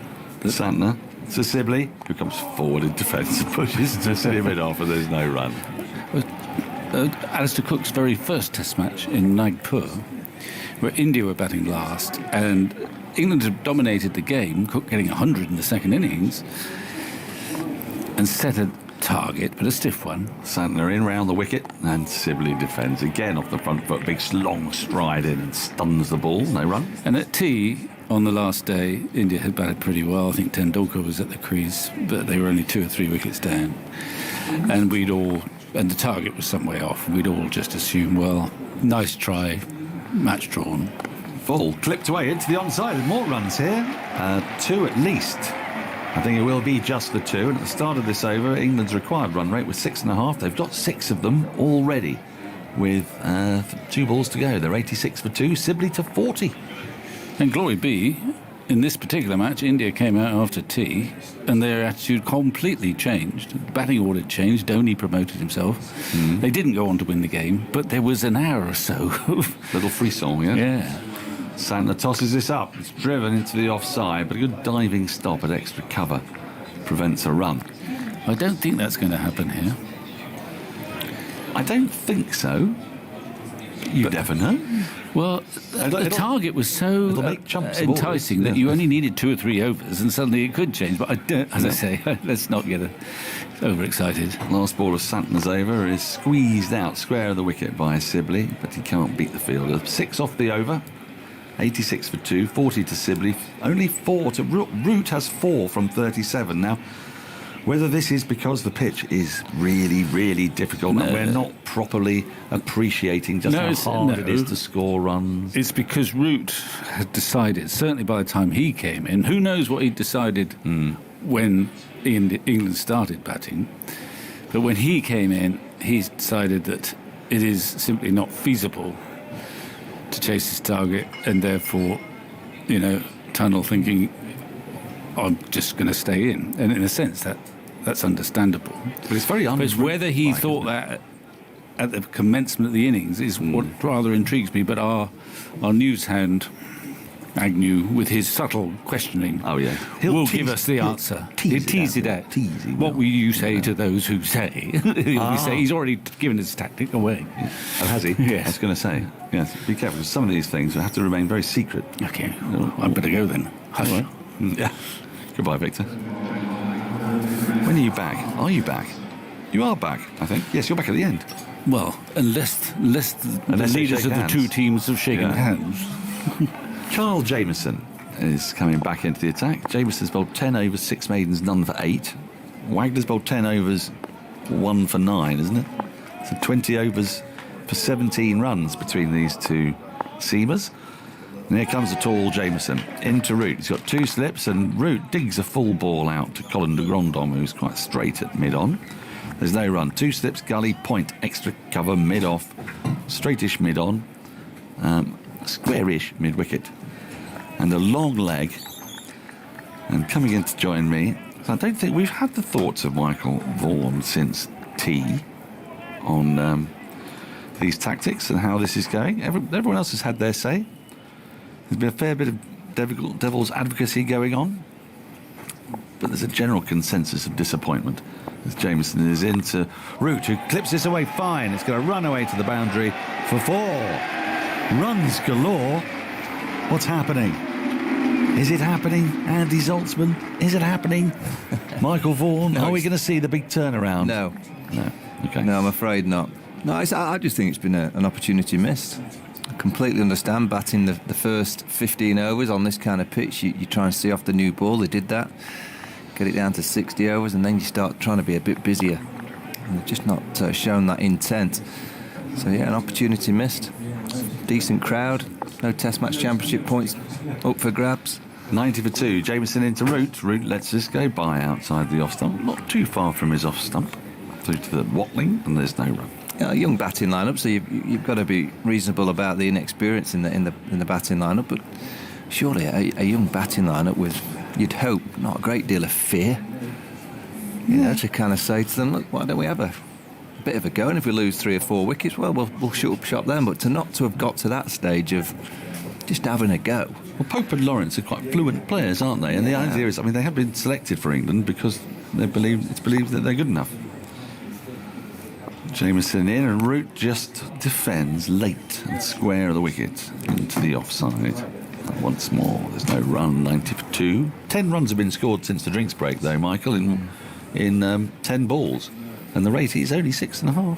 Yeah, there's flickering embers of possibility. But there's only 90 runs been scored in 46.4 overs. That is the unfortunate backdrop to that statistic. Yes. Yeah, I know it's easy sat up here and in the crowd, and you're saying, "Go on, go for it," but when you think about, it's not a Test Match Championship. There's never, in my eyes, a friendly in Test Match cricket.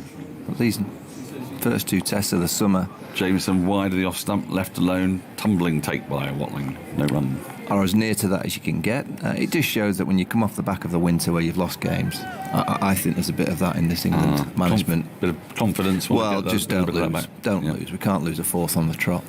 We're very strong at home. When was the last Test Match series that England lost at home? It's going back a few years, isn't it? Actually losing the series. Yeah, they didn't lose to Australia, did they? No. It's Sri Lanka in 2014. 1-0 in a 2 Test series. A long time. Joe Root's not lost a Test series at home, so... Fair point. Jameson completes the over with full ball that's played slightly aerially, and it's dived over sort of cover point and runs away towards the boundary. Won't get all the way there. 2 more to the total. 92 for 2. Root goes to double figures of that. Sibley has 40. Tim Wallace. I don't know whether to leave this for Simon, actually, because yes, I've got to leave it. It's a long email, so I'm going to leave that for Simon. And either Andy's got something, or Michael, you can continue with your thought. Yeah, it's always going to be, people that would say, go for it and have a go. Who cares if you lose? Well, you're representing your country, so it's you don't want to gift an opposing team a victory. But I think people are fair in saying that England should have had a little bit more of a look today. Been a bit more active. It's a New Zealand team that have been playing confidently. I don't think Kane Williamson has actually created too much drama with his fields. I've looked at him for the last hour and a half, and he would realise that England aren't going for it, and I think he could have created more of a theatre around the bat. Well, that's what it is, Simon. I think you've got an email to read out. Yeah, from Tim Wallace says, let's face it, if we'd gone for this total, we'd have lost. Who in our fragile batting order has shown any sign they can score at 4 or 5 and over on this difficult wicket? Only Conway and Burns have doggedly got good scores. There are too many with a T20 mentality these days. It's not that easy to score runs quickly on a 5th day wicket against arguably the best test side in the world. I think Root will argue that.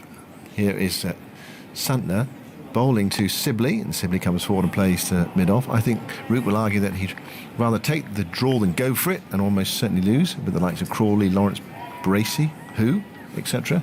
woefully out of form. Resting Butler after his supposedly exhausting contribution to the IPL is laughable. Wasn't it postponed anyway? There's far too much of this pathetic resting going on. Where's Bairstow? Where's his email going? That's the other thing as well. It's getting more and more vituperative as it goes on. Where's Bairstow? The sooner these key guys in Stokes return, the better. All will be quickly forgotten. Santner bowls to Sibley. Sibley stretches forward and squeezes that defensive shot into the onside towards Timmy Wallace. Short leg. Ben Stokes has got quite a severe injury. Yeah. So that's why Ben isn't playing. Jos Buttler, you could argue, I do think England have been very, very cautious about the resting of players over the last year or so. I think it's becoming a little bit... Here's Santner bowling to Sibley. Sibley nudges that away. Backward a square on the onside for 1. It'll probably come back for 2 as well. Goes down towards the Warner stand. Yeah, I think it's a bit too much at times. I think it can be that players can play a bit more. But he makes some valid points. But I just look at this situation. They'd never have known. You don't know unless you have a go. You just never know. I mean, in cricket, and I completely get it. If you get, a couple of early ones from a New Zealand perspective, you're like 10 for 2. Yeah, shut up shot then. But they weren't. Santner bowls. Sibley comes forward, plays a short leg again. They weren't. And maybe England thought they were going to be. So that's why I sent the mentality. Just make sure that you don't risk anything. But I agree with Tim. I think they thought 273 was too many. I think they thought they would, it would be too hard, and they risked losing. That's tossed right up outside the off stump from Santner. It's not taken by the keeper. It's not taken by the first slip tail. It goes down towards the boundary at the far end in front of the pavilion. They've run 2 byes. They're going to risk a third. No. Why would you risk a third when you've barely risked anything at all this afternoon? So 2 byes to the total. I just get a sneak suspicion that Joe Root, the captain, he's never lost a Test series in the UK. 1 to go at Edgbaston, take the draw here, win at Edgbaston. Another Test series goes by without him losing. 96 for 2. Sibley on 42. Santner moves into bowl to him, and Sibley hits that firmly into the onside for 1, possibly 2. There's a sliding save, throws on its way, and so again, not worth risking the extra 1. So Sibley in the last 20 minutes has looked busier. My point is, why wasn't he busier 2 hours ago? Yeah. When the game could have just been accelerated towards potentially an England, and it was a long shot. But I've watched him in the last half, and I don't think he's taken that many undue risks. Yeah. But he's got the scoreboard ticking quicker. And I think for Dom to have a long Test match career, he will have to bring something more than what we've seen so far, because he can't just allow decent bowlers to bowl into that channel on the offside and him not scoring, because he's just going to build too much pressure. Again, I go to Australia in many months' time, and you know, you can see the scenario that England win a good toss and they bat okay, and Sibley bats a long time up until that second new ball, and England might get to 180 for 2 or 3, and all of a sudden Cummins, Hazelwood and Stark strike 3 or 4 in that last 10 overs of the day's play, as they often do. Yeah. And you've Jamieson bowls full, turned away by Sibley through mid-wicket for 1. Root wanted 2 there, but Sibley did not. The throw comes in from de Grand home to the wicket-keeper's end. And you haven't maximised that element of winning the toss, because you haven't been able to go through the gears. So the first 25 overs, we know in Australia, tough, but then it gets pretty flat, and particularly from around 50 to 80 overs, you do have to have players who can take the game on. That's playing in Australia.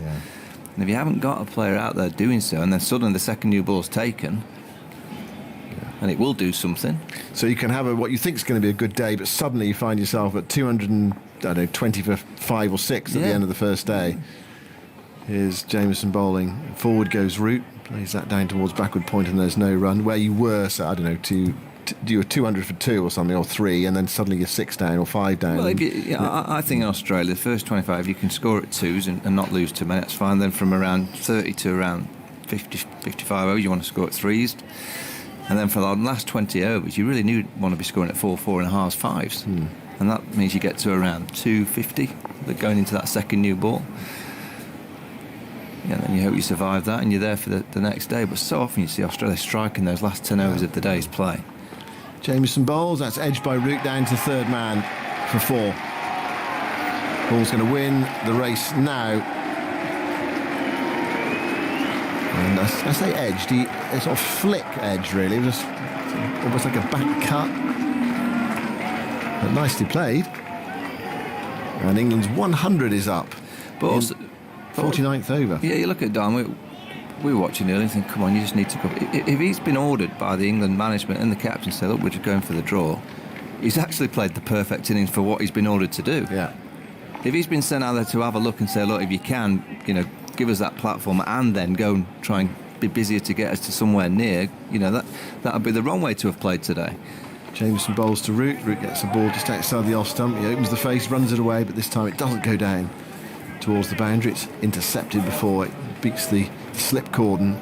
But he probably played the perfect innings for what he's been asked to do. Yeah. So we must applaud him for that. Yeah, playing to team orders, it's just not been very exciting. I think that's the thing, isn't it? It's not a great... I love coming to Lords on a Sunday, but I've had better Sundays. Yeah. At Lords. So the World Cup final was on a Sunday, wasn't it? It was. Similar crowdish. It was indeed. Yeah. Here's Jamieson bowling and Root defending on the back foot. Also, there was a period, when was it? I don't know, an hour or so ago, where the target was quite similar as well in terms of runs and wickets and overs left. Yep. What a day that was. I wonder how many of the crowd here today was at that World Cup final. There's loads of Kiwis in. A lot of them down at Fine Leg, sort of bantering with Wagner down there. A lot of them giving me a bit of abuse, actually, when I went down to do a bit of telly. I saw one turning on one of those retro brown shirts. Yeah, it's your era. Here's James bowling a short ball, and that's pulled away. Guided pull by Root down towards Fine Leg. Wagner is there, misfield to start with, and then he picks it up and hurls the ball in. 103 for 2, and Root moves to 15.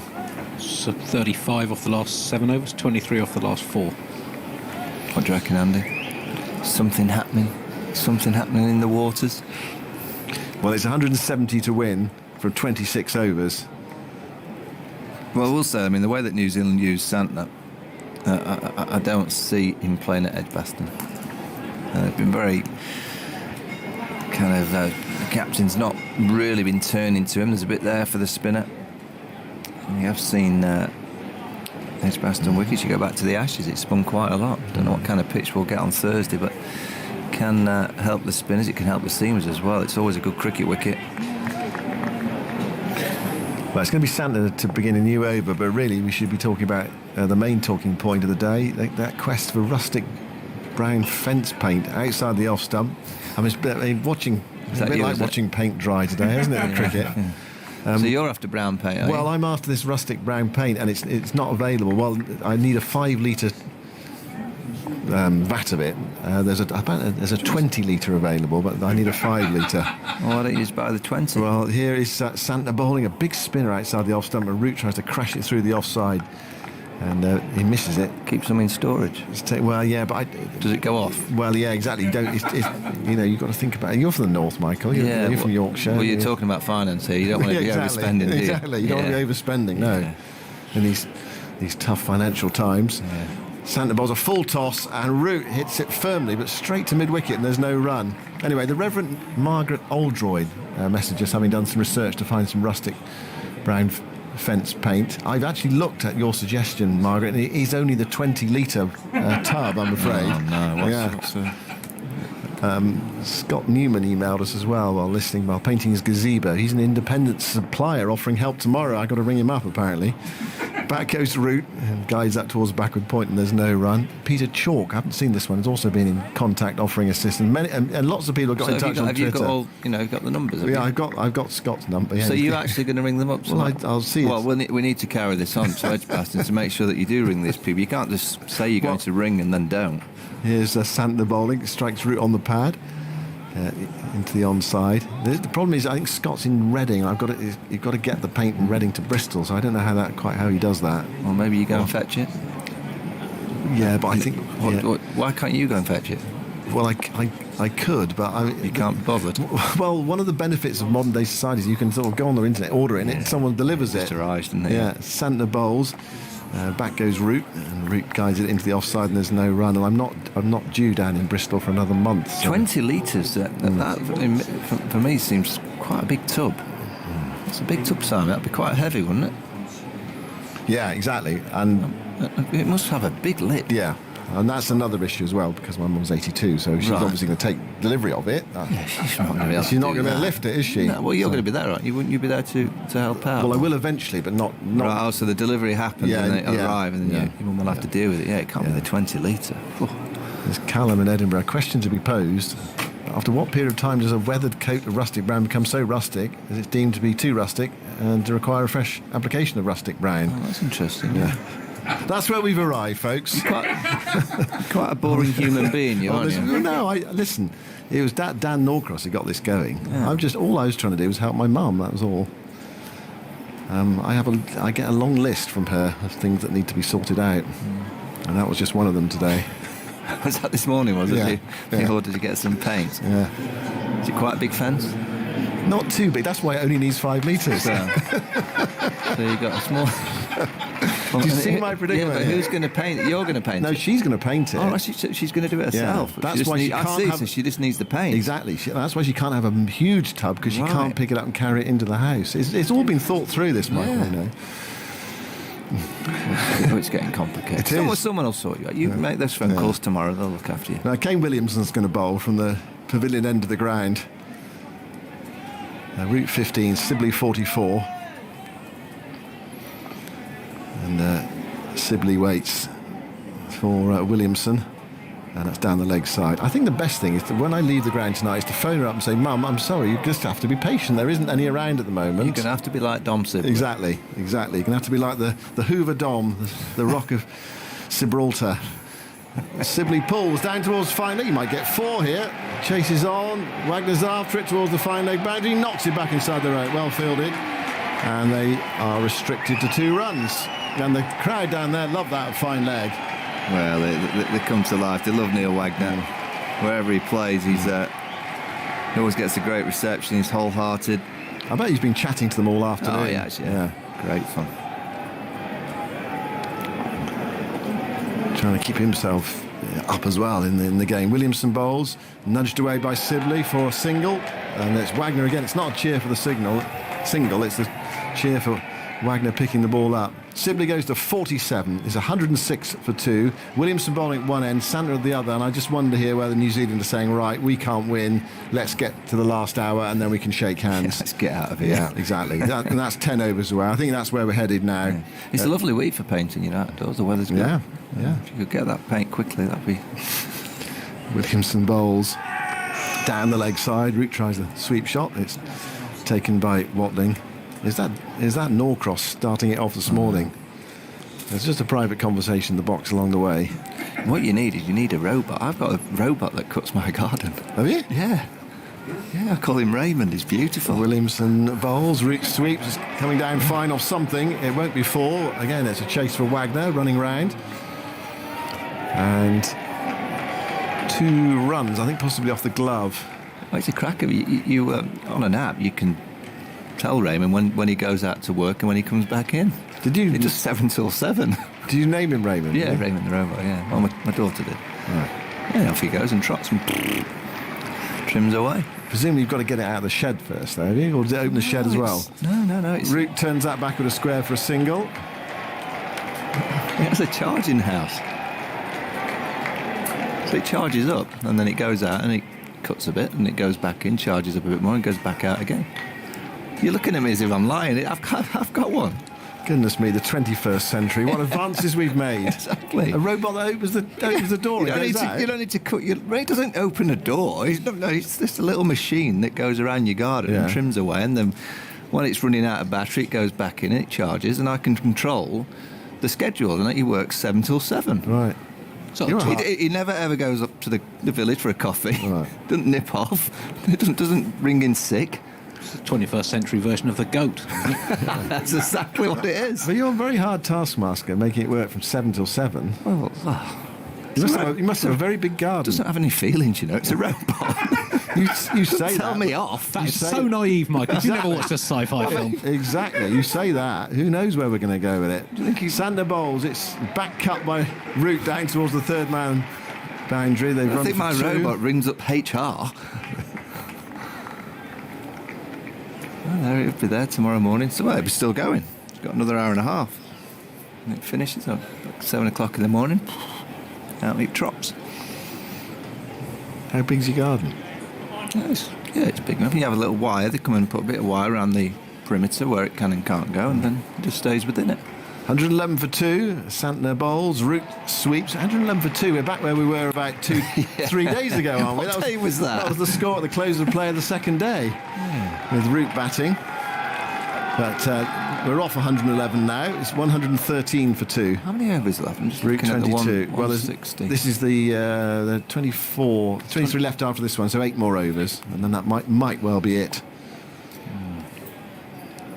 Santner goes in and bowls to Joe Root. It's a full toss, and it's swatted away towards deep square leg, and that's gone for 4. That was a bad ball from Santner, rank bad ball, and dispatched by Root. I mean, there are some captains who bring on bowlers to get the team back in the game and sort of tempt them to go for it, but I don't think that's what's happening here. Well, one thing's for sure is Santner's doing his chances of playing at Edgbaston in the World Test Match Championships no good here. He's bowling poorly, short, and then full toss. He bowls so many full tosses.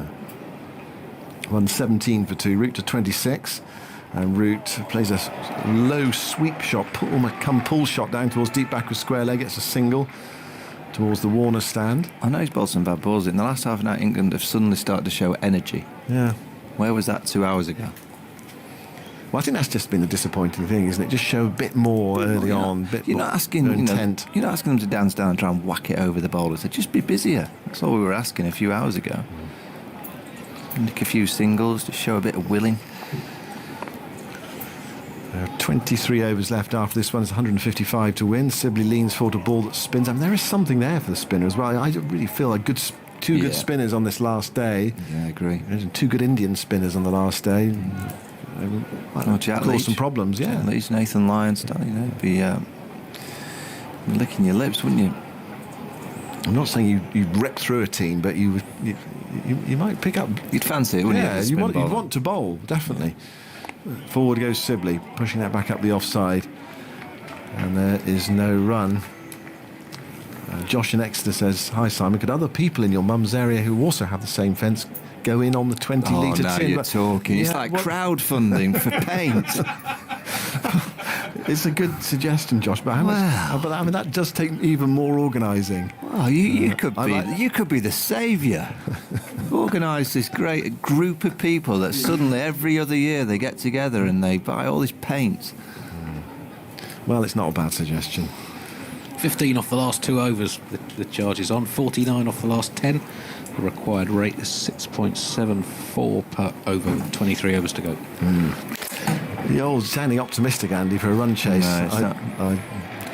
But the problem I have that the 49 off turn has come without me looking out there and thinking they've taken undue risks. They've just played and they've just been busier and they've just asked a question of the bowler. But has most of it come off Santner as well? What are we looking at? They hit Jameson for a few. Joe Root glided him down to third man and played a pull shot. Just a little bit more active. Who's going off the field at the far end there? Santner, yeah. I think he's injured.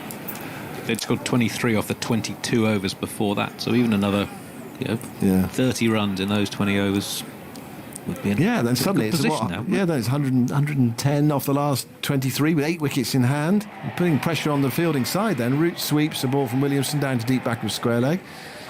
It's picked up by Wagner. You're going to be busy tomorrow, Simon. Phone calls, emails. Yeah, I know. I thought I was going to have a day calls. off tomorrow. Get them all on. Is it team that you go in and get everyone together? John Dakers. Just a thought. A conspiracy theorist might imagine England's batting lineup was chosen to encourage people into the garden to paint fences. Hence, Rustic Brown being out of stock. Do Messrs Root and Co have an interest? Most suspicious. That one's played back with a square on the onside. Wagner sends in the return to wicketkeeper Watling. 120 for 2. It's all going down the slope. There's a bit of spin with it as well, but deep point on the boundary I think needs to be probably a leg slip.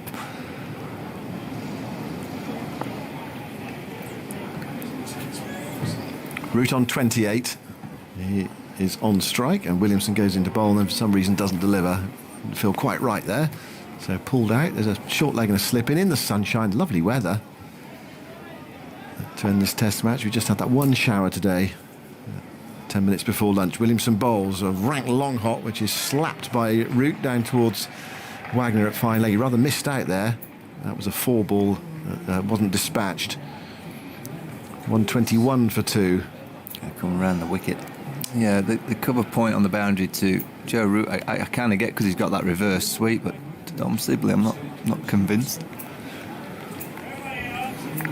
Yeah, I'd definitely take Andy's point. If England had been a fraction busier and had 30 more runs here, you're looking at 120 off the last 22 overs with 8 wickets in hand, and then you can just even if you don't win the game, you can just subtly put a bit of pressure back on the fielding side, get a panic going. That one was down the leg side, missed.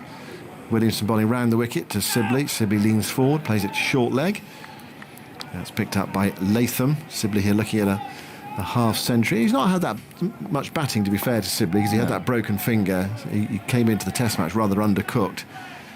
Sibley nudges that one away back with a square. There's a leg slip. For a single. It was in the air through that leg slip area. So 1 to him, takes him to 49 at the end of the over. 122 for 2. So 22 overs left in theory, but it could well be that we'll have 7 more overs and then that will be it. Of course, in some situations you can declare 10 minutes before the final hour, and then call the game off, because you can't do that because we're in the 4th innings. Santa's back on the pitch. He just has had the one over. It's going to be... Who's going to come on to bowl? It's like Neil Wagner's going to be bowling. The crowd will get going for Wagner. This could be quite good fun. I think the crowd will get behind him. Here's a thought then, Michael. What do England do for their team for Edgbaston? Oh, I'm thinking about paint. My own teams. For Edgbaston, I would think...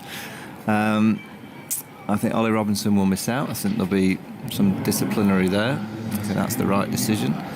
I would think that potentially Ollie Stone will come in for Mark Wood. So that's a like-for-like, pace-for-pace? I personally wouldn't do that if Wood's fit and ready to go. I'd like to see Wood play back-to-back. Okay. I don't think he's done that much work.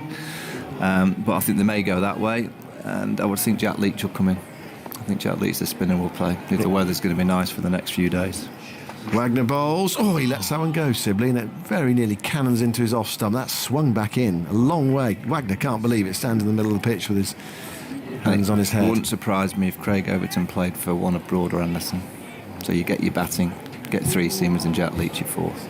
Right. Just depends on the wicket. We'll have to wait and see. If there's a bit of moisture in, you'd probably go without your spinner. But Edgbaston, we saw that in the Ashes in 2019. It's a good cricket wicket, which if I was, you'd want all bases covered at Edgbaston, because it can offer a bit of movement, and obviously it can offer a bit of tweak. I think they won't change the batting at all. No. For the same.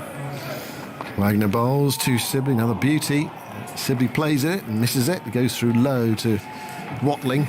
You're looking at the likes of Crawley, needs a few. He'll want a score, and the team will want him to try and find that form that we saw him against Pakistan last summer. Yeah, it's just the bowling makeup, isn't it? For both teams, I would think that, if I was New Zealand and Patel is a better spinner than Santner, I'd play Patel and just move all the bowlers down one. Yeah. Maybe Bolt will play for Wagner or...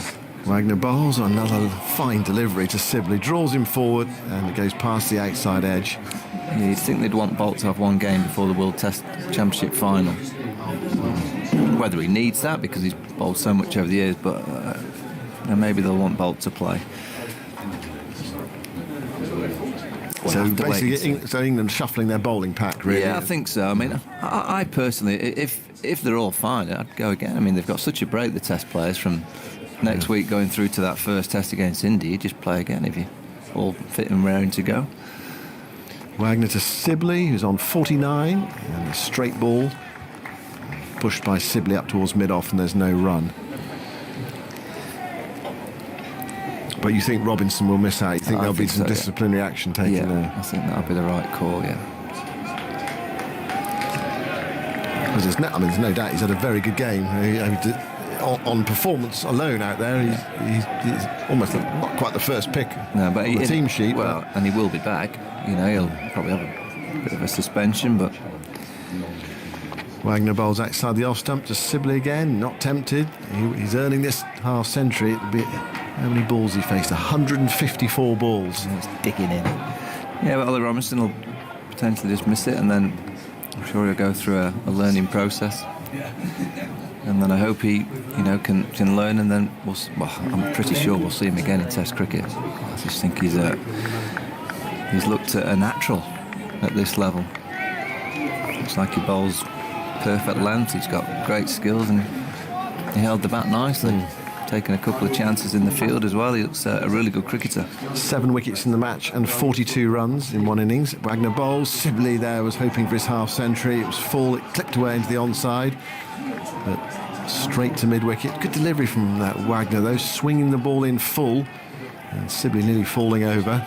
Andy, how many runs has Sibley got off seam? No, that's quite a question to get a quick answer. In this innings? Yeah. Scott scored a lot of runs off the spinners. Last ball of the over coming up, and then we might well have 6 more overs of the match. Wagner goes in and bowls to Sibley, and Sibley is forward, blocking that. Good over for Wagner, very good over in fact. Still running in at this late stage in the game, and kept Sibley honest in that over. Ball. Oh, it's a no ball. It's a no ball. There was one off the second ball of the over as well. There wasn't. That was picked up, was it? Yes. Right. Okay. Well, the legitimate balls were good, and everyone was changing over. Wagner's scraping away at the footmarks there on that front line. There's no sort of come back to the umpire these days. It all goes upstairs, and so if you bowl a no ball, you bowl it. It's not in the opinion of the umpire anymore. Sometimes bowlers think, I haven't overstepped, do I? Oh, this will be interesting, because they've called for the groundsman. Do you know, with that big ladder thing, and he fell over yesterday, didn't he, when he ran off with it? The tamper. Wagner's ready to run in there, and then there's someone moving beneath us. Whether it was the ground staff getting ready to bring on the equipment, that's what it is. Yeah, it was one of the ground staff in front of the sight screen. Wagner to bowl to Sibley. He's with him now, and Sibley lets it go by outside the off stump. And that is the end of the over. I just hold my breath for a moment to make sure it's not another no ball. It's 124 for 2. Root has 29. Sibley has 49. We're going to have a double change here. Dan Norcross is coming in, and Jeremy Coney as well. But first, we can hear from Andy Zaltzman. In answer to Michael's question about Sibley's innings, from spin 19 from 33 balls, from pace 30 from 124. ball, so going at just 1.4 and over against the seamers. Root 15 off 41 from pace, 14 off 22 from spin. So New Zealand spinners, despite some helpful turn and rough, have failed to exert any kind of pressure on England's batsmen. Daniel. It's been a difficult pitch, hasn't it? Either to score runs or to take wickets. For a moment, I wondered if Root and Sibley were sort of trying out the cricketing equivalent of rope-a-dope. Muhammad Ali was absorbing all those punches and then came out and knocked out George Foreman. They were suddenly scampering, there was suddenly energy and activity.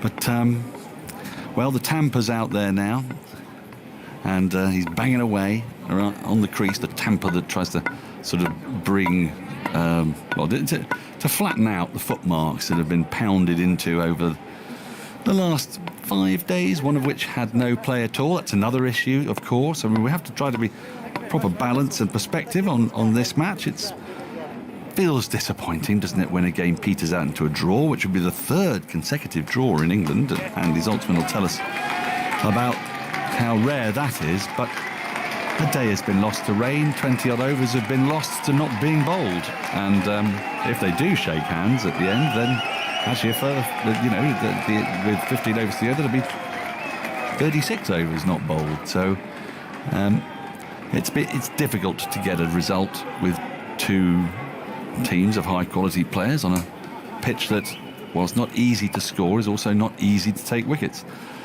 Santner starts a new over from the pavilion end. His first ball is swept gloriously by Root for 4. Takes him to 33.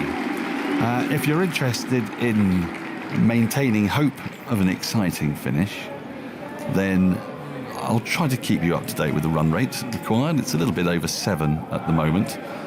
And when the spinners have been on, England have prospered pretty well.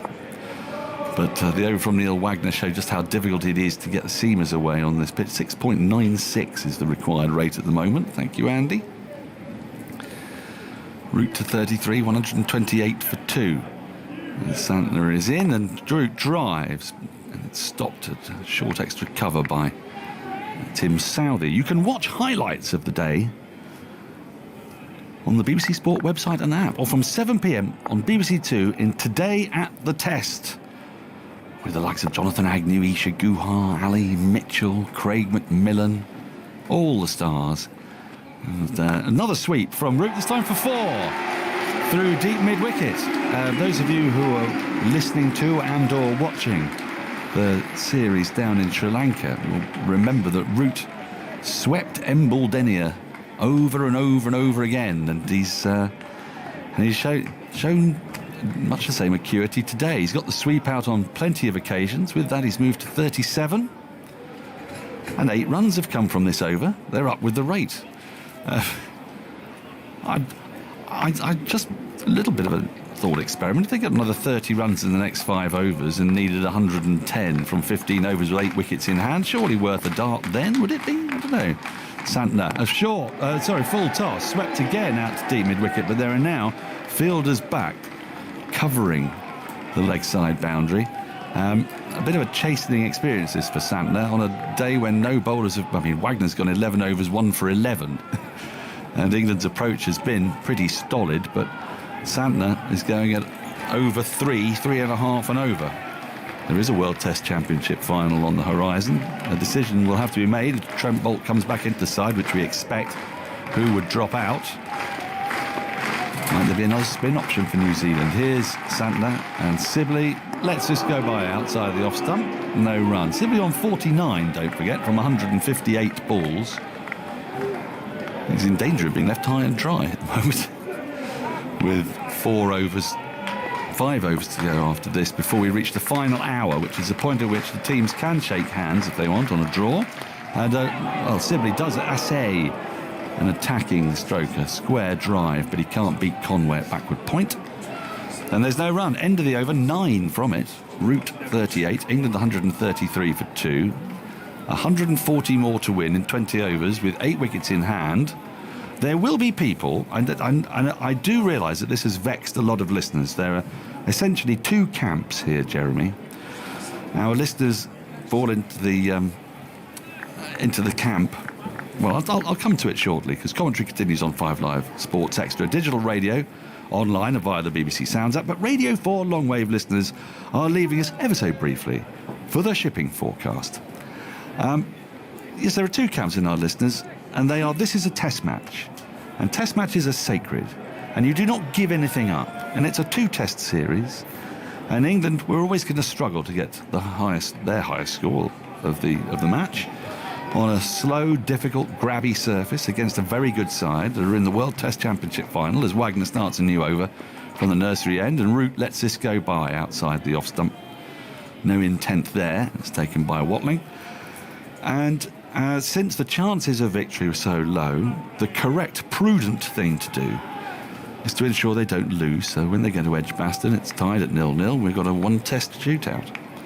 And then there are others who say this is about entertainment.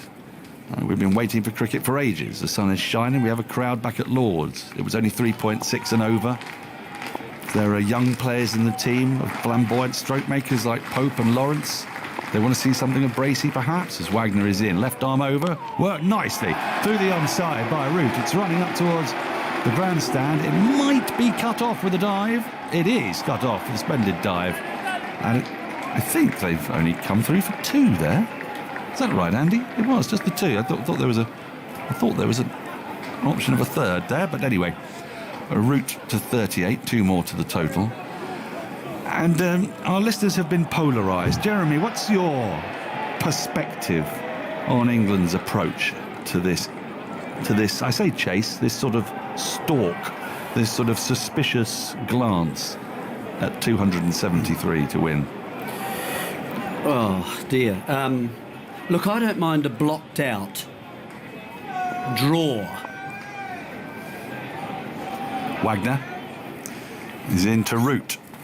And Root defends solidly and late. Square of the wicket into the offside. There's no run. I mean, cricket can be attritional. We both know that. And sometimes that's the beauty of the game, and that you can fight like mad and earn a draw. This did feel a little different to me today. I do wonder what has it done for England. What has it added to the England side, the way that they've approached this? I'm not sure I can answer that. Wagner in to complete the over, and right on the pad, that was very close given. Root has instantly referred. Unless he's got an inside edge on this, it feels quite out, although he's actually signalling with his bat that he thinks the ball may have gone down the leg side. If you're just rejoining us, the decision is out from Radio 4. We've got a delivery. We have a review. Can we have a look at front on spin vision, please? A bit of drama. Wagner's very excited by this. It looked out straight up. It's not pitched outside leg stump, and it's hit him in front of leg stump. It doesn't appear to be any bat. Roll it through. That's gone past. Okay, let's just have a look at Ultra Edge, please, to confirm no bat there, please. I think Root thought that was swinging down the leg side. Yes, that might be right, but he hasn't hit that, has he? The ball's hit the pad. Yeah. And then the bat arrives. Roll it through. Right, okay. We're going to get a ball bat tracking involved, so we can go through to ball tracking when ready, please.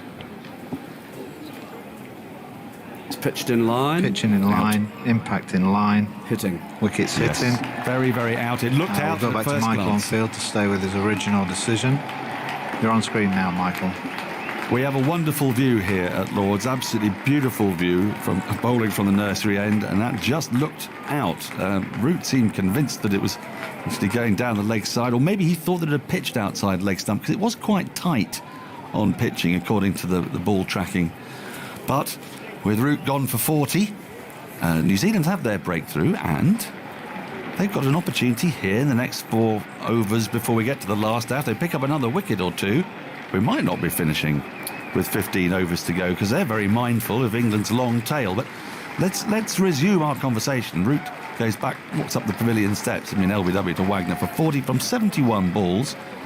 Root showed what was possible actually today, and 40 off 71 balls was kind of the rate they needed at the start of the innings. He's an exceptional player, of course, their best batter, so perhaps that's not a fair reflection. But you posed the question, what have England got out of this? What has it added to What England? has it added, yeah.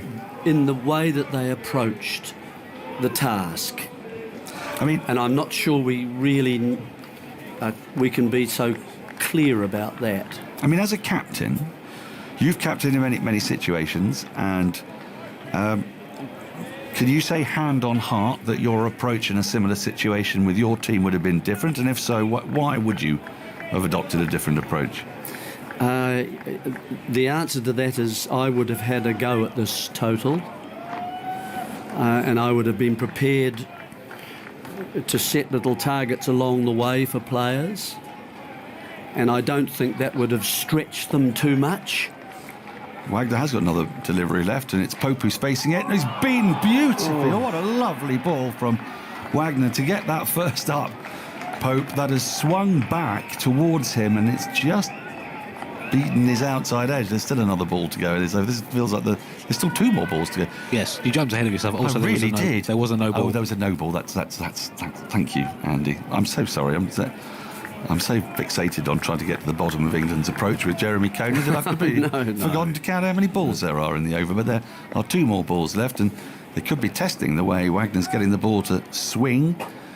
Here he is in again, and that's left alone by Pope. That ball didn't swing, so it just went across him into Watling's glove. So, yes, you're talking about the approach you'd have taken. You'd have perhaps set some targets. Well, just the same as normal teams do, don't they? And I don't think they would have stretched players too much, to be really honest. And over after 10. Well, between two and a half. That's been scored without people trying so far in the match. 2.7, something like that for England. New Zealand maybe a little bit more than that in their first innings. I don't know, but it would be around there. So you're in the game. Wagner is in, and that's worked into the onside. Another ball swinging back into the pads of Pope. It's really good bowling from Wagner. 2 for 14 from 12 overs, and he's bowled every inch of those. 136 for 3. Sibley still there, 49 not out. Pope yet to score. Andy? Just something on Root's recent form in home tests the last 2 summers. He's not been out in his first 30 balls in a total now of 10 innings. But only once has he lost till his 100th ball. Just 1 half century. He's been out 3 times in the 40s, a couple of times in the 20s, and a couple of times, 3 times in the 20s, and twice between 10 and 20. So he's getting starts, and through the majority of his career, he's one of the best players at converting starts, at least into a half century. He always had a problem converting half centuries into centuries. But his quarter century to half century conversion rate was up there with the best of all time until the last 18 months or so. And I don't know if there's an issue with his... Is that it with the pitches? Really interesting to see pressures other players. Who knows? At the same time, well, Santner's out of the attack. Southey's in. New Zealand going for the jugular, and Sibley leaves us alone outside the off stump. I say the jugular. They've got 19 overs to try to prize out 7 wickets. So the other side of this, I guess, is you've got players like Pope and Lawrence Abrasi in the side at 5, 6, 7. You want to find out about them. The approach that England took was so extreme in that middle session, with 46 runs coming off the bat. In how many overs were bowled? Sorry, in the afternoon session. 32. So yeah, they were 56 for 2 with 10 extras. 32. Now you see, Southey is in once more, and Sibley's going to get his 50 with this. Dabs it into the onside. He's looking for a second. No, he says. Nearly sold Pope down the river. And the crowd rushes. There are people on their feet, I tell you, around the ground. They're desperate to cheer for something, and they've got something. They've got a half century from Dom Sibley, his 7th score above 50 in Test cricket. He's got 200s and 5 scores between 50 and 99. Happy with that, Andy? Thank you. It's one of Andy's bugbears. He can't bear the idea of it being a 5th 50 if someone's got hundreds as well. So, and I guess the point you're then making is, say, 2.6 an over in those 32 overs, and instead of 1.5 an over, they've scored another 40 runs. They're on 170 for 3, and it may be 170 for 4, maybe, but then that would leave 100 to win from 19 overs. Well, that's part of the problem that I see. That I don't think England. Southey is in to Pope. Pope clips this gloriously out through square leg for 4. It was on his pads. Southey is attacking those Those pads and those stumps exactly as he did in the first innings. We talked about it a lot in Pope's innings. He stands on off stump or just outside, and as a result he encourages the bowler to zero in on the pads looking for the LBW. Pope has to trust to his eye, and it came off very well there. A lovely, elegant shot, beautifully timed down to the boundary for 4, and our crowd, our Sunday crowd, which I think has imbibed a fair bit by now, is cheering whenever it can, and Williamson has now put somebody out at deep square leg, so there's a bit of negativity on both sides here, you might say. Southey in, worked into the onside by Pope, straight to short mid-wicket, no run. Sorry, Jeremy, I No, interrupted you. not at all. I didn't think that England really could say to themselves, we don't think we can bat for 2 hours if we're 4 or 5 down. It says these are the messages that I take as an ex-player. I would also think they should know if they come off, they should know they could win. When I say come off, play their shots, get some totals, they should win this game. Southey bustles in to Pope. Pope drives into the offside, can't quite beat de Grandhomme, who sprawls to his left to field, still wearing that floppy sun hat, and there's no run. And I think there's a bit of an imperative that captains need to be able to do is engage your players. Engage your players and get them involved in the game where they want to be able to express who they are, what sort of people, just the way that the skills that they have, and they can put it up and punch it out and put it on display. And you've got to back those players, and you've got to allow the players to do that, to say, no, we are not going for this. If that was ever said, I'm not suggesting that, but if it was that kind of message. Southey in, and Pope lets this go outside the off-stump, a little bit wide of off-stump, end of the over, 141 for 3. The target, if it is a target, is 273. Another 132 would be required in that case from 18 overs. Sibley 50, Pope 4. You must allow players to do that, and as I say, where they enjoy playing the game. It's not thinking about the crowd. You asked me about the crowd really before that, but I think I have responsibilities to my players, and they're the ones that I want to engage in the game, and always try and keep them interested if I can. The way you try and keep taking wickets, the way you're trying to win the game, and only stopping trying to do that when you know damn well that you can't. And it felt like and because it's not much fun to play, I don't think. Yeah, and it's in a situation that you had today. Wagner starts a new over, defended on the front foot by Sibley, back to the bowler, swinging delivery back into the pads. There's no run. I wouldn't have, to not have a crack for at least, say, 3 or 4 wickets, at least, and not have a crack, I would have felt I'd have been letting those players down. Do you think if England had, say, Buttler and Stokes in this lineup, that they would have adopted a different approach? And if you do think that, what does that say about what they think about the players they do have? Well, Sibley defends up to de Grandhomme at mid-on. I There's think no run. These are the ones that they've decided to represent England in this match. It's been selected that way, so these are the best 11 that you'd have to say at the moment we can select. Do you think that these players can't play? Do you think that Pope is not an exciting player? Do you think that someone who gets 267 can't play? Do you feel that... I don't, but you got a number 3 batting 7, OK, Yes. didn't do so well in the first dig, but it's another bat for him. You think that he can't play? Your number 7 got 40-odd, didn't he? 8, yes. So number 8, yes. Sorry, yeah. I just feel... So that's how I would feel. I mean, other captains might feel entirely differently. I don't blame Sibley for this. Sibley has obviously been told, just go out and play. Wagner is into Sibley, and Sibley defends cautiously. Another ball that's just shaping back into him. It's full, and he gets on the front foot and pushes to de Grandhomme again. There's no run on the onside. So there is an element of, I suppose, diffidence and a bit of timidity, I felt, that we've seen. An uncertain and lack of confidence about themselves. Which doesn't really help when you go to the next game, does it? So it's all very well going to the next game 0-0, but you're suggesting perhaps that a signal has been sent, which is a lack of confidence in the team's ability. Wagner in, that's defended again late, but this time onto the offside, the gully region by Sibley, and there's no run. I don't know what messages were sent, to be honest. All we can engage in what we've seen, and I don't think that I've seen really innings as the way you want to push. You don't have to go from hitting hard and taking risks, and we might call it slogging, or blocking. There are plenty of middle area between those two options to push around and take singles, to look for a single aggressively.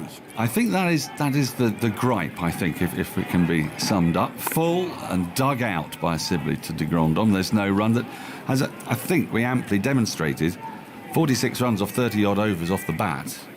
You think that really, is it a massive ambition to have scored 65 runs off 33 overs off the bat? And you do that and suddenly the equation is different down the line. And so 75 overs is a lot of overs. Well, of all the futures that were available at lunch, this wasn't the one that I would like to have taken.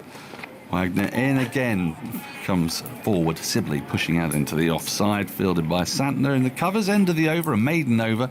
Wagner, the other part of this is that the bowling of the likes of Wagner, Southey, Jameson has been exceptional. They're very fine bowlers, and it's been very difficult to get Wagner away. He's 13 over 7, made 2 for 14, and not.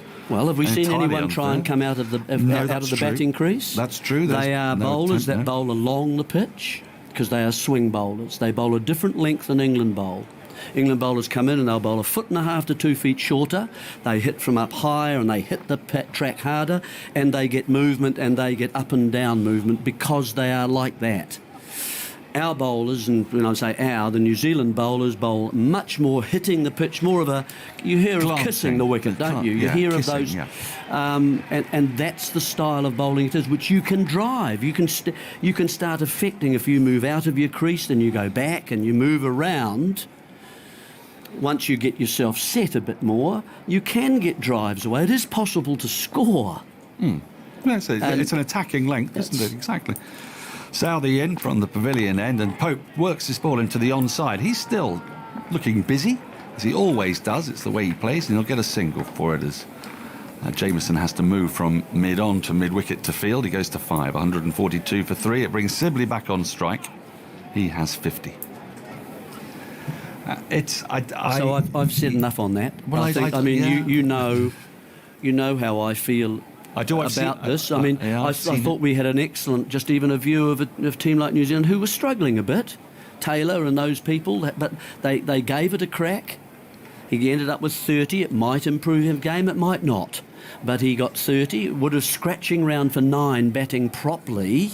Would that have helped? No, probably not. He gave it a bit of a go, It's possible. He'll have the memory of that 6, which is always a handy thing to have for confidence, isn't it?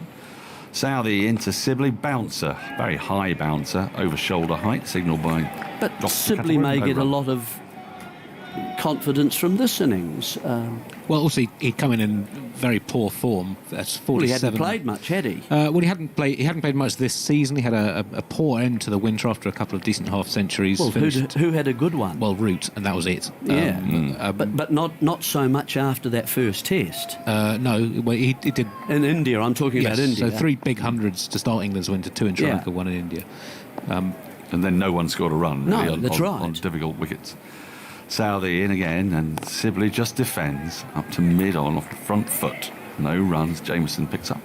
Sibley had scored 47 in his previous 8 innings, so this is an important return to him personally. The interesting thing about his relatively young career is his 19th test, averaging 22 in first innings, 45 in second innings. This is his 7th 50-plus score, as you said, Dan. He scored only 2 of them in first innings and 5 of them in second innings. I wonder what that says. It's an interesting one, isn't it? Don't know. Southey, top of his mark, runs in. Only 1 slip and a gully. Short mid-wicket catching. Short again. Sails over his shoulder. The other thing that occurs, Dan. No run. If I think back to the 70s and the 80s, because that was the period that I was engaged in the game, so I know it a little bit better. I would have thought there would have been maybe 30 to 40 players would have got 1,000 runs in the domestic season playing 3-day to 4-day cricket. And probably 10 of those, maybe more, might have got 1,500. Played more of it. Now, I would have thought...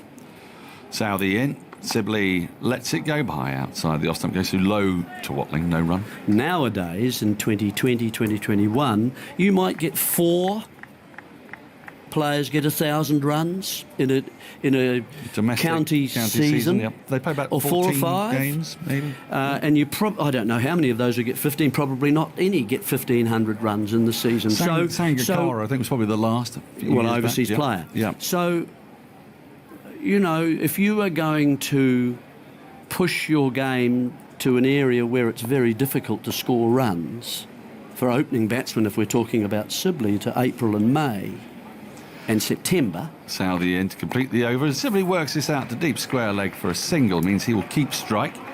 143 for 3 at the end of the over. Sibley has 51. There are 16 overs left to be bowled, or maybe 1, because they can shake hands at the end of the next over if New Zealand want to and if England want to. But you can see my point about the numbers there alone, just the numbers of runs that are being scored. They play during better times of the year. Yeah. And to use those months in different ways, it seems if you prioritise different formats, then there is going to be a consequence of that. And the consequence is that you get these types of players. It's pretty simple. 70 mile an hour, 75 mile an hour bowlers can get wickets in April. Pretty hard in August. But isn't it? I mean, there's another side of this which always slightly amused me, which is those who are infuriated by the number of T20 players there are. They don't have a proper technique and no one can defend properly. Well, these guys have been brought up on T20 cricket, but they've eschewed 3.6 over 75 overs. Well, it's so, certainly... there's a curious paradox going on for the here. modern player, it wasn't a difficult equation, was it, for them today? At 3.7, like that's right. I want to set a hair running, just in case it's the last over with Andy. There's a test match that England played in New Zealand when they were set a very modest target of around 240 in 70-odd overs, and they didn't go for it then. It would be in the 1960s, away in New Zealand. J.T. Murray was on that tour. I think Boycott was on that tour. Wagner is into Sibley, and Sibley comes forward in defence, pushes back up the wicket. There's no run. But the 1960s was the most cautious era of Test cricket. If you break it up into decades, the run rates were slower in the 50s, but the result percentage was higher. I mean, England played 47 away Tests in the 1960s. They drew 34 of them, won 9, lost 4 over that 10-year period. Caution, so cricket was essentially just slowly dying at that point. There were even Ashes series when England didn't really go for wins when they needed to stay alive in the series. Wagner in, and Sibley works this into the onside. Well, not even a thick inside, inside half of the bat, I think, down towards long leg, but it is cut off before it gets there, and he'll receive another run to his name. 144 for 3. Pope is back on strike. It stands out as a curiosity, perhaps, but it's emblematic of how cricket used to be played. Now, we've got so used to cricket being played with a more dashing and positive intent, you might say, and that's sort of what has made today feel anomalous. And Jeremy, as I sum up your point, it is that if you were in this England team, you're not really getting as much out of it today as you might otherwise have done. You'll come off feeling just a little bit empty, perhaps. So Wagner is in, thick edge from Pope, but lands well in front of a diving Southey at second slip. There's no run. Would that be a fair summation? Well, there's been plenty of fine openers for England, haven't? I mean, you think of Trescothick, and you think of, I don't know, Alex Stewart and Graham Gooch, shot players. You know, and I would have to say, those players that I mentioned, they would be looking to chase this total today. Well, Alistair Cook, I think, would have been as well, actually, because Alistair Cook was capable of rotating strike, wasn't he? So Wagner is in, and Pope nibbles at one outside the off stump, and got an edge on that. Well, look, we're going to find out in a couple of balls' time, whether this Test match is about to come to an abrupt and slightly disappointing end, or whether we've still got a little bit longer to go. That test you were talking about was the third and final test of the 1965-66 series. England used to play New Zealand generally after Ashes series. What was the score in the series? It was 0-0 after 2. England was set 204 to win. 204? And finished 159 for 4 after 75 overs. I mean, wow. Wagner driven nicely by Pope into the gap. That Santner has to run to his right to field. They'll only get the single for it. So I guess the reason I bring that up is I just want to put a bit of perspective to those who are really angry that some people grew up in watching cricket in 1966 and saw England not bother to try to reach 159 for 4 in 75 overs, chasing 204 would be deeply frustrating. To win a series, Jeremy, can you imagine coming out of, what would the players feel about coming out of that? Now, this could be the last ball of the match. Let's see.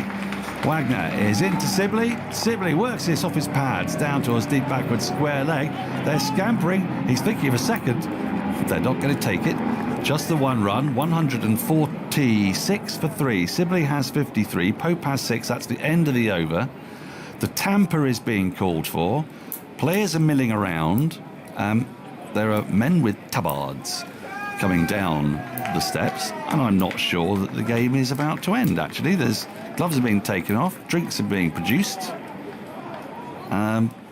We'll just have to read the runes of this for a little while. If the game isn't, your insight here would it be that England would be very happy to shake hands? So that if the game's continuing, it's because Kane Williamson's saying, no, we've just recently got a wicket, 7 to get and 15 overs, we're going to give it a go. Well, he's brought back the faster bowlers. Yep. He's taken Santner off. He's tried Santner. Santner hasn't quite done the job. When did Jameson last bowl, Andy? Jameson last bowl in the 49th over. And we're at how many now? Just had 60. Right. 60, so 11 overs ago. It was just a 2-over spell then. Right. So he could certainly come back. Southey's had a few recently, hasn't he, Andy? Just 2. He bowled from the 31st through to the 39th, but since then just these last 2 overs. Wagner seems indefatigable and capable of bowling incredibly lengthy spells. I think there's a statistic about his spells of over 8 overs. Did you give me that one, or did I might have got that from a different podcast, perhaps? Well, it doesn't look like the game is about to end. Well, no, I can tell you it isn't about to end right now, because New Zealand are in a conclave. Jeremy Coney is leaving us to ruminate further. Thank you very much for those well-considered and trenchant but thoughtful opinions. Vic Marks is readying himself. That 7 o'clock train isn't happening, and the England batters are being administered to by men with yellow tabards. The New Zealand team are all in a gaggle. The game will continue with England 146 for 3, 127 runs still required for what would now be a remarkable victory at 8.5 and over with 15 overs left. Sibley might be a bit of a roadblock to that on 53. Pope has 6. Thoughts on what you've seen from Vic Marks? And then replacing me will be Simon Mann. Yeah, well, there was the option of shaking hands, but the Kiwis... there was a giveaway when the groundsman was summoned with his mallet to hammer away at the foothold. So obviously Neil Wagner, he wants to bowl a bit more. 7 wickets are required. There are 15 overs left. We've seen stranger things happen than 7 wickets falling in 15 overs. It would be a calamity for England to lose from here. But the Kiwis, well, they've been enterprising throughout. They've made a very good declaration. And they're not going to give up. There's a sign from the umpires to say the last hour is commencing. And Southey, who's been terrific in this match, with the ball and in the field, took a brilliant catch. He's going to keep going. They're not work shy, these Kiwis. They're getting good preparation, actually, for the trials ahead. And the more, I'm beginning to the more formidable task of trying to beat India down in Southampton in the World Test Championship. I think the way to go now for England is try and knock them off. 127. If you want to stay out overs. here, yeah. If you want to stay out, we're gonna take you on now. Here's Southey bowling a bouncer, but it doesn't happen. Sibley ducks underneath it, and it's through to Watling. It's unlikely, but that sort of yo-yos. The 2 batsmen will have been looking towards Kane Williamson. Yeah. Said, well, shall we? Should we? Shall we? It's in a typically British way. They said, shall we? Anyway, that was not forthcoming. So if they happen to smack 3 or 4 fours in an over, Kane Williamson might come back with a, well, we could do if you like. Anyway, we go on. A beautiful, beautiful sunny evening at Lord's. Yeah, why would you walk off when the sun's shining like this? Here is Southey bowling, and Sibley stands up and pokes that into the offside. Picked up by de Grandhomme away to his right-hand side at cover. And there is no runs. It does feel a little bit futile, it has to be said, but I'm sure there have been matches in the history of the game where 7 wickets have fallen inside the last hour. I think of two people who would have quietly punched the air if... Actually, I probably could think of more than two people, but I'm thinking of two in particular who punched the air if the players have walked off, and they are Messrs Lawrence and Bracey. Yeah. Southey running smoothly in, bowls to Sibley, knocks that into the onside for a single, forward a square, and goes to 54. What we should emphasise is that they could call it off at any moment in the last hour. They could just agree to say, actually, no, that's fine, we don't think we can force a result in the game. Well, clearly there is still time to force a result in the game, but both ways, but extremely unlikely. Only really one way now. Yeah, it's 7 balls. Yeah, it only takes 7 balls, they say, from the slip cordon. But yeah, poor Lawrence and Bracey, both on pairs. Is that why New Zealand's staying out there, to try and... Could be. I just think they quite like playing, and I think Wagner's enjoying his spell. He didn't bowl too well in the first thing. He's been getting better and better. Southey bowls. Pope. He sets off a single. It's not there towards mid-on. Then actually, if they'd gone for the single, or if they'd then looked back, Pope had turned his back, they would have got the single, because it was a complete misfield from the man coming in from mid-on, Jameson. Pope, I'm not quite sure what he was doing there, and Sibley's come down the pitch to have a word with him, so just steady on. It was fair enough for the Kiwis. Lord's is, a good place to play. It only comes round once in every 4 years, possibly. Well, unless there's a World Cup final as well and all that sort of stuff. They like it. Southey bowls to Pope. Pope gets one outside the off stump, lets it go, and it is through to Watling. I know you were one who thought that England would go for it, not should go for it, but would go for it today. I thought they would have a look. And that hasn't happened. 147 for 3. I suppose in hindsight, what I'm thinking is that if they were going to go for it, actually it would have made sense to use Sibley as your potential anchor and sent out Crawley to play your natural game rather than sending out Sibley to play his natural game. Pope waits, 2 slips in the gully in. Southey bowls to him outside the off stump. Coming back down the hill, he let it go there, and it was very close to his off stump. But I am disappointed. Just both as a spectator, but also, England are supposed to be an up-and-coming, ambitious cricket team wanting to improve. Well, all they've improved is their capacity to grind out a draw, which is not so exciting, really. One thing I would say about that, it doesn't happen very often. No, a team grinds out a draw on the final day. No, we have had a day of... It's a 4-day game, I suppose. Yeah. It's been a good pitch, actually. You always want a bit more pace.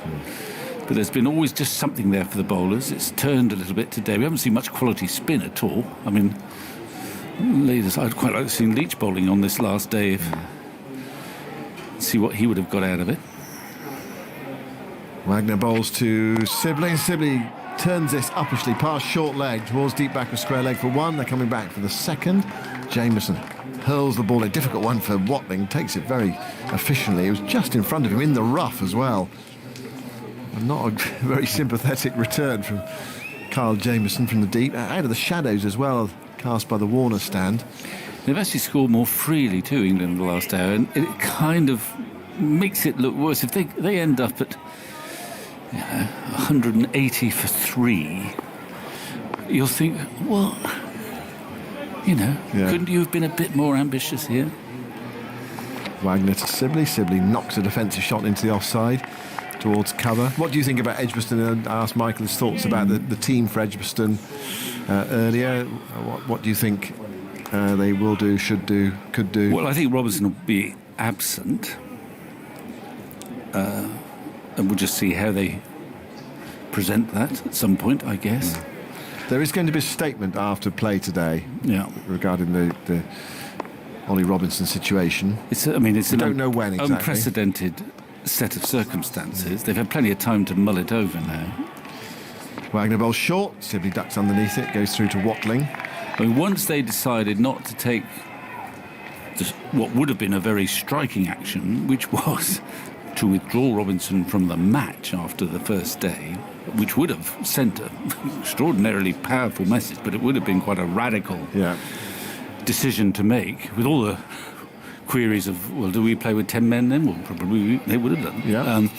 Anyway, once that was, I don't know whether they discussed that, but once that idea was shunned, they've had 3 days to contemplate it, and it's very hard to think what is appropriate, because it's a unique set of circumstances. We haven't got any precedents.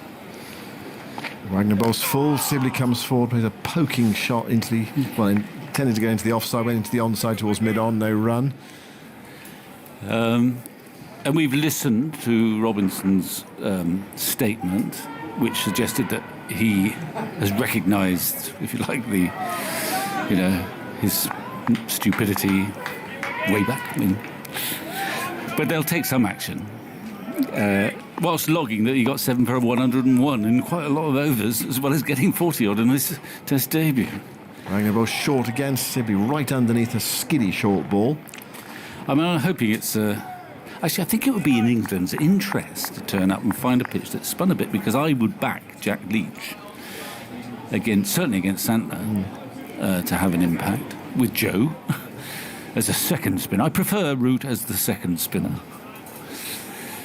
But they will have that balancing act again. Depends what pitch they find there. I suppose they'll keep the same batsman, unless they ditch one and have more bowlers in their team. Yeah, Wagner bowls another short ball, and Sibley ducks underneath that one as well. And it's through to the keeper, and on we go. So we've had 2 overs in the last hour. We can have 15, a minimum of 15. If they bowl quickly, we can have more than that. It's 149 for 3. I don't think they'll do that. I'm not sure Wagner's... Is Wagner going to... Well, he's just finished, isn't he? So Southey, he's not work shy. He wants to keep bowling. On the subject of England's lack of initiative, in the first 42 overs they had just 33 scoring shots, and they ended up needing 140 from the last 20 overs. So it would have taken a lot to make that a much more manageable target. I mean, I'm frustrated, but I have to stand corrected, which I don't like having to be corrected.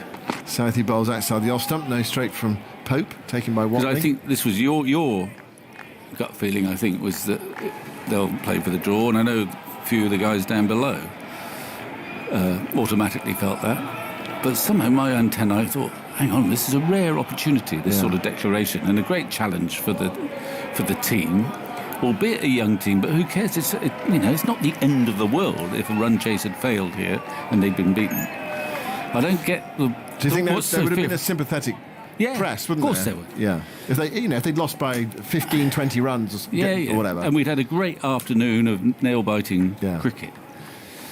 Southey bowls, guided away by Pope down towards backward point, and there is no run. And I do think there's been a loss of perspective, because we have been living in extraordinary times, and we had what was a remarkably uplifting series actually last summer, when we thought there'd be nothing, and there was some surprisingly good cricket in empty stadiums, yet the sort of tension and commitment of both sides was brilliant, I thought.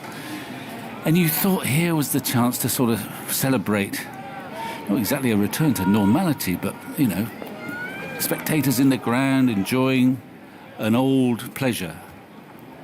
Southey went to bowl then and then pulled out at the last moment. I hope he just lost his footing. It's one of those where you thought for a moment he might have pulled something, but he's actually walking back. Okay, so it suggests that he hasn't pulled something. I think he just slipped as he was going to bowl there. So it was one of those moments of concern. But so I'm not asking us to emulate the sort of what I imagine was the sort of gaiety of the victory tests after the Second World War, when they came back and they smashed it all around the ground and Keith Miller, and all was peace and light. But I thought, that coming back, there might be just that element of celebration, and there are no points at stake, and let's sort of pretend that the World Test Championship really it does matter. Southey bowls and Pope drives, lovely looking shot, but straight to de Grandhomme at extra cover, and there's no run. So it's what they call a free hit or a free game in a way, this one. And no one would have, I don't think, chastised them if they'd had a go and failed. But they've taken sort of hard-nosed, sort of almost old-fashioned, sort of ruthless, sort of old pro sort of view, haven't they? Really pragmatic. Well, they seem to have done. We don't think we can get it. I will be intrigued when Paxman Agnew gets amongst them, or whoever it is, and just asks Joe, who usually is very proactive as a captain, to be fair. Southey to Pope down the leg side. Pope tries to glance it, misses, taken by a sprawling Watling. Ask Joe, what was the plan when you got news of the declaration, which I suspect would have surprised them a little bit? Was it immediately that this is beyond us? Was it the wishy-washy, well, we'll see where we are at tea time? Or what? I'd like to know. And perhaps I'll find out tomorrow in my newspaper, or listening to various outlets on the BBC. Indeed. 273 off 75 overs was the declaration. Oh, that's a bad run, and it's a bad piece of fielding. Pope pinches a single into the onside. Again, Jameson comes in from mid-on. Again, he misses it. And I mean, it's curious, isn't it, to take a single like that when you're not looking to win the game, and it's a really risky one. I know you've got to play normal cricket, but actually, you pick that up. There was a big run-out chance on. Well, I guess it's just a misjudgment. I think, but twice it's happened. Yeah. I think when you're batting in this situation, it helps to be positive in outlook. Not in going to play big shots, but it helps actually to score a few runs too. It cheers you up a bit. And Pope wanted to rotate the strike there, but he has been a bit frenetic. He was in the first innings actually.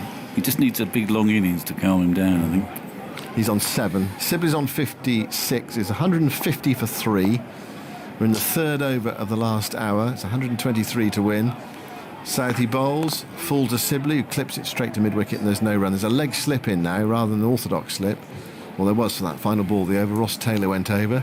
But that one off the hip from Sibley that you feel he can... Well, he has been dismissed like that in Test cricket, where he can't control the ball on his hip.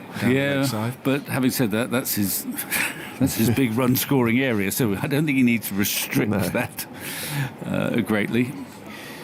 Just keeping an eye on Kane Williamson, or actually I'm trying to find him at the moment, as to how long they're going to keep going. He's coming down to have a chat with his bowler Wagner, who's going to continue. He obviously hasn't looked at the timetable of the Great Western Railway, so making his decision.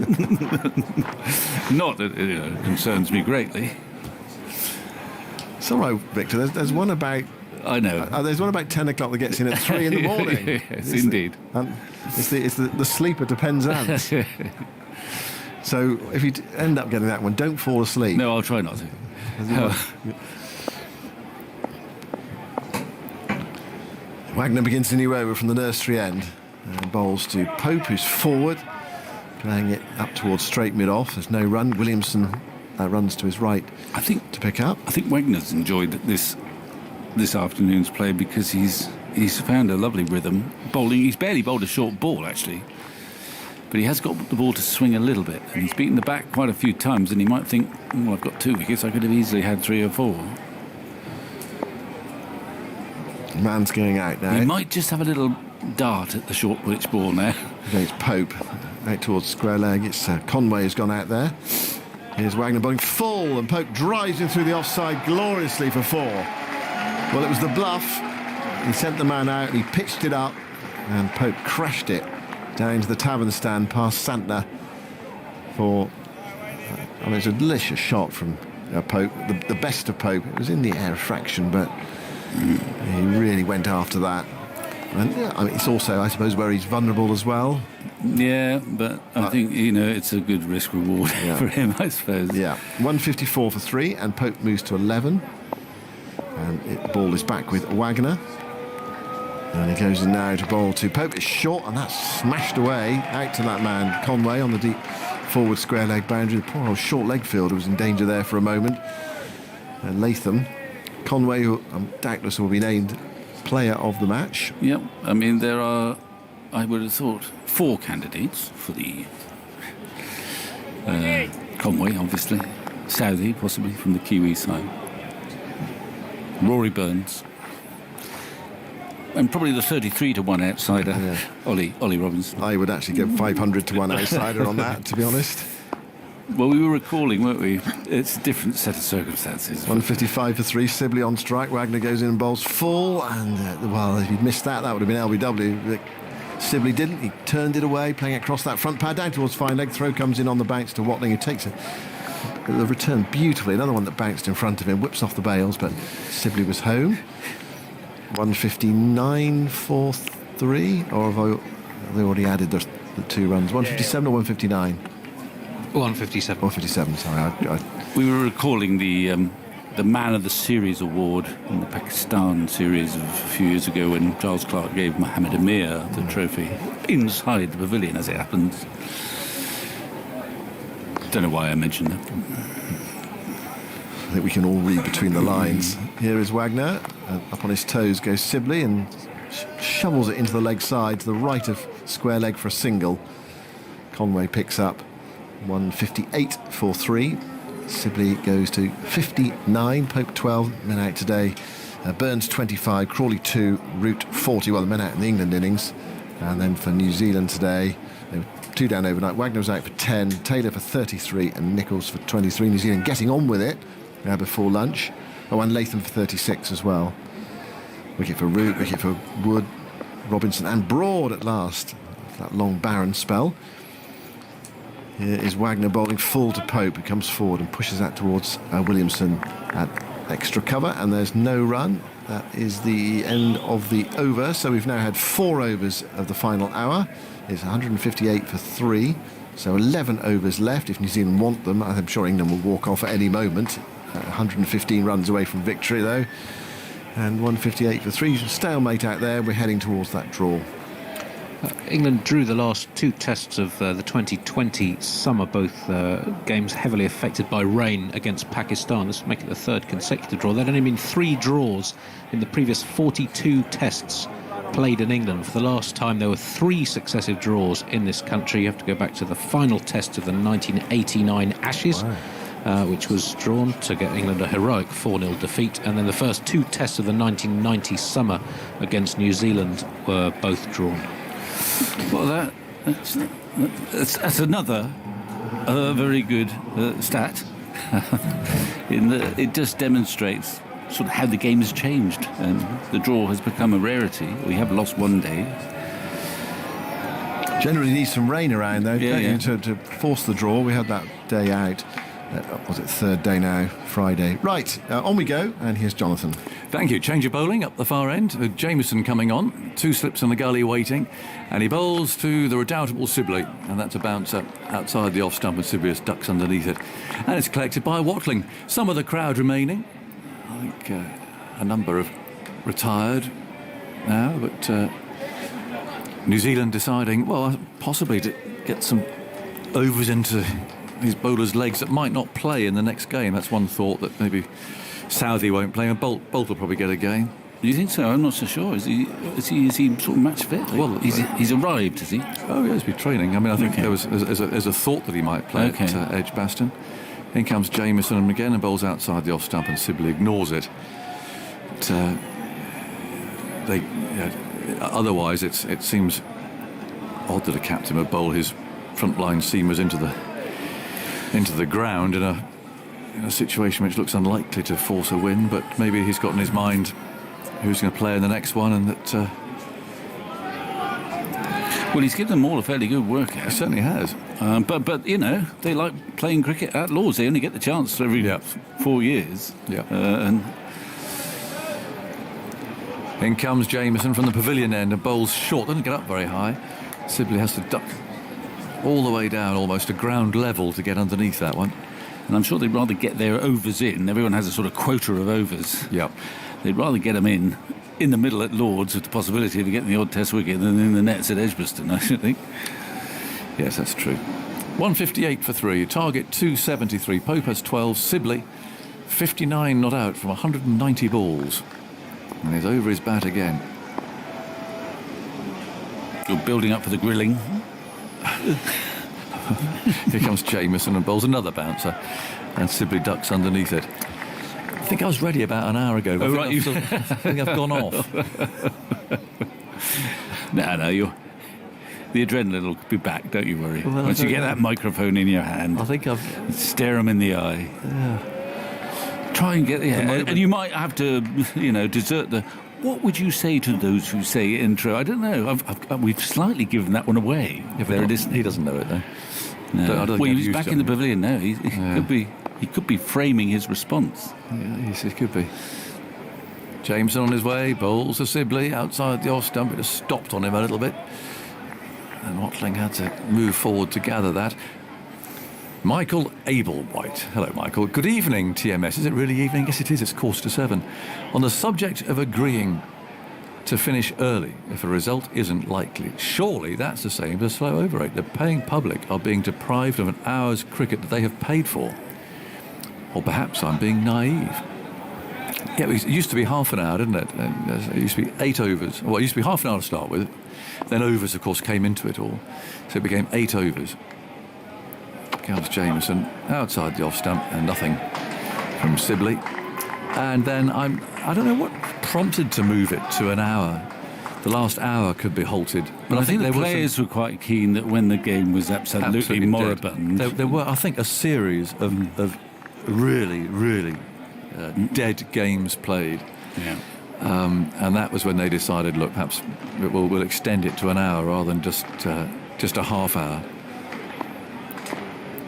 I suspect it came from the days before where the players had to move on from the test match and go and play for their counties the next day. Yeah. Jameson on his way, bowls down the leg side. Sibley has nothing to do with it. Watling gathers. And it's the end of the over, and Williamson is waving somebody else up. It might be Santner to come and bowl. Maybe his finger has been at least partially restored, but he waved there for someone to come up, and Santner is striding up towards the bowling crease. Yep, he's going to keep going. Floodlights are on. That's odd, isn't it? It is a bit. Odd. It's not really dark. But So yes, Santner, who had some sort of, where's a worn finger or a cut. Anyway, he's striding up. He's taking his cap off, handing it to his captain, and he's going to bowl from the nursery end to Pope, who's on 12.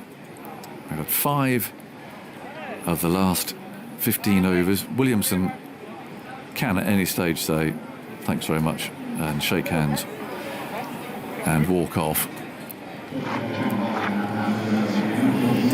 10 overs to go at the moment. He doesn't seem of a mood to do that. He might give Jameson 3 overs, maybe 4, if he wants him to have he's had a good game. We've seen our first glimpse really of Jameson, and I like the length that he bowls. Yeah. So it's a little fuller than you might expect. Yeah, he has got the ball to kind of swing away a little bit, hasn't he? Yeah. So it's Santner, the left arm spinner, with England needing 114 to win from 10 overs. There's tossed up and clothed, I think is the modern expression, into the leg side by Pope, who completely mistimed that. Almost yorked himself. He did.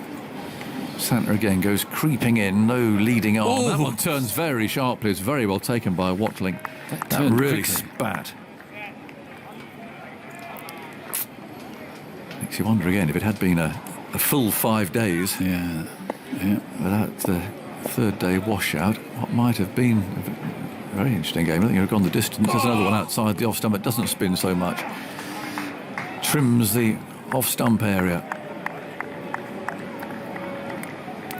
Paul Maxwell rose. I'm disappointed by all the moaning from the commentary team. After a tour in India when England's defensive weakness were thoroughly exposed and pundits savaged them for being unable to stay in. Here's Santner bowling. That's sliced away out to point. And they'll take a single. Surely it's to be celebrated. These players are demonstrating the patience and calm batting which has been called for so often in recent years. You can't constantly complain about these new players only knowing how to smash it and then whine all afternoon when they show some patience and defensive skills.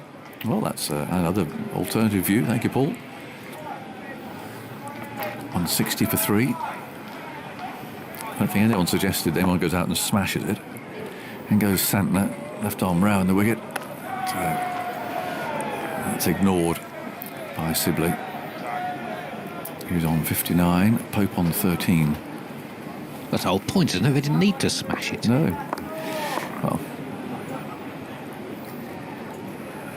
slip and a short leg. In goes Santner. That's another full toss. He's bowled a few of those. And again, he looks at his finger suspiciously. He's got a little tape on there or something to protect it, because you don't want to. Again, from Williamson's point of view, why make this worse? You're not allowed to bowl with tape on, I don't think. I'm trying to think of in the good old days of what a spinner might have done to try and harden that skin on his finger up.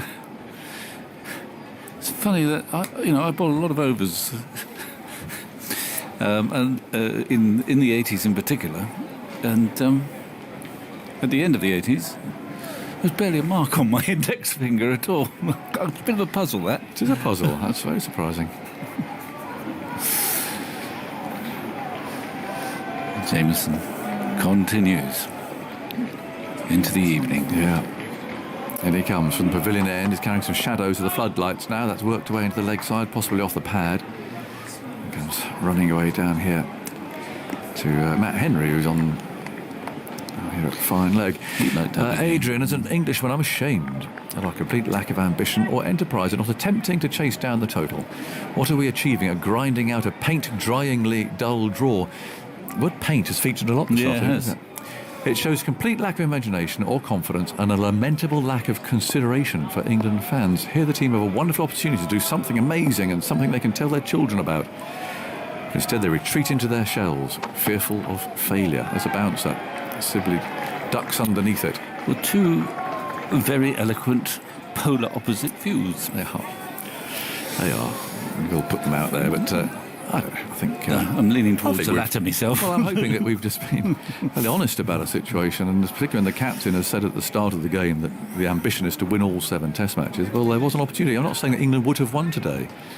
Kane Williamson didn't declare in that situation at lunch gifting England a game. It would have required some work and some luck and everything else. But it's just the attempt didn't seem to be there. Sibley works out off his hip, picks up one down to fine leg. Whether England worried that middle order that failed in the first innings and then the long tail might not have been able to salvage things if it went wrong, lock it out for whatever it would have taken to have taken the draw. That might be an argument that they would have said.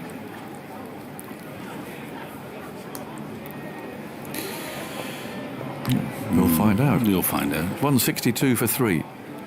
Jameson again hurls that down as an edge, and a despairing dive from slip, and Ollie Pope's going to pick up 4 runs. That runs into the boundary below us here. And that's 4 runs to Ollie Pope. It was just part of the reason for New Zealand wanted to carry on. They'd like to knock him over. I thought if we can get another failure for Pope, and get Lawrence in and knock him over, and Bracey and knock him over, and even if you don't finish it off, then they're in no better place. Arguably they're in a worse place heading into Edgbaston. There's Jameson towering over the umpire, and he bowls outside Pope's off stump. He cuts that hard. It's into Nicholls at gully. Pope looks like he's almost in good nick. He's just a bit frenetic, but he's in his 2 innings. He's also played 1 or 2 strikingly good shots. Yeah. So you could see him. Just needs, you could see him playing long innings somehow. I hope so, because I like watching Pope. Yeah. Beautiful player. Trying to see where he's batting. He's still quite over on the offside, isn't he? Mm-hmm. Comes Jameson, bowls him, cuts back, hits a nasty one up on the thigh. He wants a single. Now that's the sound of the stumps being hit by Nicholls. But Pope was in his ground. That's the end of that over.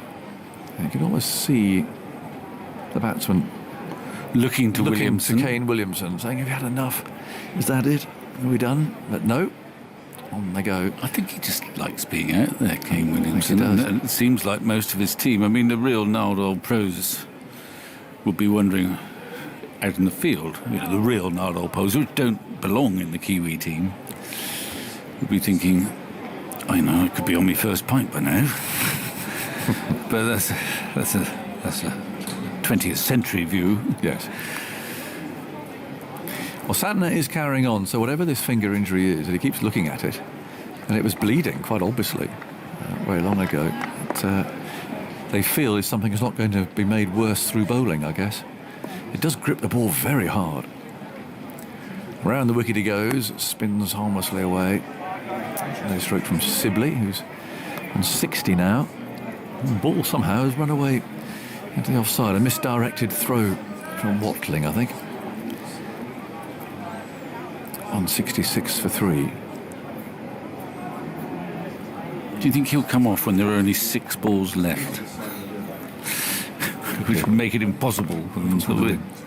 I suppose he's seen almost everything happen on this ground, so... There's the next one, spins sharply. Sibley ignores it.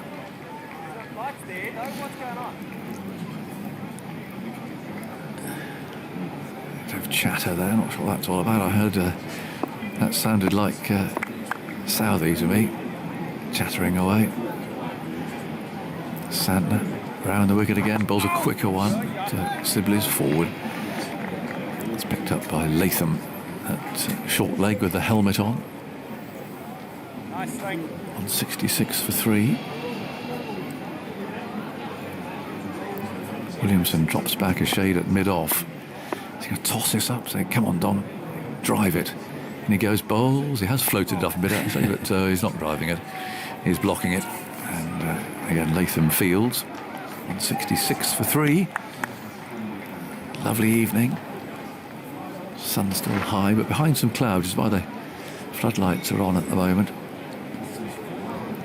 He's going to come over the wicket, cunning plan, a bit late in proceedings.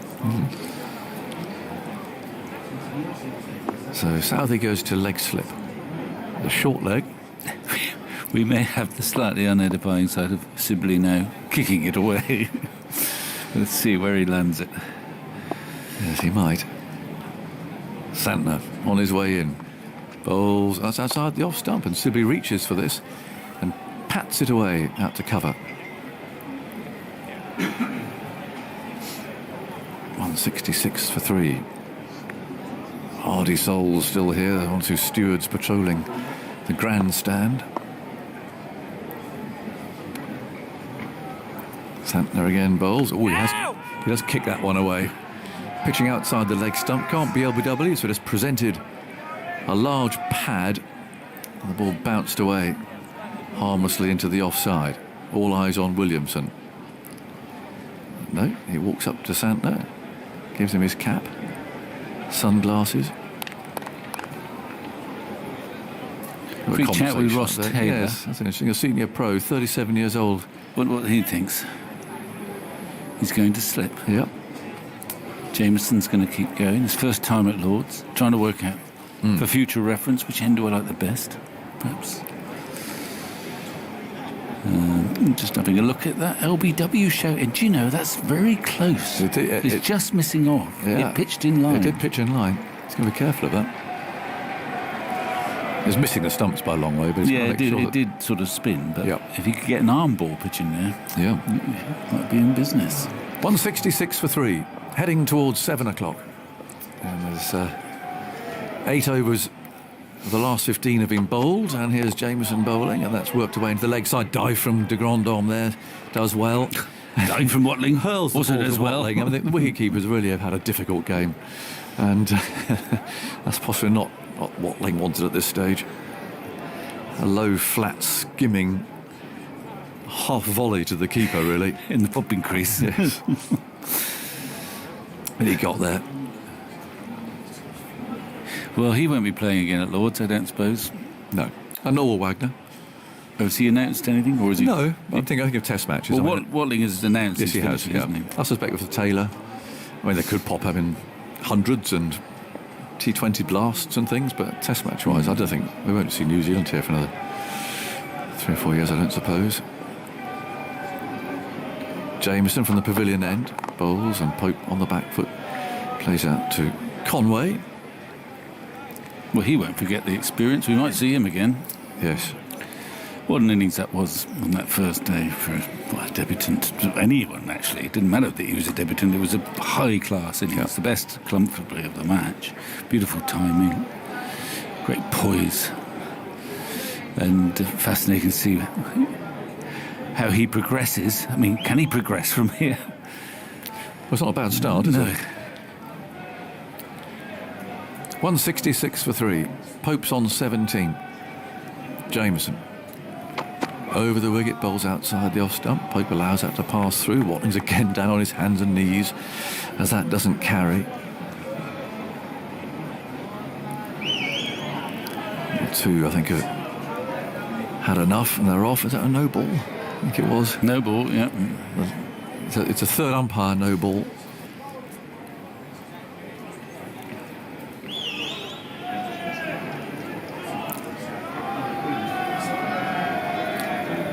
Jameson wheels round. Pope's ready. Here he comes again. Bowls that one with a bit of a grunt. Into the leg side it goes for a single. Just for the first time looking at Jameson, I think he's wondering about the wisdom of, well, I think he looks weary. Of this spell. He's got a big man, 6'8". The footholds are 4 days old. Yeah, it's a long way down as he plonks that left foot down. He had a bit of a scrape. They'll be rough as well. They'll be uneven. Yeah. You'll be feeling your spikes in your boots at this stage. There's your slow hand clap. A bit late coming, I thought. Oh, it didn't. Oh, hang on. Here's Jameson bowls, a bouncer again. Sibley's underneath it. There's a man out for the hook shot. And also down at fine leg. So he's not having anything to do with that. 205 balls now for Sibley's 60. It's just the way that he plays. I mean, we talk about it, but just like to see more energy about the way England go about those opening. This can be valuable. It's not about smashing for people. Start saying, "Oh, talk about T20." I'm not at all. I'm talking about just energy as singles. Just push the ball into gaps. Look busy. Sibley again, patting that away to mid-on. Just make the fielders think. Make the bowlers think. It's not about standing there and smashing it into the stands. It's running singles. It's strike rotation, and that's what there wasn't any of in those early overs of England's innings. So there was no momentum.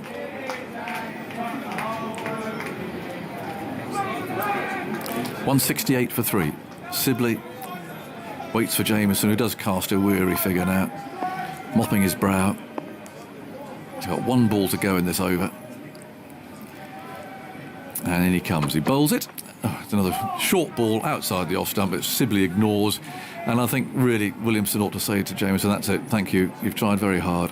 But he does look absolutely exhausted. 168 for 3. Pope 18, Sibley has 60. I'm looking at a quick shot of somebody on the screen there who's absolutely fast asleep.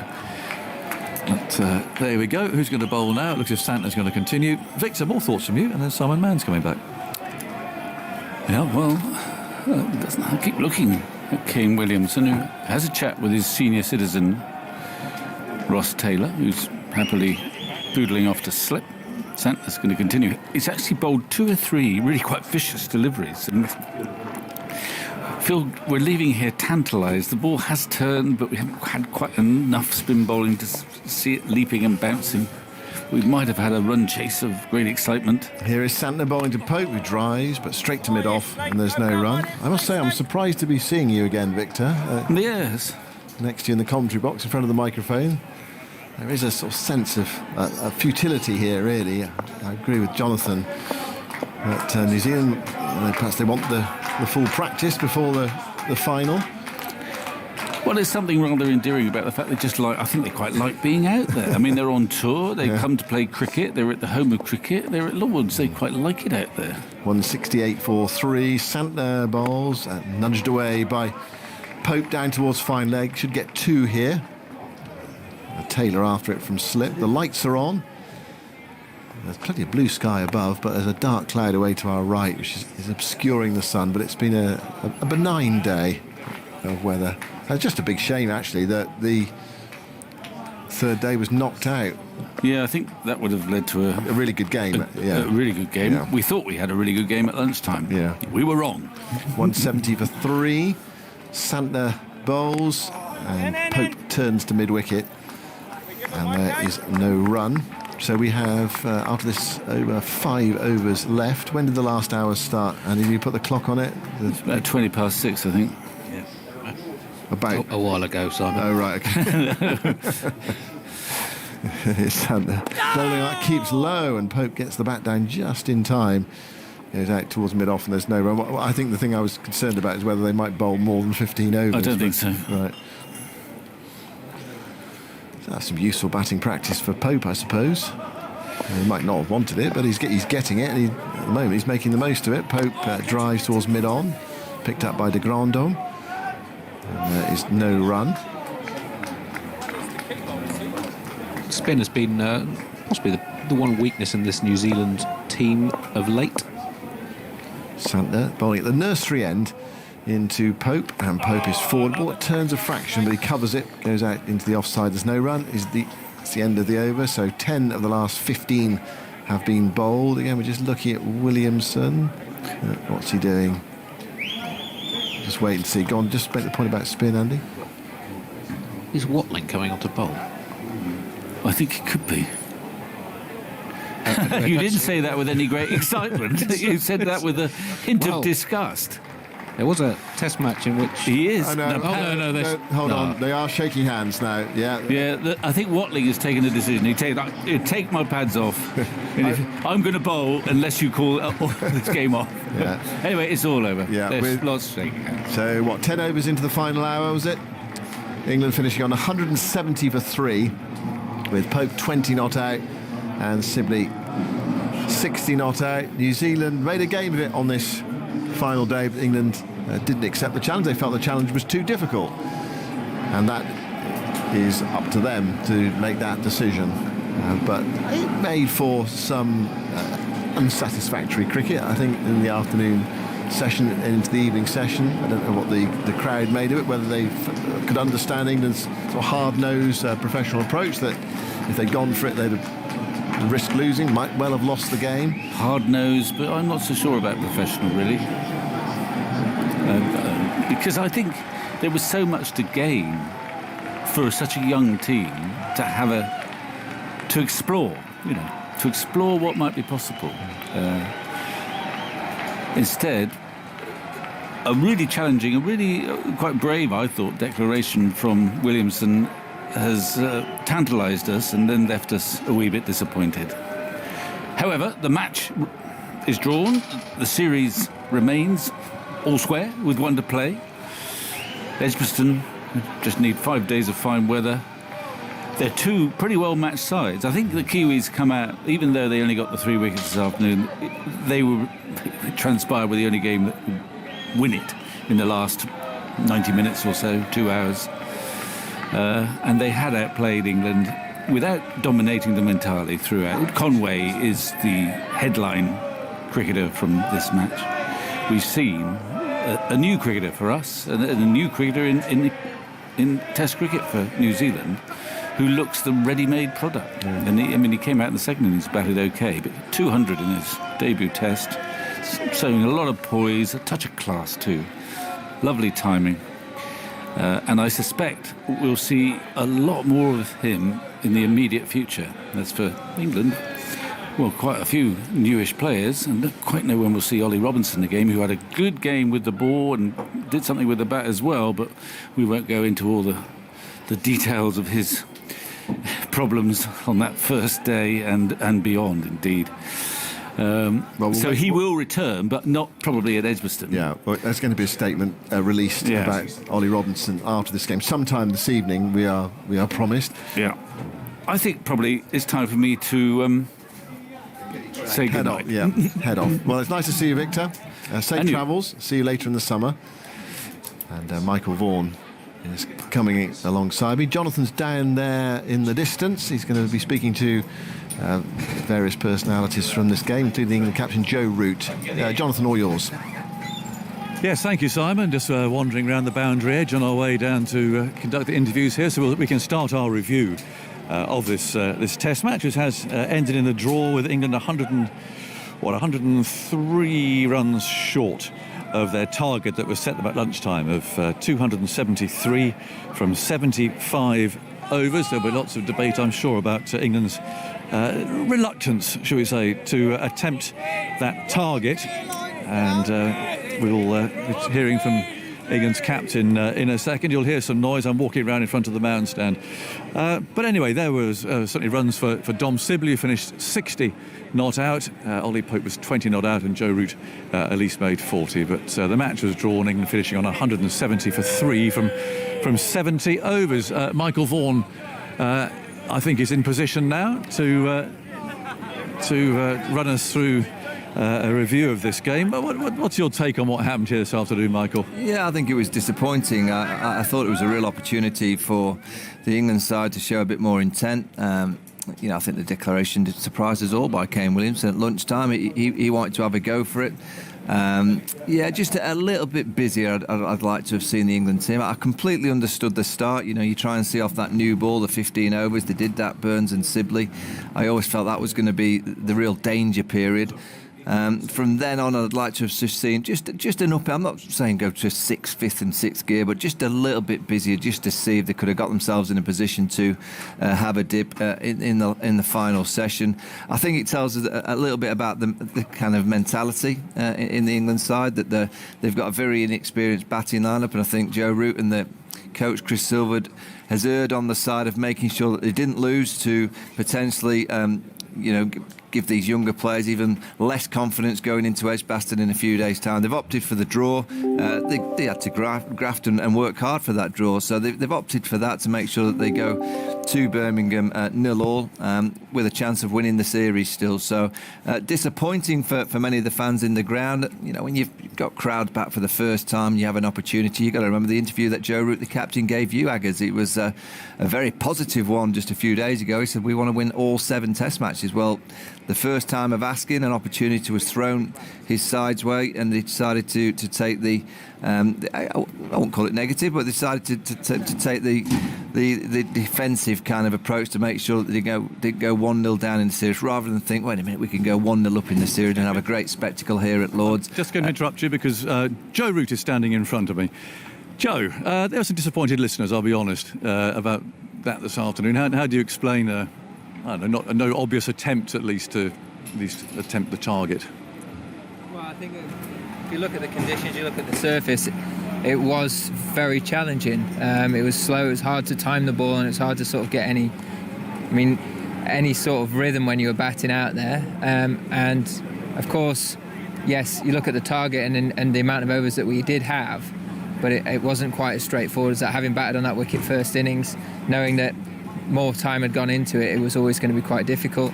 Initially, we set out to have quite an open mind, see where we got to after a 15-20 over period, and it got to the stage where it didn't feel like it was quite possible to take that on. It of course will disappoint quite a few people, but from our point of view, we're very much in this series. I think credit to New Zealand, they've probably played the majority of the cricket throughout this game.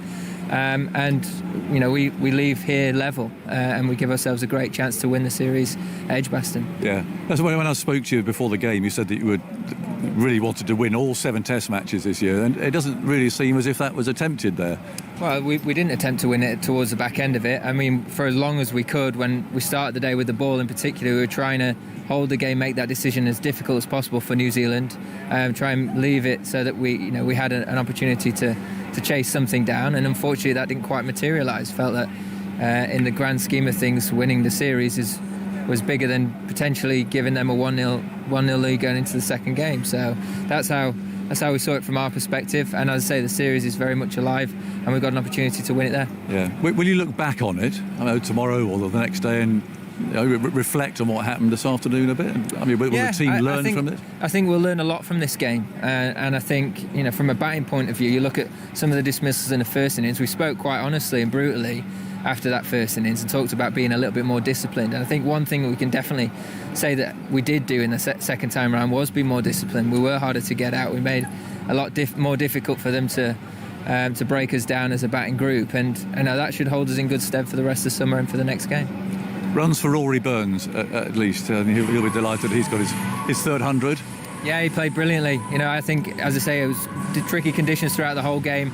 He had some difficult deliveries to manage over the course of his 2 innings, but the way he held things together for us and really kept us in this test match was an outstanding piece of batsmanship. So, credit to him. He was to be come back into the team after missing out in India shows a real strength of character. We know that that's probably his biggest strength as a player, his mental approach to batting and mental approach to the game, and he showed that in abundance today. I mean, some of those players who did fail were given a great example by Devon Conway of batting in Test cricket. Yeah, and he played beautifully. You would never have known that was his. You'd never known that was his first innings in Test cricket. It was a very, very good innings. Very difficult to get out. We asked a lot of good questions of him, and he had some very good answers. So we'll have to have a look at a few plans going into the next game. You've got to go, I know. I've got to ask you one question about Ollie Robinson, though. Captain of the side.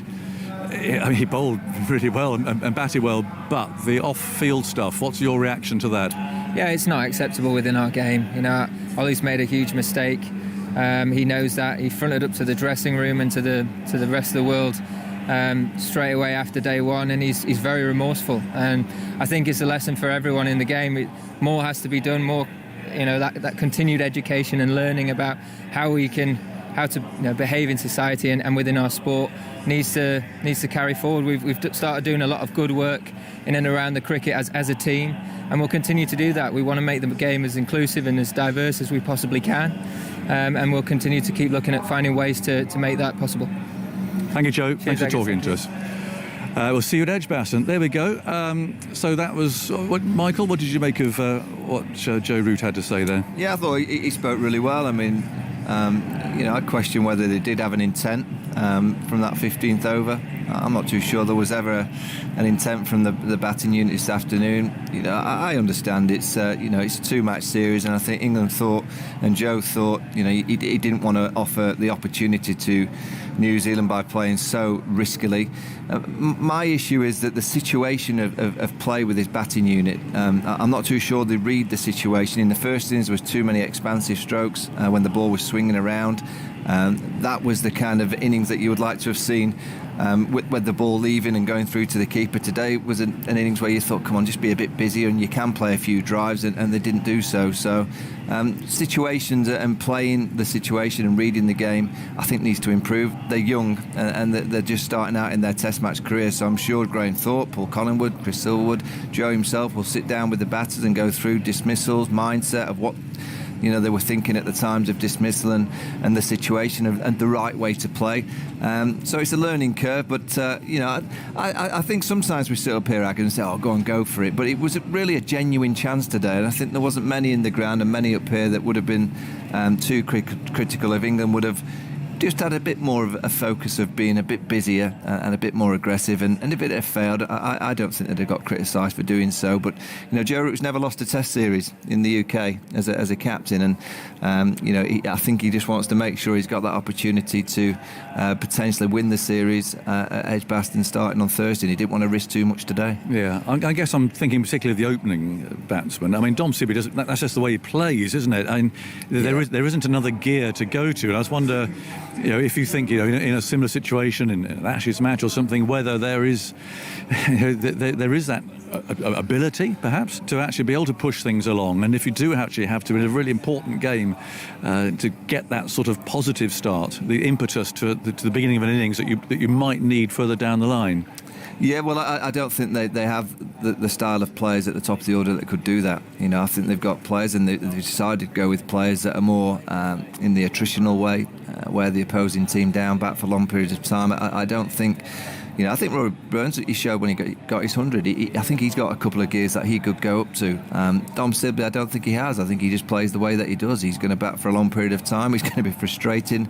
I don't think you'll rush from the bar, I guess, to watch him. But if he bats long periods of time and he wears the opposing bowlers down, particularly in a 5-match series, well, he could be very, very valuable. But he's going to have to do so because he will put the batting unit under pressure to score a bit quicker, particularly when you get down down to likes of 50 overs to 80 overs in Australia, where you have to capitalise. You have to have players that can make hay when the sun shines, when the ball's doing nothing. He's going to have to bat lots of time. He's going to have to try and wear down the opposing bowlers. If he does so over a 5-match series, you guess he's worth his weight in salt. But I do think he's going to put the batting unit under a lot of pressure batting the way that he does. I can see the nets at Edgbaston being inhabited by Messrs Crawley, Lawrence, Bracey. Yeah, a bit of an anxious wait for them, haven't they? Because they all missed out. Well, they'll play, so they've got another opportunity to show their value. I think if you'd have said to Dan Lawrence and James Bracey a few days ago, right, you're not going to have to face the music and walk out there on a pair, I think they'd have grabbed your hand off. They've not had to face that pair. But, it's a learning curve for particularly someone like Dan Lawrence. He's played a few games now, so he knows Test cricket. He's not played in the UK other than this innings, so we have to give him a little bit of a chance to get used to conditions. But he's quite loose, and in English conditions, when there's a little bit there, particularly when you're facing the likes of Southey, Jamieson, Wagner, maybe Bolt on Thursday at Trent Bridge, he'll have to tighten up. Bracey, we've only seen him once, so we'll wait for our judgment on him once we've seen him again in Test match cricket. It should be a good pitch. That's all I say. Edgbaston's generally a good pitch. It does favour players that can just hang around. You saw Rory Burns get an Ashes century there a couple of years ago, similar to the one that he got here. It's not the kind of ground that you can go and be a flash Harry and play shots from ball one. It does generally reward good Test match batting, so that'll be the message, I'm sure, from Graham Thorpe, Paul Collingwood and co. Chris Silverwood. You're going to have to work hard for your runs, particularly against the New Zealand side. They're very, very good. They're a high-class Test match unit, so it won't be easy for the England inexperienced batters. Michael, I've got Kane Williamson staring at me. Great declaration. Everyone was really looking forward to a lively afternoon there, or rather fizzled out. Yeah, we were also looking forward to that. We certainly thought there might have been a few more sort of inconsistencies out of the surface, and the ball definitely went a little bit soft, so it made it, I suppose, a little bit more docile. I think a harder ball on that surface would have created a few more problems, and we saw glimpses, but we didn't see it regularly enough, and it just became, like you said, fizzled out a bit, and which was a shame. Obviously losing a day to rain, I'm sure that, like I said, both teams would have probably done a bit better with that extra day and pushing that game a little bit further, but all in all, I think both teams pushed hard for a result. Just wasn't meant to be. I think England did. I was pointing the finger more at England for it fizzling out rather than you. You've tried everything. Yeah, I mean, it's one of those things, I guess. On that surface, it did seem to be challenging to score quickly for the most part. I mean, throughout the whole match, it was quite challenging to score quickly, but the surface offered as well. It was a really good cricket wicket, and we saw it deteriorate a bit.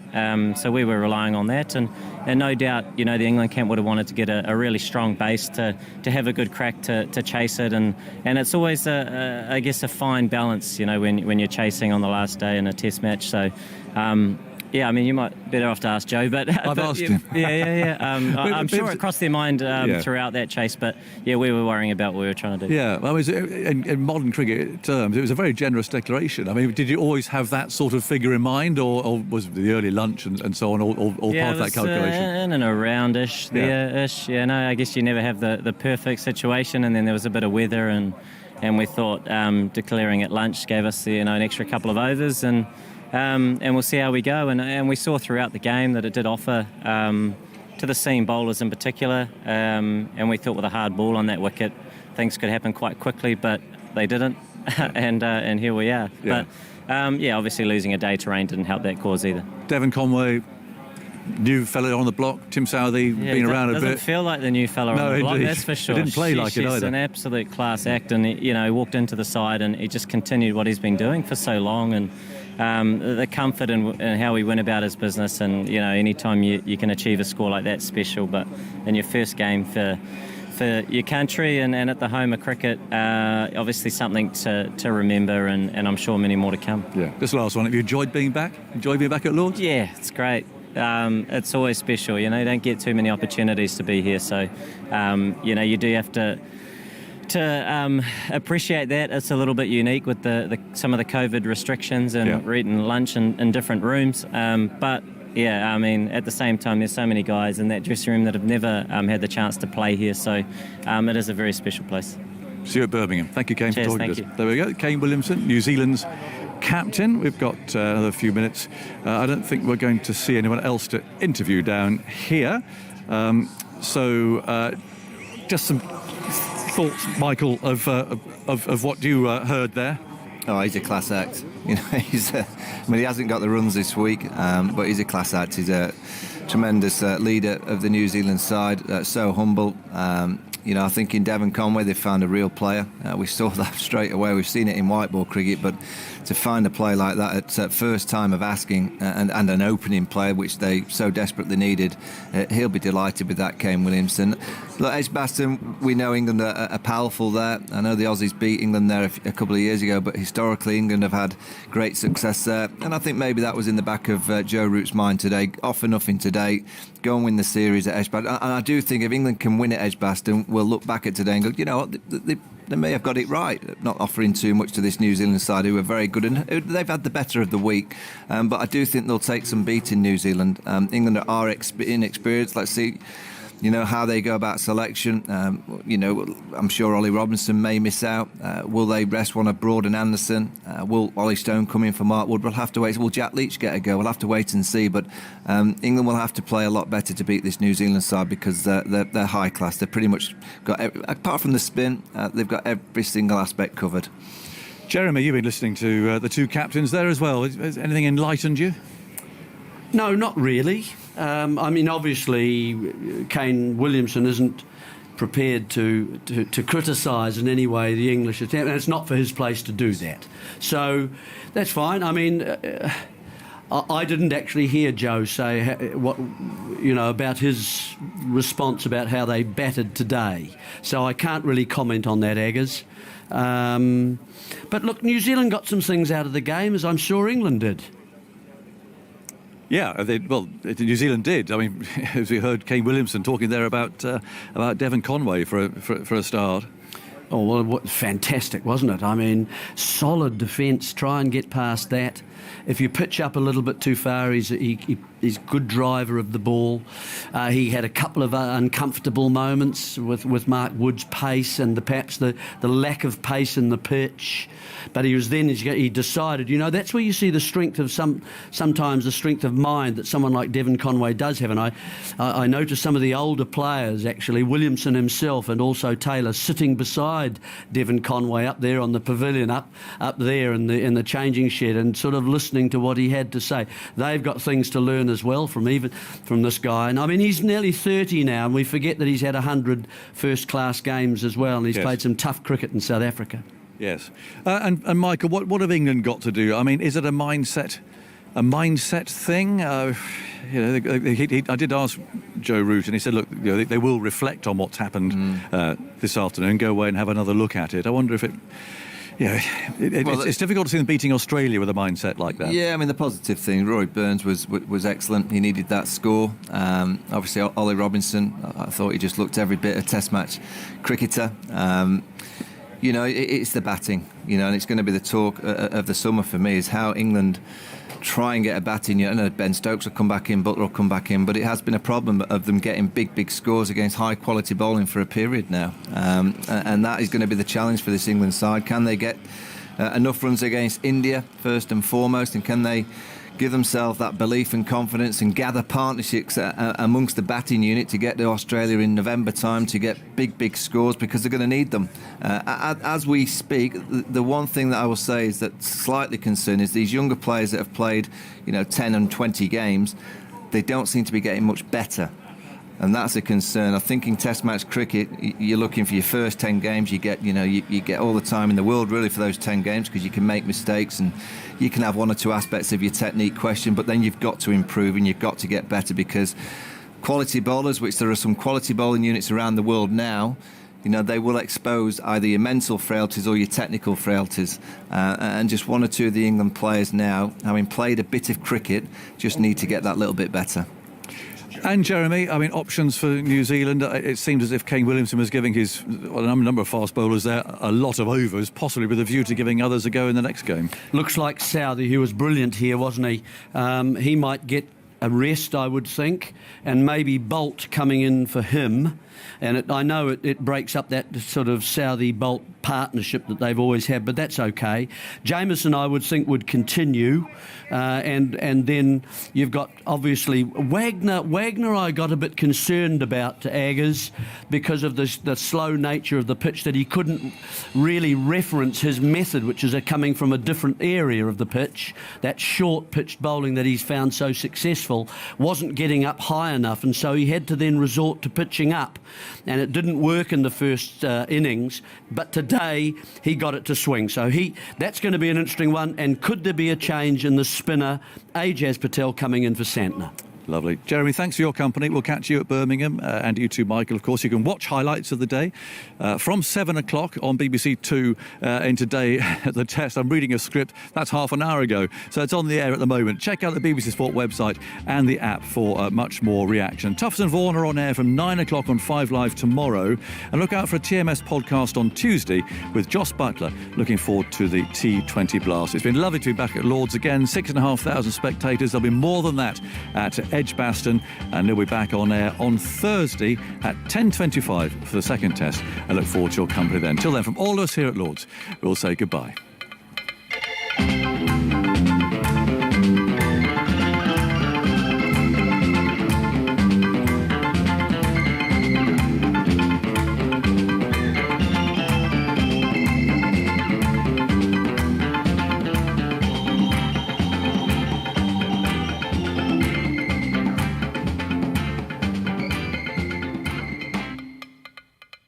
More live sport, pure live sport. This is 5 Live Sports Extra. As 5 Live brings you one event, 5 Live Sports Extra brings you another. Live and uninterrupted, including cricket. Shrubsole in now. Bowls for Walter! 6 wickets for Henry Shrubsole, England's hero. England win the World Cup. Athletics, swimming, boxing. Trying to get away from danger, trying to find some sanctuary somewhere in the ring. Formula One.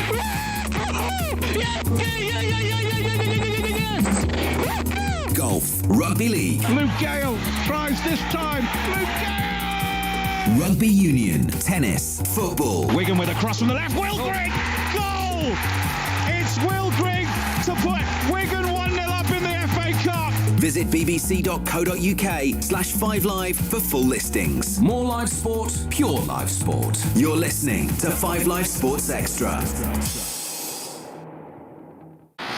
More live sport, pure live sport. This is 5 Live Sports Extra. As 5 Live brings you one event, 5 Live Sports Extra brings you another. Live and uninterrupted, including rugby union, with live coverage from the English Premiership, the Challenge Cup and Pro 14s. What a long overhead pass. Oh, it's taken there by Nathan Hughes. He's up to the line and over. An opponent, lovely ball from Farrell to Jamie George, who's seen some space, and George is under the post.